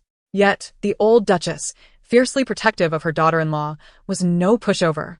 With just a few pointed remarks, she left Xie Qi'an disoriented and even subtly disparaged the Yu family. Xiao Jun had approached her to offer a few words of caution. Although his tone was gentle, it was laden with reproach. Unable to reprimand his own son, he found himself venting his frustrations on Jiang Furong. Jiang Furong, are you deliberately trying to infuriate me? Xie Qi'an exclaimed. Jiang Furong replied calmly and indifferently, not at all. It is clearly you who insists on harassing me. Xie Qi'an was about to launch another tirade when she was interrupted by Jiang Meng. In a soft voice, Jiang Meng suggested, Sister Xie, let us first attend to the young master's injuries, lest he suffers longer. Indeed, Xie Qi'an quieted down at Jiang Meng's words, acknowledging her with a displeased glance at Jiang Furong. Jiang Meng did not stop there. She gently explained to Jiang Furong, please do not misunderstand. Sister Xie did not intend to vex you. It is merely that she is anxious for her son, who has been both bullied and injured. I hope you can understand her feelings. With her incessant references to Sister Xie, one might mistakenly believe that Jiang Meng was the one married into the Xie family. Xie Qi'an then addressed Jiang Meng, there is no need to waste your breath on her. Let us depart. Jiang Furong could only roll her eyes skyward, bemused by the absurdity of the situation. Some women distanced themselves to avoid suspicion, while others remained and overheard the trio's conversation. Jiang Furong could only offer an awkward smile. I apologize for the spectacle.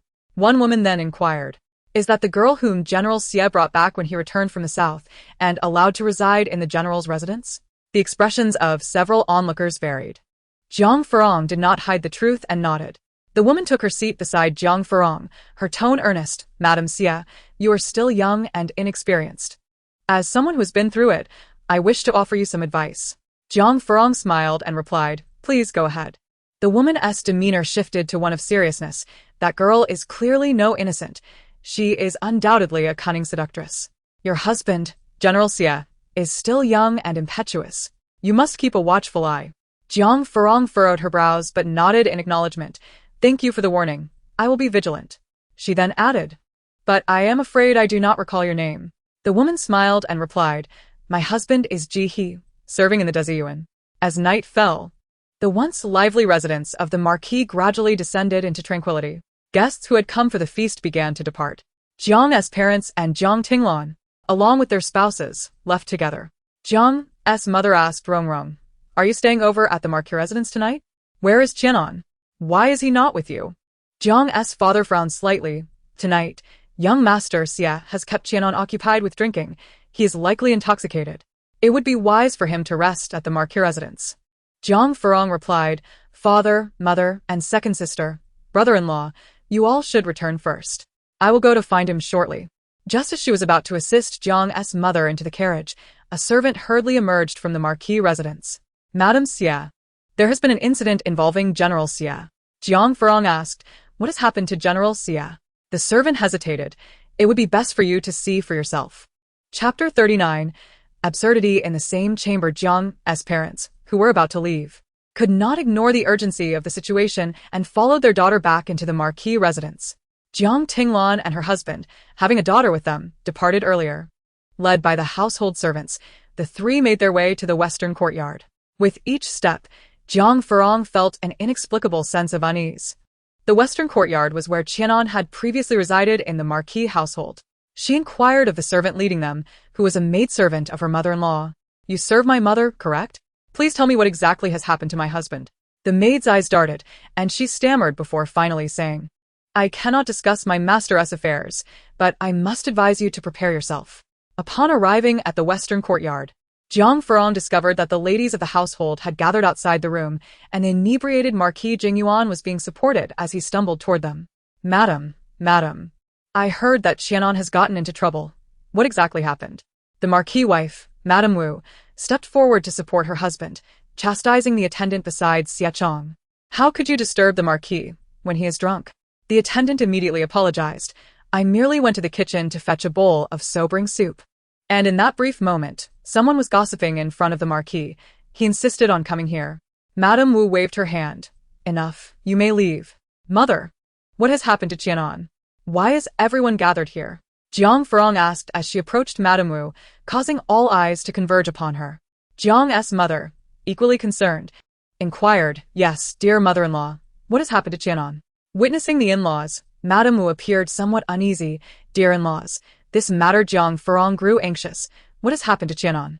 Is he inside? This time, it was Xie Qi'an who answered with a hint of malicious glee in her voice. Your brother is indeed inside. You may go in and see for yourself. Furrowing her brows, Jiang Furong nonetheless pushed open the door, while Madame Wu sighed, hesitant to speak. Upon witnessing the scene within, Jiang Furong closed the door once more, her eyes slightly reddened despite her attempts to conceal her emotions. Jiang's mother urgently asked, What is it? Is Qianan inside? Jiang Furong did not respond but approached Madame Wu. Mother, may I borrow 2 of your servants? Madame Wu looked at her, her eyes flickering with complexity and sympathy. Very well, but what do you intend to do? Jiang Furong quickly regained her composure. The situation inside must be addressed. I wish to borrow your servants to fetch 2 people. Madame Wu agreed and summoned a couple of her attendants to assist her daughter-in-law. Jiang Furong whispered her instructions to the 2 older maidservants, and they quickly left the premises. At that moment, the inebriated Marquis Jingyuan began to shout again. Madam, why the silence? What has that boy done to warrant all this commotion? Must I make the trip myself? As he spoke in a moment of distraction, he broke free from his wife's support and strode forward, forcefully pushing open the door. Madame Wu could only cover the Marquis' eyes and called out, Aunt Lin. Aunt Sun, please take the Marquis back to his room. The 2 aunts swiftly assisted the Marquis away. Isn't that the youngest miss of the Marquis household, yet to come of age? She exclaimed in shock upon witnessing the scene inside the room, her sudden scream piercing the air. Jiang's father and mother exchanged a glance, with Jiang's father retreating in alarm, while Jiang's mother looked at her daughter with deep concern. In the chamber, Xie Qi'an lay upon the bed, his attire intact. Yet beside him, Jiang Meng lay with her delicate shoulder partially exposed. A thin blanket covered them as they slumbered peacefully.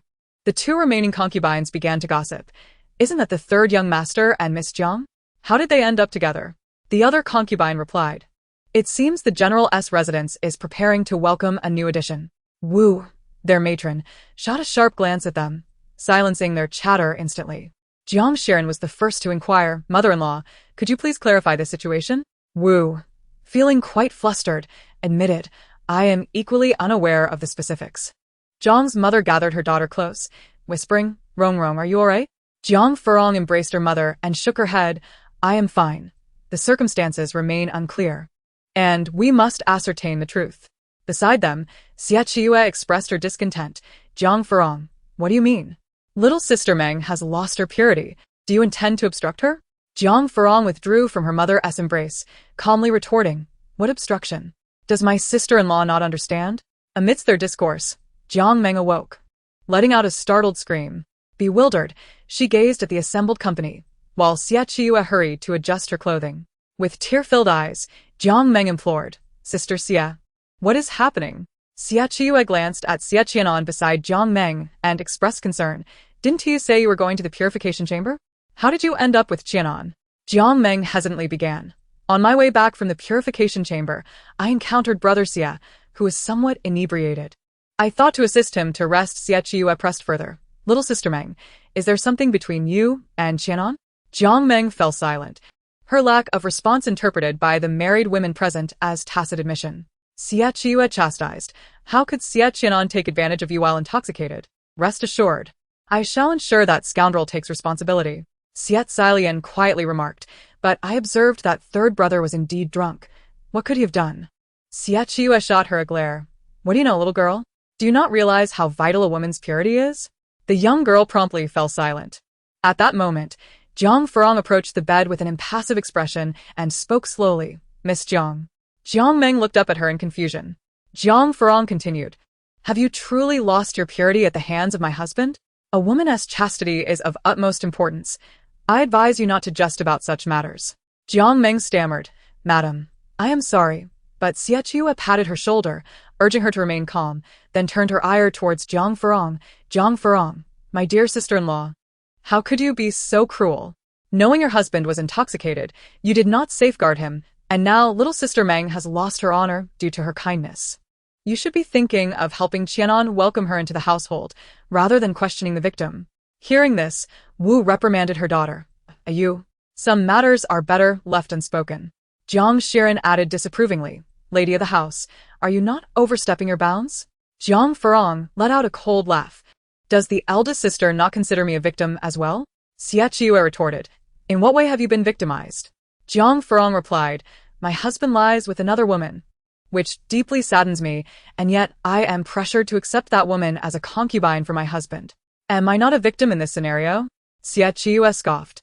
Jiang Furong, which family does not take concubines?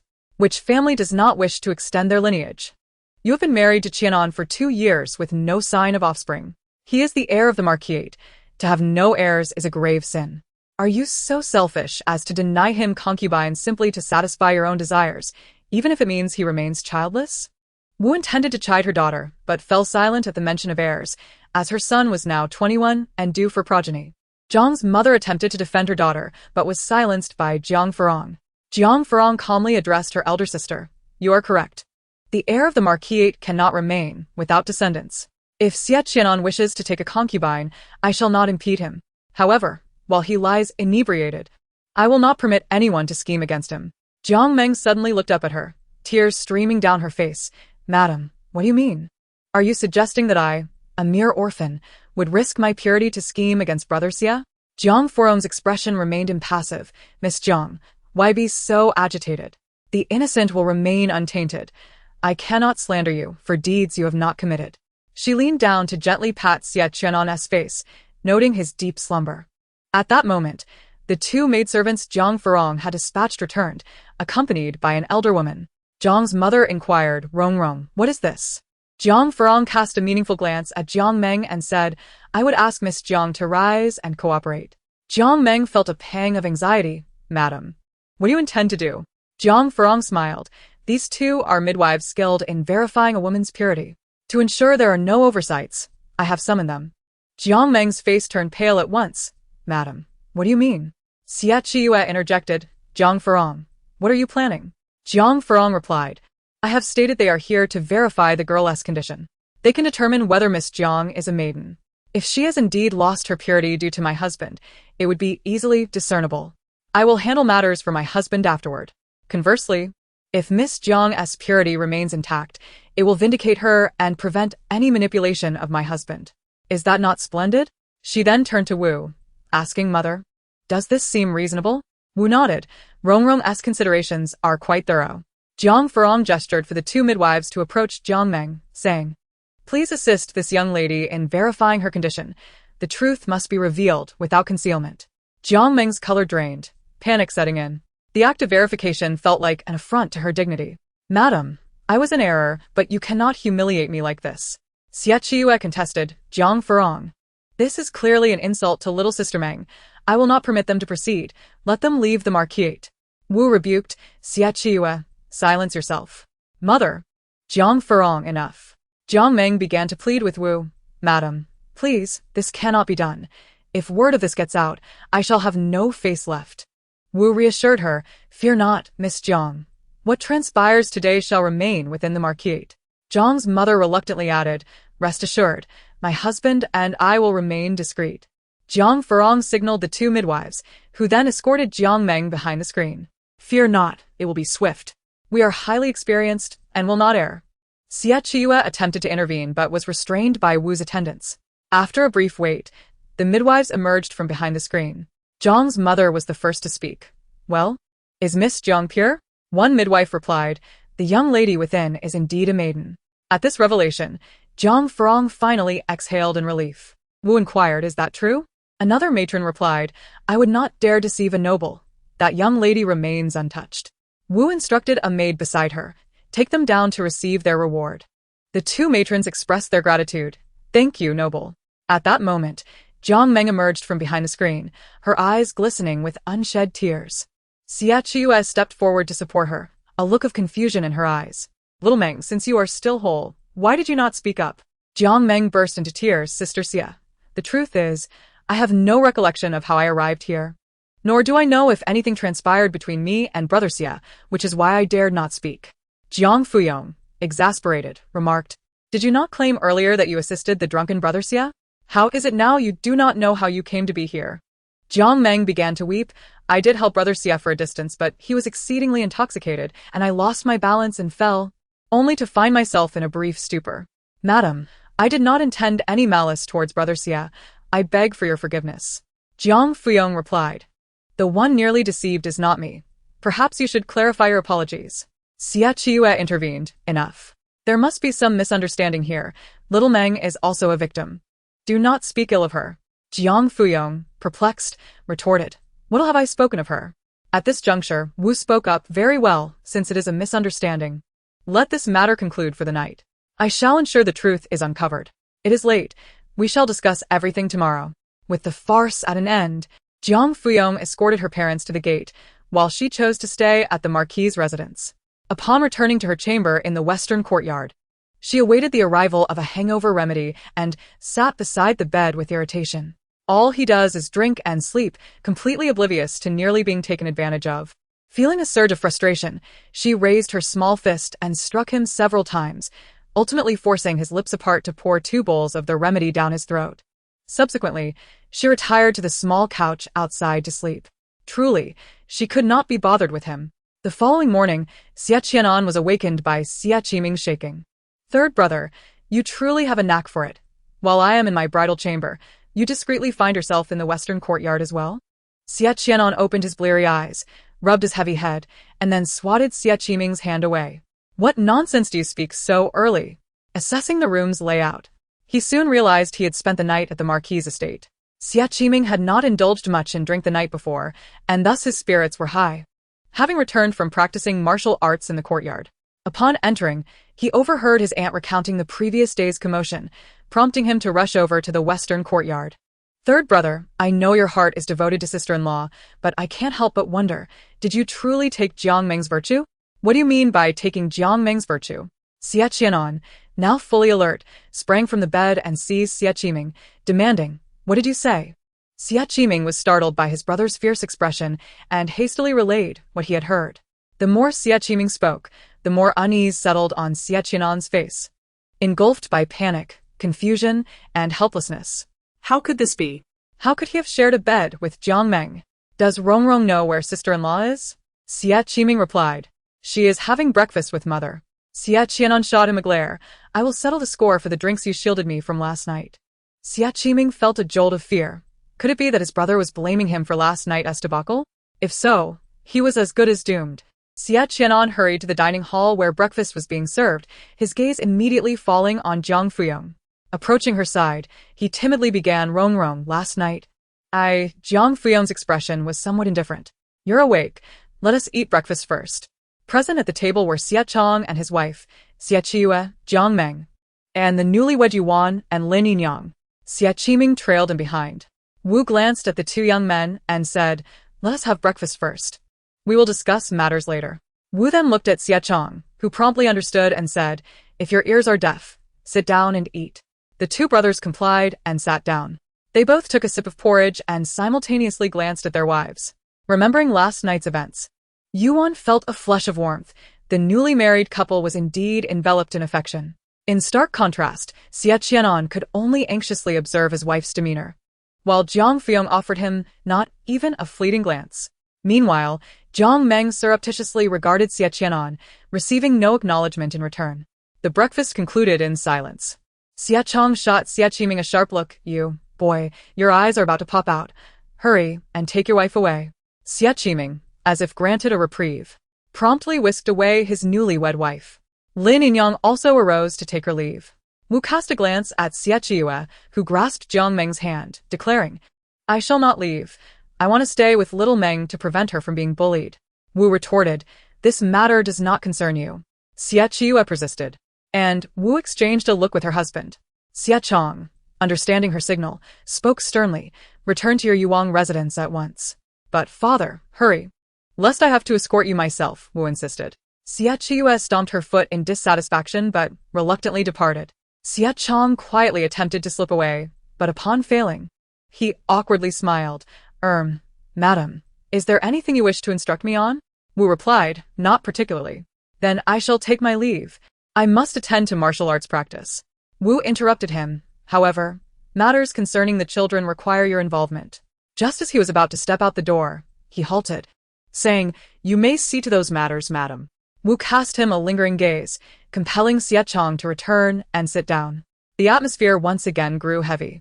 Xie Qi'an finally broke the silence. "Xie Qi'an, you disdain inheriting your father's title, yet you have already subdued the southern barbarians at such a young age.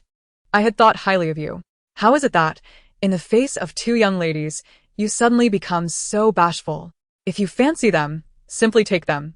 Bestow upon Jiang's daughter the honor due to the mistress of the general's household." Such a simple matter should not require his father's concern. It was truly disappointing. To his surprise, his eldest son retorted coolly, "I am not you. One wife is sufficient for me." Jiang Meng's fleeting hope, kindled by the Marquis's earlier words, was extinguished by Xie Qi'an's callous response. Even if nothing had truly transpired between them, they had indeed shared a bed. How could Xie Qi'an act as though it had never happened? To Xie Qi'an's surprise, instead of erupting in anger, he burst into laughter. "I am not a sentimental person. But what is wrong with having a devoted and affectionate descendant from the Xie family?" Well, young man, I admire you." Observing her husband's unreliable demeanor, Wu could only shake her head in resignation, turning to her son. "Qianan, what are your feelings towards Miss Jiang?" Before she could finish, Xie Qi'an interjected. "My care for Jiang Meng stems solely from Jiang Hao's request. There is nothing more." He then turned to Jiang Meng and inquired, "Jiang Meng, are these words not what I initially expressed?" Jiang Meng nodded, affirming, "Yes, brother Xie mentioned it to me from the very beginning." Wu then interjected, "But you two did indeed share the same bed last night?" The mere mention of those words caused the three young individuals to shudder slightly. Xie Qi'an was the first to respond. "I am unaware of how Jiang Meng ended up in the Xiyuan chamber. But I consumed a considerable amount of alcohol last night while shielding fifth brother from drinking, and thus was quite inebriated. Under such circumstances, one cannot engage in any actions. Those who claim to have done something while intoxicated can only be said to be insufficiently drunk, or perhaps drunkenness is merely an excuse. A truly inebriated person possesses no extra energy for superfluous endeavors." He then turned to Jiang Meng and solemnly stated, "Jiang Meng, given my condition last night, you should regard me as a mere corpse. A corpse cannot tarnish a young lady's purity." After saying this, Xie Qi'an directly took Jiang Furong's hand and left, completely disregarding Jiang Meng's suddenly pale visage. Wu, observing her son's thought process, felt helpless but clearly recognized her son's attitude and chose not to engage in futile discussions. Subsequently, in her capacity as an elder, she instructed a maid to present some jewelry to Jiang Meng. Xie Qi'an, with a sweeping arm, led his wife away while muttering, "I never anticipated that my Xie family would produce a lovesick fool." Just as Wu was about to excuse herself, Xie Qi'an pulled her back, saying, "Come, my lady. You must be worn out from organizing Fifth's wedding recently. Let me take you for a leisurely outing." Finally, the general's carriage began its journey home. However, the couple inside the carriage found themselves momentarily at a loss for words. Chapter 42. Let her move out. After a moment of hesitation, Xie Qi'an tentatively spoke, "Rong. Last night I was incredibly drunk. It is entirely impossible for anything to have transpired between Jiang Meng and me." Jiang Furong responded with a soft, "I know. I have verified with the midwife that Miss Jiang remains pure." Just as Xie Qi'an was about to breathe a sigh of relief, eager to express his happiness that Rong believed him, he was taken aback by his wife's sudden shift in tone. "However, it is a fact that you two lay on the same bed, is it not? If you claim not to care, how could that be true? You are, in fact, quite concerned about it." "Nevertheless," she continued, "if you wish to take a concubine, rest assured, I will not obstruct you. I simply cannot bear to share my husband with another." To his astonishment, her words elicited a strong reaction from Xie Qi'an, who instinctively stood up, only to collide with the carriage roof, producing a loud thud. The sound suggested a significant impact that would undoubtedly cause him some pain, yet Xie Qi'an remained oblivious. His expression tightened as he defiantly gazed at his wife, his voice heavy with conviction. I have said before, one wife is enough for me. I have never contemplated taking a concubine. Why does Rong not believe me? Jiang Furong's expression bore a hint of sadness, and she spoke with a tone of self-deprecation. Not wishing for a concubine? Then why have you allowed Jiang Meng to reside in the general's residence? And for over a year at that. It is a circumstance that easily invites misunderstanding. Xie Qi'an felt somewhat helpless and wished to explain Jiang Meng's situation once more, but Jiang Furong signaled for him to refrain. I have already heard all the so-called explanations regarding Jiang Meng. There is no need for further elaboration. She leaned against the carriage wall, slowly closing her eyes. If you have feelings for Jiang Meng, so be it. If not, I advise you to find a way to have her move out. Miss Jiang is no longer a child, and if she continues to reside in the general's residence, it may jeopardize her prospects for marriage. Xie Qi'an, seated in the corner of the carriage, raised his gaze, intending to say more. Rong. Jiang Furong swiftly turned her body. Could you be quiet? I wish to take a nap. All right, Xie Qi'an replied softly, immediately falling silent, even suppressing his breathing. Upon their arrival at the general's residence, he intended to carry her back to the Fuhua courtyard, but unexpectedly, Jiang Furong opened her eyes. Their gazes met momentarily, and then quickly averted. The woman stepped down from the carriage first, stating, I will return to the Fuhua courtyard. The man's eyes lingered on his wife's retreating figure, mingling with guilt and sorrow. He then followed suit into the residence, where the steward happened to greet him. General, you have returned? Xie Qi'an replied with a nonchalant while walking and instructing. When Miss Jiang returns, inform me at once. The steward acknowledged his command. When Jiang Meng finally returned to the general's residence, it was already afternoon. Accompanied by a slightly older maid from the marquis's household. A sudden series of knocks at the door jolted those in the study from their distant reveries. Habitually, he called out, come in. The person who entered was indeed Jiang Meng, Brother Xie. The maid following her also curtsied. General. Xie Qi'an maintained a neutral expression, responding with a slight then inquired with his gaze about the maid's purpose. The maid explained, Madam sent me here. She has clarified last night's events, and I am here to inform you. Last night's events? The maid continued. Last night, the general was exceedingly inebriated. When Miss Jiang came to assist him, she unfortunately stumbled. According to Jiang Meng's account, the general was too intoxicated, and she struggled to support him, resulting in both of them falling.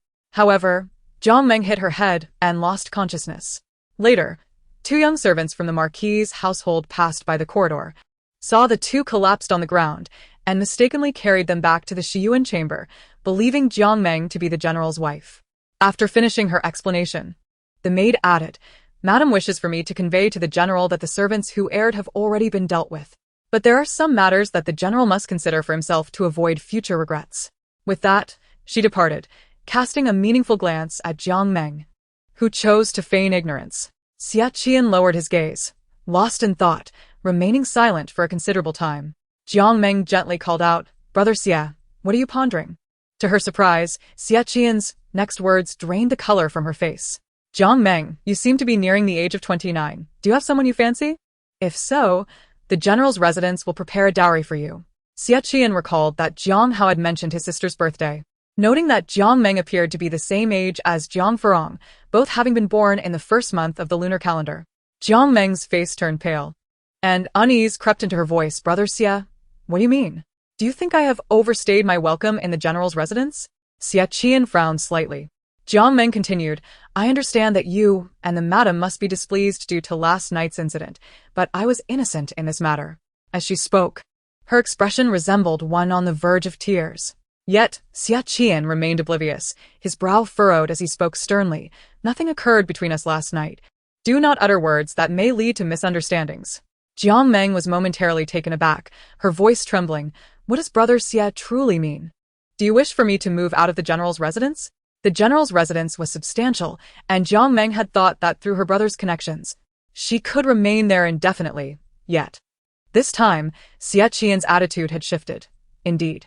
Jiang Meng looked up in disbelief. Xie Qi'an continued, You have reached the marriageable age. It is indeed inappropriate for you to remain in the general's residence. Moreover, you have been in the capital for over a year now. Surely you have adapted.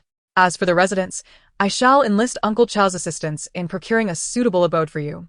Of course, should you encounter difficulties in the future, you may always seek my help. Jiang Meng, however, was reluctant to move out so easily and tentatively inquired, but as a solitary girl, I feel somewhat fearful about living alone. Must I truly relocate, Brother Xie? Without hesitation, Xie Qi'an decisively replied, you should move out. Uncle Chao will help you find a guard.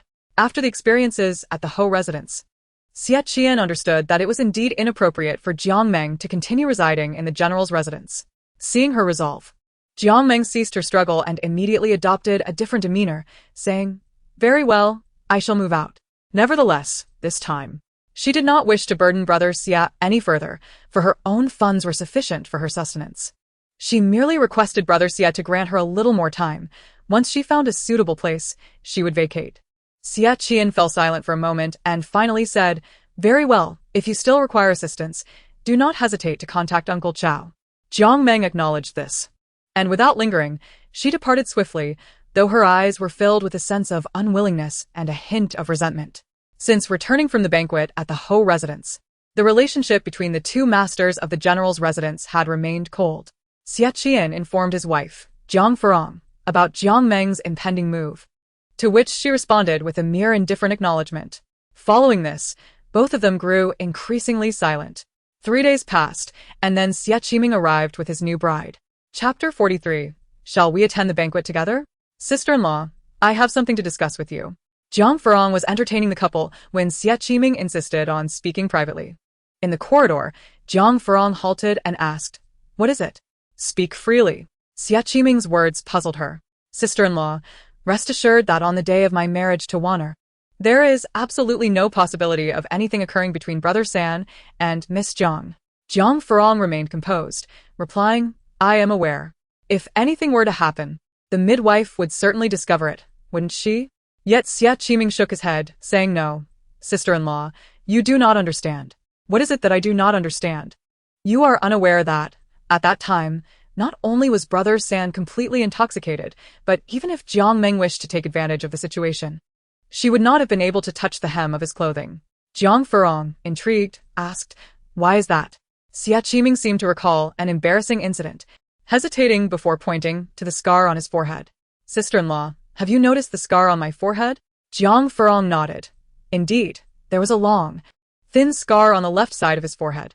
She had assumed it was a battle wound, but to her surprise, Xie Qi'an explained. This was incurred when Brother San was drunkenly falling about. I merely brushed against his hand. He recounted the story behind the scar, which happened a year ago. At that time, their fierce wind army, under Xie Qi'an's leadership, had decisively subdued the 13 tribes of the southern barbarians. On the eve of their return to the capital, everyone celebrated their victory. That night, spirits were high, and many had indulged in drink, including Xie Qi'an, who was unusually intoxicated, while the soldiers sang heartily. He had retreated to his tent alone. When Xie Qi'an sought him out, he found his brother fast asleep, clutching a small sachet. When Xie Qi'an attempted to take the sachet, he unwittingly touched his brother's hand and was swiftly thrown aside by the still closed eyes. Believing his brother was feigning sleep, Xie Qi'an was about to raise a ruckus, but he soon realized that Xie Qi'an was indeed deeply asleep. No matter how cautiously he approached, any contact with Xie Qi'an resulted in being unceremoniously cast away. After several attempts, he refrained from pursuing the sachet and understood that his brother was not to be trifled with in his drunken state. A mere touch could lead to a beating. Upon waking the next day, Xie Qi'an noticed Xie Qi'an's bandaged forehead and furrowed his brow, asking, did you get into a drunken brawl again last night? Xie Qi'an denied it, instead inquiring, where did that sachet come from? It seems quite precious. May I have a look? Naturally, it was a gift from your sister-in-law. If you want it, go marry your own wife, Xie Qi'an replied. Thus, Xie Qi'an concluded, considering my brother's behavior while intoxicated, Jiang Meng could not have approached him at all. Jiang Furong smiled, expressing skepticism. She struck him several times that night and even forced him to drink a concoction to sober up. As Xie Qi'an was about to leave, he suddenly leaned closer to Jiang Furong, as if to sniff something. Jiang Furong instinctively crossed her arms and took a step back. What are you doing? I am your sister-in-law. Xie Qi'an looked at her oddly and remarked, the scent of the perfume you use is the same as that of the sachet given to Brother San? In truth, Jiang Furong could not recall when she had given Xie Qi'an a sachet, but She typically used a perfume made from 7 parts spirit grass and 3 parts rose, as she did not favor other scents. Contemplating this, Jiang Furong smiled thoughtfully, ultimately letting it go. Though summer had not yet fully arrived, the heat was becoming increasingly oppressive. The townsfolk murmured, "It seems this year will be a scorching summer." Jiang Furong reclined languidly on a small couch, idly flipping through a book, while Chuanqing fanned her with a round fan. Xie Qi'an announced, "Madam, the general has arrived." Jiang Furong lazily replied, "Ask him what he wants." As she spoke, Xie Qi'an entered the room, pursing his lips before speaking. "Recently, we have received several invitations from peers, all requesting gatherings before the summer heat truly sets in. Would you be interested?" Jiang Furong regarded him with suspicion. "Are you going?" The man nodded. "I have some matters to attend to and have accepted a few invitations." Jiang Furong, however, expressed little interest. "Can I opt not to attend?" Xie Qi'an's hopeful expression faded, and he gently replied, "Of course." Ultimately, Xie Qi'an attended the banquet alone, his heart weighed down with his own thoughts. However, upon returning home, he did so in the company of Jiang Meng. When this news reached Fu Hua courtyard, Chuanqing was the first to express her indignation. What a shameless woman Jiang Meng is. Did she not claim she would be moving out? Yet here she is. Drawing close to the general, Jiang Furong remained absorbed in her book, while Chuanqing fretted for her mistress. "Madam, I have heard that Jiang Meng returned with the general from the outskirts today. Are you not worried?" Jiang Furong lethargically queried, "What is there to worry about?" Chuanqing, in a flurry, insisted, "Madam must guard against Jiang Meng employing tricks to remain in the general's residence." Jiang Furong rose, adjusting her dress, and stated, "Then let us go see." She inquired as they walked outside, "Have the provisions prepared by the kitchen been set?" Xie Ji affirmed, "They are ready." In the Yushizhai, a sumptuous spread adorned the table. As Xie Qi'an sat down, he queried in surprise, "Is today some grand occasion? Why is there such an abundance of food?" Jiang Furong, reclining lazily against the backrest, replied casually, "I invited a guest. I cannot be too stingy, can I?" "A guest?" Xie Qi'an questioned, perplexed. "You invited a guest? But it is already dark." Suddenly, Jiang Furong asked, "Xie Qi'an." The man looked up sharply, responding immediately, "I heard that you returned home with Miss Jiang today. Surely you did not bring her along to the banquet?" This question made Xie Qi'an tremble slightly. How could that be? "I went alone." As for Jiang Meng, she merely returned with her elder sister. It was merely a coincidence that we arrived home at the same time. Noticing Jiang Furong's slightly furrowed brow, Xie Qi'an quietly added, "I rode there alone." The implication was clear. He had gone and returned by himself. Just as they reached the entrance of Yushizhai, Jiang Meng faltered, her steps trembling, and the handkerchief in her grasp twisted and distorted. Upon the arrival of her guest, Xie Qi'an seemed poised to speak when Jiang Furong interjected, "This is Miss Jiang, my invited guest." "Miss Jiang, please take a seat," she urged. Jiang Meng expressed her gratitude and settled down. Xie Ji placed a jug of wine before each of the three. Xie Qi'an remarked, "Rong, this is wine." Jiang Furong replied, secretly resolving, "I have prepared strong liquor for you, and I fear you shall not remain sober." Jiang Meng timidly inquired, "Might I ask what the lady means?" Jiang Furong, wearing a smile, replied, "Did you not intend to leave the general's residence? This is a farewell banquet I have specially arranged for you." Jiang Meng's expression shifted slightly. "Farewell? But I do not intend to travel far." Jiang Furong waved her hand dismissively, indicating it was of little consequence. "What I mean is, as long as you understand my intentions, there is no need to dwell on the details." Jiang Furong's tone towards Jiang Meng had always been less than amiable, prompting Jiang Meng to glance expectantly at Xie Qi'an. Unexpectedly, Xie Qi'an responded, Rong has that intention. You should simply enjoy it without reservation." Jiang Meng felt a wave of frustration, wishing to hear words of defense from him rather than mere encouragement to eat more. Jiang Furong then beckoned Xie Ji to pour wine for the three of them. "Shall we propose a toast? Miss Jiang, why do you keep staring at my husband?" At this, Xie Qi'an raised his brow in confusion, casting a furtive glance at his wife. Jiang Meng snapped back to reality and quickly raised her cup. "I do not. Madam, you must be mistaken." They all drank together, and as the wine coursed down, Xie Qi'an frowned. "This wine seems rather potent." He began to caution his wife against drinking. Rong, hold on a moment." Xie Ji interjected, "Rest assured, General, Madam and Miss Jiang are drinking ordinary fruit wine, while the wine you consume is freshly acquired."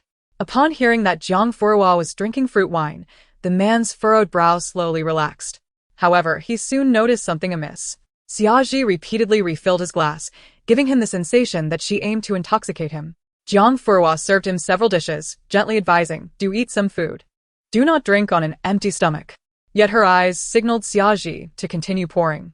She then turned to Jiang Meng and asked, "Miss Jiang, I hear you are searching for accommodation. If you require assistance, do not hesitate to ask. The general's residence will gladly help you find a suitable place."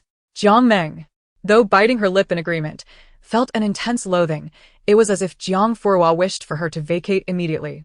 Dinner extended into the night, with Xie serving Xie Qi'an jug after jug of strong liquor. Each time he attempted to decline, Jiang Furong would insist, "It's fine. We are at home. Drink as you please." Ultimately, he silently consumed all that was offered. Unsurprisingly, Xie Qi'an once again found himself thoroughly intoxicated. As Jiang Meng was preparing to rise and return to her room, Jiang Furong called out, "Miss Jiang." Jiang Meng paused. Jiang Furong continued, "Those two maidservants seem to have vanished, and I find it somewhat challenging to assist Qianan back to his room alone. Would you be so kind as to lend me a hand?" Jiang Meng's expression stiffened, instinctively inclined to refuse, but Jiang Furong added, "I fear I might stumble if I attempt to support him myself. I hope you do not mind assisting." With no other choice, Jiang Meng clenched her teeth in agreement. The two approached the inebriated Xie Qi'an, who lay slumped over the table. Jiang Meng appeared visibly anxious, but Jiang Furong's persistent urging propelled her forward. "Hurry, Miss Jiang." As they extended their hands to assist him, just as they were about to make contact, Jiang Furong abruptly withdrew her hand to fetch a cloak nearby, leaving Jiang Meng to act alone. When Jiang Furong returned, a loud thud echoed through the room, a heavy object hitting the floor. "Ah! Miss Jiang, what has happened?" Jiang Furong rushed to support the fallen Jiang Meng, who lay crumpled on the ground, a look of pain etched on her face. In her tumble, she had accidentally knocked over a porcelain item, its shards slicing into her arm, blood seeping through her clothing and staining the floor with crimson droplets. Jiang Furong feigned confusion and concern. "I merely retrieved a cloak. How did this happen?" Jiang Meng's heart seethed with resentment, questioning why it was she who had fallen instead of Jiang Furong. Yet, she could only maintain a facade of innocence, appearing pitiful. "I do not know why this has come to pass. I merely wish to assist the lady in helping Brother Xie back to his room," she murmured, wincing in pain. Jiang Furong expressed her doubts. Could it be that Xie Qi'an has some peculiar reaction to alcohol? As she spoke, she made her way towards the inebriated man, entirely neglecting the one still sprawled on the ground amidst the shards. Jiang Meng, gritting her teeth, could only rise on her own, thinking to herself that the next one to be unceremoniously cast aside would be Jiang Furong. However, the next moment left her utterly stunned. Jiang Furong approached the drunken Xie Qi'an and tapped him several times, yet he exhibited no sign of defense. Jiang Furong felt a twinge of schadenfreude while muttering, "This does not seem like the behavior of someone who would succumb to drunken antics." Jiang Meng was nearly beside herself with frustration, questioning why she alone had to bear the brunt of the fall. Yet, Jiang Furong continued, "Perhaps it varies from person to person, does it not? Wouldn't you agree, Miss Jiang?" Jiang Meng forced a smile. Suddenly, Jiang Furong spoke with a pleading tone. "However, Miss Jiang, might you keep what transpired a secret? I fear that if Qianan learns of it, he will feel guilty. Since you call him Brother Xie, you surely do not wish for him to bear that burden." Jiang Meng reluctantly nodded, ultimately enduring the pain as she departed. Once Jiang Meng had distanced herself, Jiang Furong leaned over the table, stifling a laugh, before turning her gaze to Xie Qi'an's face. "Ah, you, Xie Qi'an, even inebriated, still possess the capacity for mischief." Xie Qi'an, with closed eyes and flushed cheeks, no longer bore the stern expression he typically wore, revealing a glimpse of his former self. Jiang Furong playfully pinched his cheek, mumbling, "I truly owe my gratitude to that charm, or else I might have been the one to fall." She then produced a small vial and waved it before Xie Qi'an's nose, prompting him to scrunch his brow. "Xie Qi'an, wake up. Xie Qi'an, please awaken." The man stirred slightly, and Jiang Furong hurriedly supported him. "Xie Qi'an, I shall escort you back to your room now. You must regain your senses, otherwise I cannot hold you up." Xie Qi'an seemed to mumble something, but she could not discern the words. After considerable effort, she finally managed to bring him back to Qingzhou courtyard. "Oh, how heavy you are," she exclaimed as she settled him onto the bed, and clapped her hands, preparing to leave. However, just as she turned, an arm encircled her waist, pulling her onto the bed. Jiang Furong gasped, Xie Qi'an, what are you doing? Let go of me. The man held her tightly against him, and the more she struggled, the more his grip tightened. In a drunken drawl, he murmured, Rong Rong. I miss you so much, so very much. As he spoke, he buried his head into her neck, as if inhaling her scent. The warmth of his breath brushed against her skin, and his hold around her waist grew even tighter, leaving Jiang Furong feeling uncomfortable. She squirmed a bit, only to provoke his displeasure. Do not move. Jiang Furong froze, glancing at the man beside her. Could it be that Xie Qi'an was feigning drunkenness? Chapter 45. Shall I stay with Rong Rong a while longer? Xie Qi'an remained blissfully unaware, his eyes tightly shut, the aroma of alcohol enveloping him. He was truly intoxicated. The embrace around her waist remained unyielding, showing no signs of loosening. Jiang Furong struggled numerous times to break free, but to no avail. She ultimately resigned herself to being held. Xie Qi'an, you are holding me too tightly. I can hardly breathe. Please loosen your grip a little. Xie Qi'an, let me go. I need to take off my shoes. After managing to kick off her shoes, the two were pressed closely together, and Jiang Furong felt a wave of heat and stuffiness. She raised her hand to fan herself. The man beside her began to murmur, Rong Rong, Rong Rong. Jiang Furong absent-mindedly replied, I'm here. Yet Xie Qi'an seemed oblivious. Continuing his ramble, Rong Rong, it has been nearly a year since we parted. I miss you. Rong Rong, I left you right after our wedding. Are you angry with me? Rong Rong, we have achieved great success. Hearing his murmurs, Jiang Furong was taken aback. Xie Qi'an. Rong Rong, wait for me. We are returning to the capital. After uttering the last sentence, Xie Qi'an fell silent. The pressure of his arms eased slightly, but whenever Jiang Furong considered escaping, they tightened once more. Thus, she resolved to endure the night as it was. Having partaken in a few cups of fruit wine, Jiang Furong gradually felt drowsy. Just as she was about to close her eyes, the man beside her suddenly sat up. Xie Qi'an, what are you doing? I need water. Jiang Furong sighed, all right. I will get it for you. However, the man still did not release her. Could you let go? If you don't, how can I get up to fetch water? She playfully slapped his arm in frustration. Xie Qi'an opened his eyes slightly, but then lay back down, pulling her into his embrace once more. Don't let Rong Rong go. Sighing, the woman called out, Xie Qi'an, are you there? The two responded in unison, Madam, we are here. Come in. As they entered, they saw the general and his wife nestled together on the bed, both blushing and lowering their heads. Madam, at this time, why do you call us in? Qi'an asked. Jiang Furong lightly scolded, what are you thinking? Quickly, bring me a glass of water. One of them moved a small table, while the other brought the water, placing it on the bedside before retreating. Madam, shall we keep watch tonight? Qi'an inquired. Jiang Furong waved her hand, no need. You may rest. After pouring the water and feeding it to Xie Qi'an, drowsiness overcame her once again.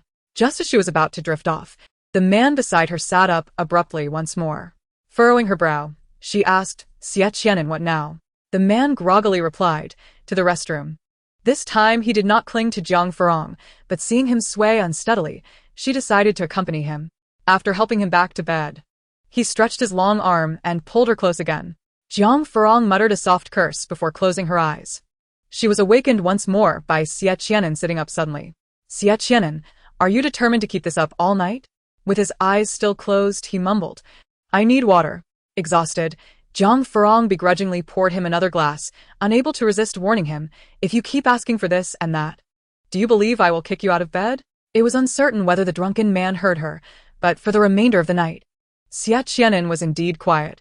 The following day, due to a hangover, Xie Qi'an woke later than usual. As he gradually came to, he suddenly became aware of the warm softness in his arms. Perhaps recalling the earlier commotion at the Marquis's residence, his first instinct was to push the person away. However, upon noticing the familiar hairpin atop the woman's head, he froze. When he lowered his gaze to see her face, breath caught in his throat. How could it be Rong Rong? After a moment of surprise, he was flooded with immense satisfaction, albeit tinged with a hint of panic. Just as he was about to retract his arm, he silently wrapped it around her again, tightening his hold slightly. Jiang Furong's delicate form nestled against him, and a familiar, gentle fragrance enveloped them. Xie Qi'an felt his body tense, with only the sound of his racing heart and her steady breathing resonating in the silence. He gazed at Jiang Furong for a long while, his eyes reflecting a struggle, but ultimately, he surrendered to the moment and pressed a kiss to her forehead. Seeing that she remained deeply asleep, he closed his eyes once more. Just then, the voice of Steward Chow echoed from outside. "General? Are you awake?" Both individuals on the bed jolted awake, locking eyes in a moment of speechless surprise. Jiang Furong felt a rush of embarrassment at her sleeping position. Xie Qi'an held her securely. While she had one arm draped around his neck and a leg carelessly entwined around his waist, her form half laying over him without decorum. As their eyes met, Jiang Furong's face flushed crimson, and she stammered, I didn't mean to. You were drunk last night, and I was just helping you back. But then you wouldn't let go." She lowered her gaze, struggling for words, only to hear a soft chuckle from above. Assuming she was being mocked, she glared up at him. "What are you laughing at? It was you who got drunk, and pull me close." Xie Qi'an's face bore a smile, and feeling his wife's form draped over him, he couldn't help but feel a profound sense of contentment. Then, he slightly parted his lips and called out to the person outside, "What is it?" Steward Chow replied, "It is Lieutenant Chen and Lieutenant Dong. They have come to see the general." Xie Qi'an recalled the new training methods he had finalized for the troops and instructed. "Have Chen Si and Dong Lin practice according to the previously discussed training regimen. I will join them at the barracks later." Steward Chow acknowledged and went to relay the message to Chen Si and Dong Lin. On the bed, Jiang Furong's eyes darted around as she contemplated how to diffuse the awkwardness, but Xie Qi'an spoke first. "It seems it is getting late. Perhaps we should rise?" Jiang Furong lightly agreed. "Why don't you go first?" A soft sigh escaped Xie Qi'an, playfully teasing, "Rong still refuses to get off me, yet wishes to sleep a little longer?" He paused before adding, "With my beloved wife in my arms, I can set aside any pressing matters. Shall I not accompany you for a while longer?" Chapter 46. Is there something on your mind lately? Only then did Jiang Furong realize. Hurriedly retracting her limbs and flipping over to land on the floor. Stammering, she said, "Ahem, I momentarily forgot." Glancing at her suddenly empty arms, a hint of melancholy flickered in Xie Qi'an's eyes, but he quickly stood up and walked over to lift the barefoot woman into his arms. As she was suddenly suspended in the air, Jiang Furong gasped, "What are you doing?" The man remained silent as he set her down by the bed, then crouched to retrieve her shoes and socks, carefully helping her put them on. "You'll catch a chill without shoes." Jiang Furong lowered her gaze, murmuring an acknowledgement. She had planned to return to Fuhua Courtyard to freshen up, but Chuanqing and Xiaji had already prepared water and were waiting outside. Xie Qi'an took the water and placed it on the basin rack, gently suggesting, Rong, why don't you freshen up first? We shall partake in breakfast together shortly." Jiang Furong felt a bit uneasy and was contemplating slipping back to Fuhua Courtyard. "Well, preparing myself takes more time than it does for men, and some items here are not quite sufficient." Before she could finish her thought, Xie Qi'an returned with some grooming tools for women. These were sent over by Xia Ji and the others. "Should I call them in to assist you?" Jiang Furong remarked. "Those two girls are indeed quite thoughtful." "No need. I can manage by myself." After a brief period of grooming, the two set off to Yushirzhai for their belated breakfast. On their way, they happened upon Jiang Meng, who promptly bowed to the couple. "Brother Xie, madam." Jiang Furong responded with a light acknowledgement, her gaze lingering on Jiang Meng's heavily bandaged arm, stifling a chuckle of mischief. Noticing the bandage, Xie Qi'an inquired, "What happened? Are you injured?" Just as Jiang Meng was about to respond, Jiang Furong coughed lightly. Recalling her words from the previous night, if Xie Qi'an learned that Jiang Meng's injury was caused by him, he would surely feel guilty. She thought that Jiang Meng might not wish for him to bear such remorse, and thus, she asked, "Could you please gloss over the details, Jiang Meng?" Jiang Furong added, "Indeed, Jiang Meng, what exactly occurred?" Though she sought to elicit a sense of guilt and concern from Xie Qi'an, faced with Jiang Furong's beaming smile, Jiang Meng had to suppress her feelings.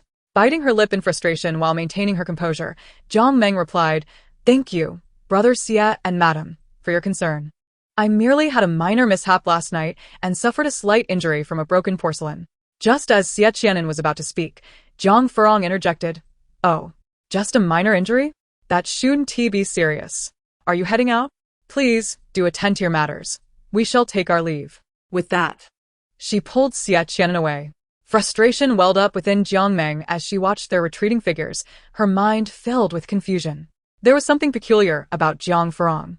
Previously, she had harbored nothing but hostility towards her, yet now it seemed as though Jiang Furong regarded her with indifference. Observing the couple, who had recently been on the brink of discord, now growing closer only deepened Jiang Meng's resentment, especially as she recalled her own expulsion from the general's residence. As Xie Qi'an walked hand in hand with his wife, he felt a blossoming joy in the improvement of her attitude towards him. He followed her steps closely, their fingers intertwined, and curiously remarked, "You appear to be in good spirits today, Rong." Jiang Furong replied with a soft hum. Then, recalling something, she turned to him and asked, "Xie Qi'an? I see that you seem quite concerned about Jiang Meng." Xie Qi'an was taken aback and quickly clarified, "After all, her brother has done me a favor. Seeing her injured, I merely inquired out of courtesy." Jiang Furong raised an eyebrow, her gaze laden with meaning. "Is that all?" "Yes," he replied. Jiang Furong chuckled lightly. "Xie Qi'an, I think it would be wise for you to avoid getting drunk in the future." Why? He asked. Guess. On the 5th day of the 5th month, as the sun shone brightly, the willow fluff danced around the riverbanks, and the orioles sang at dawn. The Dragon Boat Festival was a grand occasion for the citizens of Day, a time for honoring the dragon god and praying for favorable weather. On this day, dragon boat races and various festivities took place across many regions, where herbal medicines were most potent. People would prepare herbal teas, gather medicinal plants, and hang mugwort and calamus to ward off evil and disease. The cultural games of the Dragon Boat Festival included a flower naming contest and a tug-of-war with herbs. In the capital of Day, various customs and activities could be observed during this festive time, and officials were given a day off on the Dragon Boat Festival. Xie Qi'an. The festival is just 3 days away. Will you not be granted a day off? Jiang Furong asked, reclining on a small couch by the window, flipping through the pages of a book. Today, Xie Qi'an returned home earlier than usual, and they had dinner a bit earlier as well. As he was busy with official duties in the study, Jiang Furong had accompanied him.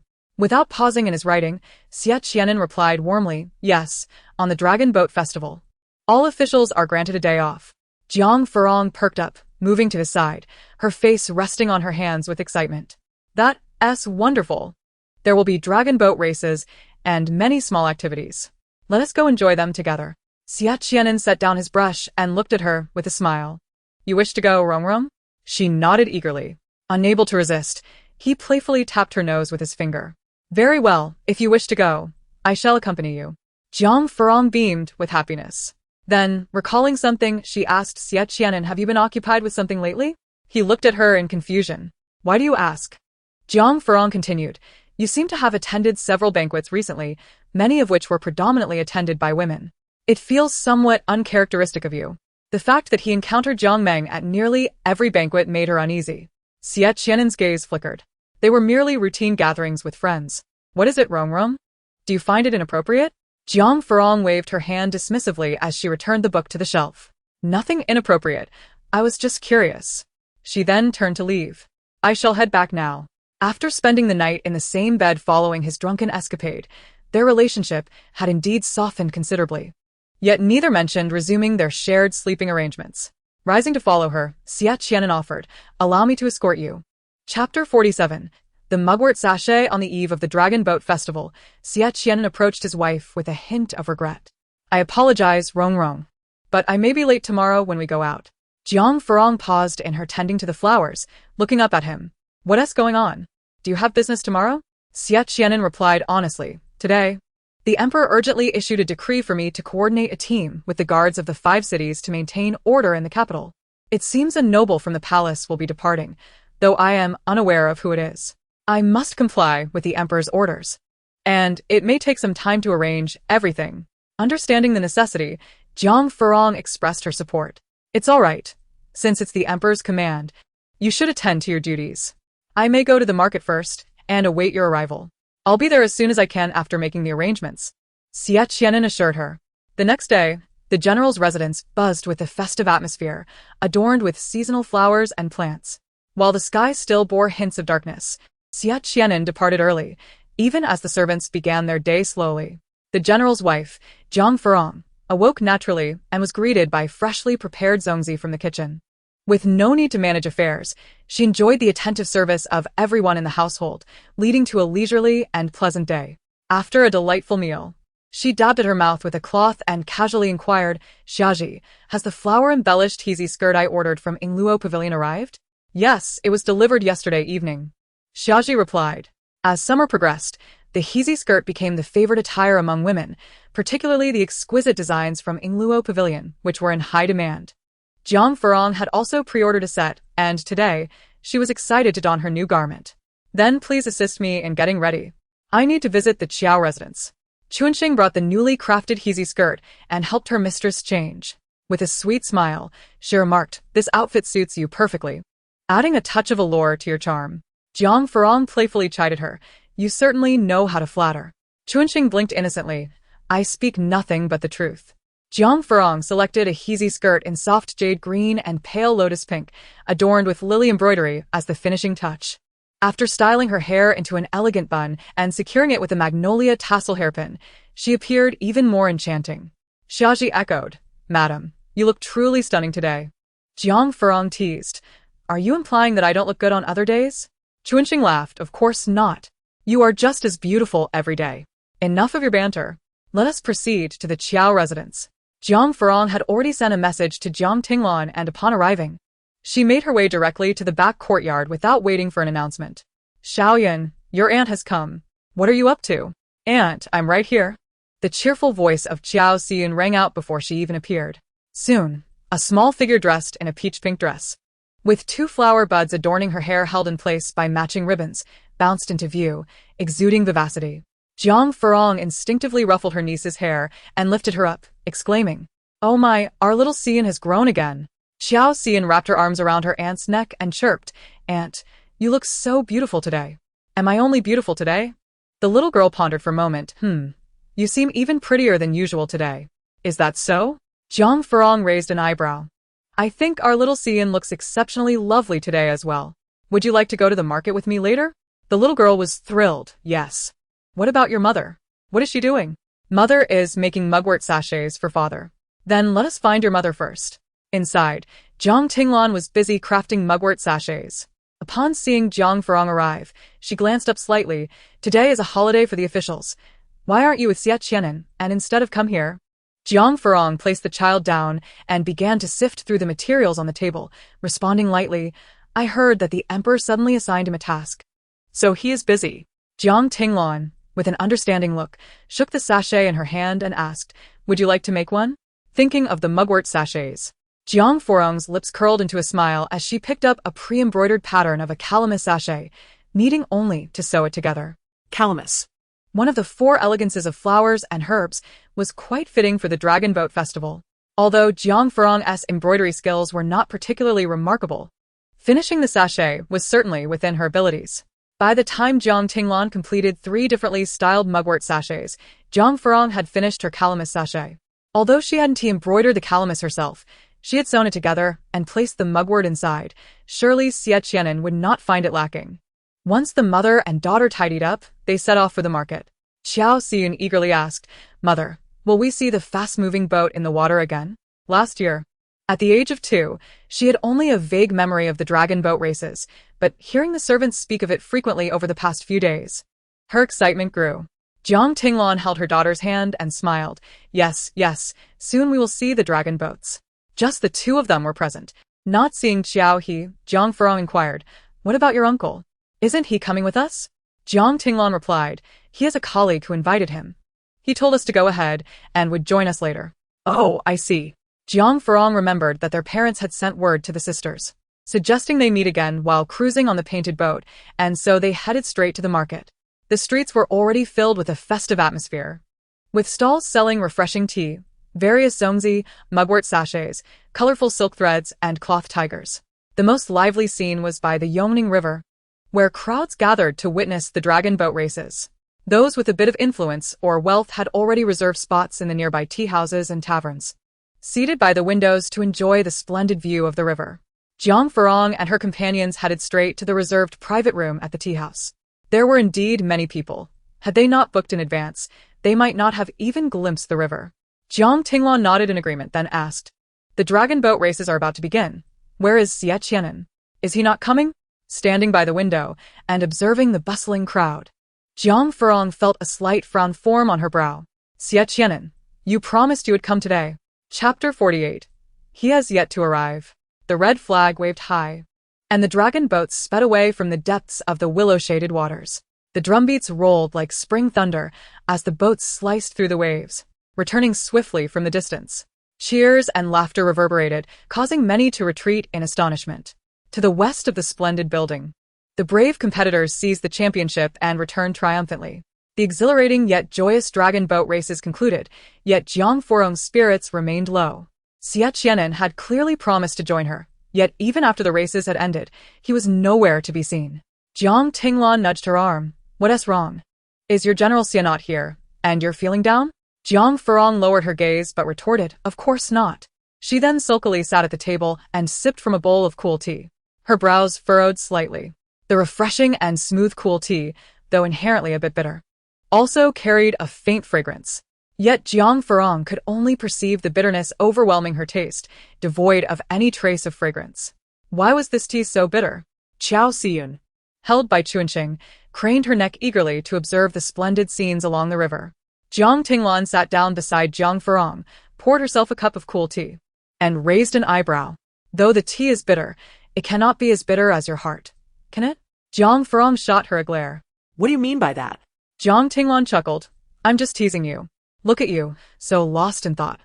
Why not go out for a stroll? Instinctively, Jiang Furong touched the mugwort sachet she had just made, shaking her head. Let them laugh, I'll wait a bit longer. She then shot her sister another glance. To your husband not here either? Why are you teasing me? Jiang Tinglan continued to sip her tea, smiling silently. After waiting a while longer, the door creaked open. The two sisters turned their gaze towards the entrance, but when they recognized the visitor as Qiao He, Jiang Furong's hopeful expression faded completely. Qiao He accepted the cool tea his wife handed him, drank it, and then spoke. Apologies, Lanner, for my tardiness. He then turned to Jiang Furong and asked, Oh, third sister, why are you alone? Jiang Furong replied, her demeanor dull. He said he had matters to attend to and would arrive later. As she spoke, Qiao He, with his forthright nature, began to say something, only to be nudged by his wife, realizing the situation, and promptly fell silent. Jiang Tinglan waved her hand casually, suggesting, Let us not wait any longer. Let us go for a stroll. The streets are quite lively at this hour. Jiang Furong stood up but took her little niece's hand, addressing the couple. You two should explore on your own. I will take Xian to play for a while. Upon hearing this, Qiao He immediately took his wife's hand and headed out, saying, Then I must trouble you, third sister. We shall meet at the boat later.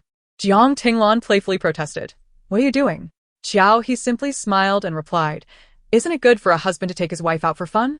The couple departed amid laughter from the tea house. Jiang Furong remarked, It seems you were just waiting for that. Qiao Xiyun said, Ever since father returned to the capital, I have grown accustomed to it. Jiang Furong looked at her niece, pinching her cheek, and asked, Shall we go for a stroll too? Sure. Qiao Xiyun nodded vigorously, pulling her aunt out of the private room. As they stepped outside, they unexpectedly encountered a familiar face from the adjoining room. Both parties expressed their surprise simultaneously. Third miss? Su Yan? Following Su Yan was his mother, and as Jiang Furong prepared to greet her elder, she was stopped by Su's mother. Third miss. There's no need for such formality. I am but an old woman, she insisted. Jiang Furong gently supported Su's mother, smiling as she replied, Madam, you flatter me. As an elder, how could you not bear the courtesy of a junior? After saying this, she bowed respectfully. Su's mother hurriedly assisted her up, her face radiating affection for Jiang Furong. After all, it was the Jiang family that had aided them during their time of need, and Su's mother, like her son, would forever be grateful. Please, third miss, do not stand on ceremony, she urged, before casting her gaze to the little girl beside Jiang Furong, her eyes lighting up with delight. And this little girl is? Jiang Furong replied, She is my second sister's daughter. Su's mother nodded knowingly. I thought she bore some resemblance to second Miss Jiang. As she spoke, Su's mother coughed twice, prompting Su Yan to assist her. Mother, he said. Jiang Furong, concerned, asked, Madam, are you all right? Su's mother waved her hand dismissively. It's nothing, just an old ailment. Her health had always been frail. She had come to the capital seeking a distant relative with her son, and despite seeking treatment for years, her health had deteriorated significantly. "We've been out for a while. Let me take you home," Xie Qi'an said, and then turned to Jiang Furong. "Third miss, my mother's health has not been well. We shall take our leave." Jiang Furong nodded in acknowledgement. Just a few steps out, a maid approached to assist Su's mother, and Xie Qi'an turned back. Jiang Furong wondered aloud. "What is it? Is there something else?" Xie Qi'an glanced at her and casually inquired, "Why are you alone, third miss? General Xie is supposed to have the day off today, isn't he?" Jiang Furong's expression dimmed momentarily, but she quickly composed herself, responding, "He mentioned he had matters to attend to and would come to accompany me later." The fleeting look of loneliness in her eyes did not go unnoticed by Xie Qi'an, yet he felt it inappropriate to comment. After a moment's hesitation, he spoke, "I have something for you, which fulfills a promise made years ago. Would it be convenient for me to present it to you today?" At the mention of the promised item, Jiang Furong instinctively thought of what it might be, her expression betraying a hint of surprise. "But isn't that item only available once every 3 years? There's still a year until the next examination?" "Sujang clarified. Indeed.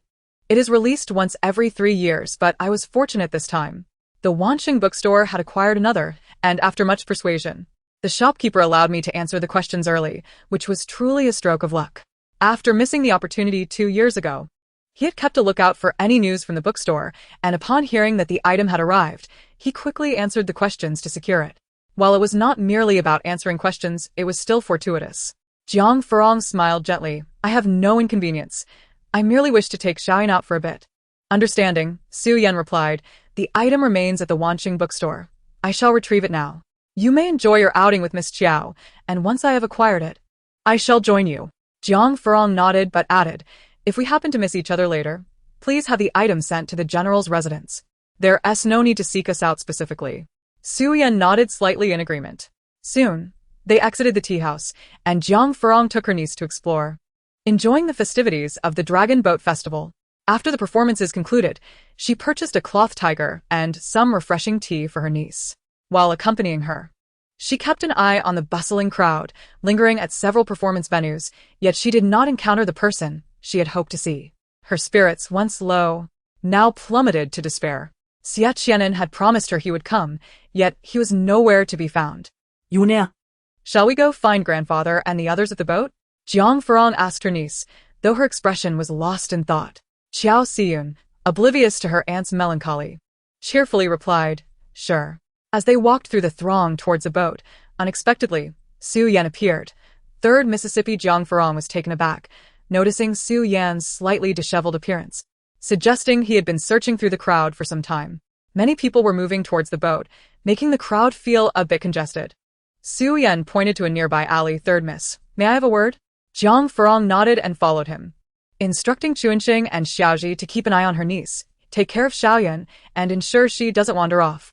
Then she handed the cloth tiger to Qiao Xiyun before making her way towards Xie Qi'an, who waited ahead.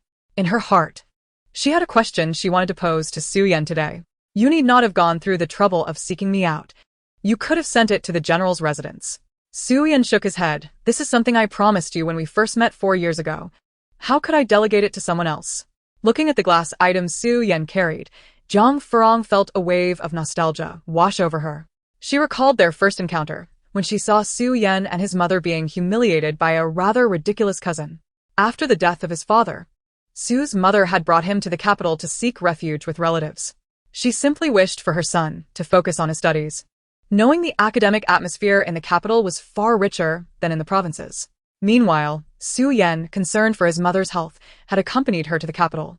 Little did they expect that their relatives would be so disdainful, treating them poorly despite Su's mother being willing to do menial work for the sake of her son's education. They were dismissed with merely a few coins.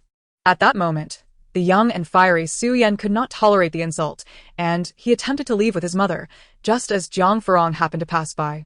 Witnessing the entire scene unfold, despite the fact that the other party was merely a minor official of low rank, their arrogance was quite unbearable to her. Feeling a sense of discontent, she intervened, wishing to assist the mother and son. Jiang Furong offered them the meat buns she had just purchased. "You haven't eaten yet, have you? These are fresh and warm. Please do enjoy them." Having just met and already experiencing a moment of humiliation, Su Yan regarded Jiang Furong with suspicion. Who might you be, young lady? Jiang Furong smiled gently. I am simply someone who cannot tolerate the oppression of others and wishes to lend you a hand. Thank you, but it is unnecessary. Su Yan replied, taking hold of his mother and attempting to leave. Unexpectedly, Su's mother began to cough violently, causing Su Yan to panic. Mother, are you all right? I shall take you to the physician at once. Su's mother instinctively patted the bundle she carried and smiled. I am fine, Yenner, there is no need to be alarmed. Jiang Furong noticed Su's mother's concerns and stepped forward to assist her to a nearby tea house, clearly expressing her desire to help. However, Su Yan remained adamant in his refusal. It is still too much trouble for you. Jiang Furong's temper flared. It was her first encounter with someone so resolutely rejecting their assistance. The more he declined, the more determined she became to help. My mother often performs charitable acts. She is well known for her kindness. Assisting you is but a simple task that could alleviate your immediate troubles. Why refuse? She coaxed Su's mother into eating a few bites of the buns and offered her some tea, engaging her in light conversation. Su Yan, who had been keeping his head down, finally looked up and asked, Might I inquire about your mother? After a brief moment of contemplation, Jiang Furong replied, She hails from the Lu family, known for their grain trade in the water towns of Jiangnan and for their charitable deeds.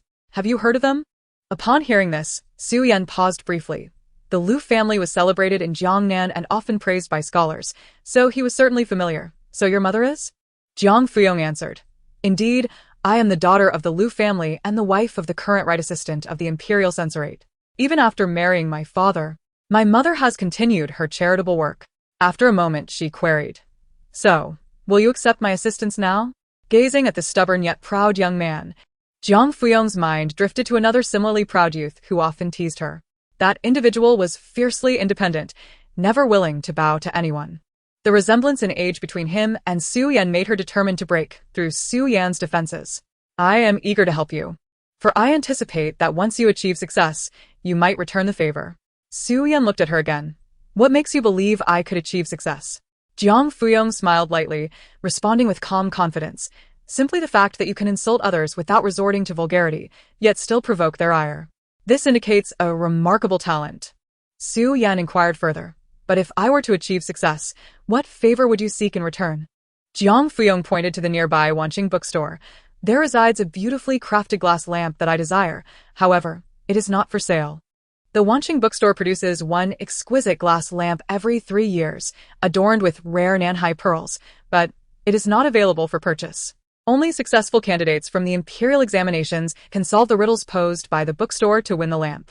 After a moment of internal struggle and glancing at his ailing mother, Su Yan finally conceded. Very well, I shall agree to your proposal.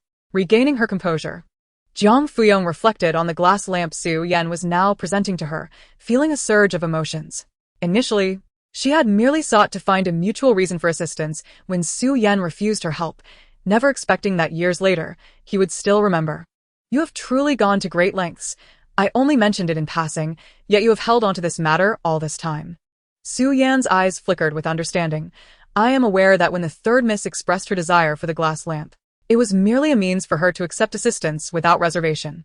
However, he raised his gaze to meet hers, his tone earnest. Once a promise is made, it must be honored. Jiang Furong did not hastily reach for the lamp. Instead, she posed her curiosity to Su Yan. Why do you still address me as third miss? Despite my marriage? After regaining consciousness from her fall into the water and amnesia, when Su Yan first called her third miss at the Jiang residence, she had not given it much thought. However, now that everyone around her referred to her as Madame Xie, she noticed the distinction in Su Yan's address. In response, Su Yan regarded her with curiosity. Do you not recall why I refer to you as third miss instead of Madame Xie? Chapter 50. A beautiful wish turns ironical. Jiang Furong nodded, bewildered. I do not remember. Su Yan's expression grew increasingly complex as he recalled their previous encounters, seemingly piecing together something significant. 3 months ago, at a flower viewing banquet, the third miss sought me out and inquired about a matter. Jiang Furong instinctively probed. What matter? While Su Yan spoke, he attentively observed her expression. You asked me whether, if a woman wished to divorce but her husband disagreed, would the Dali temple intervene? Jiang Furong's gaze sharpened. Did I ask you that? Su Yan nodded, continuing to address her original question. As for why I call you third miss instead of Madame Xie, it is because that was your request. Do you not remember this? Is that so? Jiang Furong attempted to recollect but could not grasp any memory. In the next moment, Su Yan's words startled her. Third miss, have you forgotten something? Perhaps a portion of your memories? Jiang Furong looked up abruptly, meeting Su Yan's complex gaze. As if he had seen through her. With a faint smile tinged with despair, she replied, Why do you ask? Noticing her reaction, Su Yan had an inkling. In our recent encounters, I sensed something different about you, leading me to speculate. During the flower viewing banquet, he recalled her sorrowful expression and downcast eyes. However, upon seeing her again, she appeared to have regained her former vitality with a renewed hope for life. Initially, he assumed their marital relationship was warming, but now he realized it was merely forgetfulness. Yet, upon seeing her today, her eyes were once again clouded with a hint of sadness. He found it puzzling and somewhat infuriating, since Xie Qi'an had urgently sought to marry her before his departure. He must have had feelings for her. If that was the case, why allow such a lively and cheerful girl to become so diminished? He recalled their first encounter. She had once been a vivacious young lady, full of laughter. Su Yan remarked, So. Third miss truly is Jiang Furong was taken aback that Su Yan had discerned her amnesia through their mere chance encounters. Seeing his unwavering certainty, she chose not to conceal the truth any longer. Yes, I have indeed forgotten certain matters. She recounted the incident of her fall into the water and subsequent amnesia. So, what else did I say to you during the flower viewing banquet? Su Yan lowered his gaze, reminiscing. You mentioned that you did not wish to hear others refer to you as Madame Xie, but felt there was no alternative. You asked if, as a friend, I could privately call you Third Mississippi. Was it truly my request? Jiang Furong spoke, momentarily speechless. What else did I say to you? Anything else? Su Yan hesitated. Then posed a somewhat personal question. May I ask you something rather bold, third miss? Jiang Furong nodded. Su Yan fell silent for a moment before speaking. 2 years ago, you accepted General Xie's proposal, which indicates your affection for him, does it not? Jiang Furong was somewhat taken aback, wondering how Su Yan could possibly know. You. Su Yan smiled lightly, not concealing the truth. I am aware of General Xie's urgent proposal before his expedition. How could you know about this? My father has not even informed himself. Why would you know? Naturally, it was because 2 years ago, after the examination results were announced, he had approached Jiang Yusher. However, in that moment, he merely smiled faintly, refraining from explaining how he came to know, for the matter had already been settled 2 years prior. To mention it now would only serve to heighten the awkwardness. But, Miss San, you have yet to answer my question. Do you indeed hold affection for General Xie? Upon hearing this, Jiang Furong lowered her gaze and remained silent for a long time. Su Yan did not rush her. Finally, when she lifted her head and uttered her answer, Yes, I do hold affection for Xie Qi'an. Upon hearing her affirmation, Su Yan's eyes darkened momentarily, his heart momentarily stunned. Yet, it was but a fleeting moment unnoticed by others. In his position as a high-ranking official, it seemed difficult for others to decipher his emotions. Then so be it, Jiang Furong said, puzzled. What do you mean? Su Yan spoke softly. There are many lovers in this world, yet those who encounter mutual affection are few and far between. If one is fortunate enough to find such a connection, one must seize the opportunity. Jiang Furong appeared even more bewildered. Su Yan, with a smile gracing his face, continued earnestly. I wish to convey to you, Miss San, that perhaps forgetting is simply fate's design, regardless of what you may have forgotten. Since you hold affection for General Xie, why not attempt to begin anew? But a fresh start has never been an easy endeavor, has it? Su Yan persisted. General Xie is a young talent, both brave and astute, having quelled the southern barbarians at such a young age. He is one of the few outstanding sons of our great nation. Wouldn't it be a pity to let such an opportunity slip away? Jiang Furong chuckled, teasingly remarking, You hold him in such high regard, Su Xiaoqing? Su Yan replied, Only the truth. So, what are your intentions, Miss San? Jiang Furong exhaled a deep breath and responded, Well, I believe you have a point, Su Xiaoqing. If forgetting is fate, then a new beginning holds no drawbacks. Therefore, I ask that you keep my amnesia a secret. Su Yan nodded. Of course. He then inquired, How should I address you from now on? Jiang Furong smiled and replied, Well, that depends on you, as the words are yours to choose. Su Yan laughed lightly before handing her the glass lantern. This was promised years ago. I hope you accept it, Miss San. Jiang Furong accepted it. It is beautiful. Thank you. Xie Qi'an continued. The glass lantern can carry people's beautiful wishes. So I shall use this lantern to wish you and General Xie a life of love and companionship, growing old together. Yet, in the next moment, that beautiful blessing seemed tinged with irony. As Jiang Furong turned to leave, she caught sight of Xie Qi'an standing at the entrance of the alley. Her heart trembled suddenly.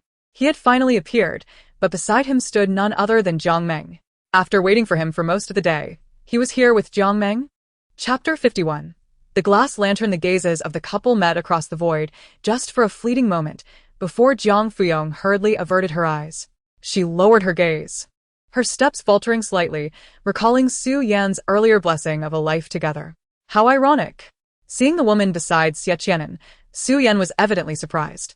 Instinctively glancing at Jiang Furong, his expression betrayed concern as he asked, Miss San, are you all right? Yet he noticed her sudden change in mood. Jiang Furong took a deep breath, forcing a smile as she replied, I am fine, truly. Upon hearing Xiao Xian call for Xie Qi'an, she lifted her head. It was time to confront the situation. There might be a misunderstanding. However, that fleeting thought was quickly suppressed, her gaze fixed intently on the two of them. Suddenly, a carriage passed swiftly through the alley, and as the horse pulling it nearly collided with a person, Jiang Meng screamed in panic. The man beside her instinctively reached out, wrapping his arm around her shoulder to guide her away from danger. Jiang Meng appeared quite frightened, and even after the carriage had passed, she clung tightly to Xie Qi'an's neck, her eyes remaining shut. Xie Qi'an's expression was stern as he withdrew his arm, his lips moving slightly as he said, It's nothing. You can let go now. Jiang Meng slowly retracted her arms, gazing at Xie Qi'an with gratitude, timidly saying, Thank you so much, big brother Xie. If it weren't for you, I fear I wouldn't have escaped unharmed. Yet, Xie Qi'an merely responded with a detached his attention already elsewhere. When he looked up, he saw Jiang Furong and Xie Qi'an watching them, while his gaze remained fixed on his wife. More precisely, his gaze was locked onto the glass lantern in her hands. Faced with their stares, Jiang Meng could only bend her knees in a slight bow. The atmosphere suddenly grew heavy with silence.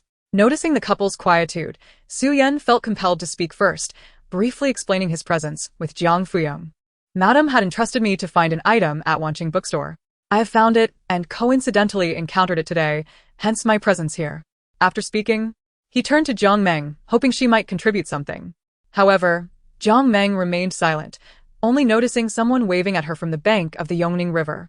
Finally, she spoke. I had previously arranged to meet friends to go boating. I shall take my leave now. With that, she departed. Xie Qi'an felt it inappropriate to linger any longer and bid farewell to the two before leaving. Madam, Miss Qiao must be somewhat tired. We shall take her to the boat now. Chuanxing and Xiaoji, keenly aware of the unusual atmosphere between the general and his wife, wisely led Qiao Xiyun to the Jiang family's boat. Only the silent couple remained at the alley's entrance, both inadvertently lifting their gazes and locking eyes for an instant before quickly averting them. Jiang Furong's heart was filled with bitterness. Xie Qi'an had promised to accompany her. Yet he arrived late, and with Jiang Meng by his side. Had he been with Jiang Meng all this time? Would Xie Qi'an truly do that? She refrained from questioning him, waiting for him to provide an explanation. Yet, what of Xie Qi'an? His heart was likewise ensnared by unending bitterness. Circumstances had necessitated his hurried arrival after resolving matters with Kong Xi, yet he had come too late. The dragon boat racing and the literary and martial competitions had long since concluded. He feared Jiang Furong would be furious, prompting him to rush over.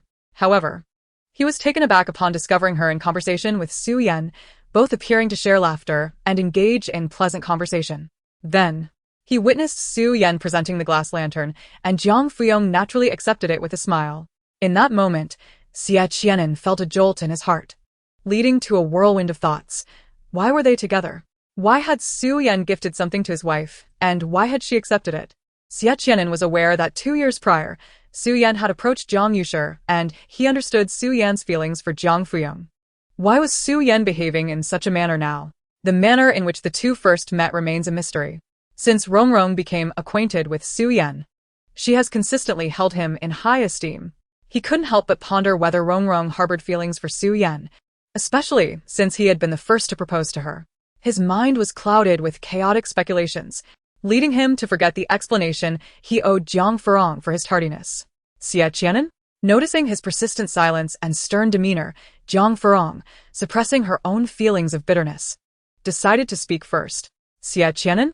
She called his name twice before he finally returned to the present. Rong, what did you say? Observing his distracted expression, Jiang Furong sighed softly. I mentioned that I had promised my parents to go on a boat ride today. The hour is getting late. Shall we make our way there? Although disappointment lingered after her hopes were dashed, this was not the first occurrence, and thus it was not particularly difficult for her to accept. Xie Qi'an remained silent, and she lost the inclination to probe further into his reasons for being late. With a tight-lipped response, he replied, "All right, let's go." They boarded the boat reserved by the Jiang family, and in the presence of Jiang Furong's mother, both of them wore smiles, raising no suspicions. Jiang Tinglan and her husband were already engaged in conversation with Jiang's parents. Upon seeing Xie Qi'an's arrival, Xiao He pulled him over to join the Jiang family in their revelry. Brother-in-law, why have you only just arrived? I noticed that Sanmei has been waiting for you all day. Waiting for me? Rong had been anticipating his arrival? Xiao He continued, indeed. She was muttering about you before the dragon boat races began, and to think you kept her waiting. Sanmei must be quite upset with your tardiness. It seems you will need to devise a way to appease her. Instinctively, Xie Qi'an glanced at his wife. Given Rong's temperament, he realized that he owed her an apology for his lateness. Chapter 52. This is the final time after spending some time with Jiang's parents. Xie Qi'an led Jiang Furong away. She assumed he intended to take her to bid farewell to his parents, and thus she disembarked the boat. It wasn't until a smaller boat anchored before them that she looked up in confusion. Aren't we going to see father and mother? Xie Qi'an shook his head lightly. There are many of them, and it is likely quite lively. We need not join them. His father was well accompanied, and as for his mother, she rarely participated in such gatherings, likely remaining at home. Once the boatmen secured their vessel, he gestured for them to board. Esteemed guests, you may come aboard. Xie Qi'an signaled for Jiang Furong to go first. At that moment, another boat approached, causing their vessel to sway slightly. Jiang Furong stumbled as she stepped aboard, nearly losing her balance due to her skirt. Xie Qi'an swiftly caught her. Are you all right? After regaining her composure, Jiang Furong withdrew her arm, her tone somewhat indifferent. I'm fine. Noticing her sudden withdrawal, Xie Qi'an was momentarily taken aback, a wave of melancholy washing over him. Unaware of his feelings, Jiang Furong inquired, "Why have you brought me here alone? Is there something you wish to discuss?" With downcast eyes, Xie Qi'an replied, "This boat was reserved in advance. Though it is somewhat small, it is perfect for two. May I ask, Rong, would you accompany me on this outing?" Jiang Furong remained silent, walking directly into the boat and taking a seat. Xie Qi'an bit his lip, his hands clenched at his sides, before following her inside. The Yongning River was filled with boats of all sizes, indicating the public's enthusiasm for the Dragon Boat Festival. In addition to the leisure boats, numerous vendors selling snacks navigated the waters, their lively calls drawing attention. Soon, a variety of food and trinkets were laid before the couple. Xie Qi'an silently paid the final sum, gazing at the mountain of food and items before him, his empty purse weighed heavily on his mind. I apologize, Rong, but I have run out of money for today. Jiang Furong's gaze swept over the table, her expression tinged with disappointment. She sighed softly. It seems this year's Dragon Boat Festival will not be as enjoyable. Subsequently, she pushed the entire spread of food towards Xie Qi'an, casually stating, "You eat." "I have little appetite." Xie Qi'an stared at her in confusion. Jiang Furong's eyes drifted to his stomach, her tone laced with meaning. General Xie is indeed busy. So much, so that he lacks even a moment to eat? He quickly shook his head. Rong, please eat. I am not hungry. Yet. The sudden rumble from his stomach was unmistakably loud, causing him to stiffen and lower his head in embarrassment. These do not suit my taste. She said no more, rising to take the glass lantern. By now, dusk had settled, and the river shimmered with scattered lights. The lantern given to her by Su Yan was undoubtedly fitting for the occasion. Wait, Rong, Xie Qi'an called out, quietly retrieving an oiled paper package from his pocket and handing it to her. If you do not like the food, you may have these. Jiang Furong accepted the package, her expression complex as she examined its contents. Her favorite beef jerky. Why do you give me these? I remembered that you enjoy them, he replied. After a pause, he added, I made them myself, tailored to your taste. You may indulge. Jiang Furong nodded slightly, murmuring a thank you before stepping out of the cabin. Xie Qi'an hastily consumed a few bites before following her outside. He found Jiang Furong at the bow of the boat, captivated by the glass lantern in her hands. The colorful lantern, paired with the rare South Sea luminous pearl, was particularly striking against the night sky. Passers-by frequently turned their attention toward her, some even offering a handsome price to purchase the lantern, which Jiang Furong gracefully declined. Is it not said that this lantern embodies people's good wishes? She was curious to see if it would prove true. Xie Qi'an approached his wife silently, his gaze fixed on the lantern, shrouded in ambiguity. After a long pause, he finally asked, his voice low against the evening breeze, "Do you like it?" She nodded. "Yes, I do. It looks quite lovely, does it not?" Yet he blurted out, "Is it merely the lantern you like? Or do you perhaps favor the one who gifted it?" Regrettably, he lacked the courage to inquire further. He feared he could not bear the answer. What else? Jiang Furong looked at him in confusion. He shook his head, forcing a smile. "As long as you like it, that is sufficient." Thereafter, a profound silence enveloped them. After what felt like an eternity, Jiang Furong seemed to reach a decision. Exhaling softly before turning to the man beside her. "Xie Qi'an?" He met her gaze. "Yes. This is the final time." What? Xie Qi'an asked, bewildered. But Jiang Furong only smiled at him, offering no further clarification. Yet, those words sent a tremor through his heart. The night air grew colder, and noticing Jiang Furong shiver, Xie Qi'an draped his outer robe over her shoulders. "Shall we return?" Jiang Furong softly agreed. The following day, Jiang Meng had prepared numerous incense and paper offerings early on, while Chen Si and Dong Lin arrived at the general's residence. In the hall, Jiang Meng served tea to the two men, her tone imbued with concern. "Brother Chen, Brother Donglin, why have you arrived so early?" Donglin waved his hand dismissively, stating simply, "We only visit once a year. Naturally, we ought to come early." Chen Si glanced at Jiang Meng and noticed the fatigue etched in her features. With worry, he inquired, "Is everything all right, little Meng? You appear rather worn out." Lowering her gaze, Jiang Meng replied softly, "It's nothing, just a bit overwhelmed with work lately, coupled with missing my brother, which has left me somewhat weary." With a forced smile, she added, "I'll be fine in a couple of days. There's no need for you to worry, Brother Chen." However, Chen Si detected an unsettling tone in her voice and pressed further, "Little Meng, have you encountered any troubles recently? If there's anything, do share with us. Dong Lin and I will assist you." Dong Lin, still half asleep, received a disapproving glance from Chen Si and quickly chimed in, Yes, little Meng, if something is amiss, just let us know. We are here to help." With a hint of grievance, Jiang Meng recounted her recent circumstances, prompting Chen Si to express his indignation. "Are you saying the general has ordered you to vacate the general's residence, refusing you even a place to stay?" Chapter 53. The last flicker of hope no longer exists. Dong Lin abruptly awoke, kicking Chen Si. "Chen Si, what nonsense are you spouting? The general could never be that kind of person. If he didn't care for little Meng, why would he have brought her back to the capital in the first place, allowing her to stay at the general's residence?" Chen Si maintained a stern expression. "What are you being so physical for? I merely asked a question. I never accused the general of anything." Dong Lin huffed dismissively. "You had better not." He then turned to Jiang Meng. "Little Meng, how could the general suddenly demand you leave the residence? Is there some misunderstanding here?" Chen Si shared a puzzled glance with Jiang Meng. Jiang Meng had always presented herself as a pitiable orphan, and when they inquired about any misunderstandings, she merely lowered her head, speaking ambiguously. "It's not entirely Brother Xie's fault. After all, there are other masters in the general's residence besides him. However, Brother Xie did say he could help me find a place to stay, but I chose not to trouble him further, hence I suggested seeking a place on my own." "Please do not misunderstand, Brother Xie." Chen Si's tone dripped with dissatisfaction. "So, you mean this is the Lady S directive? I thought as much. The general treats his soldiers well. How could he possibly drive out a helpless Jiang Meng, especially when Jiang Hao shielded him from deadly arrows?" Dong Lin, however, disagreed with Chen Si's view. "That's impossible. I don't believe the lady is such an unreasonable person. She allowed you to stay before. How could she now expel you without cause?" Chen Si retorted, "What do you mean? Little Meng is merely an orphan, and Jiang Hao is our comrade in arms. How can you not support little Meng and side with others?" Donglin shot him a baffled look. "That's not what I meant. Besides, I never said I wouldn't help little Meng." "Then what do you mean?" Chen Si shouted.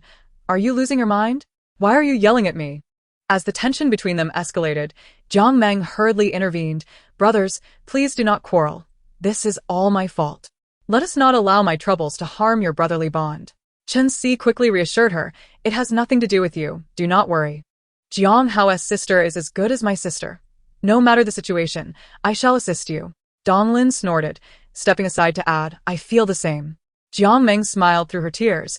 Then I thank both of you, dear brothers. Please take a seat, but do not bicker any longer. I will check if Brother Xie is awake. With that, she walked toward Qingzhou courtyard. Xie Qi'an had just risen when a servant brought water. General, you are awake. Steward Chao asked me to inform you that Colonel Chen and Colonel Donglin are already waiting at the residence. Xie Qi'an nodded, glancing at the sky. Recalling the flickering candlelight from Fuhua courtyard that had burned throughout the night, realizing his wife likely had not yet risen. Therefore, he decided against heading over immediately and instructed his attendant, Akai. The servant, Akai, promptly responded, What can I do for you, General? As he donned his robe, Xie Qi'an continued, Today, I will accompany Miss Jiang to pay respects to her brother. Please inform the lady. Akai acknowledged, understood. Just as he reached the door, Xie Qi'an called him back. Wait, the lady is likely still asleep. You may go in a little while. Akai agreed, once more. Upon reaching the entrance of Qingzhou courtyard, Jiang Meng called out to him, Akai? Has the general risen? Akai replied, The general is already awake and will be out shortly. As he spoke, he muttered to himself about checking if Miss Xia Ji had awakened. Hearing his murmurs, Jiang Meng stopped him again. Akai, what are you mumbling about? The servant then relayed Xie Qi'an's instructions. I am going to see if Miss Xia Ji and the others are awake. Jiang Meng's eyes flashed with thought as she recalled the lady from Fuhua courtyard. She stepped closer, pulling Akai to a corner, and slipped a pouch of money into his hands. Akai looked at her in confusion. What is this for, miss?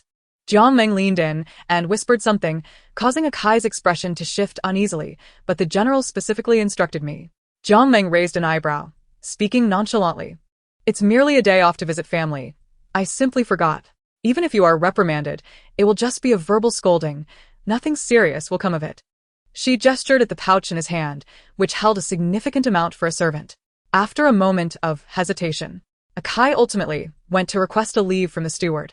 At the entrance of the general's residence, as Xie Qi'an stepped out, Jiang Meng, Chen Si, and Donglin were already prepared. He nodded to them, let us go. He swiftly mounted his horse, and they all departed the city together. In Fuhua courtyard, Jiang Furong realized the hour was already late. Last night, as they returned from the river, Xie Qi'an had stood in the courtyard for a long time. Though separated by a door, each was lost in their own thoughts. By the time Jiang Furong settled down, it was well past midnight, and she had tossed and turned on her bed, leading to her late rising. After having a few bites of breakfast, she asked, Did the general come by this morning? Xia Ji, who was tidying up the bedding, replied, Madam, the general did not come this morning. However, recalling the sight of him standing outside for half the night, she couldn't help but inquire, Madam, has there been some discord between you and the general? He stood in the courtyard for quite a while last night without entering the room. Jiang Furong remained silent. Xia Ji voiced her thoughts, Madam. The general seemed displeased when he saw you with young Master Su yesterday. Could it be he misinterpreted something between you two? Jiang Furong lost her appetite after a few bites and decided to stop eating, calling Chuanqing to bring out a rocking chair, collapsing into it. Are you aware of how I came to know young Master Su? Both Chuanqing and Xia Ji nodded. Jiang Furong then smiled and asked, Do you think there is anything inappropriate between young Master Su and me? Both shook their heads. If that is the case, what could he possibly misunderstand? It is Xie Qi'an who, while claiming indifference towards Jiang Meng, remains entangled with her. If there is any misunderstanding, it ought to be her misunderstanding him. She admonished herself that this would be the last time. If Xie Qi'an continued to act contrary to his words, she had no desire to persist any longer. If life after marriage became increasingly stifling, what difference would it make even if he were the boy she once admired? The letter of separation that was secretly hidden must come into play. Chuanqing, please inform Steward Chao in advance to prepare a lavish dinner this evening, with plenty of dishes that the general enjoys. Chuanqing set down her fan and promptly went to find Steward Chao. I shall attend to it now. Xia Ji picked up the fan again and continued to fan Jiang Furong, inquiring, What is it, my lady? Jiang Furong stretched her back and casually replied, I merely wish to share a meal with Xie Qi'an. Furthermore, I intend to address the lingering doubts buried deep within my heart. Since that fellow is unwilling to provide an explanation, I shall have to inquire myself. On that day, Xie Qi'an returned late, as the sun dipped low in the sky. My lady, the general has returned. However, Chuanqing's voice carried an unusual tone, prompting Jiang Furong to ask, then let us instruct the kitchen to set the table. I shall go to greet him. It is not easy for him to toil outside. And since I have resolved to have a serious conversation, I ought to welcome him. Yet Chuanqing hesitated, and Jiang Furong, growing slightly impatient, urged, speak your mind. Chuanqing's eyes brimmed with resentment. My lady, it is Jiang Meng again. What of Jiang Meng? Chuanqing stammered. She returned to the residence alongside the general. Another return together? Jiang Furong exhaled sharply, her voice low. Let us go and see. However, as she approached the entrance, she witnessed the two of them in an intimate exchange. Observing Xie Qi'an draping his outer robe over Jiang Meng's shoulders, the tension in Jiang Furong's mind snapped instantly, leaving no trace of her previous hope. Chapter 54. She fled as if escaping. Jiang Furong's steps halted abruptly, her once resolute thoughts crumbling in an instant. Look at how blatant he is. How foolishly sentimental I have been. Her father had always been perceptive, and in his eyes, Xie Qi'an genuinely cherished his daughter. Yet, lowering her gaze and sighing softly, Jiang Furong mused, it seems my father has misjudged this time. Perhaps Xie Qi'an did once harbor feelings for her, but in the end, time proved too formidable. As the carriage came to a stop, Jiang Meng, pale-faced, timidly called out to Xie Qi'an. Upon hearing her reason, he frowned, then removed his outer robe and draped it over her. In that moment, he caught sight of his wife approaching the gate, assuming she had come out to welcome him. Just then, Chen Si and Dong Lin noticed something amiss in Jiang Meng's demeanor and inquired, Little Meng, are you all right? Chen Si's gaze lingered on the outer robe that Xie Qi'an had placed over Jiang Meng, a hint of curiosity flashing in his eyes. Little Meng, are you feeling unwell? Jiang Meng bit her lip and shook her head, casting a pleading glance at Xie Qi'an. Understanding her predicament, he refrained from addressing her as Rong Rong and instead dismissed the two men. Jiang Meng must have simply been fatigued from today's exertion. A moment's rest should suffice. You two should head back. You have returned. Xie Qi'an's words barely left his lips when he saw his wife approaching. Watching the three men surrounding Jiang Meng with concern, which included her own husband, stirred discomfort within her. Yet, she did not wish to appear overly distressed, so she spoke first, skillfully concealing her discomfort. Chen Si and Dong Lin clasped their fists in greeting. Greetings, my lady. Jiang Meng also slightly bowed. My lady. Xie Qi'an gently called. Rong Rong. As Jiang Furong walked over, she merely acknowledged them with a faint hum, refraining from questioning their gathering, instead warmly inviting them all inside for dinner, as the kitchen had prepared an ample feast. Chen Si, however, recalled Jiang Meng's earlier words and couldn't help but scrutinize Jiang Furong. Yet, the general's wife appeared amiable and welcoming as she encouraged them to join her for dinner, hardly resembling someone unreasonable. Still, Chen Si pondered the implications of Jiang Meng's earlier remarks and Xie Qi'an's recent actions. At that moment, Steward Chao stepped forward. General, you have returned. With a cheerful demeanor, he informed Xie Qi'an, General, since you are back, you should dine first. The lady ordered me to prepare a table of delicacies according to your preference. Surprised, Xie Qi'an raised his gaze. Rong Rong had the kitchen prepare a meal to suit my tastes. Jiang Furong nodded, her tone casual. Since you frequently travel to the barracks and must be weary, I had them prepare dishes that you would enjoy. She then turned to Dong Lin and the others. There is plenty of food. Let us enjoy it together. Dong Lin readily agreed, relishing the opportunity to dine at the general's residence, though he discreetly cast a glance at Xie Qi'an. Immersed in the joy of his wife's thoughtfulness, Xie Qi'an nodded at the others. Let us all eat together. He turned to his wife, intending to say something, but Jiang Furong averted her gaze and walked directly to Jiang Meng's side. Miss Jiang, are you feeling unwell? Allow me to assist you inside. Without waiting for Jiang Meng to respond, she took her arm and guided her into the residence. Unbeknownst to Xie Qi'an, throughout this exchange, Jiang Furong's eyes had not once met his. The table was laden with an abundance of food, ample even for 3 additional guests. Yet Jiang Furong still inquired, did we not agree that good dishes deserve good wine? Chun and Dong Lin, would you care for some wine? At the mention of wine, Dong Lin's interest piqued, and he playfully turned to Xie Qi'an. General, what do you think? Xie Qi'an served a piece of food into his wife's bowl, gently suggesting, "This dish is quite delightful. Do give it a try, Rong Rong." He then instructed Steward Chow, "Uncle Chow, please fetch some wine." Jiang Furong responded with a smile, "Certainly. You must eat as well. A day of travel must have exhausted you." Her tone was tender and laced with concern, prompting a smile to grace Xie Qi'an's face. "Indeed, Rong Rong should also eat, but do not worry, I am not tired. I only accompany Jiang Meng on such occasions once a year, and it is my duty." He then turned to the freshly attired Jiang Meng and added, "Jiang Meng, life must go on. Do not dwell in sorrow. Today, Rong Rong has prepared an abundance of dishes. You should partake as well." Despite his well-intentioned words towards Jiang Meng, Jiang Furong could not help but feel a fleeting sense of despondence, her expression momentarily dimming. Jiang Meng, noticing the subtle shift in Jiang Furong's demeanor, concealed her delight while maintaining an impassive facade. She then timidly addressed Xie Qi'an. "Thank you, elder brother. I shall remember your kindness." Her gaze fell upon a dish of spicy dried beef in front of Jiang Furong, and she tentatively asked, "Elder brother, that spicy dried beef looks delightful. Could you please serve me some?" Seeing Xie Qi'an frown slightly, he reached for the dish. Clatter! Jiang Furong's hand trembled, and the sound of falling utensils broke the silence. Instinctively, she bent to pick up the shattered porcelain, only to be halted by Xie Qi'an. "Do not move. You might injure your hand. Call for someone to clean it up." As he glanced up, he finally noticed something amiss in his wife's demeanor. "Rong Rong, what troubles you? Are you unwell?" Jiang Furong avoided his hand, suddenly rising and declaring, "Did not the steward go to fetch the wine? Why has he not returned? You all eat first. I will go check." With that, she stood and fled as if escaping. Soon, Steward Chow returned with fine wine. Xie Qi'an, not seeing the silhouette of his wife returning, inquired, "Where is my lady?" Steward Chow, pouring wine for the guests, replied, "Madam has already returned to the Fu Hua courtyard. There is no need for the general to worry. Please enjoy your meal." Xie Qi'an felt a pang of unease in his heart and considered searching for his wife, but was halted by Donglin's voice. "Ah, General, the wine has arrived. Where do you intend to go? You and your lady can indulge in each other's company later when it is time for rest.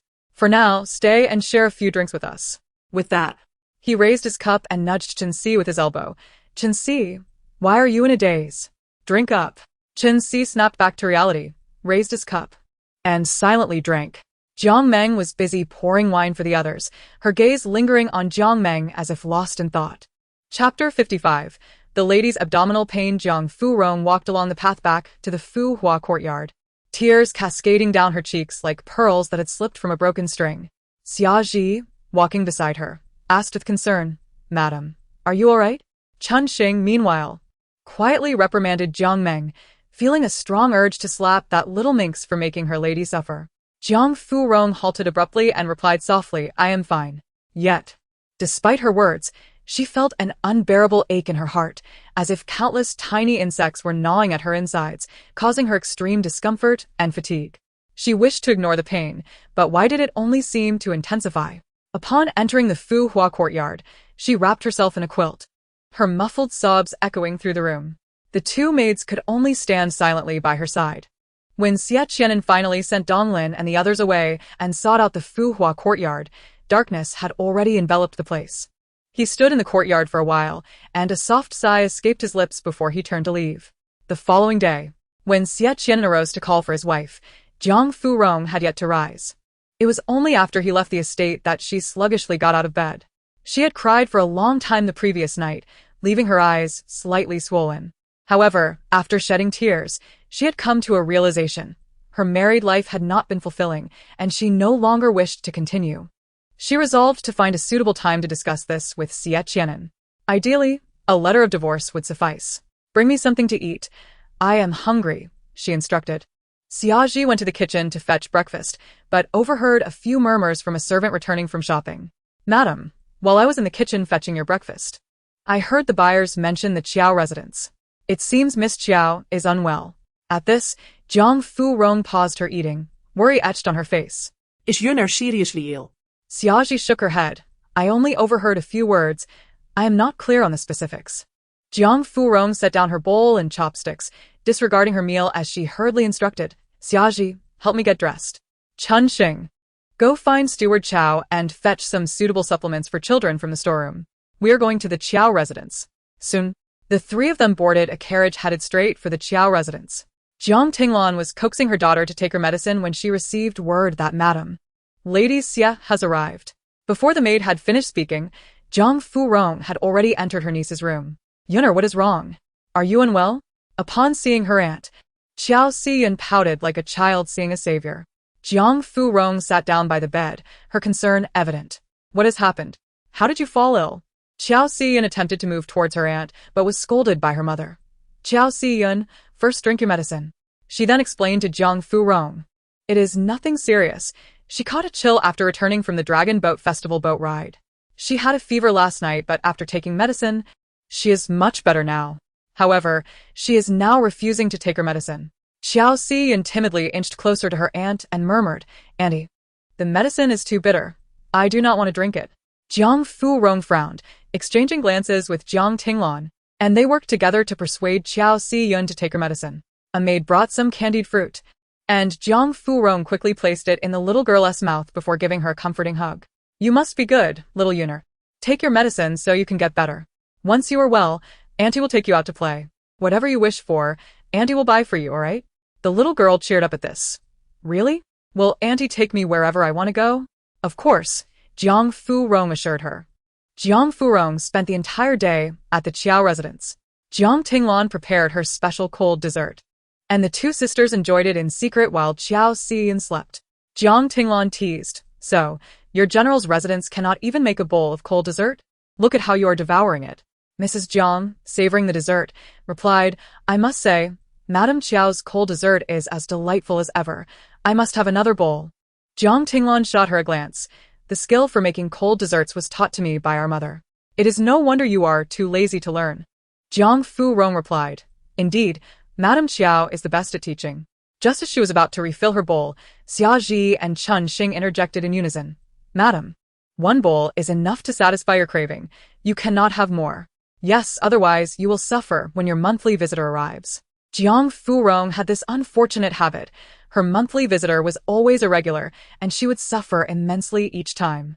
After a moment's thought, she foolishly remarked, Having finally had a bowl of dessert that suited my taste, I cannot be that unlucky.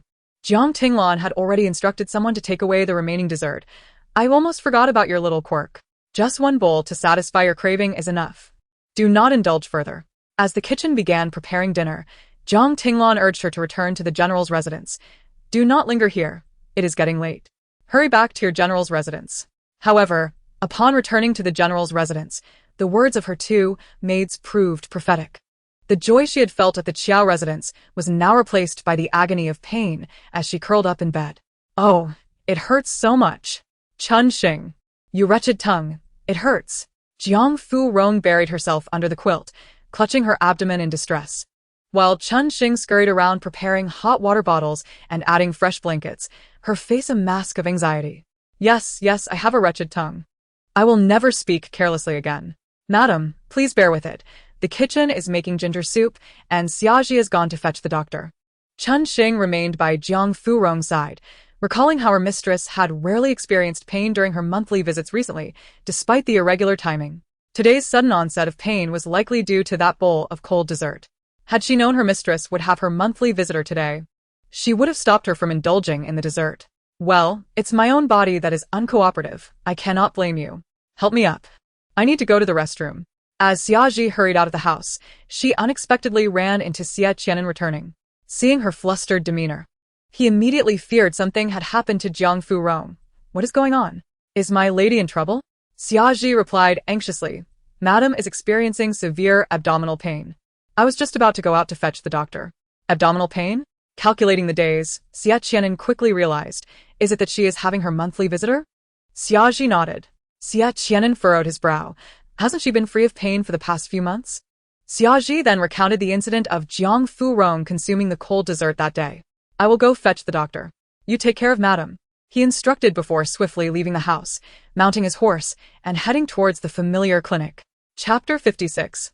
Perhaps he doesn't care at all? Xie Qi'an rode swiftly towards a certain clinic in the west of the city. The doctor there was a skilled herbalist, particularly adept at diagnosing certain symptoms in women. However, on this unfortunate day, the herbalist had already been summoned elsewhere, leaving Xie Qi'an to request another physician to attend to the general's residence. Upon returning to the general's mansion, he had not yet set foot inside when he encountered someone from the Jingyuan Marquis's household waiting for him. "General, the Marquis requests your presence at the Marquis's residence," the attendant announced. Xie Qi'an furrowed his brow and inquired, "Did my father mention the reason for summoning me?" The attendant shook his head. "I am merely the messenger. The reason for the Marquis's request is unknown to me." Reluctantly, Xie Qi'an followed the attendant to the Marquis's residence, but not before exchanging a few words with the summoned physician. "Doctor, my wife has a history of abdominal pain during her monthly cycle, and today, after consuming cold food, she is in considerable discomfort. I kindly ask that you attend to her." The doctor nodded and, carrying his medical bag, entered the general's residence, while Xie Qi'an turned his horse towards the Jingyuan Marquis' estate. As the doctor stepped into the general's mansion, the doorman guided him inside. The doctor addressed the doorman. "I have heard that the lady of the house is suffering from abdominal pain. I am here to provide a diagnosis." Coincidentally, this conversation was overheard by the maid Ailing, who hurried to inform Jiang Mengting, "Miss, didn't you mention feeling unwell yesterday? Is that doctor here to attend to you?" Jiang Mengting's eyes brightened as she rose to speak. "Indeed, I have been feeling somewhat unwell. Since a doctor is present, I shall request his assistance." She approached the doctor. "May I inquire who sent you to our residence?" The doctor replied, "It was your general who mentioned the lady of the house's abdominal pain and instructed me to come." "Abdominal pain?" Jiang Mingting's eyes sparkled with intrigue. Could it be that Brother Xie was concerned for her? "Doctor, I would be grateful if you could examine me." Noticing the doctor's puzzled expression, she added, "I have been experiencing my monthly cycle these past few days." The doctor understood and began to examine Jiang Mingting. However, it seemed they had overlooked a critical point. The doctor had referred to the lady of the house, and both Jiang Mingting and Ailing appeared to have completely forgotten this detail. The doorman furrowed his brow slightly, but, recalling that Jiang Mingting had been residing in the general's mansion for quite some time, chose not to voice his concerns and returned to his duties. Meanwhile, in Fuhua courtyard, the wait for the doctor grew, increasingly anxious. Chuanxing questioned, "Xiaji, why hasn't the doctor arrived yet?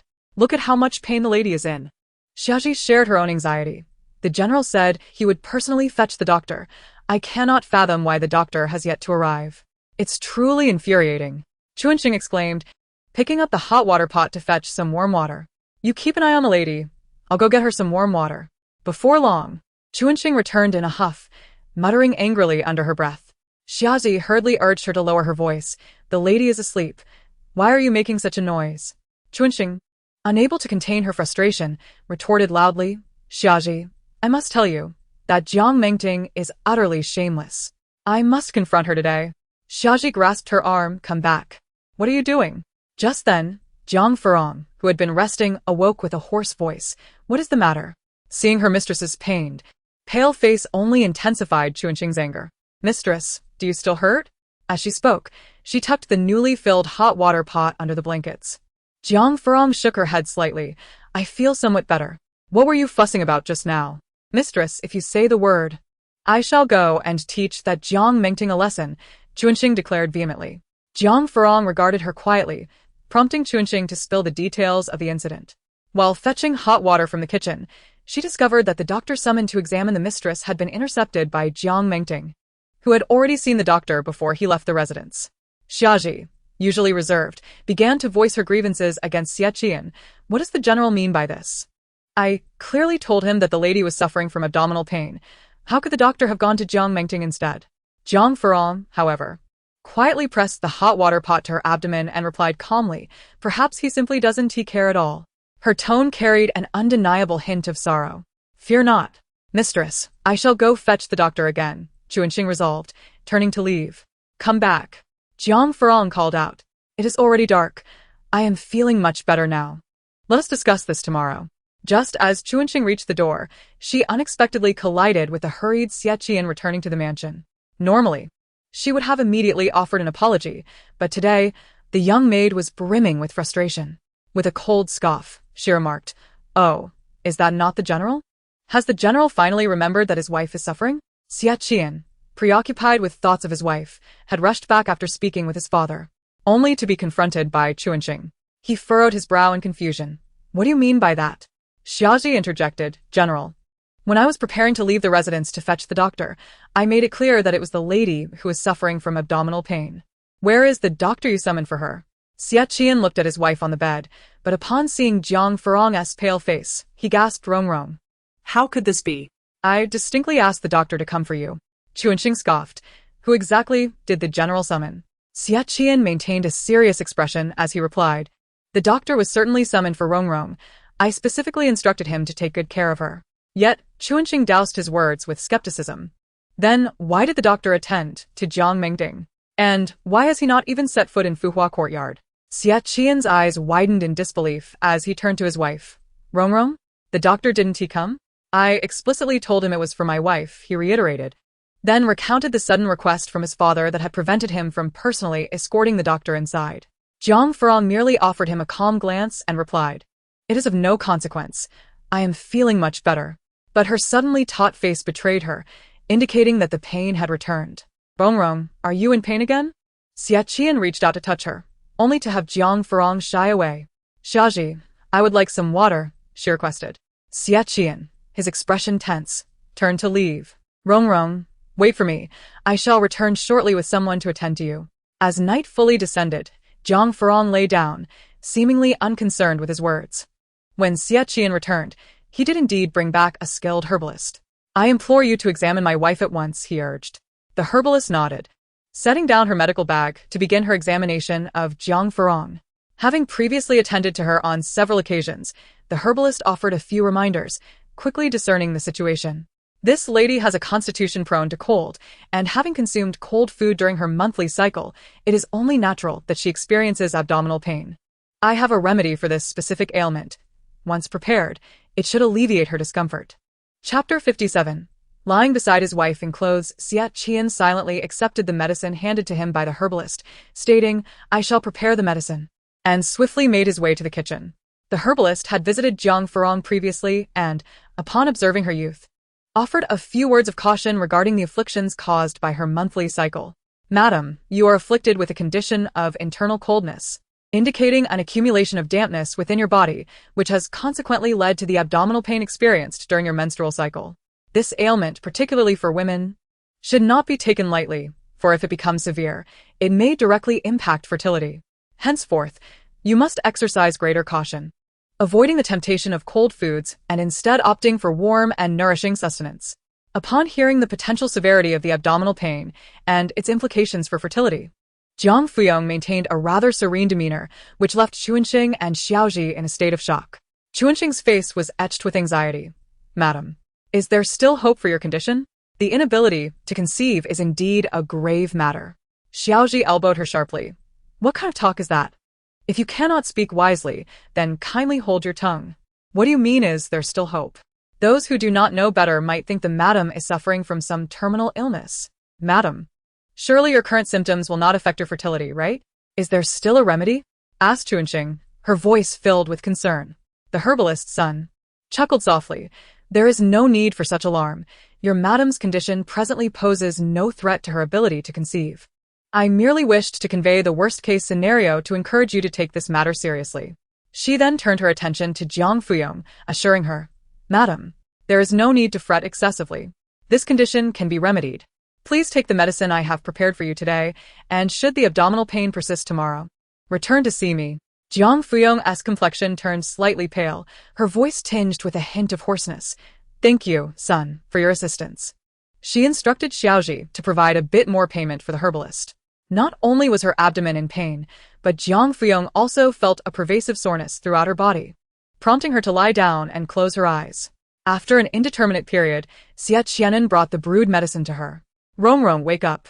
The medicine is ready. You should take it. Noticing his wife had fallen asleep, Xie Qi'an gently called her name. Xiaoji stepped forward to take the medicine bowl. General, allow me to assist the madam with her medicine. Xie Qi'an waved her off. There is no need. I shall handle it myself. He helped his wife sit up, preparing to feed her the medicine with a spoon.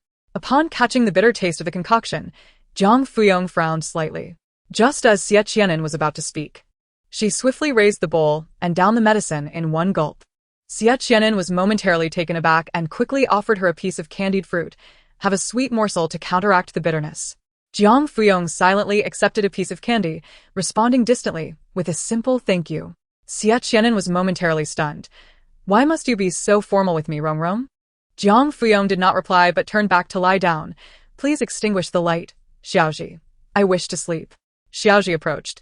General, you should return first. Xie Qi'an gazed at the petite figure on the bed, enduring pain, and felt powerless to alleviate her suffering. During such a time, he would not leave her alone. I will stay to care for the madam tonight. You may retire. Chuanqing was about to protest, doubting the general's ability to care for the madam, but Xiaoji stopped her. Since the general has chosen to remain, we shall take our leave. But, Chuanqing began. Xiaoji pulled her away. No buts. Let us go. Seeing that Xie Qi'an truly intended to stay, Jiang Furong remained silent, merely turning over to face the bed as she succumbed to sleep. Let it be. She was in discomfort and had no energy to concern herself with others. Xie Qi'an moved a stool to the bedside, extinguished the candle, and quietly sat down. Rong, I am here. If you need anything, simply speak. No one responded in the night, so he remained upright, quietly attentive. Sun's medical skills were indeed commendable.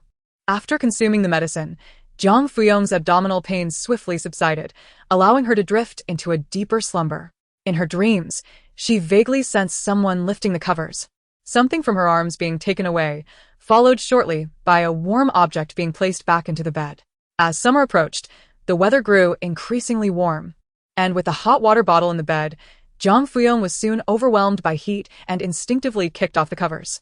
Rong, do not kick off the covers. Xie Qi'an gently admonished as he tucked her back in.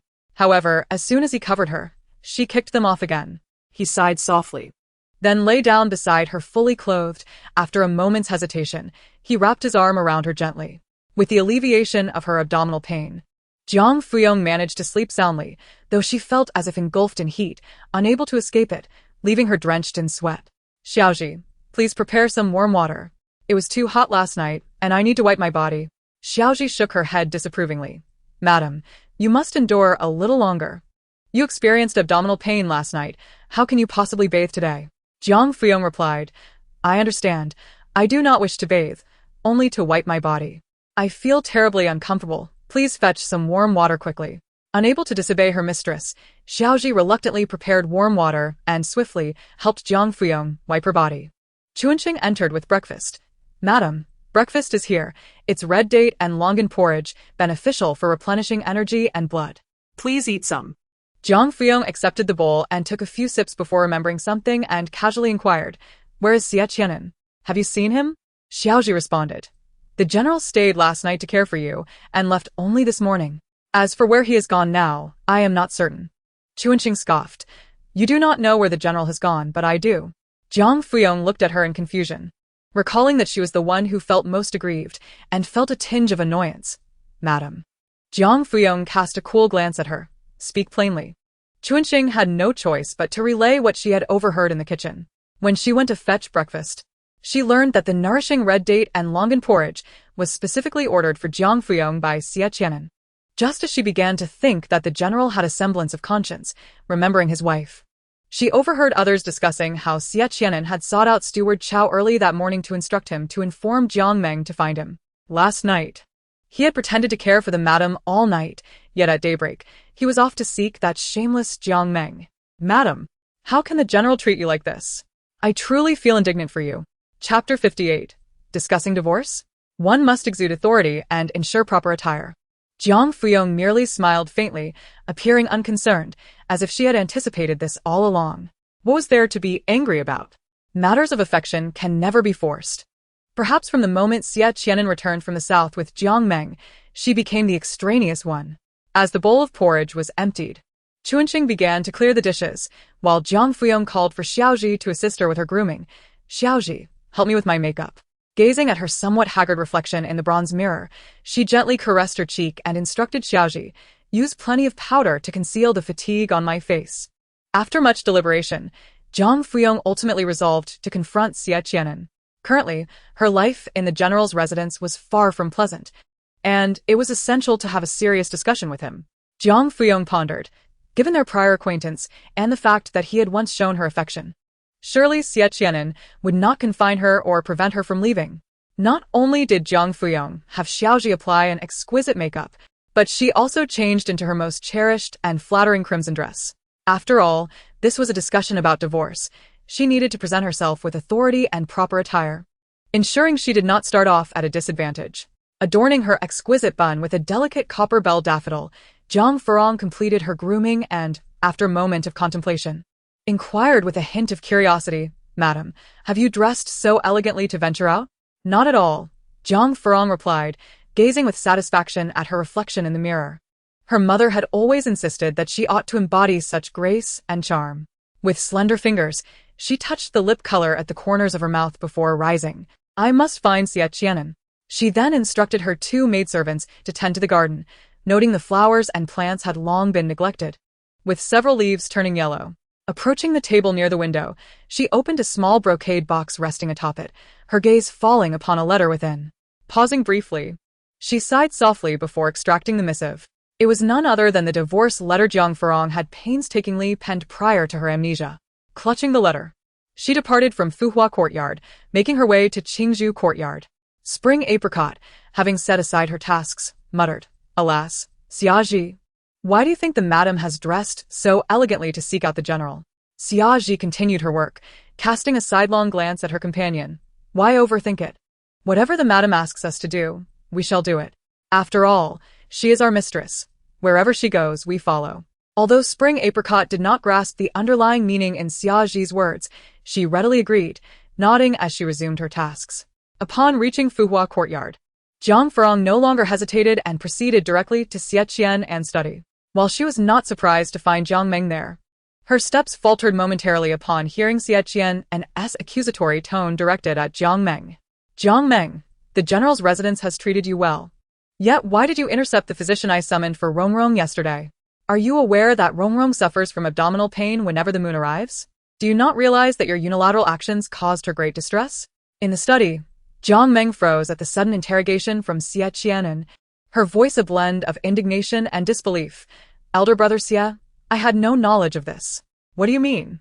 Earlier that day, Butler Chow had informed her that Xie Qi'an was seeking her, filling her heart with immense joy. Before departing, she had taken extra care in her appearance, adorning herself with exquisite makeup and donning her finest attire. She yearned to demonstrate to Xie Qi'an and that she was no less than Jiang Furong. However, upon facing him, instead of receiving an admiring gaze, she was met with harsh scrutiny, and Xie Qi'an did not even glance her way. Jiang Meng's spirits dampened, yet she clung to hope, softly voicing, "Elder brother Xie, was not the physician summoned for me?" Xie Qi'an, seated before the desk, absent-mindedly stroking a fragrant sachet embroidered with blue roses, finally looked up at Jiang Meng with confusion. "You never mentioned any discomfort. Why would I seek a physician for you?" Jiang Meng's expression stiffened. Xie Qi'an continued, "Moreover, I recall telling you previously to seek Butler Chow for assistance. If he is unavailable, you may approach Rongrong. She is the mistress of the general's residence and has the authority to handle such matters. I am often preoccupied with affairs and cannot attend to every triviality." Though Xie Qi'an spoke with composure, Jiang Meng felt a chill run down her spine, and even Jiang Furong outside the study wore a look of surprise. Xie Qi'an's tone suggested a clear distinction. Jiang Meng bit her lip, unwilling to concede, but the physician was here to attend to the woman suffering from abdominal pain. "You know that, elder brother Xie. I just happened to experience it myself." Xie Qi'an lowered his gaze to the sachet in his hand, inquiring, "You too suffer from abdominal pain?" Jiang Meng replied meekly, "Yes, elder brother Xie, I occasionally do." Xie Qi'an appeared puzzled. "Yet you did not seem to be in pain the other day." Recalling the image of his wife, who had been tormented by such discomfort, he looked at Jiang Meng and found it hard to believe. At this point, Xie Qi'an seemed to recall something, his brow furrowing slightly. "By the way, you have yet to return my outer robe, have you?" Mentioning the robe brought a grateful expression to Jiang Meng's face. "I must thank you again for that day. I will return it once I have cleaned it." Xie Qi'an interrupted, "There is no need for you to clean it. We have staff for that. Please just return it as soon as possible. Had you not claimed you arrived unprepared and soiled your dress, I would not have lent it to you in front of everyone." Realizing he had neglected to explain this to Rongrong, Xie Qi'an and felt a sudden urgency to clarify the misunderstanding that could arise from a married man's clothing being worn by an unmarried woman. He needed to speak to Rongrong about it soon. Xie Qi'an suddenly stood, stating, I understand that life can be difficult for women. And since your condition mirrors Rongrong's, I shall overlook your interception of the physician this time. Jiang Meng's face brightened momentarily, but then she heard him continue, however. That physician was specifically sought for Rongrong, and I am not fond of others appropriating what belongs to her. Feeling somewhat aggrieved, Jiang Meng bit her lip and tentatively suggested, Elder brother Xie, you know I did not do it on purpose, and I too am unwell, as I have yet to move out of the general's residence. Why can you assist the madam in finding a physician but not me? Xie Qi'an frowned, glancing at her with confusion. How can they be the same? Jiang Meng, feeling dissatisfied, retorted, what makes them different? Xie Qi'an regarded her with a strange expression. Rongrong is my wife. Naturally, I must assist her, and can only assist her. Is this not plain to see? Jiang Meng felt disoriented. Then what am I? Xie Qi'an appeared even more perplexed. What do you mean? You are simply you. Chapter 59.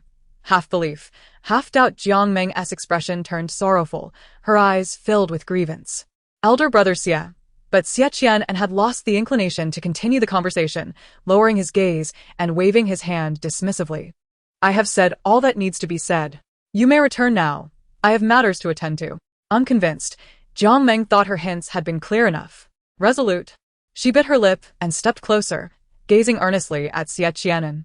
Elder brother Xie, I am living well and striving to improve myself. Xie Qi'an's expression grew increasingly doubtful. Yet Jiang Meng continued to approach him, her affectionate gaze fixed on him.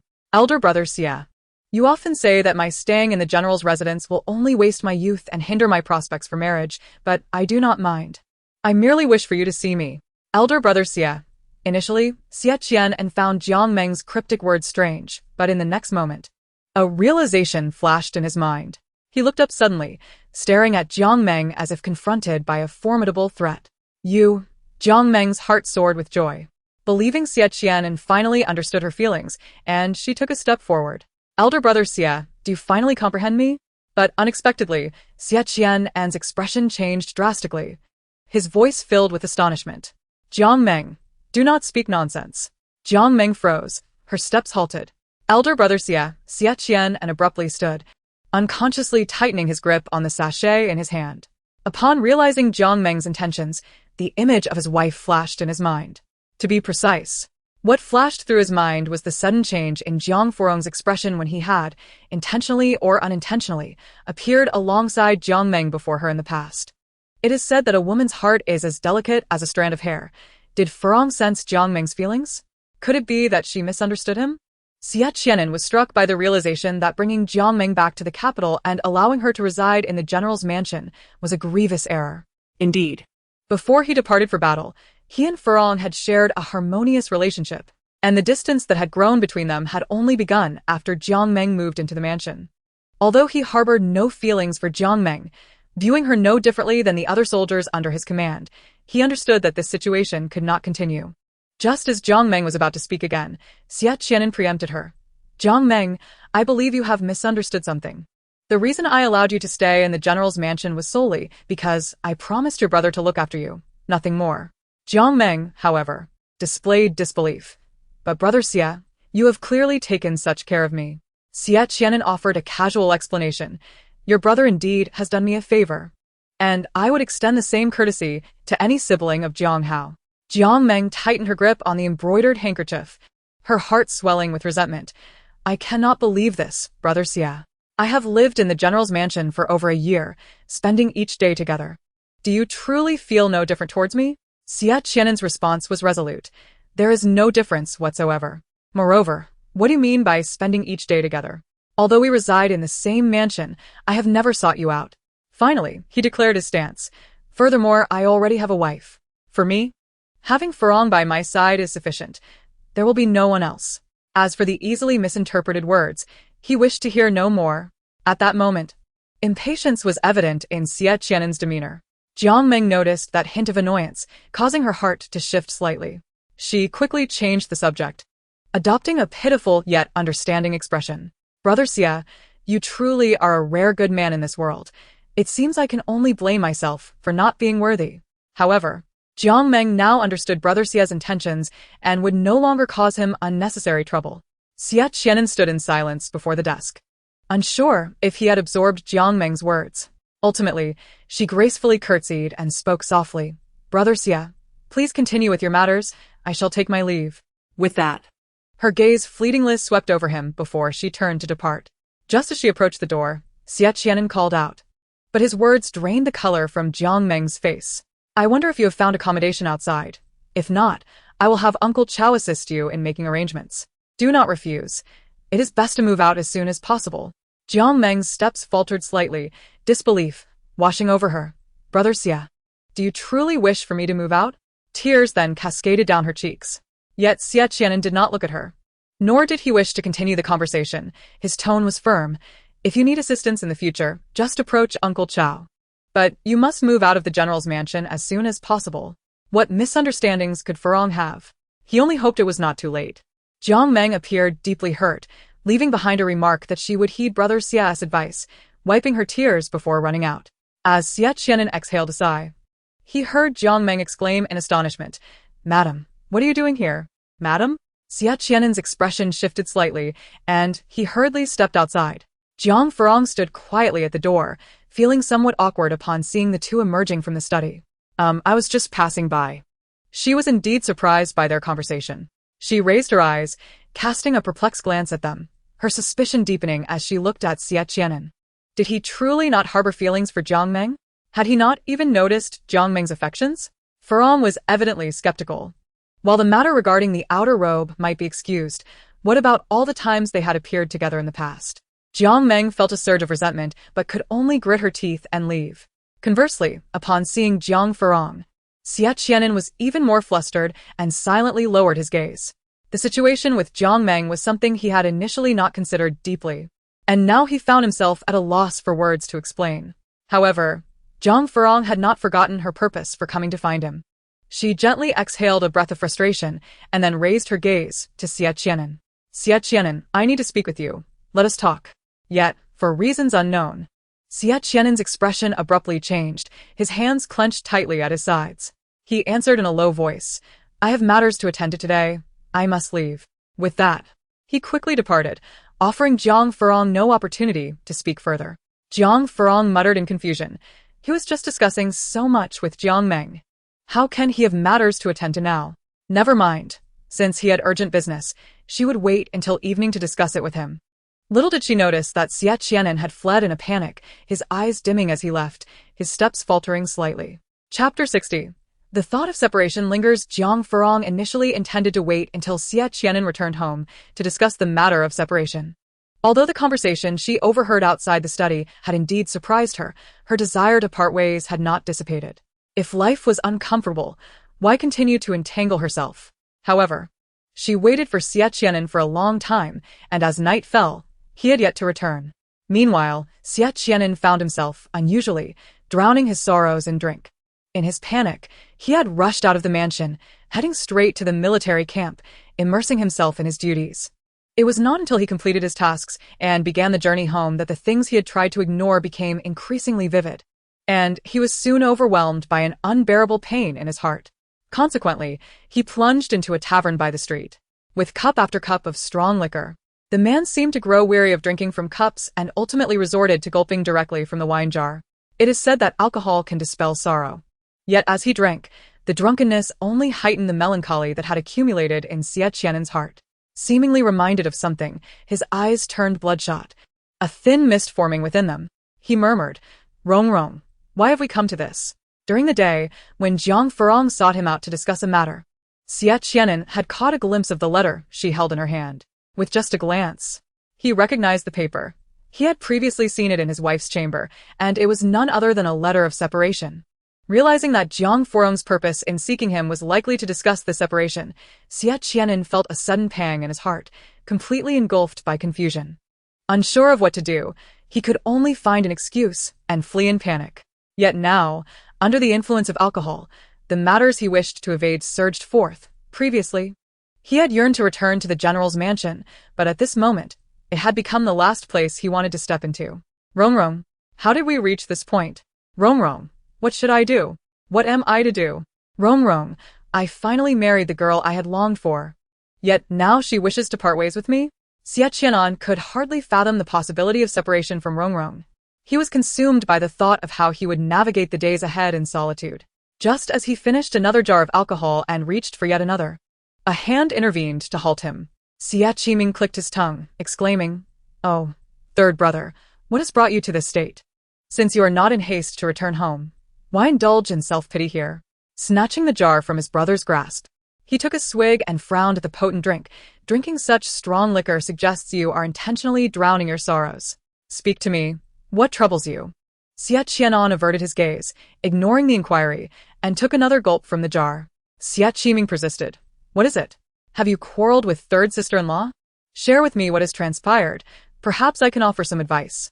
Finally, Xie Qi'an raised his eyes to meet his brother's, his voice gravelly from the effects of alcohol. How have you and Wanner been? Xie Qi'an beamed. Wanner and I are doing splendidly. Upon returning from the military camp, I intended to head straight home. But recalling my wife's occasional cravings, I stopped to procure some snacks, which is how I found you here, lost in drink. He continued unabashed. Wanner often laments the monotony of life. I have been striving to change that. What are you striving for? Xie Qi'an inquired. With a chuckle, Xie Qi'an leaned closer. I am endeavoring to have a child. Once we have a little one, Wanner will no longer find life so dull. He then redirected the conversation. By the way, you married third sister-in-law before us. After all this time, why is there still no sign of a child? He added teasingly, could it be that you are unable? Xie Qi'an continued to chatter, advising his brother, if there is an issue with your health, you should consult a physician without delay. After all, we have fought many battles and sustained numerous injuries. It is not unheard of for you to carry a hidden ailment. A bitter smile crept across Xie Qi'an's lips. Indeed. He and Rong had been married for over 2 years, yet their relationship had grown increasingly distant, and they had never consummated their union. It seemed that not only was there no child on the horizon, but their bond was teetering on the brink of collapse. And he was at a loss as to how to salvage it. Salvage? He scoffed inwardly. If Rong held no affection for him, he would not even have the opportunity to attempt reconciliation. Though Xie Qi'an inquired about his troubles, Xie Qi'an chose silence, instead urging him to drink less. As Xie Qi'an teetered on the edge of drunkenness, Xie Qi'an proposed to escort him back to the general's residence. Xie Qi'an waved him off. I am not drunk. Do not concern yourself with me. Wanner awaits your return at home. You should hurry back. Seeing that his brother still retained some clarity, and unable to dissuade him further, Xie Qi'an relented. Then I shall take my leave. Third brother, do drink less. If you become inebriated, third sister-in-law will certainly worry. With that, he departed, clutching the snacks he had purchased. Upon hearing that third sister-in-law would worry, Xie Qi'an set aside the jar and staggered out of the tavern, though he did not head towards the general's residence. The following morning, Jiang Furong learned at breakfast that Xie Qi'an had not returned home all night. However, this revelation did not seem to disturb her. She continued with her meal, as usual. She instructed her maids, Chuanxing, Xiaoji, pay attention. If Xie Qi'an returns, make sure to inform me. The 2 maids acknowledged her command. Feeling restless in her room, Jiang Furong took a fan and strolled into the garden. There appeared to be a conversation taking place nearby. As she approached, she recognized Jiang Meng and Chen Si. Unbeknownst to her what they were discussing, she noticed Jiang Meng exiting just as she arrived, her face drawn and her eyes glistening with unshed tears. In a hurried greeting, she acknowledged Jiang Furong before departing, leaving Jiang Furong feeling as though there was a hint of resentment in Jiang Meng's gaze. Chen Si approached Jiang Furong, offering a respectful bow. He explained that he was there to see Jiang Meng. Jiang Furong nodded and continued towards the small bamboo grove within the garden, disinterested in their affairs. However, after a moment of hesitation, Chen Si called out to her, Madam, may I have a moment of your time? Jiang Furong paused, turning to inquire with her eyes what he wished to discuss. Chen Si bit his lip, seemingly grappling with his thoughts before finally speaking, Madam, Jiang Meng is merely an orphan girl without support. I kindly ask that you do not make things difficult for her. Jiang Furong found his concern puzzling. When have I made things difficult for her? Chapter 61. A commemoration? Chen Si's gaze followed Jiang Meng as she departed, before returning to Jiang Furong with a tone of respect. I have merely heard that she has been asked to leave the general's residence. And with Jiang Hao no longer here, She is left all alone. I could not help but feel sympathy for her. It is just a room. I implore you to reconsider, and allow her to remain. Jiang Furong raised an eyebrow, scrutinizing Chen Xie. I see. Did Jiang Meng tell you that I was forcing her out of the general's residence? Chen Xie fell silent, his gaze downcast. Jiang Furong continued. It seems so. But let me clarify. If I had intended to expel Jiang Meng, she would never have been permitted to reside in the general's residence in the first place. Seeing Chen Xie deep in thought, Jiang Furong added, Are you truly unaware? It was Xie Qi'an who requested Jiang Meng's departure, not I. As for his reasons, you should direct your inquiries to him. Realizing the implications of her words, Chen Xie appeared to grasp the situation. He risked defending his superior's wife to advocate for Jiang Meng. It remained uncertain whether she would appreciate his efforts. However, Jiang Furong was disinclined to pursue the matter further and resumed her walk through the garden. Unexpectedly, Chen Xie called out to her once more, Madam. Jiang Furong's demeanor grew slightly impatient. What is it now? Chen Xie bowed respectfully and spoke. Madam, it is the anniversary of Jiang Meng's brother's passing soon. Understandably, she may be in poor spirits during this time. If she has caused you any displeasure in the coming days, I hope you will show her some leniency. I am willing to apologize on her behalf. Fine, I shall not hold anything against her. The issue is that I have no desire to engage with Jiang Meng. She paused, as if recalling something, and turned back to Chen Xie. Is it indeed the anniversary of Jiang Meng's brother's passing? Chen Xie affirmed, It is. What day specifically? She inquired. After the Dragon Boat Festival, it falls on the 6th day of the 5th month, he replied. Remembering the day after the Dragon Boat Festival, she continued, So, you and Xie Qi'an will return together that day? Chen Xie took the lead. I, along with Donglin and the general, will accompany Jiang Meng to pay respects to Jiang Hao. He then looked at her, surprised. Madam, you were not aware? The general intended to bring you along, but fearing you would decline, he instructed his attendants to convey the message to you. Jiang Furong's expression flickered with surprise. Was that day the anniversary of Jiang Hao's death? Did Xie Qi'an go to pay respects to him? Had he left a message for her? Jiang Furong shook her head, for it was evident that no one had come to inform her of Xie Qi'an's intentions that day. Furthermore, upon their return, the ambiguous interactions between Xie Qi'an and Jiang Meng had not been clarified by him. With her handheld fan gently tapping her forehead, she resolved to cast aside these chaotic thoughts, as dwelling on them now seemed rather futile. In the confines of her residence, Jiang Furong waited anxiously for 2 consecutive days. Aside from Butler Chao's daily report stating that the general had matters to attend to and would not return home, there were no signs of Xie Qi'an's return. Thus, she decided to seek him out herself. She promptly instructed, Chuanxing, find someone to prepare a carriage. Xia Ji, assist me in my grooming. Once ready, Chuanxing ventured to inquire. Madam, where do you intend to go? Leaning against the carriage wall, Jiang Furong replied lazily, to the Lifeng army's camp to find Xie Qi'an. She then issued a command to the driver. As the carriage approached the camp, it was halted by patrolling soldiers. Who goes there? No unauthorized personnel are allowed in this military zone, one soldier called out. As the carriage curtain was lifted, Jiang Furong emerged first, addressing the soldier. Is General Xie within the camp? Please inform him that I have come to see him. Despite her being a woman, the soldier remained vigilant. Who are you? Why do you seek General Xie? Another soldier chimed in. Regardless of your identity, please leave at once. This military camp is not a place for women. Chuanxing, known for her fiery temperament, stepped forward and exclaimed, Do you not realize who our madam is? Jiang Furong quickly restrained her, shaking her head. Although Chuanxing was puzzled, she fell silent. Jiang Furong then calmly adjusted her sleeves and remarked, Women should not be here? Yet I have heard that other women have visited recently. The soldier who spoke last expressed confusion. When have women been here? The first soldier suddenly recalled. Indeed, a woman did visit not long ago. The head of the patrol, upon hearing this, struck the soldier's forehead, chastising him. Did I not say that no unauthorized personnel are permitted? Why did you not stop her? The chastised soldier protested. But it was the young lady who met with Lieutenant Chen and Lieutenant Donglin. Furthermore, she did not enter the camp. He was struck again. First you say 2 lieutenants met her, then you claim she did not enter. What is the truth? The soldier, feeling aggrieved, exclaimed, Why do you always hit me? The head soldier pressed, Speak. What happened? The soldier recounted. The young lady said she was looking for Lieutenant Chen and Lieutenant Donglin, mentioning that she had previously assisted the military doctor in treating our Lifeng soldiers. I merely relayed her message. They met her outside the camp for 2 or 3 days. But she never stepped inside. Upon hearing about the woman who had assisted the military doctor, the head soldier recalled that there had been only one such woman in the Liefeng army. He turned to Jiang Furong and said, "Please return." The previous young lady had connections with the lieutenants, which is why she was granted an exception. However, military regulations must be upheld. Jiang Furong's brows furrowed slightly as her gaze shifted to another soldier. "Young man, are you saying that the previous young lady did not enter the camp?" The soldier nodded. Jiang Furong continued, "Then, has General Xie met with her?" The soldier shook his head. "Our general has been preoccupied with training new recruits and has not come out to see her." "Is that so?"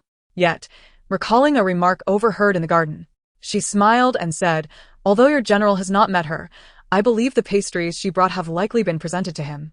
The soldier regarded Jiang Furong with newfound curiosity. "Do you know that young lady? How do you know she brought pastries?" Jiang Furong nodded. "I suppose I am acquainted with her." The soldier pressed further. "Then who are you?" Jiang Furong raised a brow and smiled. "I am your General Xie's wife." This revelation left both the soldier and his superior taken aback. "You say you are the general's wife?" Jiang Furong confirmed with a nod, prompting Chuanqing to step forward, visibly displeased, and say, "This is indeed the genuine general's wife. Do you not recognize her? Quickly relay the message." Chuanqing's indignant shout startled the soldiers, and the head soldier hastily instructed his men to convey the message. Suddenly, the soldier remembered something and returned to Jiang Furong, explaining, "Madam, do not worry. The pastries brought by that lady never reached General Xie's hands. They were consumed by Lieutenant Shen and Lieutenant Donglin. I recall clearly, as it was during my watch. Moreover, the general was unaware of her visit." He added, "Although our general is known for his care for his soldiers, he places great importance on military discipline, and neither lieutenant would dare let him know they had left the camp during duty." With that, the soldier hurried off to deliver the message. Jiang Furong was somewhat taken aback by his words. When the head soldier next looked at her, his face was adorned with a smile. "So, it's the general's wife. I apologize for my lack of discernment. Please forgive me." Jiang Furong waved her hand. "No harm done. You are merely fulfilling your duty." Just then, before the soldier dispatched to convey the message could return, Donglin arrived to patrol outside the camp and, upon seeing a familiar face, approached. "Madam, what brings you to the military camp?" Chuanqing rushed forward to voice her grievances. "Lieutenant Donglin, our madam is here to find the general," but they insisted on stopping her. The head soldier of the patrol first saluted Donglin respectfully before awkwardly explaining, "It is not that I wish to stop the madam, but regulations require that I do so."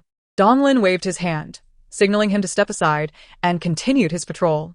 He then turned to Jiang Furong and explained, "They are merely following protocol. I hope you understand." Jiang Furong responded with understanding. "May I enter to find your general?" Donglin quickly led her inside. "You are not like others. Of course, you may enter." As Jiang Furong followed Donglin into the camp, patrolling soldiers glanced at the unexpected presence of a woman, only to be met with reprimands from Lieutenant Donglin. Stepping into the camp of hundreds of thousands of stationed troops, Jiang Furong felt a ripple of emotions within her. The camp exuded an atmosphere of solemnity, with tents erect and military flags fluttering, projecting an aura of authority. The high-flying banners signified the army's domain. From a distance, the sounds of rigorous training echoed from the training grounds, where soldiers engaged in strict drills including running, wrestling, archery, and close combat. During these exercises, soldiers not only honed their physical strength, but also learned to confront adversaries in warfare. They must master various tactics and strategies to achieve victory on the battlefield. At such a juncture, how soldiers learn is not solely dependent on themselves. The selection of those who train the soldiers is equally significant. Jiang Furong followed Donglin to a tent, where Donglin remarked, "The general is currently training the new recruits. I shall inform him at once." "This is the general's tent. You may wait here, my lady." "Thank you, Lieutenant Donglin," she replied. Upon lifting the tent flap and stepping inside, she noticed the sparse furnishings. Aside from a flag stand, weapon rack, platform, table, and a bed, there seemed to be little else. Isn't Xie Qi'an the commanding general? How can his tent be so austere? Meanwhile, on the training grounds, Xie Qi'an scrutinized the new recruits below. Though he usually showed great concern for the soldiers, he was exceedingly strict during training. The recruits, having endured his gaze for several days, were already lamenting their plight. Donglin approached him. "General, someone seeks an audience." Xie Qi'an's expression remained taut as he fixated on the recruits. not sparing Donglin a glance. Did I not say that no unauthorized personnel may enter this military stronghold? Whoever they are, I shall not see them. Donglin, unfazed, smiled and inquired, are you certain? The general will not see anyone? Xie Qi'an nodded silently. With a sigh of regret, Donglin replied, alas, if the general will not see them, I must relay the truth to the lady and ask her to return. The lady? Xie Qi'an suddenly turned to him. Who do you mean? Donglin, with an expression of someone who had seen through it all, chuckled. The lady, your wife. In an instant, Xie Qi'an dashed away, leaving behind a command. I will go see her. You keep a close watch on the recruits. Donglin, amused, called after him, General, did you not say you would not see anyone at all? Why the sudden haste? Xie Qi'an hurried back to the tent, initially excited at the thought of his wife seeking him, but as he approached, a sudden realization struck him. His heart sank, and his steps slowed. Just then, a soldier stationed outside the tent spoke up, General. In the next moment, the tent flap was lifted by a delicate hand, and a woman looked at him. He steeled himself and approached her, his tone cautious, Rong. What brings you here?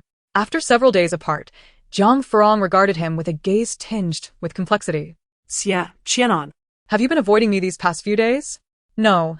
How could I possibly avoid you, Rong? He stammered, yet his face remained tense, and his eyes fell. Jiang Furong did not respond, and silence enveloped them. After a prolonged pause, seeing that his wife remained silent, he furtively lifted his gaze, only to find Jiang Furong watching him. An inexplicable sense of panic washed over him as he swallowed hard. Why do you look at me like that? Jiang Furong found it somewhat amusing. Xie Qi'an, I am hardly a fearsome beast. Why are you so anxious? At last, he raised his head and met her gaze earnestly, though a sense of unease lingered within him. No, I am not anxious. You must be mistaken. Jiang Furong, uninterested in dwelling on that point, turned and entered the tent. Xie Qi'an bit his lip and followed her inside. As Jiang Furong surveyed the sparse arrangement within the tent, she remarked to the man beside her, how can the resting quarters of a commanding general be so meager? Xie Qi'an seemed unperturbed. It suffices. I rarely rest here. Except when he is utterly swamped with military affairs, he generally returns home, using the tent merely as a temporary refuge. What prompted you to seek me out in the military camp? Jiang Furong, with a meaningful glance, replied, I did not intend to come. But since you have persistently refused to return home, I had no choice but to find you myself. Xie Qi'an pursed his lips and weakly explained, the camp has been particularly busy lately. I simply cannot leave at the moment.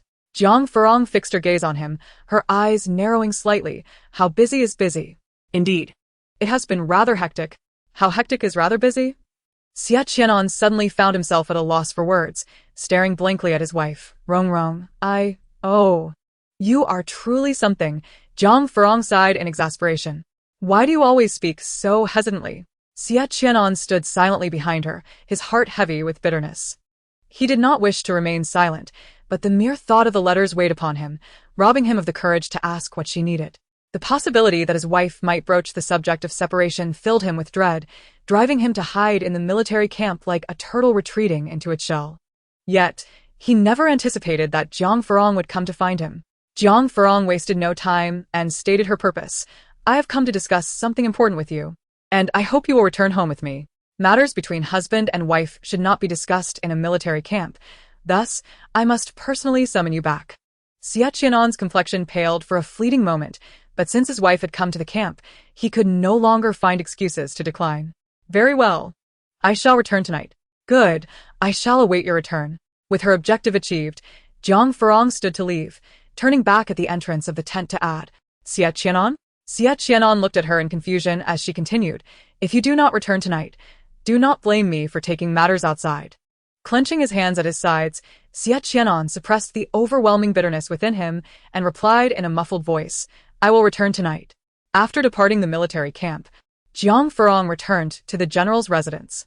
Upon her arrival, she noticed a carriage at the entrance, with someone loading belongings onto it.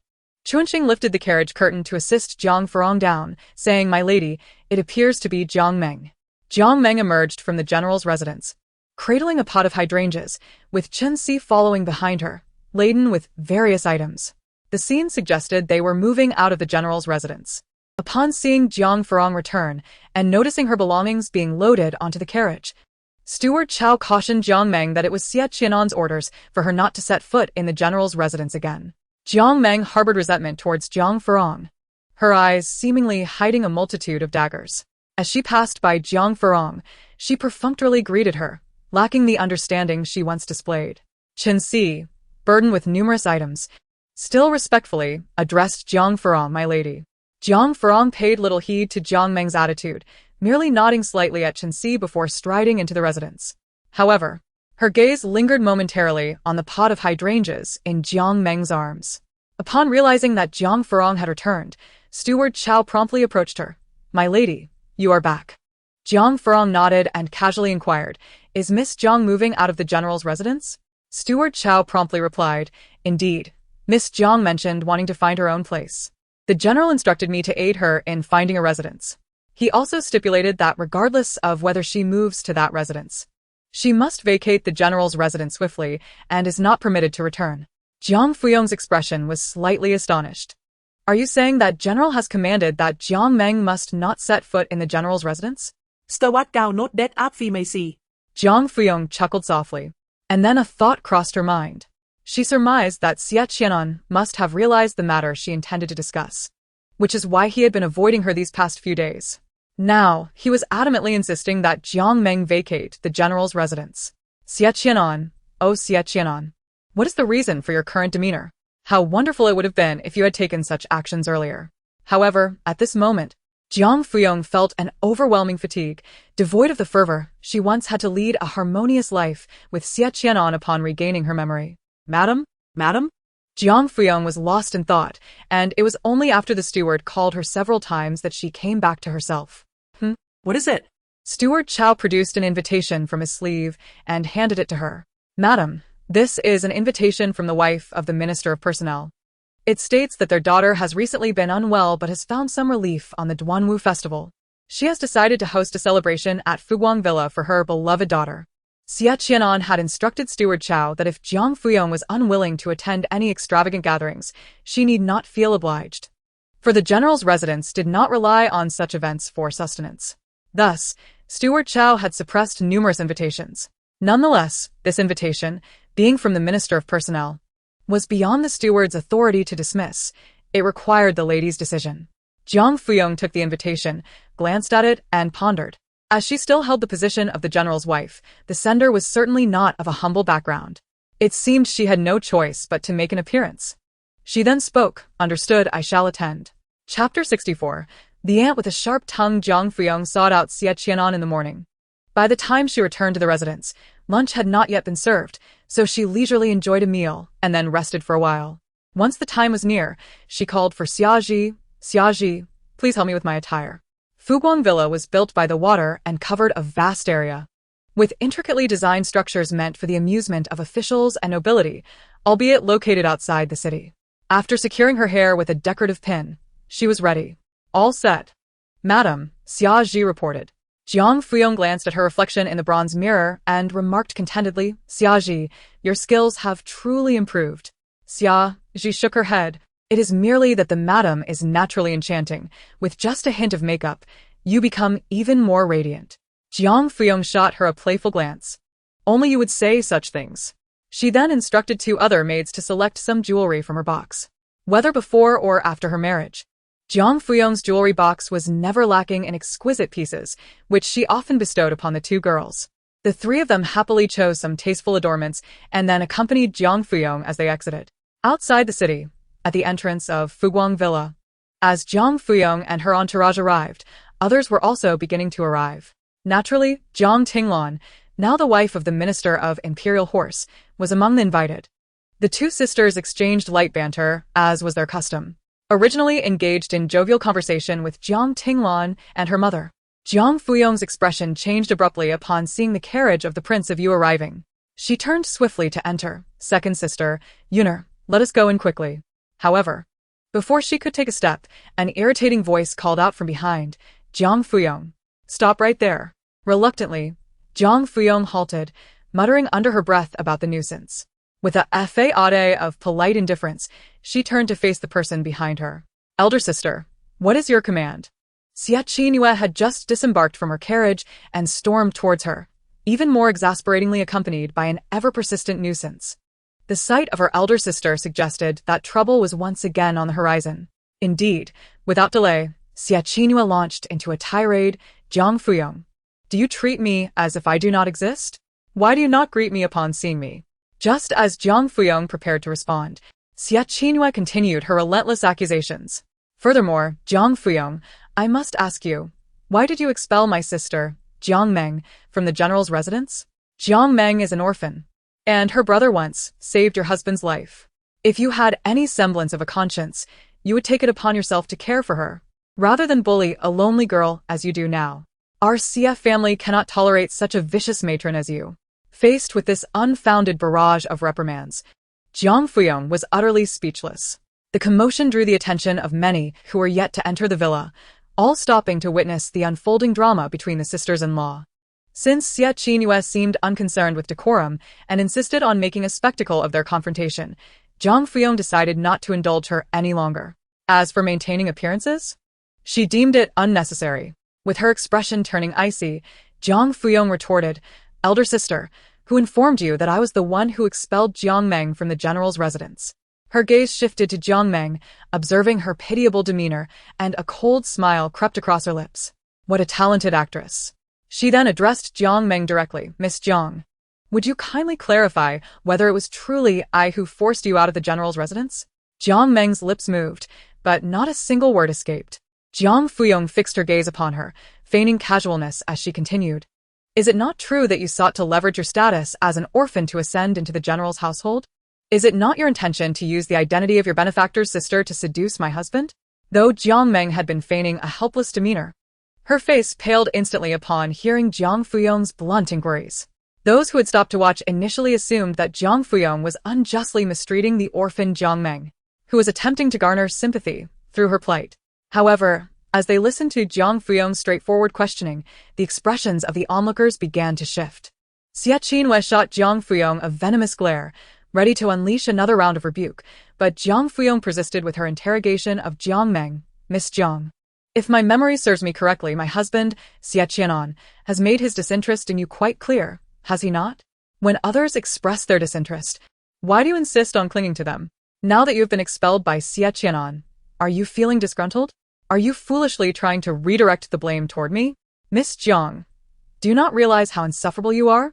You are a guest in another's household. Yet you possess no sense of boundaries, constantly scheming to ensnare men. Is there nothing else you can preoccupy yourself with besides pursuing men? Jiang Meng's complexion had long since turned pale, and she weakly implored, Madam, why must you speak so harshly? Jiang Furong scoffed lightly.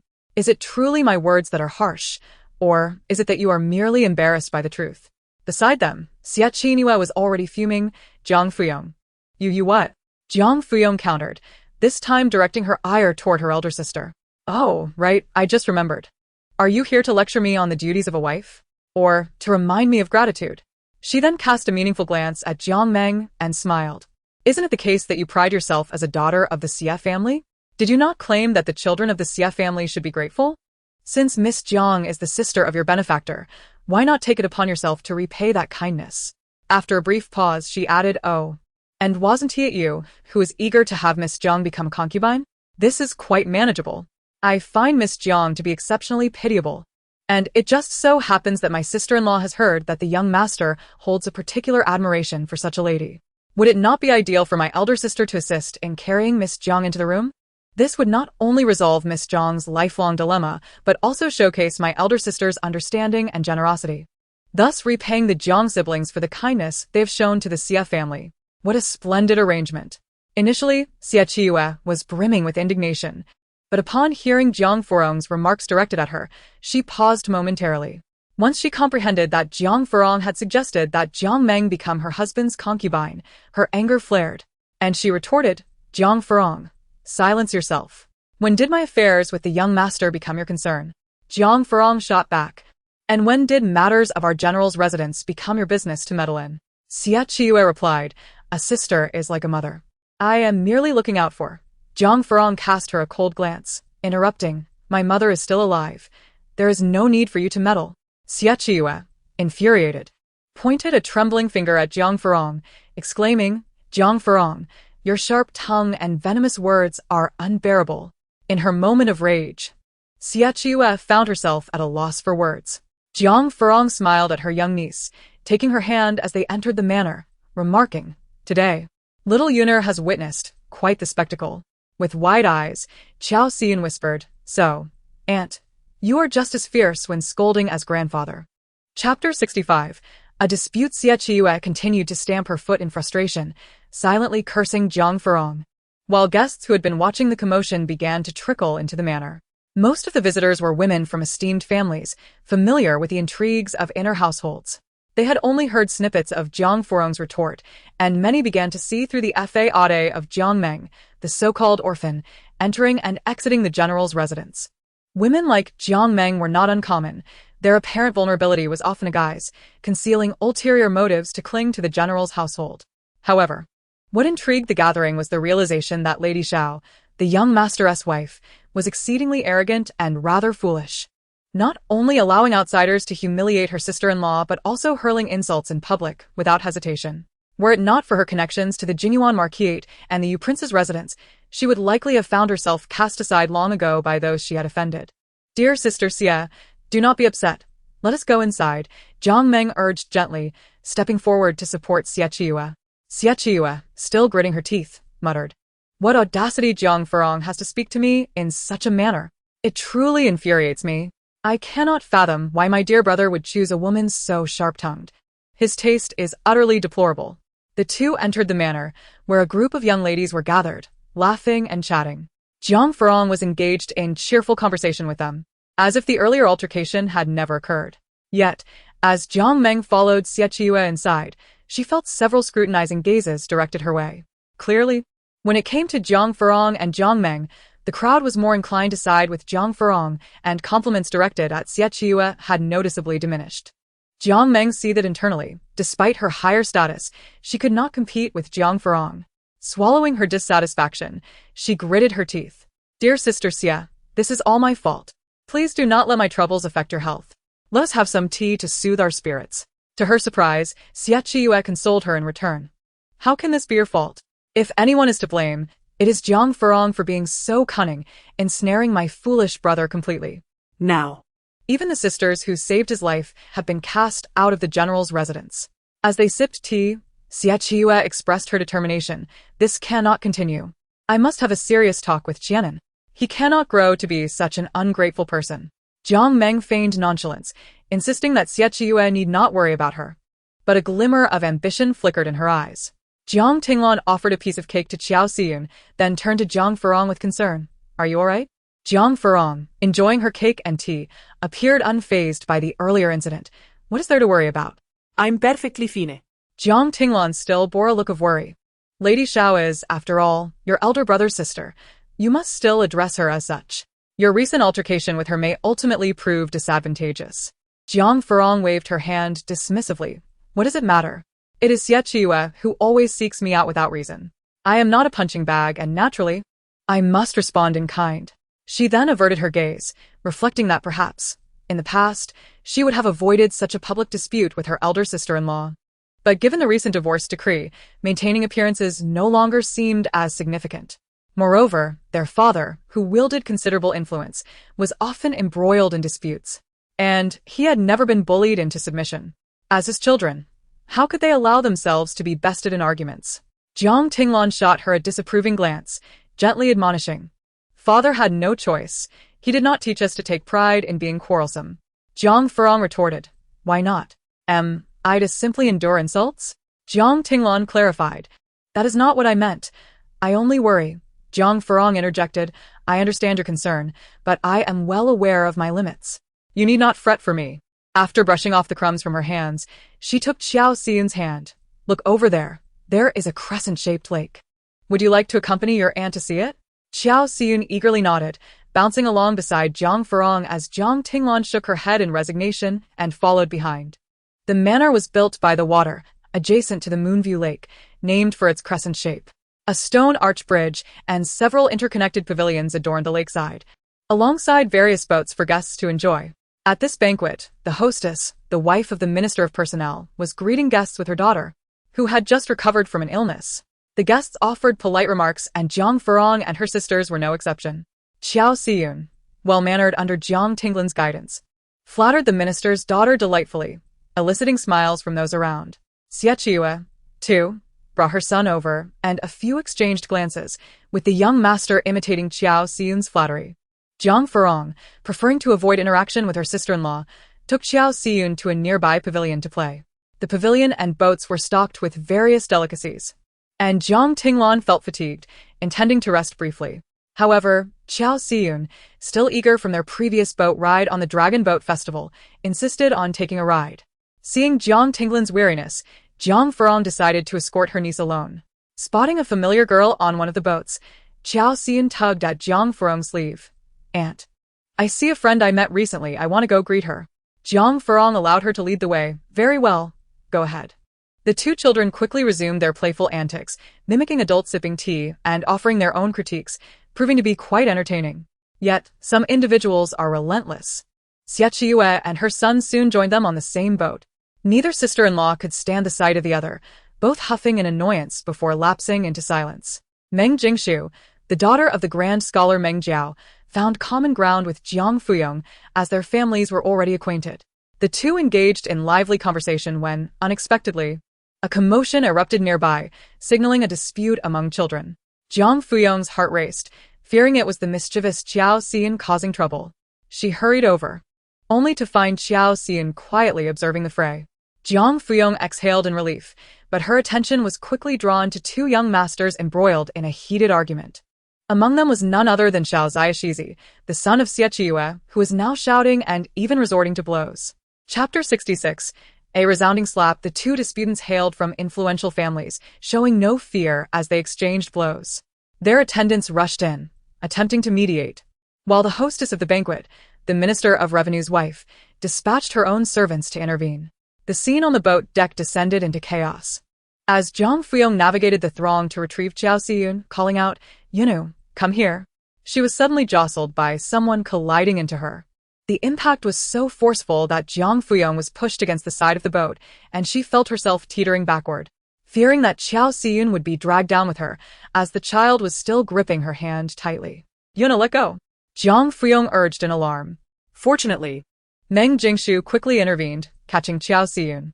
Jiang Furong's expression hardened as she turned to confront the person who had knocked into her, swiftly pushing them down into the water. "Help! Someone has fallen overboard." The urgent cry silenced the chaos on the boat.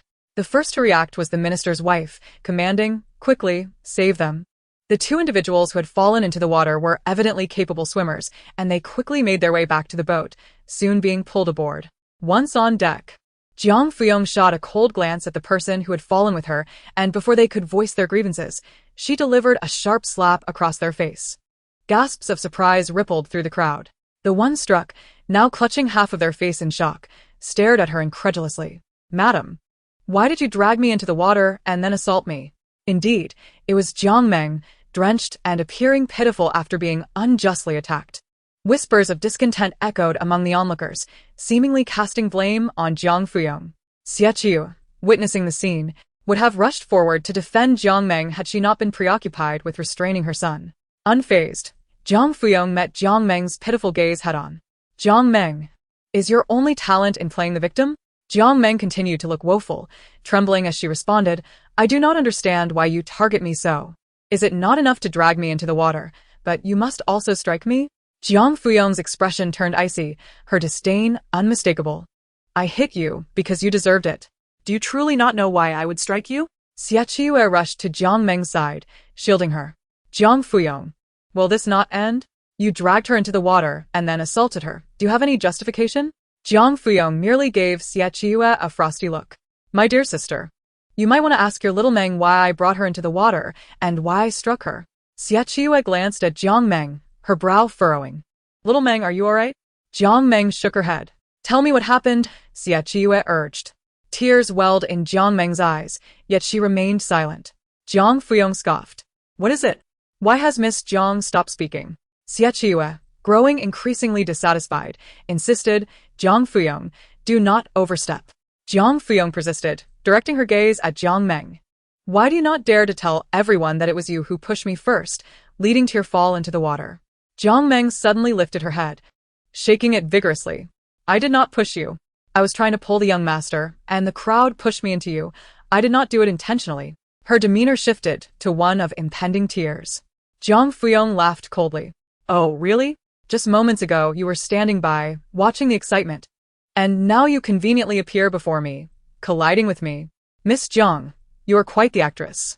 Finally, Jiang Meng's tears flowed freely. I did not mean to, madam. You are mistaken. I truly did not intend it. Enough, Jiang Furong declared, losing interest in further discourse. You should be grateful that Yuner did not fall with me. Otherwise, you would have faced worse than a slap. Jiang Meng opened her mouth to protest again, but Xie Qi'an interrupted her. All right, little Meng. There is no need to argue further. Go change your wet clothes before you catch a chill. As Jiang Furong expressed her gratitude to Meng Jingshu, Xie Qi'an's impatience flared once more. Jiang Furong, why do you linger? Hurry and change your clothes. While today may see fewer male guests, there are still some present. Appearing soaked is quite improper, and we cannot afford to lose face for the Xie family. Jiang Furong dismissed her concerns, asking Meng Jingshu to escort Xiao Xian back to Jiang Tinglan. The minister's wife summoned 2 maidservants, issuing instructions, and they led Jiang Furong and Jiang Meng to change their garments. One of the maidservants asked, Madam Xie, do you require assistance? Jiang Furong replied, no need. Just hand me the dress, I can manage. The maidservant complied respectfully. Then please change out of your wet gown first. I will fetch you something dry. Thank you, Jiang Furong replied. As she removed her damp attire, the maidservant returned with a fresh outfit. Yet, just as Jiang Furong was about to don the new garment, she noticed something awry. The wet dress had been taken away. Is anyone there? Can anyone hear me? She called out twice. But the maidservant who had led her was nowhere to be found, and no one answered. Furrowing her brow at the clothing in her hands, she reluctantly decided to put it on. As she stepped out from behind the screen, she encountered Xie Qi'an again, accompanied by Jiang Meng. Jiang Furong thought to herself, here comes that bothersome pest again. True to form, Xie Qi'an opened with, Jiang Furong, we need to discuss your assault on little Meng. Jiang Furong suppressed her discomfort and cast a languid glance at Jiang Meng. What? Is Miss Jiang still unsatisfied with the punishment? Jiang Meng trembled at the implication, while Xie Qi'an immediately positioned herself protectively behind her. I have come to demand an explanation regarding little Meng, so do not intimidate her any further. An explanation? Jiang Furong chuckled lightly. Does she still have the audacity to seek one? Xie Qi'an, displeased with Jiang Furong's demeanor, opened her mouth to rebuke her again, but was interrupted by a hurried voice. Rong Rong. Guided by a maid, Xie Qi'an had found Jiang Furong's location. Xie Qi'an and Jiang Meng both felt a surge of relief, and Xie Qi'an began recounting how Jiang Furong had dragged Jiang Meng into the water and struck her. However, Xie Qi'an ignored them entirely and approached Jiang Furong. Rong Rong, are you alright? His worry deepened as he noticed several red marks on her neck. What brings you here? Before Jiang Furong could finish her sentence, she felt herself lifted as Xie Qi'an swept her into his arms. I am sorry, Rong Rong, for arriving late. Please be patient. I shall take you to change into comfortable attire. Chapter 67. A discussion on divorce. Xie Qi'an lifted his wife, intending to depart, only to be halted by Xie Qi'an's grasp. Even when addressing her own brother, Xie Qi'an's tone was tinged with dissatisfaction. Xie Qi'an, are you not listening to me? Xie Qi'an cast a cold glance at the arm that was held fast, his voice heavy. Let go. Xie Qi'an persisted. Xie Qi'an, I am your elder sister, born of the same mother. Is this how you choose to speak to me? As Xie Qi'an raised his gaze, Xie Qi'an caught a glimpse of the concealed fury in her brother's eyes, causing her heart to flutter with unease. Xie Qi'an repeated, I shall say it once more. Let go. Since Jiang Furong visited the military camp of Lai Fengjun that morning, Xie Qi'an had remained alone in the tent, brooding for quite some time. He realized he should not be so anxious and evasive. If Furong were to feel uncomfortable after their marriage, despite his reluctance, he could not continue to confine her. Furong had summoned him back to the estate, regardless of her motives. He had come to a conclusion. He had words yet to share with her. After this realization, Xie Qi'an hurried back to the general's residence. Upon his return, he learned from Steward Chow that his wife had gone to a banquet, which prompted his visit. However, upon arriving at Fugui Mountain Villa, he was met with news of a quarrel between his elder sister and his wife, followed by the unexpected incident of his wife falling into the water once more. He rushed over in haste. Upon seeing his wife clad in ill-fitting garments, Xie Qi'an's mind was singularly focused. Other matters could wait. But he must first ensure his wife changed into comfortable clothing. Yet, his elder sister was intent on intervening. Xie Qi'an was resolute in demanding an explanation from Jiang Meng. Blocking their path, Xie Qi'an, did you not hear what I said? Jiang Furong struck Meng. Does she not deserve to be held accountable? Xie Qi'an's icy gaze swept over Xie Qi'an and Jiang Meng, and he asked in a low tone, did Furong strike someone? Xie Qi'an quickly nodded, pulling Jiang Meng in front of her brother, pointing to the red mark on Jiang Meng's face. Look, this is the mark left by your good wife. She struck someone. Should there not be a consequence? Jiang Furong, held tightly by Xie Qi'an, ceased her struggles, curious about how her husband would respond to Xie Qi'an's accusations. Xie Qi'an looked deeply into the eyes of his wife, just as Jiang Meng expected to hear him defend her. Xie Qi'an's cold voice rang out. Was it not the other party who should have been struck? What wrong did Furong commit? At his words, not only did Jiang Meng's expression change, but even Jiang Furong felt a twinge of surprise. Xie Qi'an continued, articulating each word with clarity. I distinctly heard that Jiang Meng pushed Furong into the water. Furong was unjustly harmed. Why should she not retaliate? Overwhelmed with astonishment, Jiang Furong blurted out, who told you this? You believe me? For reasons unknown, a wave of bitterness surged within Xie Qi'an. Why did Furong think he would not trust her? I heard it from other guests. Naturally, I believe you, Furong. Jiang Meng, unable to maintain her composure, spoke softly. Brother Xie, am I truly so untrustworthy? Xie Qi'an challenged him. Xie Qi'an, do you not even believe the words of your elder sister? Meng stated she did not push Jiang Furong. Xie Qi'an turned to his wife. Furong, did Jiang Meng push you? Jiang Furong nodded. Xie Qi'an then addressed Xie Qi'an and Jiang Meng. Furong has stated that Jiang Meng was the one who pushed her. However, Jiang Meng bit her lip, prepared to speak again. Xie Qi'an interrupted. Jiang Meng, Furong has not wronged you. Why do you target her? Jiang Meng shook her head. Brother Xie, I did not. Yet Xie Qi'an continued. Jiang Meng, in the past, I failed to consider the implications of allowing you to reside in the general's estate. I have now recognized my error. I have instructed Steward Chao to find you a separate residence, and I have also conveyed that Furong does not wish for you to visit the general's estate again. Nor should you maintain private correspondence with her. Jiang Meng's expression darkened further, but Xie Qi'an's words turned her pallor to one of sheer whiteness. However, your actions today, which led to Furong's fall into the water, have sufficiently depleted the debt of gratitude I owed you. Henceforth, I will ensure that the property is transferred to your name. And once you have a place to stay, do not appear before us again. With that, he disregarded Jiang Meng's ashen expression and, shaking off Xie Qi'an, prepared to leave. Xie Qi'an, unyielding, called out, Xie Qi'an, stop. The siblings' eyes locked in defiance, neither willing to yield. Xie Qi'an retorted, Xie Qi'an, is this how you repay kindness? Xie Qi'an replied, Sister, I have shown you forbearance in consideration of our shared lineage, but should you continue this unreasonable obstinacy, do not expect me to be polite. Fuming, Xie Qi'an shot back. So, Xie Qi'an, for the sake of a woman, you would forsake your elder sister? She then turned to Jiang Furong, coldly remarking, you, Jiang Furong, are indeed not an admirable character. Xie Qi'an shouted, have you truly no end to your provocations? Furong is my wife, your sister-in-law. Who granted you permission to insult her? Xie Qi'an retorted, Xie Qi'an, you sister, I warn you, do not compel me to resort to violence. As it appeared that a physical altercation was imminent, Jiang Furong gently tugged at Xie Qi'an's sleeve. Just then, young Master Xiao approached. Noticing the tension between the siblings, he addressed his wife in a soothing tone.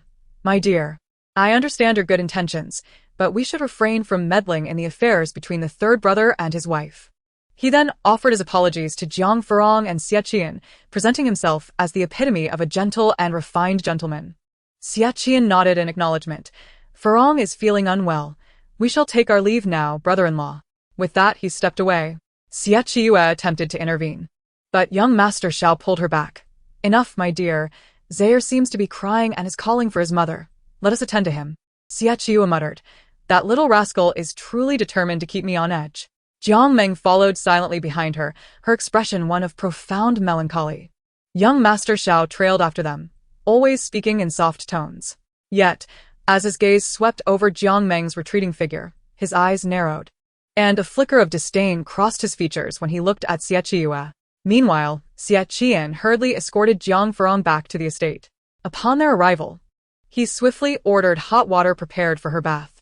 Once she had bathed and changed into her usual attire, he finally sighed in relief. Jiang Furong had a peculiar sensitivity. Her undergarments had to be made of the finest silk, for if she donned anything coarser, her skin would break out in red spots and itch. The garments she had worn at Fugui Mountain Villa were somewhat rough, causing her to develop many rashes. After bathing and changing at home, she began to feel better. Once she emerged from her bath, she found Xie Qi'an waiting in the fragrant blossom courtyard. Their eyes met, both momentarily taken aback. Xie Qi'an spoke first. "Furong, do you feel better now?" Jiang Furong nodded, her gaze toward him tinged with complexity. However, she dismissed the onlookers and addressed Xie Qi'an. "Xie Qi'an, I have matters to discuss with you." Xie Qi'an's expression momentarily stiffened. Before he spoke, "I too have something to convey to Rongrong." Their gazes met once more, and unexpectedly, they spoke in unison. "Xie Qi'an, I wish to discuss the matter of divorce."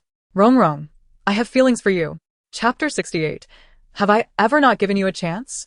As the words fell, Xie Qi'an pressed his lips together tightly, his eyes fixed on his wife before him. A look of understanding mingled with pain etched upon his face. It was true, after days of anxious evasion, he ultimately had to confront reality. It appeared that Rongrong genuinely desired a separation from him. He thought he was prepared for this moment, yet hearing her utter the word divorce still pierced his heart with unexpected anguish.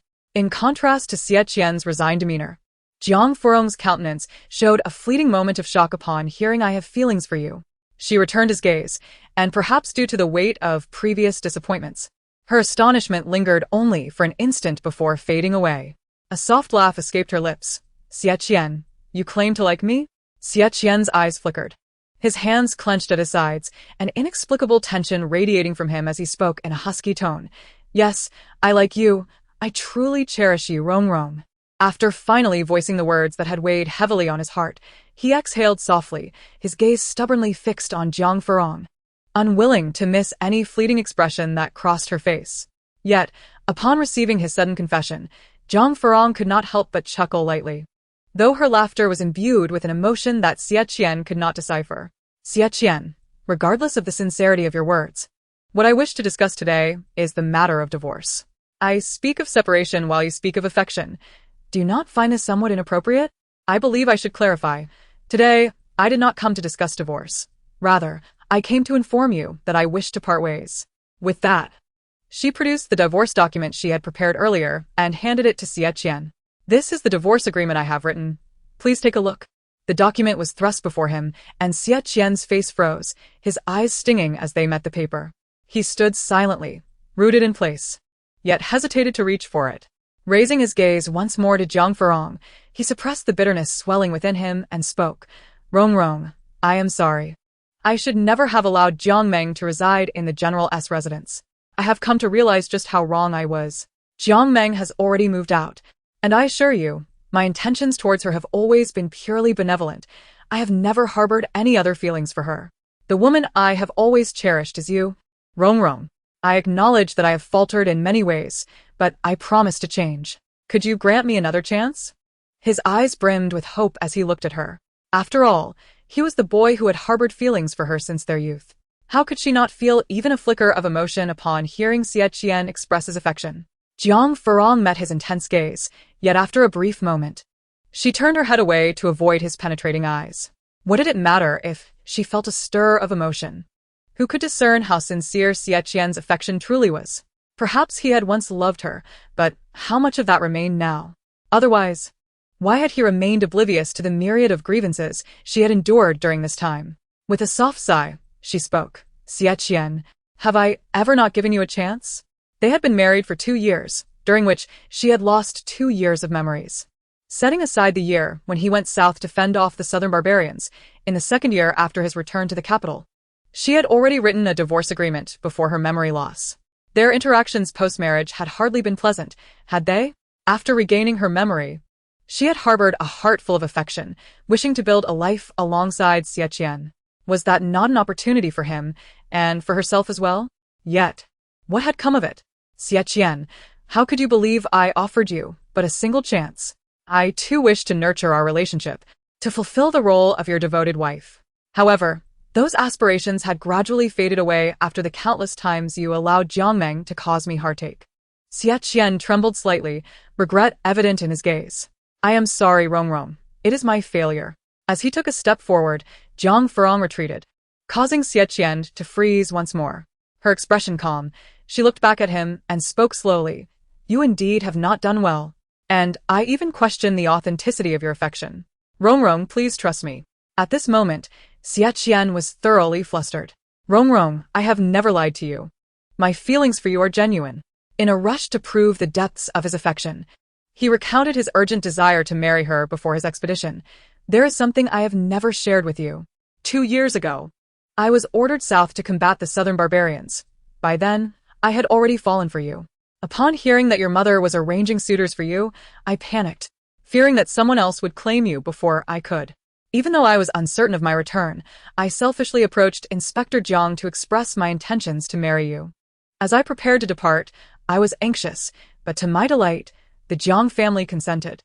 Although I lagged behind the army for half a month, I still married the girl I had cherished all along. It was the first time I fervently hoped for the war to end swiftly. In the ensuing battles against the 13 tribes of the southern barbarians, I took many risks, achieving significant results, yet at great cost. After a year of conflict, I finally subdued them and returned to the capital. Rong, my proposal was not a fleeting whim, it was a long-held hope.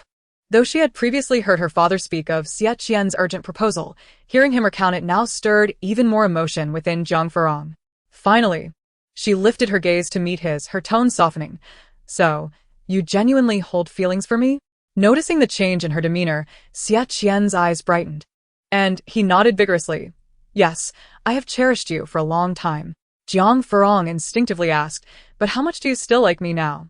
Xie Qi'an's gaze, filled with affection, locked onto hers as he solemnly replied, I have always liked you, and my feelings have only grown stronger. However, he suddenly recalled Su Yan, who had visited the Jiang residence the same day he sought Jiang's father for permission to court her. The memories of Jiang Furong's admiration for Su Yan echoed in his mind. On the day of the Dragon Boat Festival, Su Yan had gifted her a lantern, and their laughter together flashed through his memory. He realized that while he could plead for another chance, what if the one Jiang Furong admired was not him? A question that had long weighed on his heart emerged after much internal struggle. I know you have always held Su Shaoqing in high regard. Do you have feelings for him? Xie Qi'an, what do you mean? Before he could finish, Jiang Furong anticipated his next words, her earlier flicker of emotion now extinguished. Chapter 69. I no longer wish to continue liking you at this point. Xie Qi'an remained oblivious to the root of her desire for separation. Still questioning her feelings for Su Yan, Jiang Furong tightened her grip on the paper in her hand, a dismissive scoff escaping her lips. Xie Qi'an, you truly amaze me. At this juncture, not only are you oblivious to the issues between us, but you also dare to question my relationship with Su Yan? My encounters with Su Yan are merely occasional, unlike your recent frequent interactions with Jiang, which have raised suspicions. Sensing the sudden chill in Jiang Furong's tone, the flicker of hope within Xie Qi'an began to dissipate. I am truly sorry, Rong. I have come to realize my mistakes. Jiang has already moved out of the general's residence. Can you? Xie Qi'an's words were abruptly cut off by Jiang Furong's cold interruption. You think a mere admission of guilt and the fact that Jiang has left the general's residence warrants my forgiveness? What about the grievances I have endured? I approached you with an overflowing heart, eager to be a good wife, yet you continuously caused me distress because of another woman. Am I to be treated in such a manner? As she spoke the last words, her tone had escalated to a near shout. Xie Qi'an was acutely aware that it was his shortcomings that had inflicted such suffering upon Jiang Furong. The towering man lowered his gaze, his eyes clouded with remorse, even hesitant to look up. But in the next moment, he suddenly caught something in his wife's words, lifting his head in astonishment to gaze at Jiang Furong. His tone tentative. Rong, you mentioned coming to me with an overflowing heart? An overflowing heart? Could it be that your affections are not for Su Yan? Unexpectedly, Jiang Furong was amused by his naivety. Xie Qi'an, how can there be someone so oblivious in this world? Even now, you believe my heart belongs to Su Yan? Xie Qi'an stood there, bewildered and conflicted, his tightly pressed lips quivering, while Jiang Furong continued, Do you know why I assisted Su Yan in the first place? Xie Qi'an silently shook his head. Jiang Furong proceeded. It was because at that time, Su Yan and his mother were insulted by a peculiar cousin. Observing Su Yan's stubborn resolve to avoid humiliation reminded me of another defiant youth. Both were young and proud, and I pondered, if that young man were to be insulted, he would undoubtedly resist with equal fervor. As she concluded this reflection, her gaze was fixed upon Xie Qi'an. A sudden tremor coursed through Xie Qi'an's heart. He truly grasped something significant. So, the youth Jiang Furong had thought of was indeed me? Jiang Furong did not deny it. Overwhelmed by an immense joy, his eyes sparkled. So, the one you cherish is also me? Jiang Furong again did not refute. If it were not you, do you think my father would have so readily accepted my request for marriage? The question that had tormented Xie Qi'an for so long now found its answer. One he had not dared to hope for.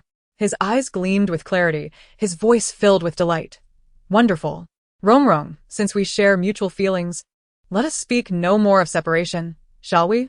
However, Jiang Furong's response shattered his hopes. She approached him directly, placing the divorce agreement into his hands, her tone resolute and devoid of hesitation. I have prepared the divorce agreement. Please sign it. Xie Qi'an's eyes widened in disbelief, his voice trembling. Why? We have mutual feelings. Why must you still choose to separate from me?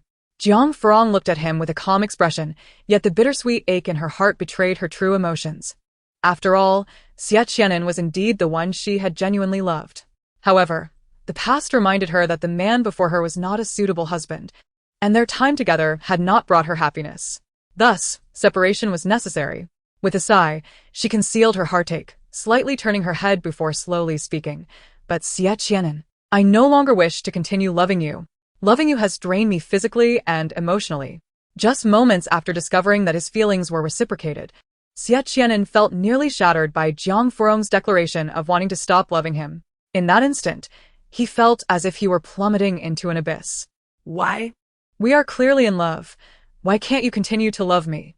Rong, please believe in me. I will change. I will rectify my past mistakes. At that moment, Xie Qi'an resembled a frightened dog, desperately seeking to prove his worth, fearful of being cast aside. Loving you causes pain. Loving you causes pain. Those few words struck Xie Qi'an's heart like daggers, constricting his throat, leaving him unable to voice his pleas. Jiang Furong observed his sudden anguish and couldn't help but reflect. Xie Qi'an, so you too can feel pain? Noticing his tense silence, she urged him. Xie Qi'an, please sign. My decision to stop loving you is not impulsive. It is a well-considered conclusion. They stood face to face, and Xie Qi'an cautiously posed one last question. Is there truly no way to avoid separation? Jiang Furong resolutely shook her head. Do you know what solidified my decision to part ways with you? Xie Qi'an shook his head in confusion. She continued. It was when you promised to accompany me to the market on the Dragon Boat Festival, yet I waited in vain. Only for you to appear, with Jiang Meng. You had failed to keep your promise before. I thought you would not do so again, yet you did you not? Jiang Furong placed a hand over her heart, recalling that day still brought her inexplicable pain.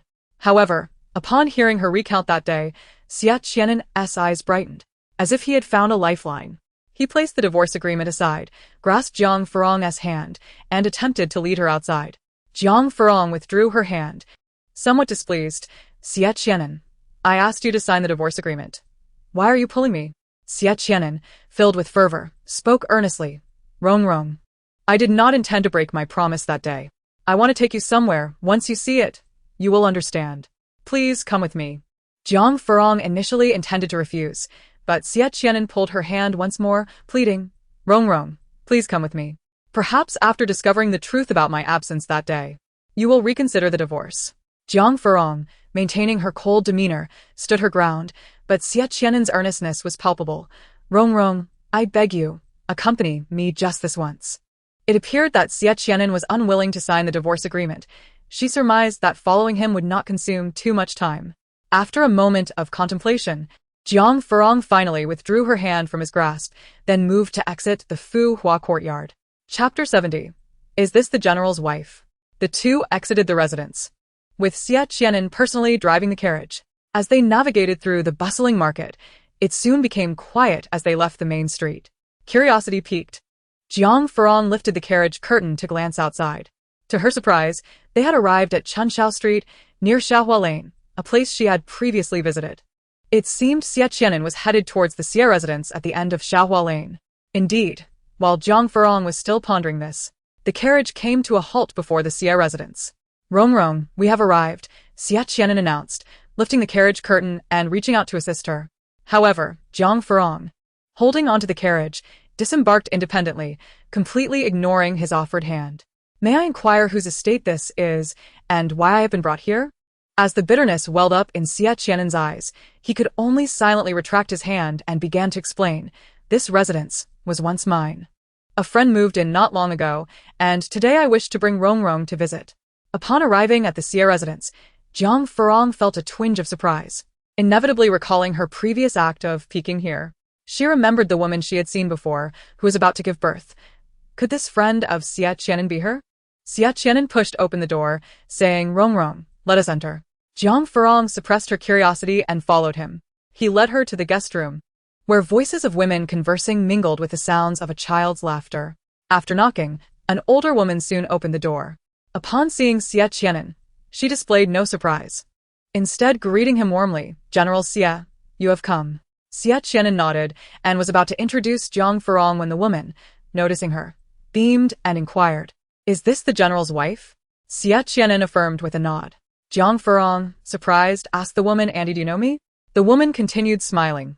Indeed, you are even more beautiful in person than in the portrait. Truly, you embody the saying that a person can outshine flowers. Her response seemed unrelated, and she cheerfully invited them inside. Xie Qi'an looked at Jiang Furong and gently said, Rong, please go in first. He hesitated, thinking it inappropriate for a man to enter alone, but a voice from within called, General Xie and Madam, please come in. We have no strict formalities here. The woman added, since Sister Kong has invited you, General, do come in. Feeling somewhat bewildered, Jiang Furong entered the room, followed by Xie Qi'an. Upon entering, she instantly recognized the woman lying on the couch. It was indeed the pregnant woman she had seen earlier. The woman, adorned with a headband and cradling a newborn, had already given birth. Clearly recognizing Jiang Furong, she smiled and said, General Xie, is this your wife? Xie Qi'an nodded, and Jiang Furong, astonished, asked, Sister, do you recognize me? The woman glanced at Xie Qi'an before smiling and replying, the general ensured my comfort during childbirth by allowing me to reside here. I, being restless, took to tidying the room from time to time. It was during one of these moments that I saw the portrait hanging in the main room. I thought, the person depicted in that portrait must surely be the general's wife. The older woman chimed in, indeed, I have seen that painting once. I never expected the real person to be so much more beautiful. The woman agreed, yes, Madame Xie is indeed more radiant than flowers. What portrait? Jiang Furong turned to Xie Qi'an, seeking clarification, but he averted his gaze, clearing his throat softly. Oh, it is nothing, just an ordinary portrait. Jiang Furong pressed on. Is the portrait of me? Xie Qi'an gave a slight affirmative and quickly changed the subject. Oh, let me introduce you. These are Kong Xie and Aunt Ma. Both women greeted Jiang Furong with smiles. Xie Qi'an continued. Kong Xi's husband is Cheng Hai, who was previously the commander of the rear army of the Lai Feng army. He played a significant role during a critical battle against the southern barbarians, where he sustained severe injuries while defending the camp. As Kong Xie reminisced about her husband, her eyes glistened with tears, and she expressed her gratitude to Xie Qi'an. We owe you so much, General. During the time Haigo held on, it was your guidance that kept him going. After his passing, you continued to look after us. Without you, I fear my child, and I would have perished. Seeing Kong Xie tear up, Aunt Ma quickly intervened. Sister, do not cry. You are still in your confinement period and must not shed tears. Kong Xie managed to compose herself as Xie Qi'an reassured her, you need not feel indebted. It is merely my duty. After a moment, Jiang Furong turned to Xie Qi'an, seemingly grasping his intent in bringing her here. She ventured, may I ask when the sister gave birth? Upon hearing her question, Xie Qi'an felt an inexplicable tension rise within him. Kong Xie replied, I gave birth on the day of the Dragon Boat Festival. It was my own fault for not being able to deliver sooner, leading to complications. Had it not been for General Xie bringing in an excellent midwife and a physician from the palace, both my child and I might have faced dire consequences. She then looked apologetically at Jiang Furong. After I safely delivered my child, General Xie hastily left. And I later learned he had promised to accompany his wife to the market, but was delayed due to my situation. I owe you an apology, madam. Jiang Furong glanced at Xie Qi'an, her expression complex, before addressing Kong Ci, Sister Kong. Do not speak like that. The Dragon Boat Festival comes every year. It was merely a matter of timing, and the general's priority was to ensure your safety. However, she wondered why Xie Qi'an did not explain himself that day. Meeting her questioning gaze, Xie Qi'an tightly pressed his lips together, appearing evasive. Disregarding his demeanor, Jiang Furong turned to Kong Ci. Is your child named Chengzheng? Kong Ci nodded, her tone softening. Chengzheng was a name chosen by Haigo beforehand. He said if it were a girl, she would be called Chengjiao. If a boy, Chengzheng. They say sour daughters and spicy sons. I craved spicy food during my pregnancy and thought I would have a daughter, but unexpectedly, it turned out to be a boy. Aunt Ma, having witnessed many births, interjected, it is not always the case that sour means daughters and spicy means sons. Kong Ci agreed, indeed. Jiang Furong gazed at the swaddled infant, suddenly wanting to hold him, and asked, Sister Kong, may I hold little Chengzheng? Kong Ci replied with a smile, of course. Jiang Furong walked over, her brows furrowing as she glanced at the swaddled infant before hesitantly extending her hands to lift little Chengzheng. Observing her tense expression and somewhat awkward movements, Kong Ci chuckled. Madam, you seem too anxious. Relax and take a look. I'll do my best, Jiang Furong admitted, feeling the tension within her. The tiny bundle seemed so fragile, as if it might shatter upon the slightest touch. Just as she attempted to adjust her hold, the infant suddenly let out a loud wail, startling Jiang Furong and leaving her momentarily bewildered. Sister Kong, why is he crying? What should I do? In her fluster, a pair of strong arms reached out to take the baby from her. Jiang Furong looked up in confusion at the man, but Xie Qi'an gently reassured her. It's all right. I will soothe him. His movements were natural as he cradled the infant, whispering soft words while rhythmically rocking him. Gradually, the crying subsided, and the baby fell asleep. Jiang Furong watched in astonishment at Xie Qi'an's adeptness, her disbelief evident. Who would have thought that a man like Xie Qi'an could handle a baby with such ease?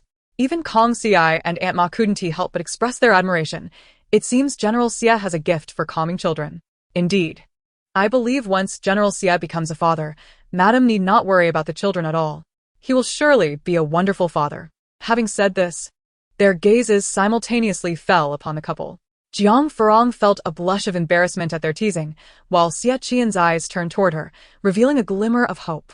Jiang Furong was not oblivious to the hope in his gaze, and her heart flared with indignation as she shot him a glare. They were currently discussing separation.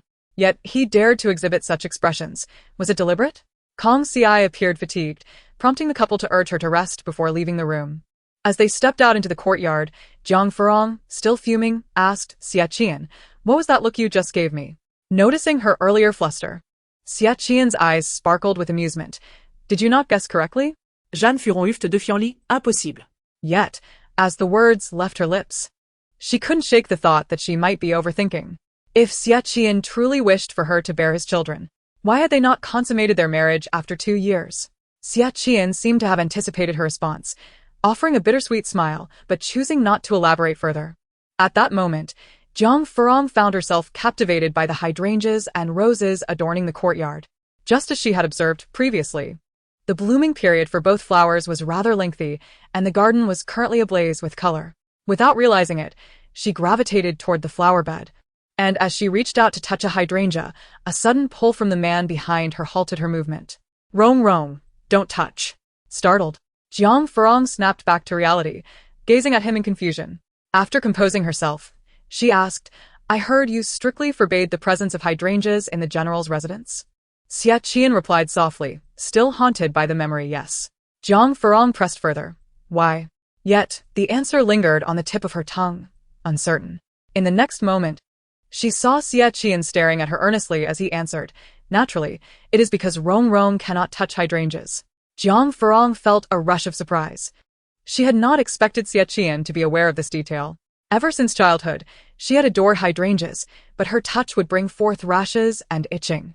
It was true that Jiang Furong had been raised as a delicate flower, but she required such careful nurturing.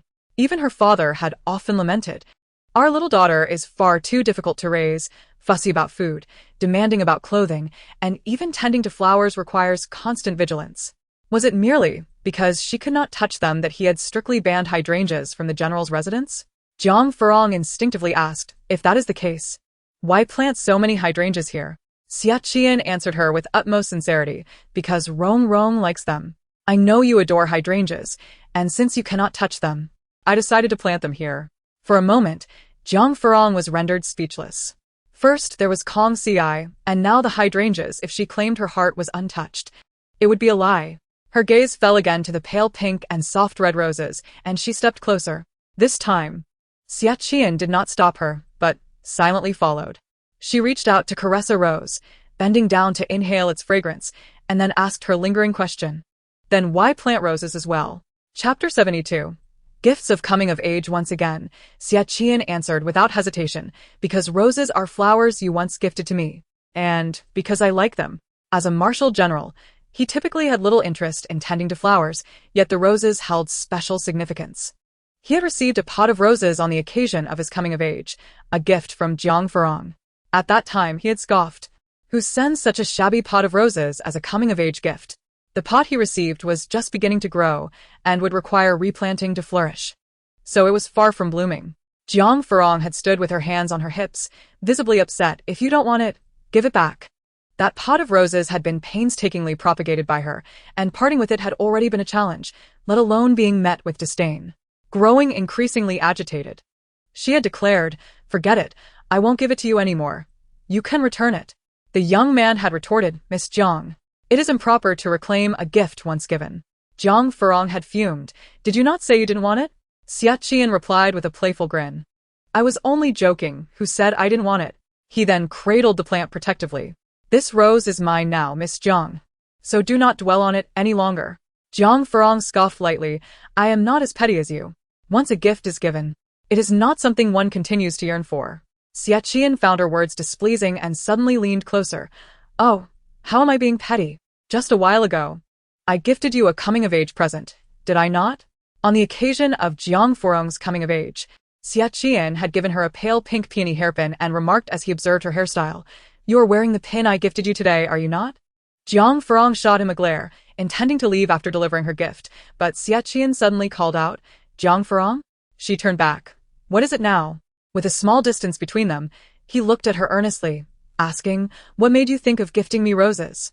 Jiang Furong stood against the light, and Xie Qi'an, unable to see the fleeting awkwardness on her face, merely heard her cool reply, I heard that roses symbolize glory, and now that you have become a renowned general, I thought it fitting to gift them to you. After her departure, the pot of flowers was taken back to Xie Qi'an's study. As her thoughts returned, Jiang Furong recalled the moment she had gifted him the pot of roses on his coming-of-age day. It felt like only a year had passed, yet the feelings she harbored then remained known only to herself. Rong. Seeing her lost in thought, Xie Qi'an called her name. She returned to reality, gazing at him with a momentary daze. It must be acknowledged that she seemed to sense Xie Qi'an's affections for her. Despite her firm resolution, there was something in her heart that seemed to stir anew. She spoke again, her voice tinged with a hint of hoarseness. Why did you not mention the hydrangeas and this residence to me? Previously, when she had come seeking him, Chuanxing had been unaware of the existence of Xie Manor, which indicated that Xie Qi'an had not shared this matter with her. Xie Qi'an pressed his lips together, casting a glance at the flowers in the garden before he replied, The flowers in the garden were transplanted only after our marriage. I had intended to surprise you with them upon my return from the campaign, but I never anticipated that everything would change by the time I came back. The matter of Xie Manor was thus set aside. At this point, both fell into silence. Yet Jiang Furong remained perplexed. Xie Qi'an, on the day of the Dragon Boat Festival, you knew full well that I had waited for you for a long time. Why, then, did you not offer a single word of explanation? Had he explained that day, perhaps her heart would have felt a little lighter. Recalling that day, Xie Qi'an's countenance stiffened momentarily as he raised his eyes to Jiang Furong, his tone cautious, because at that moment, I saw you with Su Yan all right. No need to say more, he continued, but Jiang Furong suddenly comprehended. It is often said that those embroiled in a situation are blinded by it. What may appear to an observer as a simple question to resolve a matter can become overwhelmingly complex when one is engulfed in their own emotions. Sometimes, not only is it difficult to ask a question or offer an explanation, but one might inadvertently inflict further pain. Afterward, one often finds themselves regretting their actions. Yet, Is that not the predicament most people find themselves in? Jiang Furong remarked, in truth, this matter cannot be entirely blamed on you. I did not inquire why you failed to keep your promise either. Therefore, let the past remain as it is. To dwell on it would serve no purpose. Having perceived what needed to be seen and understood, Jiang Furong expressed her desire to return.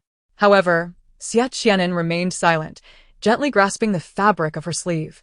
Raising his eyes slightly and softly inquiring, Rong, now that the misunderstanding from the Dragon Boat Festival has been cleared, might we reconsider the idea of separation? Having accompanied Xie Qi'an and learned some truths, Jiang Furong hesitated at his question. Despite her prior determination, why did she now find herself wavering? This hesitation was unwarranted. Xie Qi'an, General Xie, madam, you are indeed still here? The sudden appearance of Aunt Ma interrupted them. Xie Qi'an furrowed his brow but had no choice but to ask, is there something you need, Aunt Ma? Aunt Ma replied with a beaming smile. General Xie has not visited the others for quite some time. Why not come and see them today? It would also be a good opportunity for everyone to meet the madam. Aunt Ma's enthusiasm invited the two. Yet Jiang Furong was uncertain about who Aunt Ma referred to as everyone and glanced at Xie Qi'an for clarification. He, however, readily agreed. Very well. I have the time today, and it is not too late, so let us go. As he reached to take Jiang Furong's hand, she evaded his grasp, stating, I can walk on my own. Unsure of their destination, Jiang Furong felt compelled to follow as the conversation continued. They left Xie Manor with Aunt Ma, heading towards a large courtyard in Xiaohua Lane. Aunt Ma chatted amiably with them as they walked, and the two occasionally responded. However, a single sentence from Aunt Ma caused Jiang Furong's expression to change abruptly. General, it seems I was right about suggesting that Jiang Meng be appointed as the manager. She is diligent and eager to learn, and everyone has come to appreciate her. Chapter 73. The resolve to pursue separation is reinforced as Aunt Ma's words settled. Both Jiang Furong and Xie Qi'an felt a jolt in their hearts. Instinctively, he glanced at his wife, a hint of panic in his gaze. Yet, Jiang Furong's momentary change of expression quickly vanished. By the time Xie Qi'an looked at her, she had masked her unexplainable emotions well. She feigned ignorance, asking, What is it? Seeing her calm demeanor, Xie Qi'an assumed she was not overthinking things and felt a slight sigh of relief. It is nothing. Jiang Furong responded with a faint acknowledgement. But only she understood that Aunt Ma's inadvertent remark had only solidified her previously wavering resolve. Inwardly, Jiang Furong chastised herself for her lack of resolve. Perhaps some misunderstandings between them had been clarified, yet the countless moments of pain and sorrow from the past were undeniably real, were they not? Setting aside the past 2 years, everything that had transpired since her fall and subsequent amnesia served as a testament to her grievances and unhappiness. Given the current circumstances, it was likely that Aunt Ma's everyone was connected to Xie Qi'an, and perhaps Jiang Meng's involvement with the general's estate held deeper implications. but what did that matter now? The harm had already been done. It was no longer time to hesitate. As they made their way to the large courtyard with Aunt Ma, Jiang Furong had cast aside her previous indecision and committed to her resolution. Separation was inevitable. Unbeknownst to Xie Qi'an, it was Aunt Ma's casual remark that had further entrenched Jiang Furong's determination. The large courtyard was not far from Xie Manor, situated within Xiaohua Lane. The trio arrived swiftly. Upon reaching the entrance, Xie Qi'an gently addressed Jiang Furong. Rong, we have arrived. Jiang Furong responded with a subdued following him inside. As they entered, Aunt Ma called out to those inside, everyone, do not busy yourselves. General Xie has come to see you all, and so has the general's wife. Come and greet her. Once inside, it became apparent that the large courtyard was formed by connecting 2 previous residences. As Aunt Ma's words faded, a throng of people poured out. They set aside their tasks and approached Xie Qi'an. General Xie has arrived. The general is here to see us. The big general has finally come to visit us. As Aunt Ma had mentioned the general's wife, everyone's gaze turned toward Jiang Furong. Facing their scrutiny, she noticed something peculiar. Among the crowd were the elderly, middle-aged women, children, and even a few young men with disabilities, yet there were no robust young men in sight. In one corner of the courtyard lay a pile of timber and some wooden goods, while nearby, freshly dyed fabrics were hung out to dry, appearing to be merely ordinary cloth. Just as Jiang Furong was still processing these observations, the crowd began to inquire of Xie Qi'an. General, is this lady truly your wife? Xie Qi'an nodded to the crowd. Indeed, this is my wife. Following this, the people in the courtyard began to greet Jiang Furong in succession. Good day, General's wife. It is an honor to meet you, General's wife. From amidst the crowd, exclamations of admiration arose. So this is how beautiful the General's wife is. Indeed. I believe she is even more lovely than those princesses. A group of young boys rushed to Jiang Furong, their eyes fixed on her in wonder. So this is the little sister-in-law. She is truly beautiful. Their praises came one after another, and under the scrutiny of many, Jiang Furong felt a twinge of discomfort. Embarrassed, she greeted the crowd, "Hello everyone." She then cast a pleading glance at Xie Qi'an. Turning her head, she noticed Xie Qi'an watching her with a smile, seemingly oblivious to her unease. Frowning slightly, she whispered, "Xie Qi'an, what is going on?" Who are they? Only then did Xie Qi'an realize his wife's awkwardness. And he addressed the crowd, "All right, my wife is shy, so please do not tease her any further. Now that you have all met Rong, please return to your tasks." Aunt Ma quickly chimed in, Yes, since you have seen the General's wife, you may all go about your business." The General's wife is a delicate lady. The way everyone flocked around her, chattering away, might frighten her. Most people, after greeting the couple, returned to their previous labors. Only a perceptive woman approached Jiang Furong to explain, "We are just simple folk, accustomed to being loud, and we forgot about your esteemed status. If we have offended you in any way, please forgive us." The woman bowed slightly, and Jiang Furong hastily helped her up, gently saying, "What you say is too flattering. Please do rise." The woman stood up and added, "Please wait a moment, I will prepare tea for you both." Aunt Ma also rose, saying, "General and Madam, please sit down, there are some pastries made by everyone in the yard. I will fetch some for you to taste." Despite her own questions for Xie Qi'an and her lack of appetite, Jiang Furong did not stop the two. She sat down beside Xie Qi'an at a stone table. Just as she was about to voice her curiosity, "Xie Qi'an, what about those people?" Suddenly, Aunt Ma and the woman gasped in unison as they looked toward the entrance. "Jiang girl, you're back." "Oh, what happened to your face?" "Yes, Jiang girl. How did you get that mark?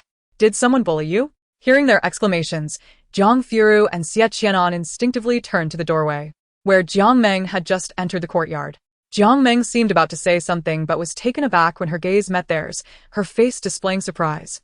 Clearly not expecting to see them here, Jiang Meng's arrival indicated that the banquet at the villa had concluded.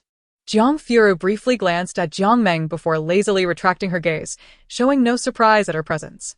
However, Xie Qi'an reacted instinctively. Upon seeing Jiang Meng, he subconsciously observed Jiang Furong's reaction, a flicker of panic crossing his eyes.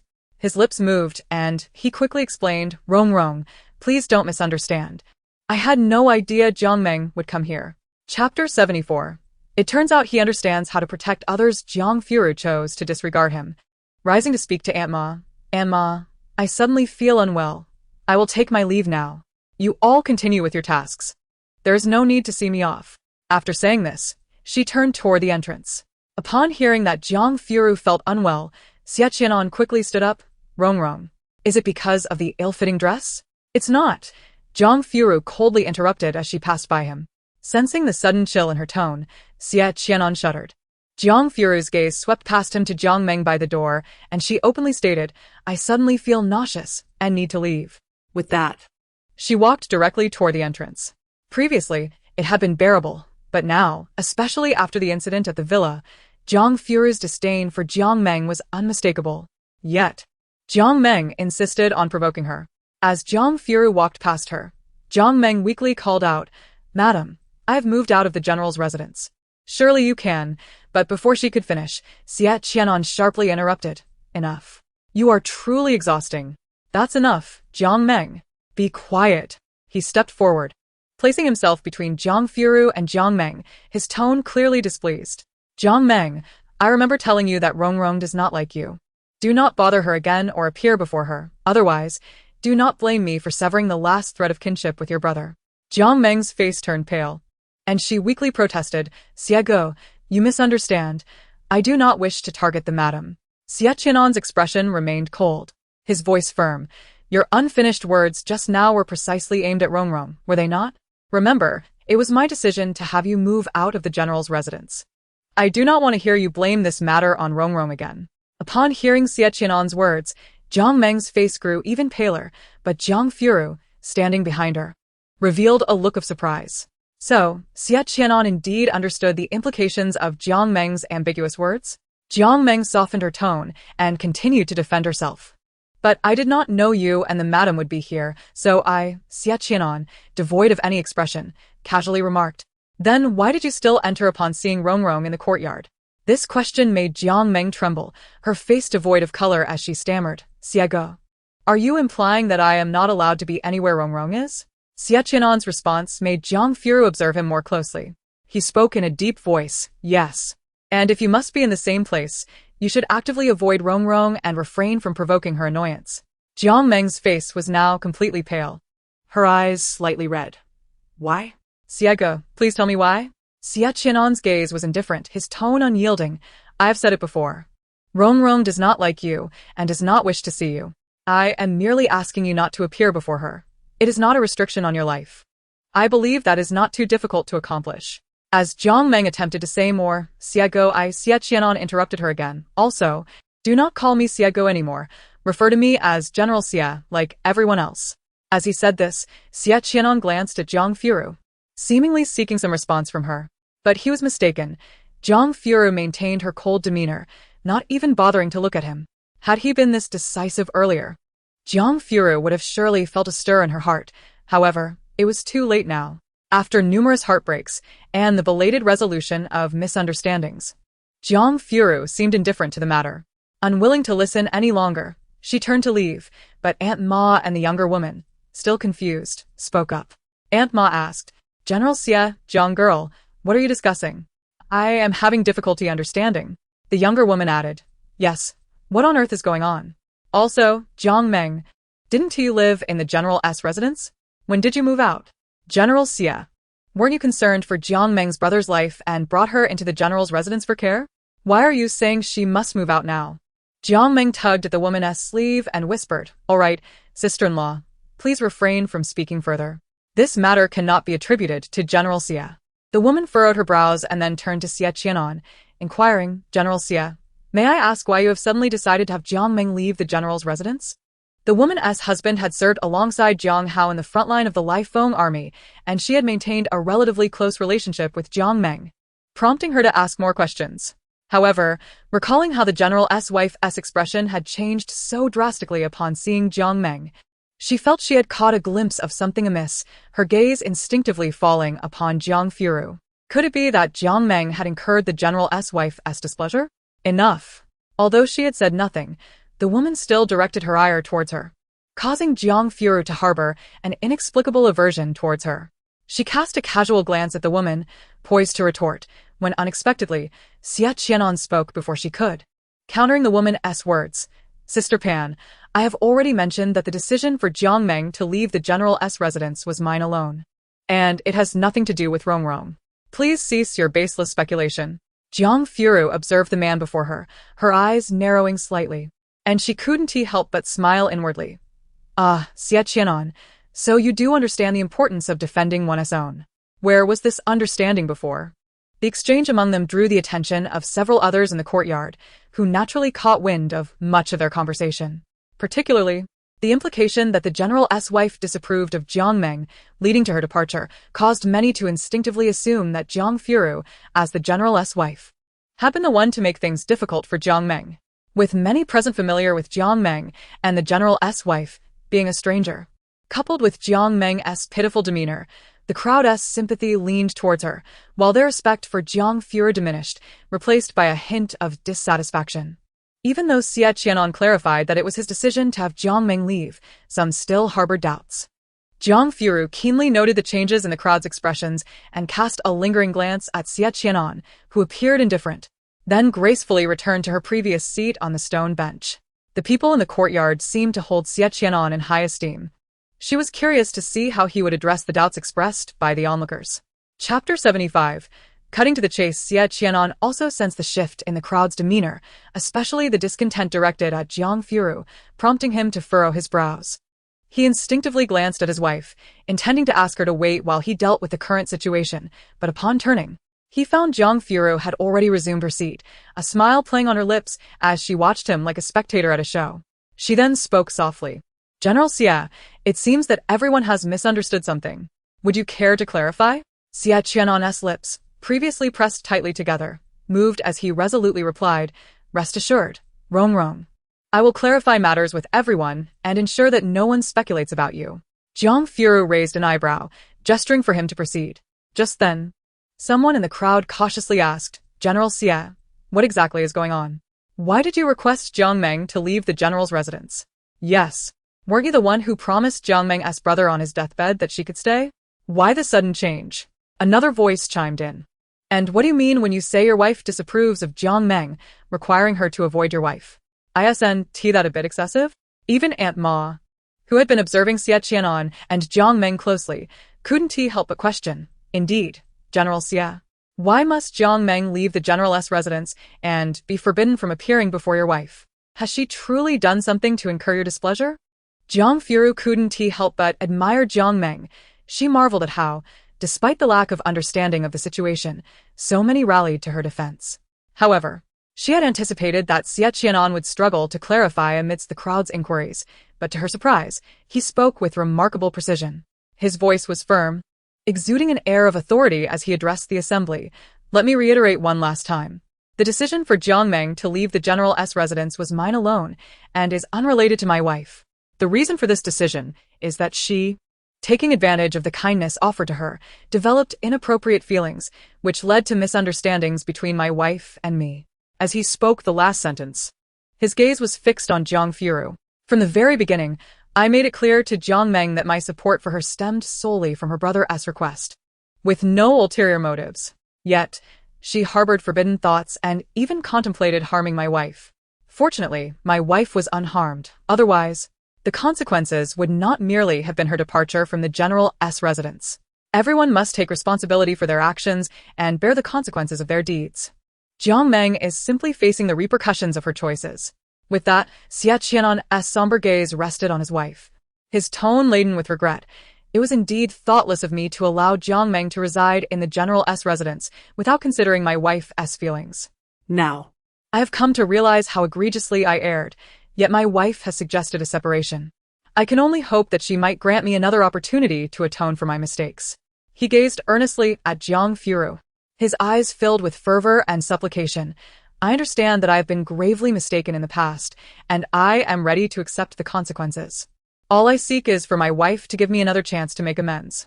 His pleading gaze remained fixed on Jiang Furong, who met his eyes for but a fleeting moment before turning away. Today, Xie Qi'an was indeed quite decisive. The crowd was not foolish. They understood precisely what he meant by Jiang Meng's inappropriate thoughts. Upon hearing that she had even contemplated harming the general's wife, despite Jiang Meng's pitiful attempts to explain that she had not pushed Jiang Furong and that their fall into the water was purely accidental, it was evident that the crowd was more inclined to believe Xie Qi'an's words. Voices soon rose in condemnation of Jiang Meng. Jiang Meng, General Xie has shown us all kindness, and while it is one thing to harbor inappropriate thoughts, how could you think of harming the general's wife? yes. It is fortunate that the general's wife was unharmed. Otherwise, I would like to see how you would face the general who has looked after you so closely. A man with limited mobility expressed his discontent towards Jiang Meng. The general delayed joining the army for half a month to marry the general's wife, illustrating how much he values her. The battlefield is fraught with danger, and Jiang Hao's demise was merely fate. You ought to have been grateful for the general's kindness rather than bearing ill will towards his wife. Even Aunt Ma, who often praised Jiang Meng, could not help but voice her disappointment. Jiang Meng, are you truly so foolish? The general has treated us all with such kindness. How could you harbor such misguided thoughts? Tears welled in Jiang Meng's eyes as she timidly explained to Aunt Ma, Aunt Ma, please believe me. I did not intentionally push the general's wife into the water. It was truly an accident. Yet Aunt Ma merely shook her head in disappointment. You should not be so foolish. As the crowd continued to voice their disapproval of Jiang Meng, it seemed that, despite her tearful plight, no one was willing to extend their sympathy towards her any longer. The woman who initially stood up for Jiang Meng intended to say a few more words in her defense, but upon witnessing the crowd's collective condemnation of Jiang Meng, she chose to remain silent. This left Jiang Meng standing alone, utterly helpless. Aunt Ma approached Jiang Furong, expressing her apologies. Madam, I sincerely apologize. The crowd has misunderstood you, and I hope you can forgive us. Others echoed her sentiments, saying, Madam, we are truly sorry. We should not have misjudged you without knowing the truth. Please, forgive us for our ignorance. Jiang Furong glanced at Xie Qi'an, who remained as still as a statue, his eyes filled with hope. She inwardly rolled her eyes, pondering why she should lavish praise upon him merely for stating the facts. Disinterested in further engagement, she addressed the crowd. Rising slowly to speak, one cannot blame those who are unaware. This matter is not entirely your fault. There is no need for such apologies. Without lingering, she added, It is getting late. I shall take my leave, and departed from the courtyard. Xie Qi'an promptly followed her. Chapter 76. The transformation of Xie Qi'an. The carriage was stationed by the Xie residence. As they walked toward it, Jiang Furong noticed the man beside her, who had been silent. She withdrew her gaze and asked, Xie Qi'an, having brought me here, do you not intend to enlighten me about the situation of those in the courtyard? The resident seemed to hold Xie Qi'an in considerable esteem, a respect that appeared to be heartfelt. However, upon her inquiry about the courtyard's inhabitants, a hint of confusion crossed Xie Qi'an's features. Does Rongrong not know the circumstances of the courtyard? Jiang Furong, puzzled, raised her brow. Should I know? Xie Qi'an had assumed Jiang Furong was well aware of the courtyard situation, and after a moment of surprise, he began to explain. This courtyard was formed by connecting two initial residences. The elderly, women, and children residing here are the families of soldiers who perished in battle, largely comprising impoverished civilians relying on the meager military pensions of their loved ones. Although the government allocates a sum for bereavement, the compensation for ordinary soldiers is often a mere handful of silver and some rice. For those who are already dependent on the soldiers' meager pay, such compensation is woefully insufficient for sustaining their livelihoods. The current Marquis of Jingyuan, once a general, cherished his soldiers as if they were his own children. He could not bear to see the families of fallen soldiers left destitute and struggling. Thus, he acquired two residences, merging them into this courtyard to provide shelter for the families of the deceased soldiers and occasionally offered financial assistance. When General Xie Qi'an was gravely injured during the conquest of the Tuoba tribe in the north, Xie Qi'an took over the command of the Linfeng army. After taking charge, he continued to support the residents of the courtyard, a responsibility passed down to him by his father. As more people moved into the courtyard, while accommodation became manageable, the issue of their sustenance remained pressing. The general's household could not perpetually provide for them, leading Xie Qi'an to devise a solution. The household funded the establishment of several shops that operated under the courtyard's auspices, including a blacksmith and lumber shop, a standard tailor shop, and a small tea house. The general's household supplied the necessary materials, with the residents only required to cover the costs. This arrangement allowed the shops to operate independently, and thus the residents began to earn an income, reducing the need for constant support from the general's household, which earned them profound respect for the Xie family. Xie Qi'an continued, that is how it came to be. My father established this courtyard when he was still the general of Jingyuan. He discreetly assessed Jiang Furong's reaction and added, I assumed you were already aware of this. I never intended to keep it from you. After listening, Jiang Furong raised an eyebrow in understanding, realizing it aligned with her thoughts. However, she then recalled another matter. Turning her gaze towards Xie Qi'an, she remarked softly, Oh, so that is how it is. I had heard that Jiang Meng took over several shops under the general's name and became their manager. I thought perhaps you intended to hand over the family assets to her. To her satisfaction, Jiang Furong noted the shock and alarm that flashed across Xie Qi'an's face. He abruptly raised his head, anxiously explaining, How could that be? Rongrong, where are your thoughts leading you? I would never entrust the estate's assets to Jiang Meng. You are my wife, the matriarch of the general's household. If I were to hand over anything, it would be to you. But you have merely expressed a desire to avoid such matters for now. After a brief pause, he continued, Please do not misunderstand. Allowing Jiang Meng to take over those shops was not my decision, but rather the consensus of the residents. I previously mentioned that I did not need to be informed about the shops, yet they still occasionally keep me updated. On one occasion, shopkeeper Zhao came to inform me that he was increasingly unwell and wished to pass his managerial position to someone, specifically Jiang Meng. Since he was already at the gate, I welcomed him in to hear him out. But trust me, the decision for Jiang Meng to manage the shop was not mine. Long before their marriage, Xie Qi'an had presented his new wife with the keys to the storerooms, property deeds, and account books, but at that time, Jiang Furong had found it overwhelming and had returned them, stating her reluctance to deal with such affairs. She merely smiled and said, "Oh, I see. However, you are correct. Managing those matters can be quite a headache. If possible, I would prefer to avoid them." This was indeed the truth. She had often watched her mother tirelessly fiddling with the abacus and ledger, and both she and Jiang Qi'an found it utterly tedious and exhausting. Lost in the memories of the past, she failed to notice the sudden brightness in the man's eyes beside her. Upon reaching the carriage, Xie Qi'an extended his arm. Speaking gently, "Rong, allow me to assist you." This time, Jiang Furong did not refuse, accepting his arm as she climbed into the carriage. After such lengthy explanations, she suddenly wished to gauge Xie Qi'an's response to her unreasonable demands. As the carriage passed by the courtyard, Jiang Furong suddenly pulled back the curtain and called out, Xie Qi'an? He turned back, responding softly, "Yes? You know I truly dislike Jiang Meng. If I were to say that I do not wish for her to remain in the managerial position of the shops still associated with the general's name, what would you do?" Xie Qi'an hesitated for a moment before halting the horses. Just as he was about to dismount, Jiang Furong called out, "Hey, what are you doing?" Looking back at her, he answered without hesitation, "Did you not express a desire for Jiang Meng to step down? I shall resolve it immediately." Jiang Furong paused, momentarily astonished. She wondered at the remarkable change in Xie Qi'an today. Jiang Furong cast a complex glance at Xie Qi'an, inwardly lamenting, "Oh, Xie Qi'an, how much better it would have been had you realized this sooner." Xie Qi'an gently inquired, Rong, what troubles you?" Jiang Furong withdrew her thoughts and lowered the curtain of the carriage, replying, "It's nothing, just a jest. The sky is darkening, let us return." Since it was the residents of the courtyard who had nominated Jiang Meng for the manager's position, she saw no need to oppose them in a futile endeavor. Furthermore, she merely mentioned it in passing.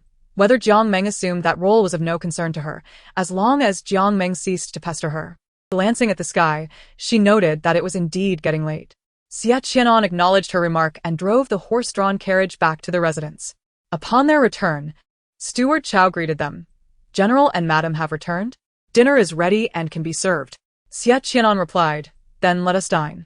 The couple proceeded to Yushirzhai for their meal, each lost in their own thoughts, resulting in a moment of silence. After finishing their meal, they spoke simultaneously. Rong, I have something to discuss with you." Xie Qi'an, I have something to discuss with you. They both paused in surprise and Xie Qi'an spoke first. Rong, please return to Fuhua Courtyard and wait for me. I need to fetch something and will join you shortly. Jiang Furong nodded in agreement. After waiting for a while in Fuhua Courtyard, with no sign of Xie Qi'an, Jiang Furong decided not to wait any longer. She took the divorce papers and made her way to Qingzhou Courtyard. As she reached the entrance of Qingzhou Courtyard, she spotted Xie Qi'an emerging from the study, cradling a large stack of books. Perhaps he was unaware that ever since he learned that Jiang Furong had once held feelings for him, a smile had unconsciously graced his lips. At that moment, when he stepped out of the study, the smile returned, albeit fleeting. Jiang Furong caught the glimpse and furrowed her brow in confusion. She could not comprehend why Xie Qi'an was inexplicably cheerful. Noticing Jiang Furong's approach, Xie Qi'an quickened his pace. Rong, did I not say I would go to Fuhua Courtyard to find you? Why have you come here?" As he spoke, his gaze casually fell upon the letter in her hand, causing his body to stiffen momentarily. However, when he looked up, he seemed oblivious. Rong, let us go to Fuhua Courtyard to talk." Just as Jiang Furong was about to speak, he circumvented her and headed towards Fuhua Courtyard, his steps hurried, as though deliberately avoiding something. Jiang Furong was at a loss. What was Xie Qi'an's intention? Why must they converse in Fuhua Courtyard? It was merely a matter of signing a name. How long could that possibly take? Yet, he had already moved towards Fuhua Courtyard, and with a sigh, she followed him. Upon reaching Fuhua Courtyard, Jiang Furong dismissed Juanxing and Xiaozhi. As she approached the room, she began Xie. But, before she could finish, he placed the books on the table and turned to leave. "I seem to have forgotten something. Please wait a moment, Rong. I will return to Qingzhou Courtyard." Jiang Furong could see through his intentions. With a deep breath, she sighed and called out to him, "Xie Qi'an, please do not evade this any longer." As her words fell, he paused at the threshold, his tall frame imperceptibly trembling. Jiang Furong continued, "Xie Qi'an, let us have an earnest discussion, shall we?" At that moment, the facade of avoidance he had maintained was finally pierced. His hands, which hung at his sides, tightened and relaxed repeatedly, forcing him to confront his wife. Xie Qi'an turned to face her, but before she could speak, he interjected, Rong, I have something for you. He then presented the stack of books to Jiang Furong. These are the land deeds and accounts from the estate, along with the keys to the storeroom. I just retrieved them from Uncle Chow. He paused, then continued. I had previously misjudged the situation. You, Rong, are the sole mistress of the general's residence, and these items should have been entrusted to you long ago. Today, I bring them to you personally. Will you accept them? Could she accept these items and grant him another chance? Jiang Furong's eyes flickered with confusion. By this point, Xie Qi'an could not possibly be unaware of her intentions. Why persist in this futile gesture? She casually flipped through the accounts, but did not take them, instead pushing them back towards him. Seeing the hope in his eyes, she sighed. Xie Qi'an, why do you insist on this? You must understand that what I wish to discuss is the matter of our divorce. Having heard his wife mention divorce twice in a single day, even Xie Qi'an, a resolute young general on the battlefield, felt an unexpected heaviness. His gaze dimmed, and his imposing stature seemed to sag under the weight of sorrow, starkly contrasting Jiang Furong's calm demeanor. Yet he mustered his strength and spoke gently, Rong. Do we not understand each other's feelings by now? Our hearts are intertwined. I, Xie Qi'an, promise to amend my past mistakes. So, Rong, could you grant me another chance? Another opportunity to win you back? His expression was laden with sorrow, filled with hope, and had circumstances been different, Jiang Furong might have felt guilty for disappointing him. But this time, she would not hesitate. With a few simple words, she shattered Xie Qi'an's hopes. Jiang Furong met his gaze earnestly and replied calmly, But Xie Qi'an, I have truly been unhappy in the general's residence. With those words, Xie Qi'an stiffened once more, the conciliatory spirit he had mustered diminishing. Jiang Furong continued, Xie Qi'an, we have known each other for some time. Surely you remember? In the past, I was full of laughter, yet now it has been ages since I last smiled. I recall that you too were once a cheerful youth, but recently, I have not witnessed your carefree laughter either. What has caused this change? I believe you are aware that it began after our marriage, or perhaps it was after your return from the south. While there were certainly issues with Jiang Meng and even Su Yan, the core problem lies within us, does it not? It seems we have both lost trust in each other, compounded by your past entanglements with Jiang Meng. Now, I am weary, so Xie Qi'an, perhaps we should both try to let go? Their gazes met again, but this time neither averted their eyes. Hearing Jiang Furong's words, Xie Qi'an felt an increase in regret. Instinctively, he began with an apology. I am sorry, Rong. My past actions were wrong. Yet, now that he understood her feelings, he was unwilling to relinquish her easily. He spoke earnestly, But Rong, I still have deep feelings for you. I regret not understanding your heart before, and now that I do not wish to miss this opportunity. With a deep breath, he inquired the question that had been weighing on his heart. So, I must ask, do you still harbor feelings for me? At this question, Jiang Furong averted her gaze, momentarily at a loss for words. Xie Qi'an's heart leapt with hope. Rong, you still have feelings for me, do you not? Jiang Furong sighed inwardly. Why am I hesitating again? In the next moment, she concealed her inexplicable emotions and calmly spoke. Whether I still have feelings or not is no longer significant. Yet, Xie Qi'an insisted, no, it is crucial. Jiang Furong merely smiled, but I have already stated this before. And I shall repeat it for you. Xie Qi'an, loving you brings pain to my heart, hence I no longer wish to harbor such feelings. After speaking, she no longer glanced at his expression, placing the book in Xie Qi'an's hand onto the table and handing him the divorce document. Her tone carried a hint of impatience. Xie Qi'an, do not linger any longer. I have declared my desire for a divorce. Please sign your name on the document promptly. Chapter 78. The agreement. The man pressed his lips tightly together, his eyes downcast, and with a sense of melancholy, he reached out to take the divorce document. At his wife's urging, he raised his head once more to ask abruptly, what if I refuse to agree to the divorce? Jiang Furong paused, her expression shifting to one of mild anger. Xie Qi'an, we have known each other for a long time, and we exchanged gifts during our coming-of-age ceremonies. Regardless of the feelings we hold for each other now, we have indeed cherished one another in the past, haven't we? After 2 years of marriage, I have spent 2 years languishing in the general's residence, and now all I desire is a divorce. Do you truly wish to keep me bound to you? By the end, Jiang Furong's words had escalated into a near shout of inquiry. Listening to his wife's questions, Xie Qi'an felt a painful ache in his heart. His intention was never to confine her. Rong, how could I wish to hold you back? I simply cannot let you go. I am reluctant to part ways with you. Rong, I despise the person I was, oblivious to the truth. I sincerely seek your forgiveness and a chance for redemption. I truly realize my mistakes. Rong, I beg you. Let us not divorce, shall we? Enough, Xie Qi'an. Jiang Furong interjected, no longer willing to entertain his meaningless words, interrupting him sharply. I have already told you. I am unhappy in the general's residence. I want a divorce. Are you truly incapable of understanding human speech? All that has transpired is undeniably real. Do you think that merely saying you regret it will erase everything? A flicker of panic crossed Xie Qi'an's face. Rong, that is not my intention. Jiang Furong raised her hand once more to silence him. What you mean is no longer important. You wish to repent? So be it. But does my absence mean you cannot repent? Xie Qi'an attempted to say something further, but the coldness in Jiang Furong's gaze caused his heart to lurch, rendering him momentarily at a loss for words. In the next moment, Jiang Furong's indifferent voice rang out again, Xie Qi'an, if you truly do not wish to divorce, then do not blame me. Jiang Furong had once seen a scroll in her father's study, a historical account from a previous dynasty. Within it was a tale of a woman divorcing her husband, and although it was merely a historical anecdote, its existence was not without significance. Jiang Furong's cool gaze fixed upon the man before her as she spoke slowly.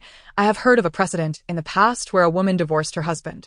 If you are adamant in your refusal, I would not mind being the first woman to do so in this great dynasty. You are aware that my parents share a profound bond and dote on me. Even if I propose a divorce, they would undoubtedly support my decision. Xie Qi'an's body stiffened, myriad thoughts swirling in his mind, overwhelmed by a bitter melancholy. He had not anticipated that Jiang Furong would go so far as to mention divorce. Even in a divorce, a woman's reputation would suffer more than a man's. Not to mention, in this great dynasty, a divorce would be unprecedented and subject to public scorn. She truly wished to leave him, did she not? Lost in thought, Jiang Furong called out twice, Xie Qi'an, bringing him back to reality. Sensing his wavering resolve, she seized the moment, Xie Qi'an, I truly do not wish for this to become an ugly affair. Therefore, please sign the divorce document. She extended the brush on the table towards him. Xie Qi'an looked up in confusion, but at that moment, his mind was a tumult of chaos, leaving him unsure of how to respond. Yet, he knew he could not sign the divorce document. Doing so would mean losing his Rong forever. Amidst this turmoil, he suddenly remembered something and cautiously lifted his gaze to speak. Rong, before I sign the divorce document, may I request one favor from you? Fearing she might refuse, he quickly added, rest assured, I shall not make an unreasonable request. Jiang Furong lifted her eyelids to glance at him, asking, if I agree to your request, will you sign the divorce document? Though Xie Qi'an did not wish to sign the document, he nodded, knowing that if Rong agreed, there would still be hope. Seeing him nod, Jiang Furong inquired, what is your request? If it is not too outrageous, then what harm is there in agreeing? Jiang Furong understood that even in this liberal era, a woman's divorce was not as simple as it sounded. Seeing glimmers of hope in his eyes, Xie Qi'an spoke earnestly. The 5th of next month is my birthday, and I have not celebrated it for 2 years. Therefore, Rong, I implore you, can you accompany me for one last birthday before the divorce? Jiang Furong was taken aback at the revelation that he had not celebrated his birthday for 2 years. Her heart filled with doubt. Could this be an excuse to delay? But then she recalled the 2 years she had forgotten about and thought, it is merely a matter of a half month, she would agree. Very well, I will accompany you for your birthday next month. But please do not go back on your word. The man before her was the only one she had ever loved. Spending one last birthday with him would serve as a farewell to this chapter of her life. Upon hearing Jiang Furong's agreement, Xie Qi'an's brow relaxed. But the joy that arose within him was swiftly extinguished as she continued, however, during the time leading up to your birthday, I will not continue to reside in the general's residence. There are too many painful memories here. I do not wish to add to my sorrow. I will move back to my parents' home. Xie Qi'an stiffened momentarily, but he replied, all right. With his wife no longer pressing for a divorce, the situation had improved considerably. Had it not? He hesitantly asked, then Rong, will you? Rest assured, on your birthday, I will come to you. But do not forget that day to hand me the divorce document. Xie Qi'an nodded, I will wait for Rong to come celebrate my birthday. He then set down the brush and tucked away the divorce document. Once the matter was settled, noticing that Jiang Furong was still lingering in the room, she issued an order to dismiss him. Since we have reached an agreement, let us conclude for today. I will stay here for the night, for I am weary and wish to rest. After a day filled with tumultuous emotions, Jiang Furong felt utterly exhausted. Seeing the fatigue etched upon her features, Xie Qi'an did not linger further, wishing her to rest. After he left, the candlelight in Fuhua courtyard flickered out swiftly, whereas in Qingzhou courtyard, the candles burned throughout the night. The following day, Jiang Furong surprisingly awoke early. Upon her awakening, Xie reported, "Madam, you are awake." Jiang Furong replied with a faint and instructed, "Please help me with my grooming. Make my makeup exquisite." One cannot remain perpetually burdened by melancholic emotions. One must also learn to console oneself. Adorning a delicate visage and donning a favorite dress, she resolved to step outside for a breath of fresh air, believing that everything would gradually improve. However, as she opened the door, she found Xie Qi'an waiting in the courtyard. Upon seeing the door ajar, Xie Qi'an immediately looked up, his gaze falling upon his exquisitely adorned wife. Her eyes sparkled with clarity, and her face radiated a smile, momentarily making him feel as if he were gazing upon that charming, laughter-filled girl hidden among the flowers. In stark contrast to Jiang Furong's elegance, Xie Qi'an appeared rather disheveled, with dark circles under his eyes, stubble on his chin, and still clad in the attire from the previous day. Jiang Furong expressed mild surprise but merely inquired, "Why are you waiting here? Do you need something from me?" Chapter 79. Casting a sympathetic glance at him, Xie Qi'an found himself momentarily lost in thought until Jiang Furong stood before him, prompting him to regain his composure. Hesitantly, he suggested, "Breakfast is ready in the kitchen. Shall we partake together?" Jiang Furong nodded in agreement. "Very well, I shall have breakfast at the General's residence." With that, they proceeded to Yushizhai. Perhaps at Xie Qi'an's behest, the table was laden with all of Jiang Furong's favorite dishes. The atmosphere was notably quiet, with only the sound of bowls and plates clinking. After much restraint, Jiang Furong could no longer hold back and spoke, "Xie Qi'an, how did you end up in this state?" Xie Qi'an, momentarily bewildered, looked up in confusion. "In what manner have I changed?" Jiang Furong replied, "In this very manner, like a wooden figure, without prompting. You remained silent even in the stillness where a pin drop could be heard, simply maintaining a stern expression." Xie Qi'an let out a bitter laugh, his voice heavy. "My wife is preparing to divorce me. Tell me, what else can I be but this?" As he spoke, his eyes, filled with emotion and warmth, were fixed upon Jiang Furong. For reasons unknown, she felt a chill run through her. Indeed, a moment later, Xie Qi'an half-jokingly remarked, "Tell me, Furong, I cannot forcibly keep my wife with me, can I?" Upon hearing this, Jiang Furong immediately regarded him with suspicion. "Xie Qi'an, we clearly discussed this last night. You do not intend to go back on your word, do you?" Xie Qi'an cautiously queried, "And if I were to reconsider, what would you do?" Jiang Furong sprang to her feet, her voice laced with anger. "Xie Qi'an, do not make me lose respect for you." Xie Qi'an lowered his gaze but managed a faint smile. "There is no need for such distress, Furong. I was merely jesting. I could never bear to use force against you." His heart was simply filled with hope that he might inquire further. Seeing Jiang Furong still unwilling to sit, he assured her, "I truly was only joking. You need not worry. Today's breakfast consists of your favorites. Eat well, for when you return to the Jiang residence, you may not find such fare again." Mention of returning to the Jiang family caused Jiang Furong's tense demeanor to soften slightly, and she retorted, "Who says I won't have enough to eat? In front of my parents, I shall have whatever I desire. I do not require your concern." Xie Qi'an felt slightly stiffened. "Is it that you are not well fed or clothed at the general's residence?" Reflecting on her experiences since her memory loss, Jiang Furong realized that her sustenance and attire at the general's residence had indeed been of high quality. The servants treated her with great respect, and there was nothing to complain about. She mused that perhaps it was Xie Qi'an's doing, yet discussing it now seemed pointless.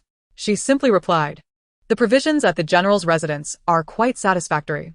Xie Qi'an, his eyes cast downward, murmured, "That is good." As the congee in her bowl reached its end, Jiang Furong dabbed her lips with a napkin and stood, her tone brightening. "Xie Qi'an, I shall take my leave now. I wish to return to see my parents. As for my belongings, I will send someone to collect them tomorrow." Taken aback, Xie Qi'an quickly rose and said, Allow me to escort you. Jiang Furong looked at him in confusion. Aren't you supposed to be at the military camp today? He explained, the hour is still early. I can escort you home before heading to the camp. It was necessary for him to accompany her as she returned to her family, knowing that they would be distressed over her grievances. He felt it was his duty to seek their forgiveness. Understanding his intentions, Jiang Furong did not refuse. If he wanted to accompany her, then so be it. Upon arriving at the Jiang residence, Jiang's mother was perplexed as to why her daughter and son-in-law had come so early, even personally stepping out to greet them. Furong, Qian, why are you here so early? Have you had breakfast? If not, I shall have the kitchen prepare something right away. Seeing her mother, Jiang Furong rushed forward to embrace her, her voice muffled. Mother, I missed you, so I came back. Jiang's mother was taken aback, but quickly noticed something amiss with her daughter, cupping her face to examine her closely. Dear Furong, why do you look as though you are on the verge of tears? What is troubling you? She then glanced at her son-in-law, who stood at the bottom of the steps, reluctant to approach. Qian, why are you not coming up? And what is wrong with Furong? Why has she returned so early? And why is she crying? In the next moment, Xie Qi'an slowly bowed, offering a gesture of apology to Jiang's mother. I bear guilt and have come to seek your forgiveness. Jiang's mother's expression shifted, clearly displeased, as she led her daughter into the house, ignoring Xie Qi'an altogether. As a typical mother, faced with her daughter's distress, she had no desire to delve into the details. She simply wished to take her daughter home. Once inside, she coldly commanded, Steward, close the door. The steward glanced at the general outside, and then at the suddenly returned third miss. Noting her sympathetic look towards the general before stating, Listen to your mother. Close the door. The door to the Jiang residence slowly closed, severing the connection with the man outside, who was already filled with regret. Jiang's mother guided her daughter back to their quarters without further inquiries, gently stroking her cheek and softly asking, Furong, now that you're home, is there anything you would like to eat? I can cook for you myself. Jiang Furong clung to her mother's arm, leaning against her. I've already eaten, so I'm not hungry. I just want to hold you, mother. Jiang's mother smiled warmly. All right, let us embrace. Jiang Furong playfully added, I want to hug father too. Jiang's mother replied, Your father has gone to court. I shall send someone to inform him to return home swiftly, if that is all right. She then playfully tapped her daughter's forehead. Meanwhile, Jiang Qi'an, upon receiving news from a servant, was hurrying home. Suddenly, the carriage came to a halt, and he frowned. What is happening? The driver dismounted to investigate. Returning with the report, Sir, there is an issue with the axle of the carriage. Jiang Qi'an inquired, How long will it take to repair? The driver replied, The problem is somewhat complicated. It may take some time. Jiang Qi'an lifted the curtain to glance at the sky, realizing that by the time he finished his affairs at the supervisory court, the sun would already be setting. Unable to wait for the carriage to be repaired, he decided to walk home and promptly disembarked. After hastily taking a few steps, a gentle voice called from behind, Sir Jiang. Jiang Qi'an turned to see Su Xiaoqing. Su Yan disembarked from the carriage, puzzled, and inquired, Why does Lord Jiang not take the carriage? Noticing Jiang Qi'an's hurried pace, he added, It seems you are in a rush? Jiang Qi'an candidly replied, I received a letter from home, stating that Rong is in trouble. I must return home immediately. Upon hearing this, Su Yan furrowed his brow and said, If there is an urgent matter at home, allow me to escort you, Lord Jiang. Without hesitation, Jiang Qi'an agreed. Very well, I appreciate your kindness, Su Xiaoqing. The two ascended the carriage, which then sped towards the Jiang residence. Chapter 8. Unfortunate, the third miss inside the carriage. Su Yan initially intended to inquire about the nature of Jiang Furong's predicament, but as the words lingered on his lips, he opted for a different topic. Lord Jiang, there has been a case at the Dali Temple recently presented by the local authorities. The suspect hails from the southern waters of Jiangnan. Both you and Madame Jiang are quite familiar with the customs of that region. I wish to seek your counsel on certain matters regarding Jiangnan, if it is convenient today. He added, The recent cases have made little progress, and with so many cases piling up at the Dali Temple, I cannot venture to Jiangnan myself. Thus I have come to trouble you and Madame Jiang. However, rest assured, I can wait until you have settled your family matters before we discuss it. Jiang Qi'an pondered for a moment. Given that it was merely a verbal inquiry regarding a Dali Temple case, it would not consume much of his time, so he acquiesced. Upon arriving at the Jiang residence, Jiang Furong instructed the steward to entertain Xie Qi'an while he hastily sought out his wife and daughter.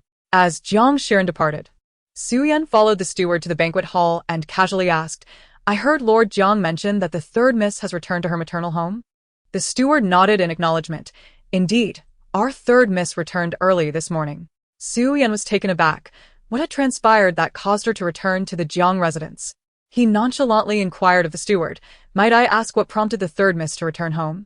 Typically, the steward would remain tight-lipped about such matters, especially considering the delicate nature of the third miss's situation regarding her separation. However, given Xie Qi'an's established rapport with the Jiang family, the steward divulged. It appears that the third miss is currently embroiled in a dispute regarding her separation from General Xie.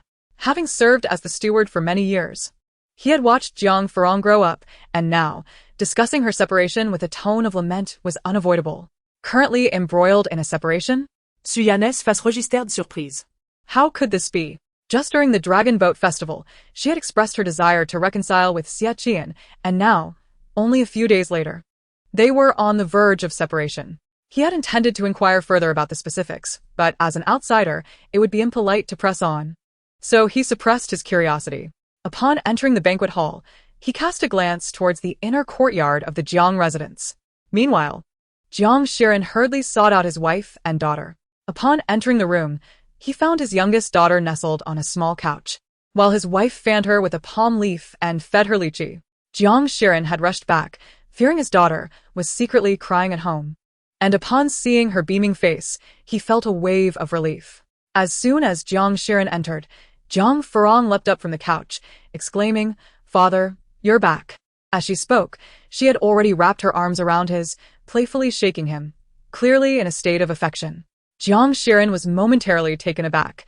It had been quite some time since his little girl had called him father after her marriage, and hearing it now brought a sting of emotion to his eyes.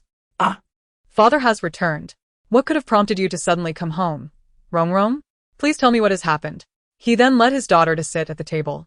Jiang Furong followed suit, sitting beside her father.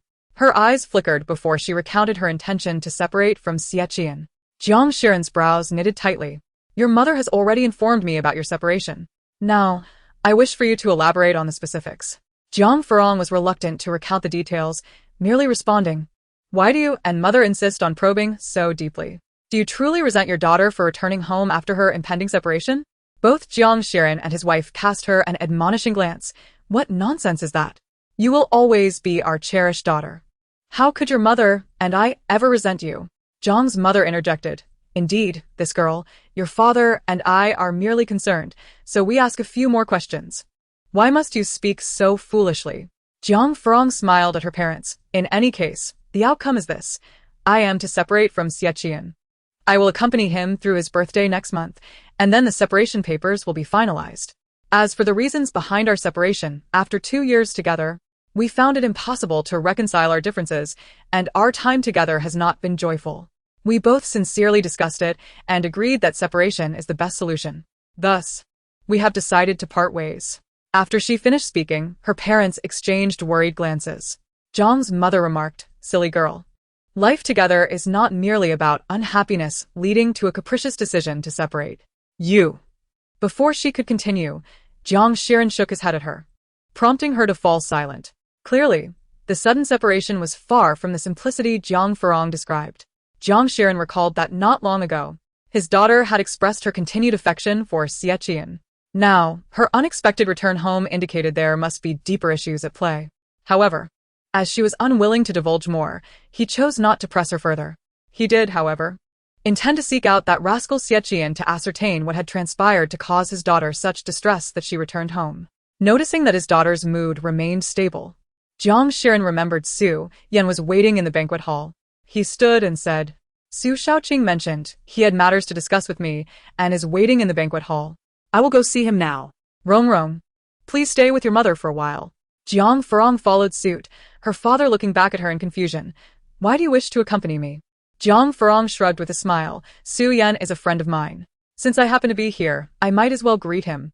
Jiang Furong proceeded towards the banquet hall, reminding his daughter, "Xie Qi'an has important matters to discuss.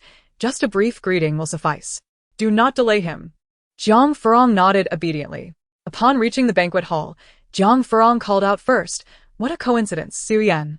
Upon seeing her smiling greeting, Xie Qi'an's expression hinted at his confusion. Unfortunate. Third Mississippi hearing his words, Jiang Furong paused, only to see him smile and clarify. Since Lord Jiang is returning in my carriage, I was already aware that the third miss was at the Jiang residence, so for me, it is not too coincidental. Listening to his playful banter, Jiang Furong chuckled. However, for me, it is quite a coincidence. She had always found Xie Qi'an to be an intriguing friend. Conversing with him brought her an inexplicable sense of comfort. She intended to engage him further, but alas, her father interrupted. All right, Rong, Su Shaoqing has business with me. Do not delay him any longer. Jiang Furong pouted, bid farewell to Xie Qi'an, and slowly departed. However, unbeknownst to them, the conversation between Xie Qi'an and Jiang Qi'an stretched late into the evening. Jiang's mother sent their daughter to the banquet hall with a message. Father, Xie Qi'an, have you not finished your discussion? The sky has darkened. As Xie Qi'an glanced at the darkening sky outside, he expressed his remorse, saying, It is my fault for being overly preoccupied and not noticing the time. Jiang Qi'an waved his hand dismissively, replying, Young Master Su is diligent and remarkably patient. I truly admire you. Xie Qi'an gently responded, I am merely fulfilling my responsibilities. You flatter me, Lord Jiang. Just as he was about to take his leave, Jiang Furong interjected, Xie Qi'an, the hour is indeed late, and my mother has instructed the kitchen to prepare an extra meal. Why not stay for dinner? Jiang Qi'an echoed his daughter's sentiments, and ultimately, Xie Qi'an, not wishing to decline further, graciously accepted the invitation, saying, I appreciate your hospitality. Madame Su had already instructed the staff to prepare the meal in the dining hall, waiting for the guests to arrive. Meanwhile, a man rode swiftly towards the Jiang residence, cradling a large stack of oiled paper packages. Furong, tonight's dinner has been prepared according to your preferences. I have noticed you have lost some weight these days. Remember to eat well, Madame Jiang said while ushering everyone to sit down. Observing the array of spicy dishes on the table, Jiang Furong furrowed her brow and remarked, Mother, aren't there guests tonight? These dishes are quite spicy. Are you not concerned they may not be suitable for them? Upon hearing her, Madame Jiang realized she had neglected to inquire about Xie Qi'an's taste, feeling a hint of regret. She quickly asked, Oh dear, I was remiss. I do not know if young Master Su can tolerate these dishes. If not, I can have the kitchen prepare some milder options. As she stood to do so, Xie Qi'an quickly rose to decline, saying, Madame Jiang, there is no need for such trouble. My palate is quite versatile, and I find these dishes agreeable. Please, take your seat. That is good to hear, Madame Jiang replied as she settled down. She regarded this young man, who was visiting for the first time, and noted his remarkable rise in status, yet he had not forgotten the Jiang family's modest kindness. He remained humble, gentle, and polite, and she could not conceal her admiration. Furong, this girl is unlike other young ladies who favor sweet pastries. She prefers these pungent and spicy dishes. If young Master Su enjoys them, please eat as much as you like. If you do not feel compelled, Madame Jiang said. Xie Qi'an responded softly, Everyone has their own tastes. I find these dishes very much to my liking. The more Madame Jiang observed Xie Qi'an, the more she felt pleased, smiling as she said, How fortunate that your tastes align with Furong's. Since you enjoy them, do indulge. With that, she served him a generous portion. To Jiang Qi'an, who preferred milder flavors, the meal was a source of silent despair. He sat, unsure of how to partake, and finally spoke, Madam, it seems you have forgotten your husband in favor of your daughter. How can I eat these dishes? The other three at the table were enjoying their meals, while he, unfortunately, was not. Madame Jiang shot him a glance, pushing a plate of vegetables towards him, chiding, Here, these do not have chili. Besides, it is rare for our daughter to return home. What is wrong with preparing some dishes she loves? Jiang Qi'an sheepishly withdrew his gaze, mumbling in agreement. Throughout the meal, Madame Jiang continuously served her daughter and Xie Qi'an, while Xie Qi'an graciously expressed his gratitude each time. Unbeknownst to them, Madame Su's gaze often lingered on Xie Qi'an, prompting Jiang Furong to intervene. Mother, why do you keep staring at young Master Su? You might make him uncomfortable, she whispered. Madame Jiang withdrew her gaze, playfully scolding. I simply find young Master Su delightful, and could not help but look a few extra times. He complained, yet you are the one raising a fuss. Jiang Furong retorted, If you keep staring like that, you might scare him away. Mind your own business and eat, Madame Jiang replied. as the mother and daughter exchanged banter. Jiang Qi'an felt awkward and glanced at Su Yan, saying, young Master Su, please do not take offense. Women tend to chatter. Let us focus on our meal. After pouring 2 cups of wine, he added, come, allow me to toast you, young Master Su. Su Yan, having overheard the mother and daughter's conversation, simply smiled and said, no offense taken, before raising his cup to drink with Jiang Qi'an. As the group enjoyed their meal, the butler announced, Master, your son-in-law has arrived. Jiang Qi'an paused, asking, which son-in-law? I have more than one.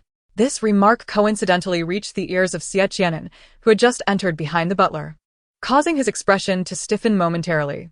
The butler, glancing at Jiang Furong, weakly replied, it is the 3rd son-in-law, here to see the 3rd young lady. As soon as the butler finished speaking, the atmosphere at the table became momentarily tense. The butler, sensing the awkwardness, quickly retreated. Xie Qi'an, eager to greet his in-laws, was halted by Madame Zhang's cheerful voice. Young Master Su enjoys these dishes, does he not? Please eat more. Is it too high for you? No worries. I will serve it to you. Xie Qi'an paused, his gaze shifting to Jiang Furong, and upon hearing Madame Zhang, he finally noticed Su Yan at the table. His heart sank. How could Su Yan be at the Jiang residence? Even more disheartening was the fact that no one acknowledged him. Jiang Qi'an was engaged in a jovial exchange with Su Yan, while Madame Zhang busily served her daughter and Su Yan. Jiang Furong glanced at him, but her brows were furrowed, internally questioning his unexpected arrival. However, she quickly averted her gaze. Su Yan regarded him briefly, nodding as a form of greeting before returning his attention elsewhere, without further conversation. Left awkwardly standing by, Xie Qi'an felt a wave of frustration wash over him. Observing the lively interactions at the table, he noted how Madame Zhang favored Su Yan, making him feel like an outsider, while he, Xie Qi'an, was relegated to mere bystander status, a sense of defeat swelling within him. He bit his lip and stiffly approached, bowing before Jiang Qi'an and Madame Zhang. Your son-in-law pays his respects to you both. Yet no one acknowledged him. After maintaining his bow for a moment, he turned his gaze towards Jiang Furong, his voice thick with emotion as he called, Furong. Jiang Furong, unwilling to engage with him, thought of their earlier agreement to celebrate his birthday at the general's residence and questioned his presence at this moment. Yet his intense gaze remained fixed upon her, prompting him to call out again, Furong. Reluctantly, she inquired, is there something you need? But she continued to focus on her meal, not lifting her eyes to meet his. Xie Qi'an presented the oiled paper packages he had been holding, hesitating as he said, these are wild rabbits and mountain chickens I hunted recently, made into jerky, which I know you enjoy. Keep them as a snack. Jiang Furong glanced at the bulging package in his arms, initially intending to refuse, but then reconsidered, thinking it would be a waste to decline. She replied, you can set it aside for now. Xie Qi'an placed the items on the nearby table and then, pursing his lips, returned to Jiang Furong's side. This time, she looked up at him in confusion, asking, why are you still here? Do you need something else? Why was she so eager for him to leave? Jiang Furong seemed unwilling to engage in conversation. Xie Qi'an felt an even greater weight of frustration, glancing at the other young man at the table, which only deepened his discomfort. He was reluctant to leave so abruptly and mustered the courage to speak. Rong. I have yet to dine, may I? However, before he could finish, Zhang's mother interrupted him. Is there no cook at the general's residence? Chapter 82.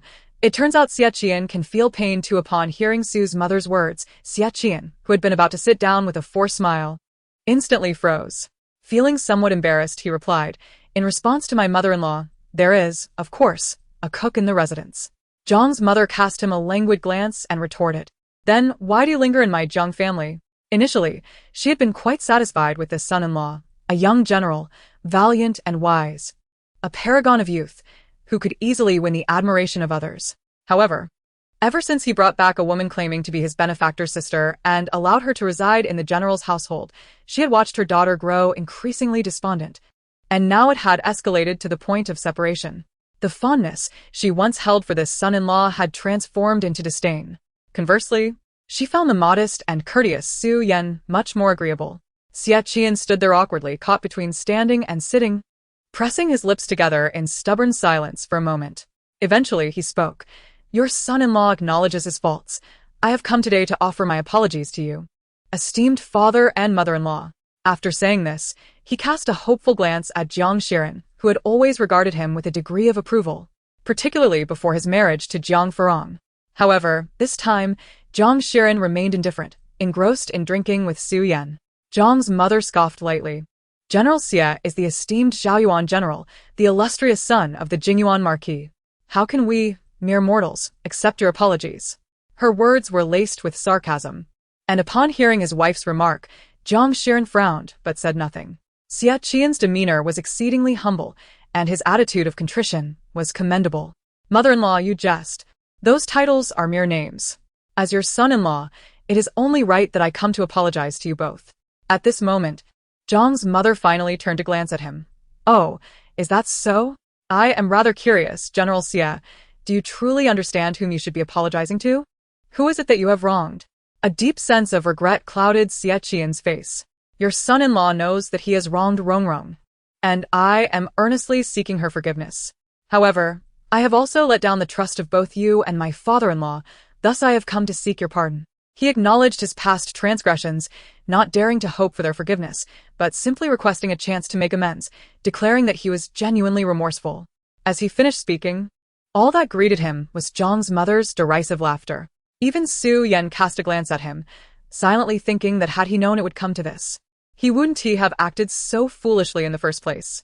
Yet, he instinctively glanced at Jiang Furong across the room and noted her calm demeanor, unaffected by Xie Qi'an's words, which relieved him somewhat. Just as Xie Qi'an was about to speak again, Jiang Qi'an set down his chopsticks and stood up, speaking gravely. I have finished my meal and shall return to my study.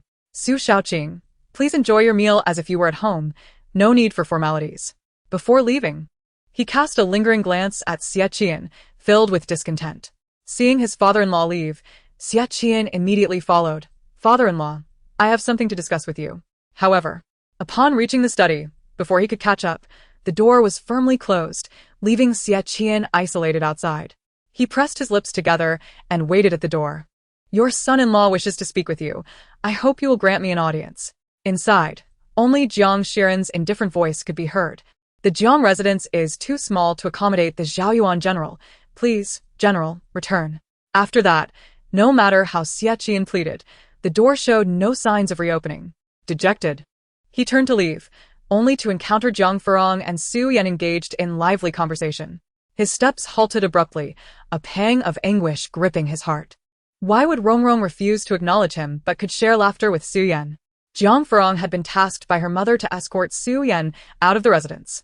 While conversing merrily with Su Yan, she noticed the dejected Xie Qi'an approaching from her father's study, clearly observing the pain etched on his face. Glancing at the jovial Su Yan beside her, she understood and secretly chuckled, realizing that Xie Qi'an also experienced discomfort upon seeing her laughing with another man. How curious that he seemed oblivious to this when he laughed with Jiang Meng. Su Yan glanced in Xie Qi'an's direction and asked, Third miss. General Xie seems to be watching us. Might he misconstrue something? In truth, the third miss need not see him off. He could leave on his own. Jiang Furong had already diverted her gaze from Xie Qi'an and replied coolly, There is nothing between us to misconstrue. Moreover, we are on the verge of separation. How he thinks is his concern, not mine or yours. There is no need to bother about it. Hearing her mention the separation, Su Yan paused momentarily. Are you truly set on separating from General Xie? Jiang Furong recounted her prior agreement with Xie Qi'an regarding their separation. Su Yan's eyes reflected a complex mix of emotions as he surveyed Xie Qi'an's direction. Silently pondering, delaying the signing of the separation document until after the birthday celebration clearly indicates that he is seeking an excuse. Xie Qi'an likely does not wish to separate. He hesitated on whether to voice his thoughts, but Jiang Furong spoke for herself. You believe that Xie Qi'an postponed signing the separation document until after the birthday celebration simply to find an excuse to avoid separation. What? Su Yan exclaimed, astonished as he looked at Jiang Furong. With a light laugh, she remarked, I know what Xie Qi'an is after. He is merely looking for an excuse to delay. Su Yan, puzzled, asked, Then why would you still agree to his request? Jiang Furong waved her hand dismissively. I have made up my mind to separate. Regardless of what he does during this time, it will not affect my resolve. Now that she had returned to her family, it felt as if she were already separated. She merely lacked the legal document to formalize it. After escorting Su Yan to the gate, Jiang Furong finally halted her steps. I will take you this far. Xie Qi'an responded with a smile. Thank you for accompanying me. 3rd Mississippi. I appreciate the hospitality of your family today. I shall take my leave now. The sky is growing dark. You should head inside as well. Jiang Furong nodded, but then recalled her mother's excessive warmth towards Xie Qi'an today. Fearing it might make him uncomfortable, she explained, My mother is always particularly warm toward those she favors. I hope you do not take it to heart. Xie Qi'an reassured her that he bore no ill feelings and expressed his gratitude for Jiang's mother's hospitality. After exchanging farewells, he climbed into the carriage heading back to his residence. As Jiang Furong turned to leave, she unexpectedly bumped into a figure emerging from the shadows. Startled, she collided with a broad and sturdy chest, and without needing to ask, she recognized him instantly. She complained, Xie Qi'an, what do you want? The tall man stood rigidly before her, his eyes filled with a sense of grievance, stubbornly gazing at her. Slowly, he spoke, his voice tinged with a hint of frustration. Rong, you won't even spare me a glance, yet you can laugh so freely with Xie Qi'an? Jiang Furong rubbed her forehead, feeling a surge of frustration. Unwilling to look at him, she was about to turn and head back inside when Xie Qi'an grasped her arm. The man spoke in a muffled tone. What exactly did you discuss with Xie Qi'an? You seemed so happy. Chapter 83. Disdain. Jiang Furong forcefully shook off his hand, coldly retorting. What I talk about with Xie Qi'an is my own business. It has nothing to do with you. After speaking, she did not forget to add, what? Seeing me laughing with Xie Qi'an makes you uncomfortable? Xie Qi'an stubbornly met her gaze and nodded silently, murmuring, You are still my wife, after all. However, Jiang Furong felt as if she had heard the greatest joke in the world, bursting into laughter unexpectedly. Xie Qi'an, have you forgotten something? When you were merrily laughing with Jiang Meng, I was right beside you watching. Did you forget that I might feel uncomfortable too? Clearly Xie Qi'an recalled something as well, his expression stiffening slightly, and he weakly began to explain. Rong, I'm sorry. I know I was wrong in the past regarding Jiang Meng. Didn't you say before that you didn't want Jiang Meng to remain in the position of shopkeeper at the store still bearing the General's name? I have intervened and made Jiang Meng step down from that position. It was my fault for not noticing your feelings sooner, but you cannot wrongfully accuse me. I never laughed with Jiang Meng. He weakly added at the end. She laughed by herself. I did not join her. Hearing his explanation, Jiang Furong found it amusing. So you mean I have wronged you? The man hurriedly shook his head and clarified, That is not what I meant. I just wanted to convey to you that I did not laugh with Jiang Meng. Jiang Furong did not wish to discuss it further. Let us not dwell on these meaningless matters. Please stop bothering me. I need to return to rest. As for my laughter with Xie Qi'an, if you cannot stand it, then sign the divorce papers quickly. Once you sign, we will no longer be connected, and I can laugh with whomever I choose without your concern. Xie Qi'an grew anxious. Rong, didn't you promise to accompany me for my birthday this year? We agreed that you would only sign the divorce papers then. Jiang Furong, visibly irritated, cast him a glance. That is not today. Today is not your birthday. Why are you here at Jiang Manor? You saw that my family does not welcome you. It would be best if you did not come again. After saying this, she did not allow Xie Qi'an the chance to respond. Turning to walk past him as she instructed the doorman, It is late. See our guest out. Xie Qi'an attempted to follow, calling out Rong, but was stopped by the doorman. Observing the dark expression on Xie Qi'an's face, the doorman could only awkwardly speak. General, it is indeed late. I must close the doors. Please return. Watching his wife enter the inner courtyard, he had no choice but to depart. Upon returning to the general's residence, the steward greeted him as usual. General, you have returned. Why are you so late today? He glanced curiously behind Xie Qi'an. Oh, the madam left with you this morning. She did not return with you? The meal was already prepared, waiting for both masters to dine. Xie Qi'an suddenly spoke, as if deflated. The madam has returned to Jiang Manor. The steward assumed she was simply spending a night at her family home, responding with an "oh" before asking, Will you be dining at Yushizhai, General? When dining alone, Xie Qi'an was typically indifferent, but today he merely mumbled, I have no appetite. I will pass.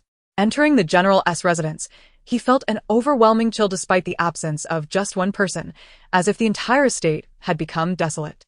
He could hardly bear to think about what would happen if he truly signed the divorce papers, leaving him alone in the vast residence. Meanwhile, at the Su residence, Xie Qi'an had just returned and instructed his attendants, Please have a bowl of corn porridge prepared. perhaps having indulged in some spicy food during dinner. Xie Qi'an now felt discomfort in his stomach. Corn porridge was known to alleviate such discomfort caused by spicy foods. Just as a servant was about to head to the kitchen, a maid came from beside Sue's mother. "Sir has returned. The old lady has been waiting for you and wishes to see you now." As Xie Qi'an entered the study and removed his outer robe, he heard that there was a guest with his mother, saying, "Please go ahead and respond. I will change into appropriate attire to meet the guest." After the maid left, Xie Qi'an realized he had forgotten to inquire who the guest was. It was quite late. Surely they had urgent matters. After hastily changing his clothes, he hurried over. Upon reaching the door, he heard his mother conversing with a young woman. "Mother, I heard you were looking for me. Yenner has returned. Come in and sit." Sue's mother joyfully called, having a pleasant conversation with her guest. Upon entering, he discovered the guest was Meng Jingzhu, the youngest daughter of his teacher. As soon as she saw Xie Qi'an, Meng Jingzhu stood and bowed respectfully. "Xie Qi'an, you have returned." Xie Qi'an nodded in acknowledgement. "Ah, Jingzhu, what brings you here?" Before Meng Jingzhu could respond, Sue's mother spoke first. "Jingzhu is such a good child. I've been feeling slightly unwell these past few days, and she came bearing a multitude of nourishing gifts to check on me." Meng Jingzhu softly replied that it was her duty to do so. Sue's mother was quite fond of her, praising her profusely. "Yenna, you are so busy with court matters. Many times when I was unwell, it was Jingzhu who came to visit me. You should express your gratitude to her." Xie Qi'an responded, "I understand, mother." Then, addressing Meng Jingzhu warmly, he added, "Recently, the Dali Temple has indeed been rather busy, and I neglected to visit you. Please convey to my teacher that I shall visit when I find the time." Meng Jingzhu nodded in agreement. Hearing that Sue's mother had not yet dined, she invited Meng Jingzhu to stay for the meal. Xie Qi'an had no choice but to suppress the discomfort in his stomach and join them for another meal. Recently, Jiang Furong had been feeling quite irritable. Ever since she moved back to Jiang Manor, bringing along her belongings from the General's residence, Xie Qi'an, for reasons unknown, insisted on blocking her at Jiang Manor every day after work. Even though both Jiang father and Jiang mother, along with Jiang Furong, did not welcome him, he persistently showed up daily. Until this day, when the sky had already darkened, the doorman repeatedly relayed messages to her room. Jiang Furong could no longer endure it and rushed out to reprimand Xie Qi'an. "Xie Qi'an, are you out of your mind? Coming to Jiang Manor every day. Don't you have anything better to do as a general? Can't you see that the people here don't welcome you? Why do you insist on coming here? And when will it end?"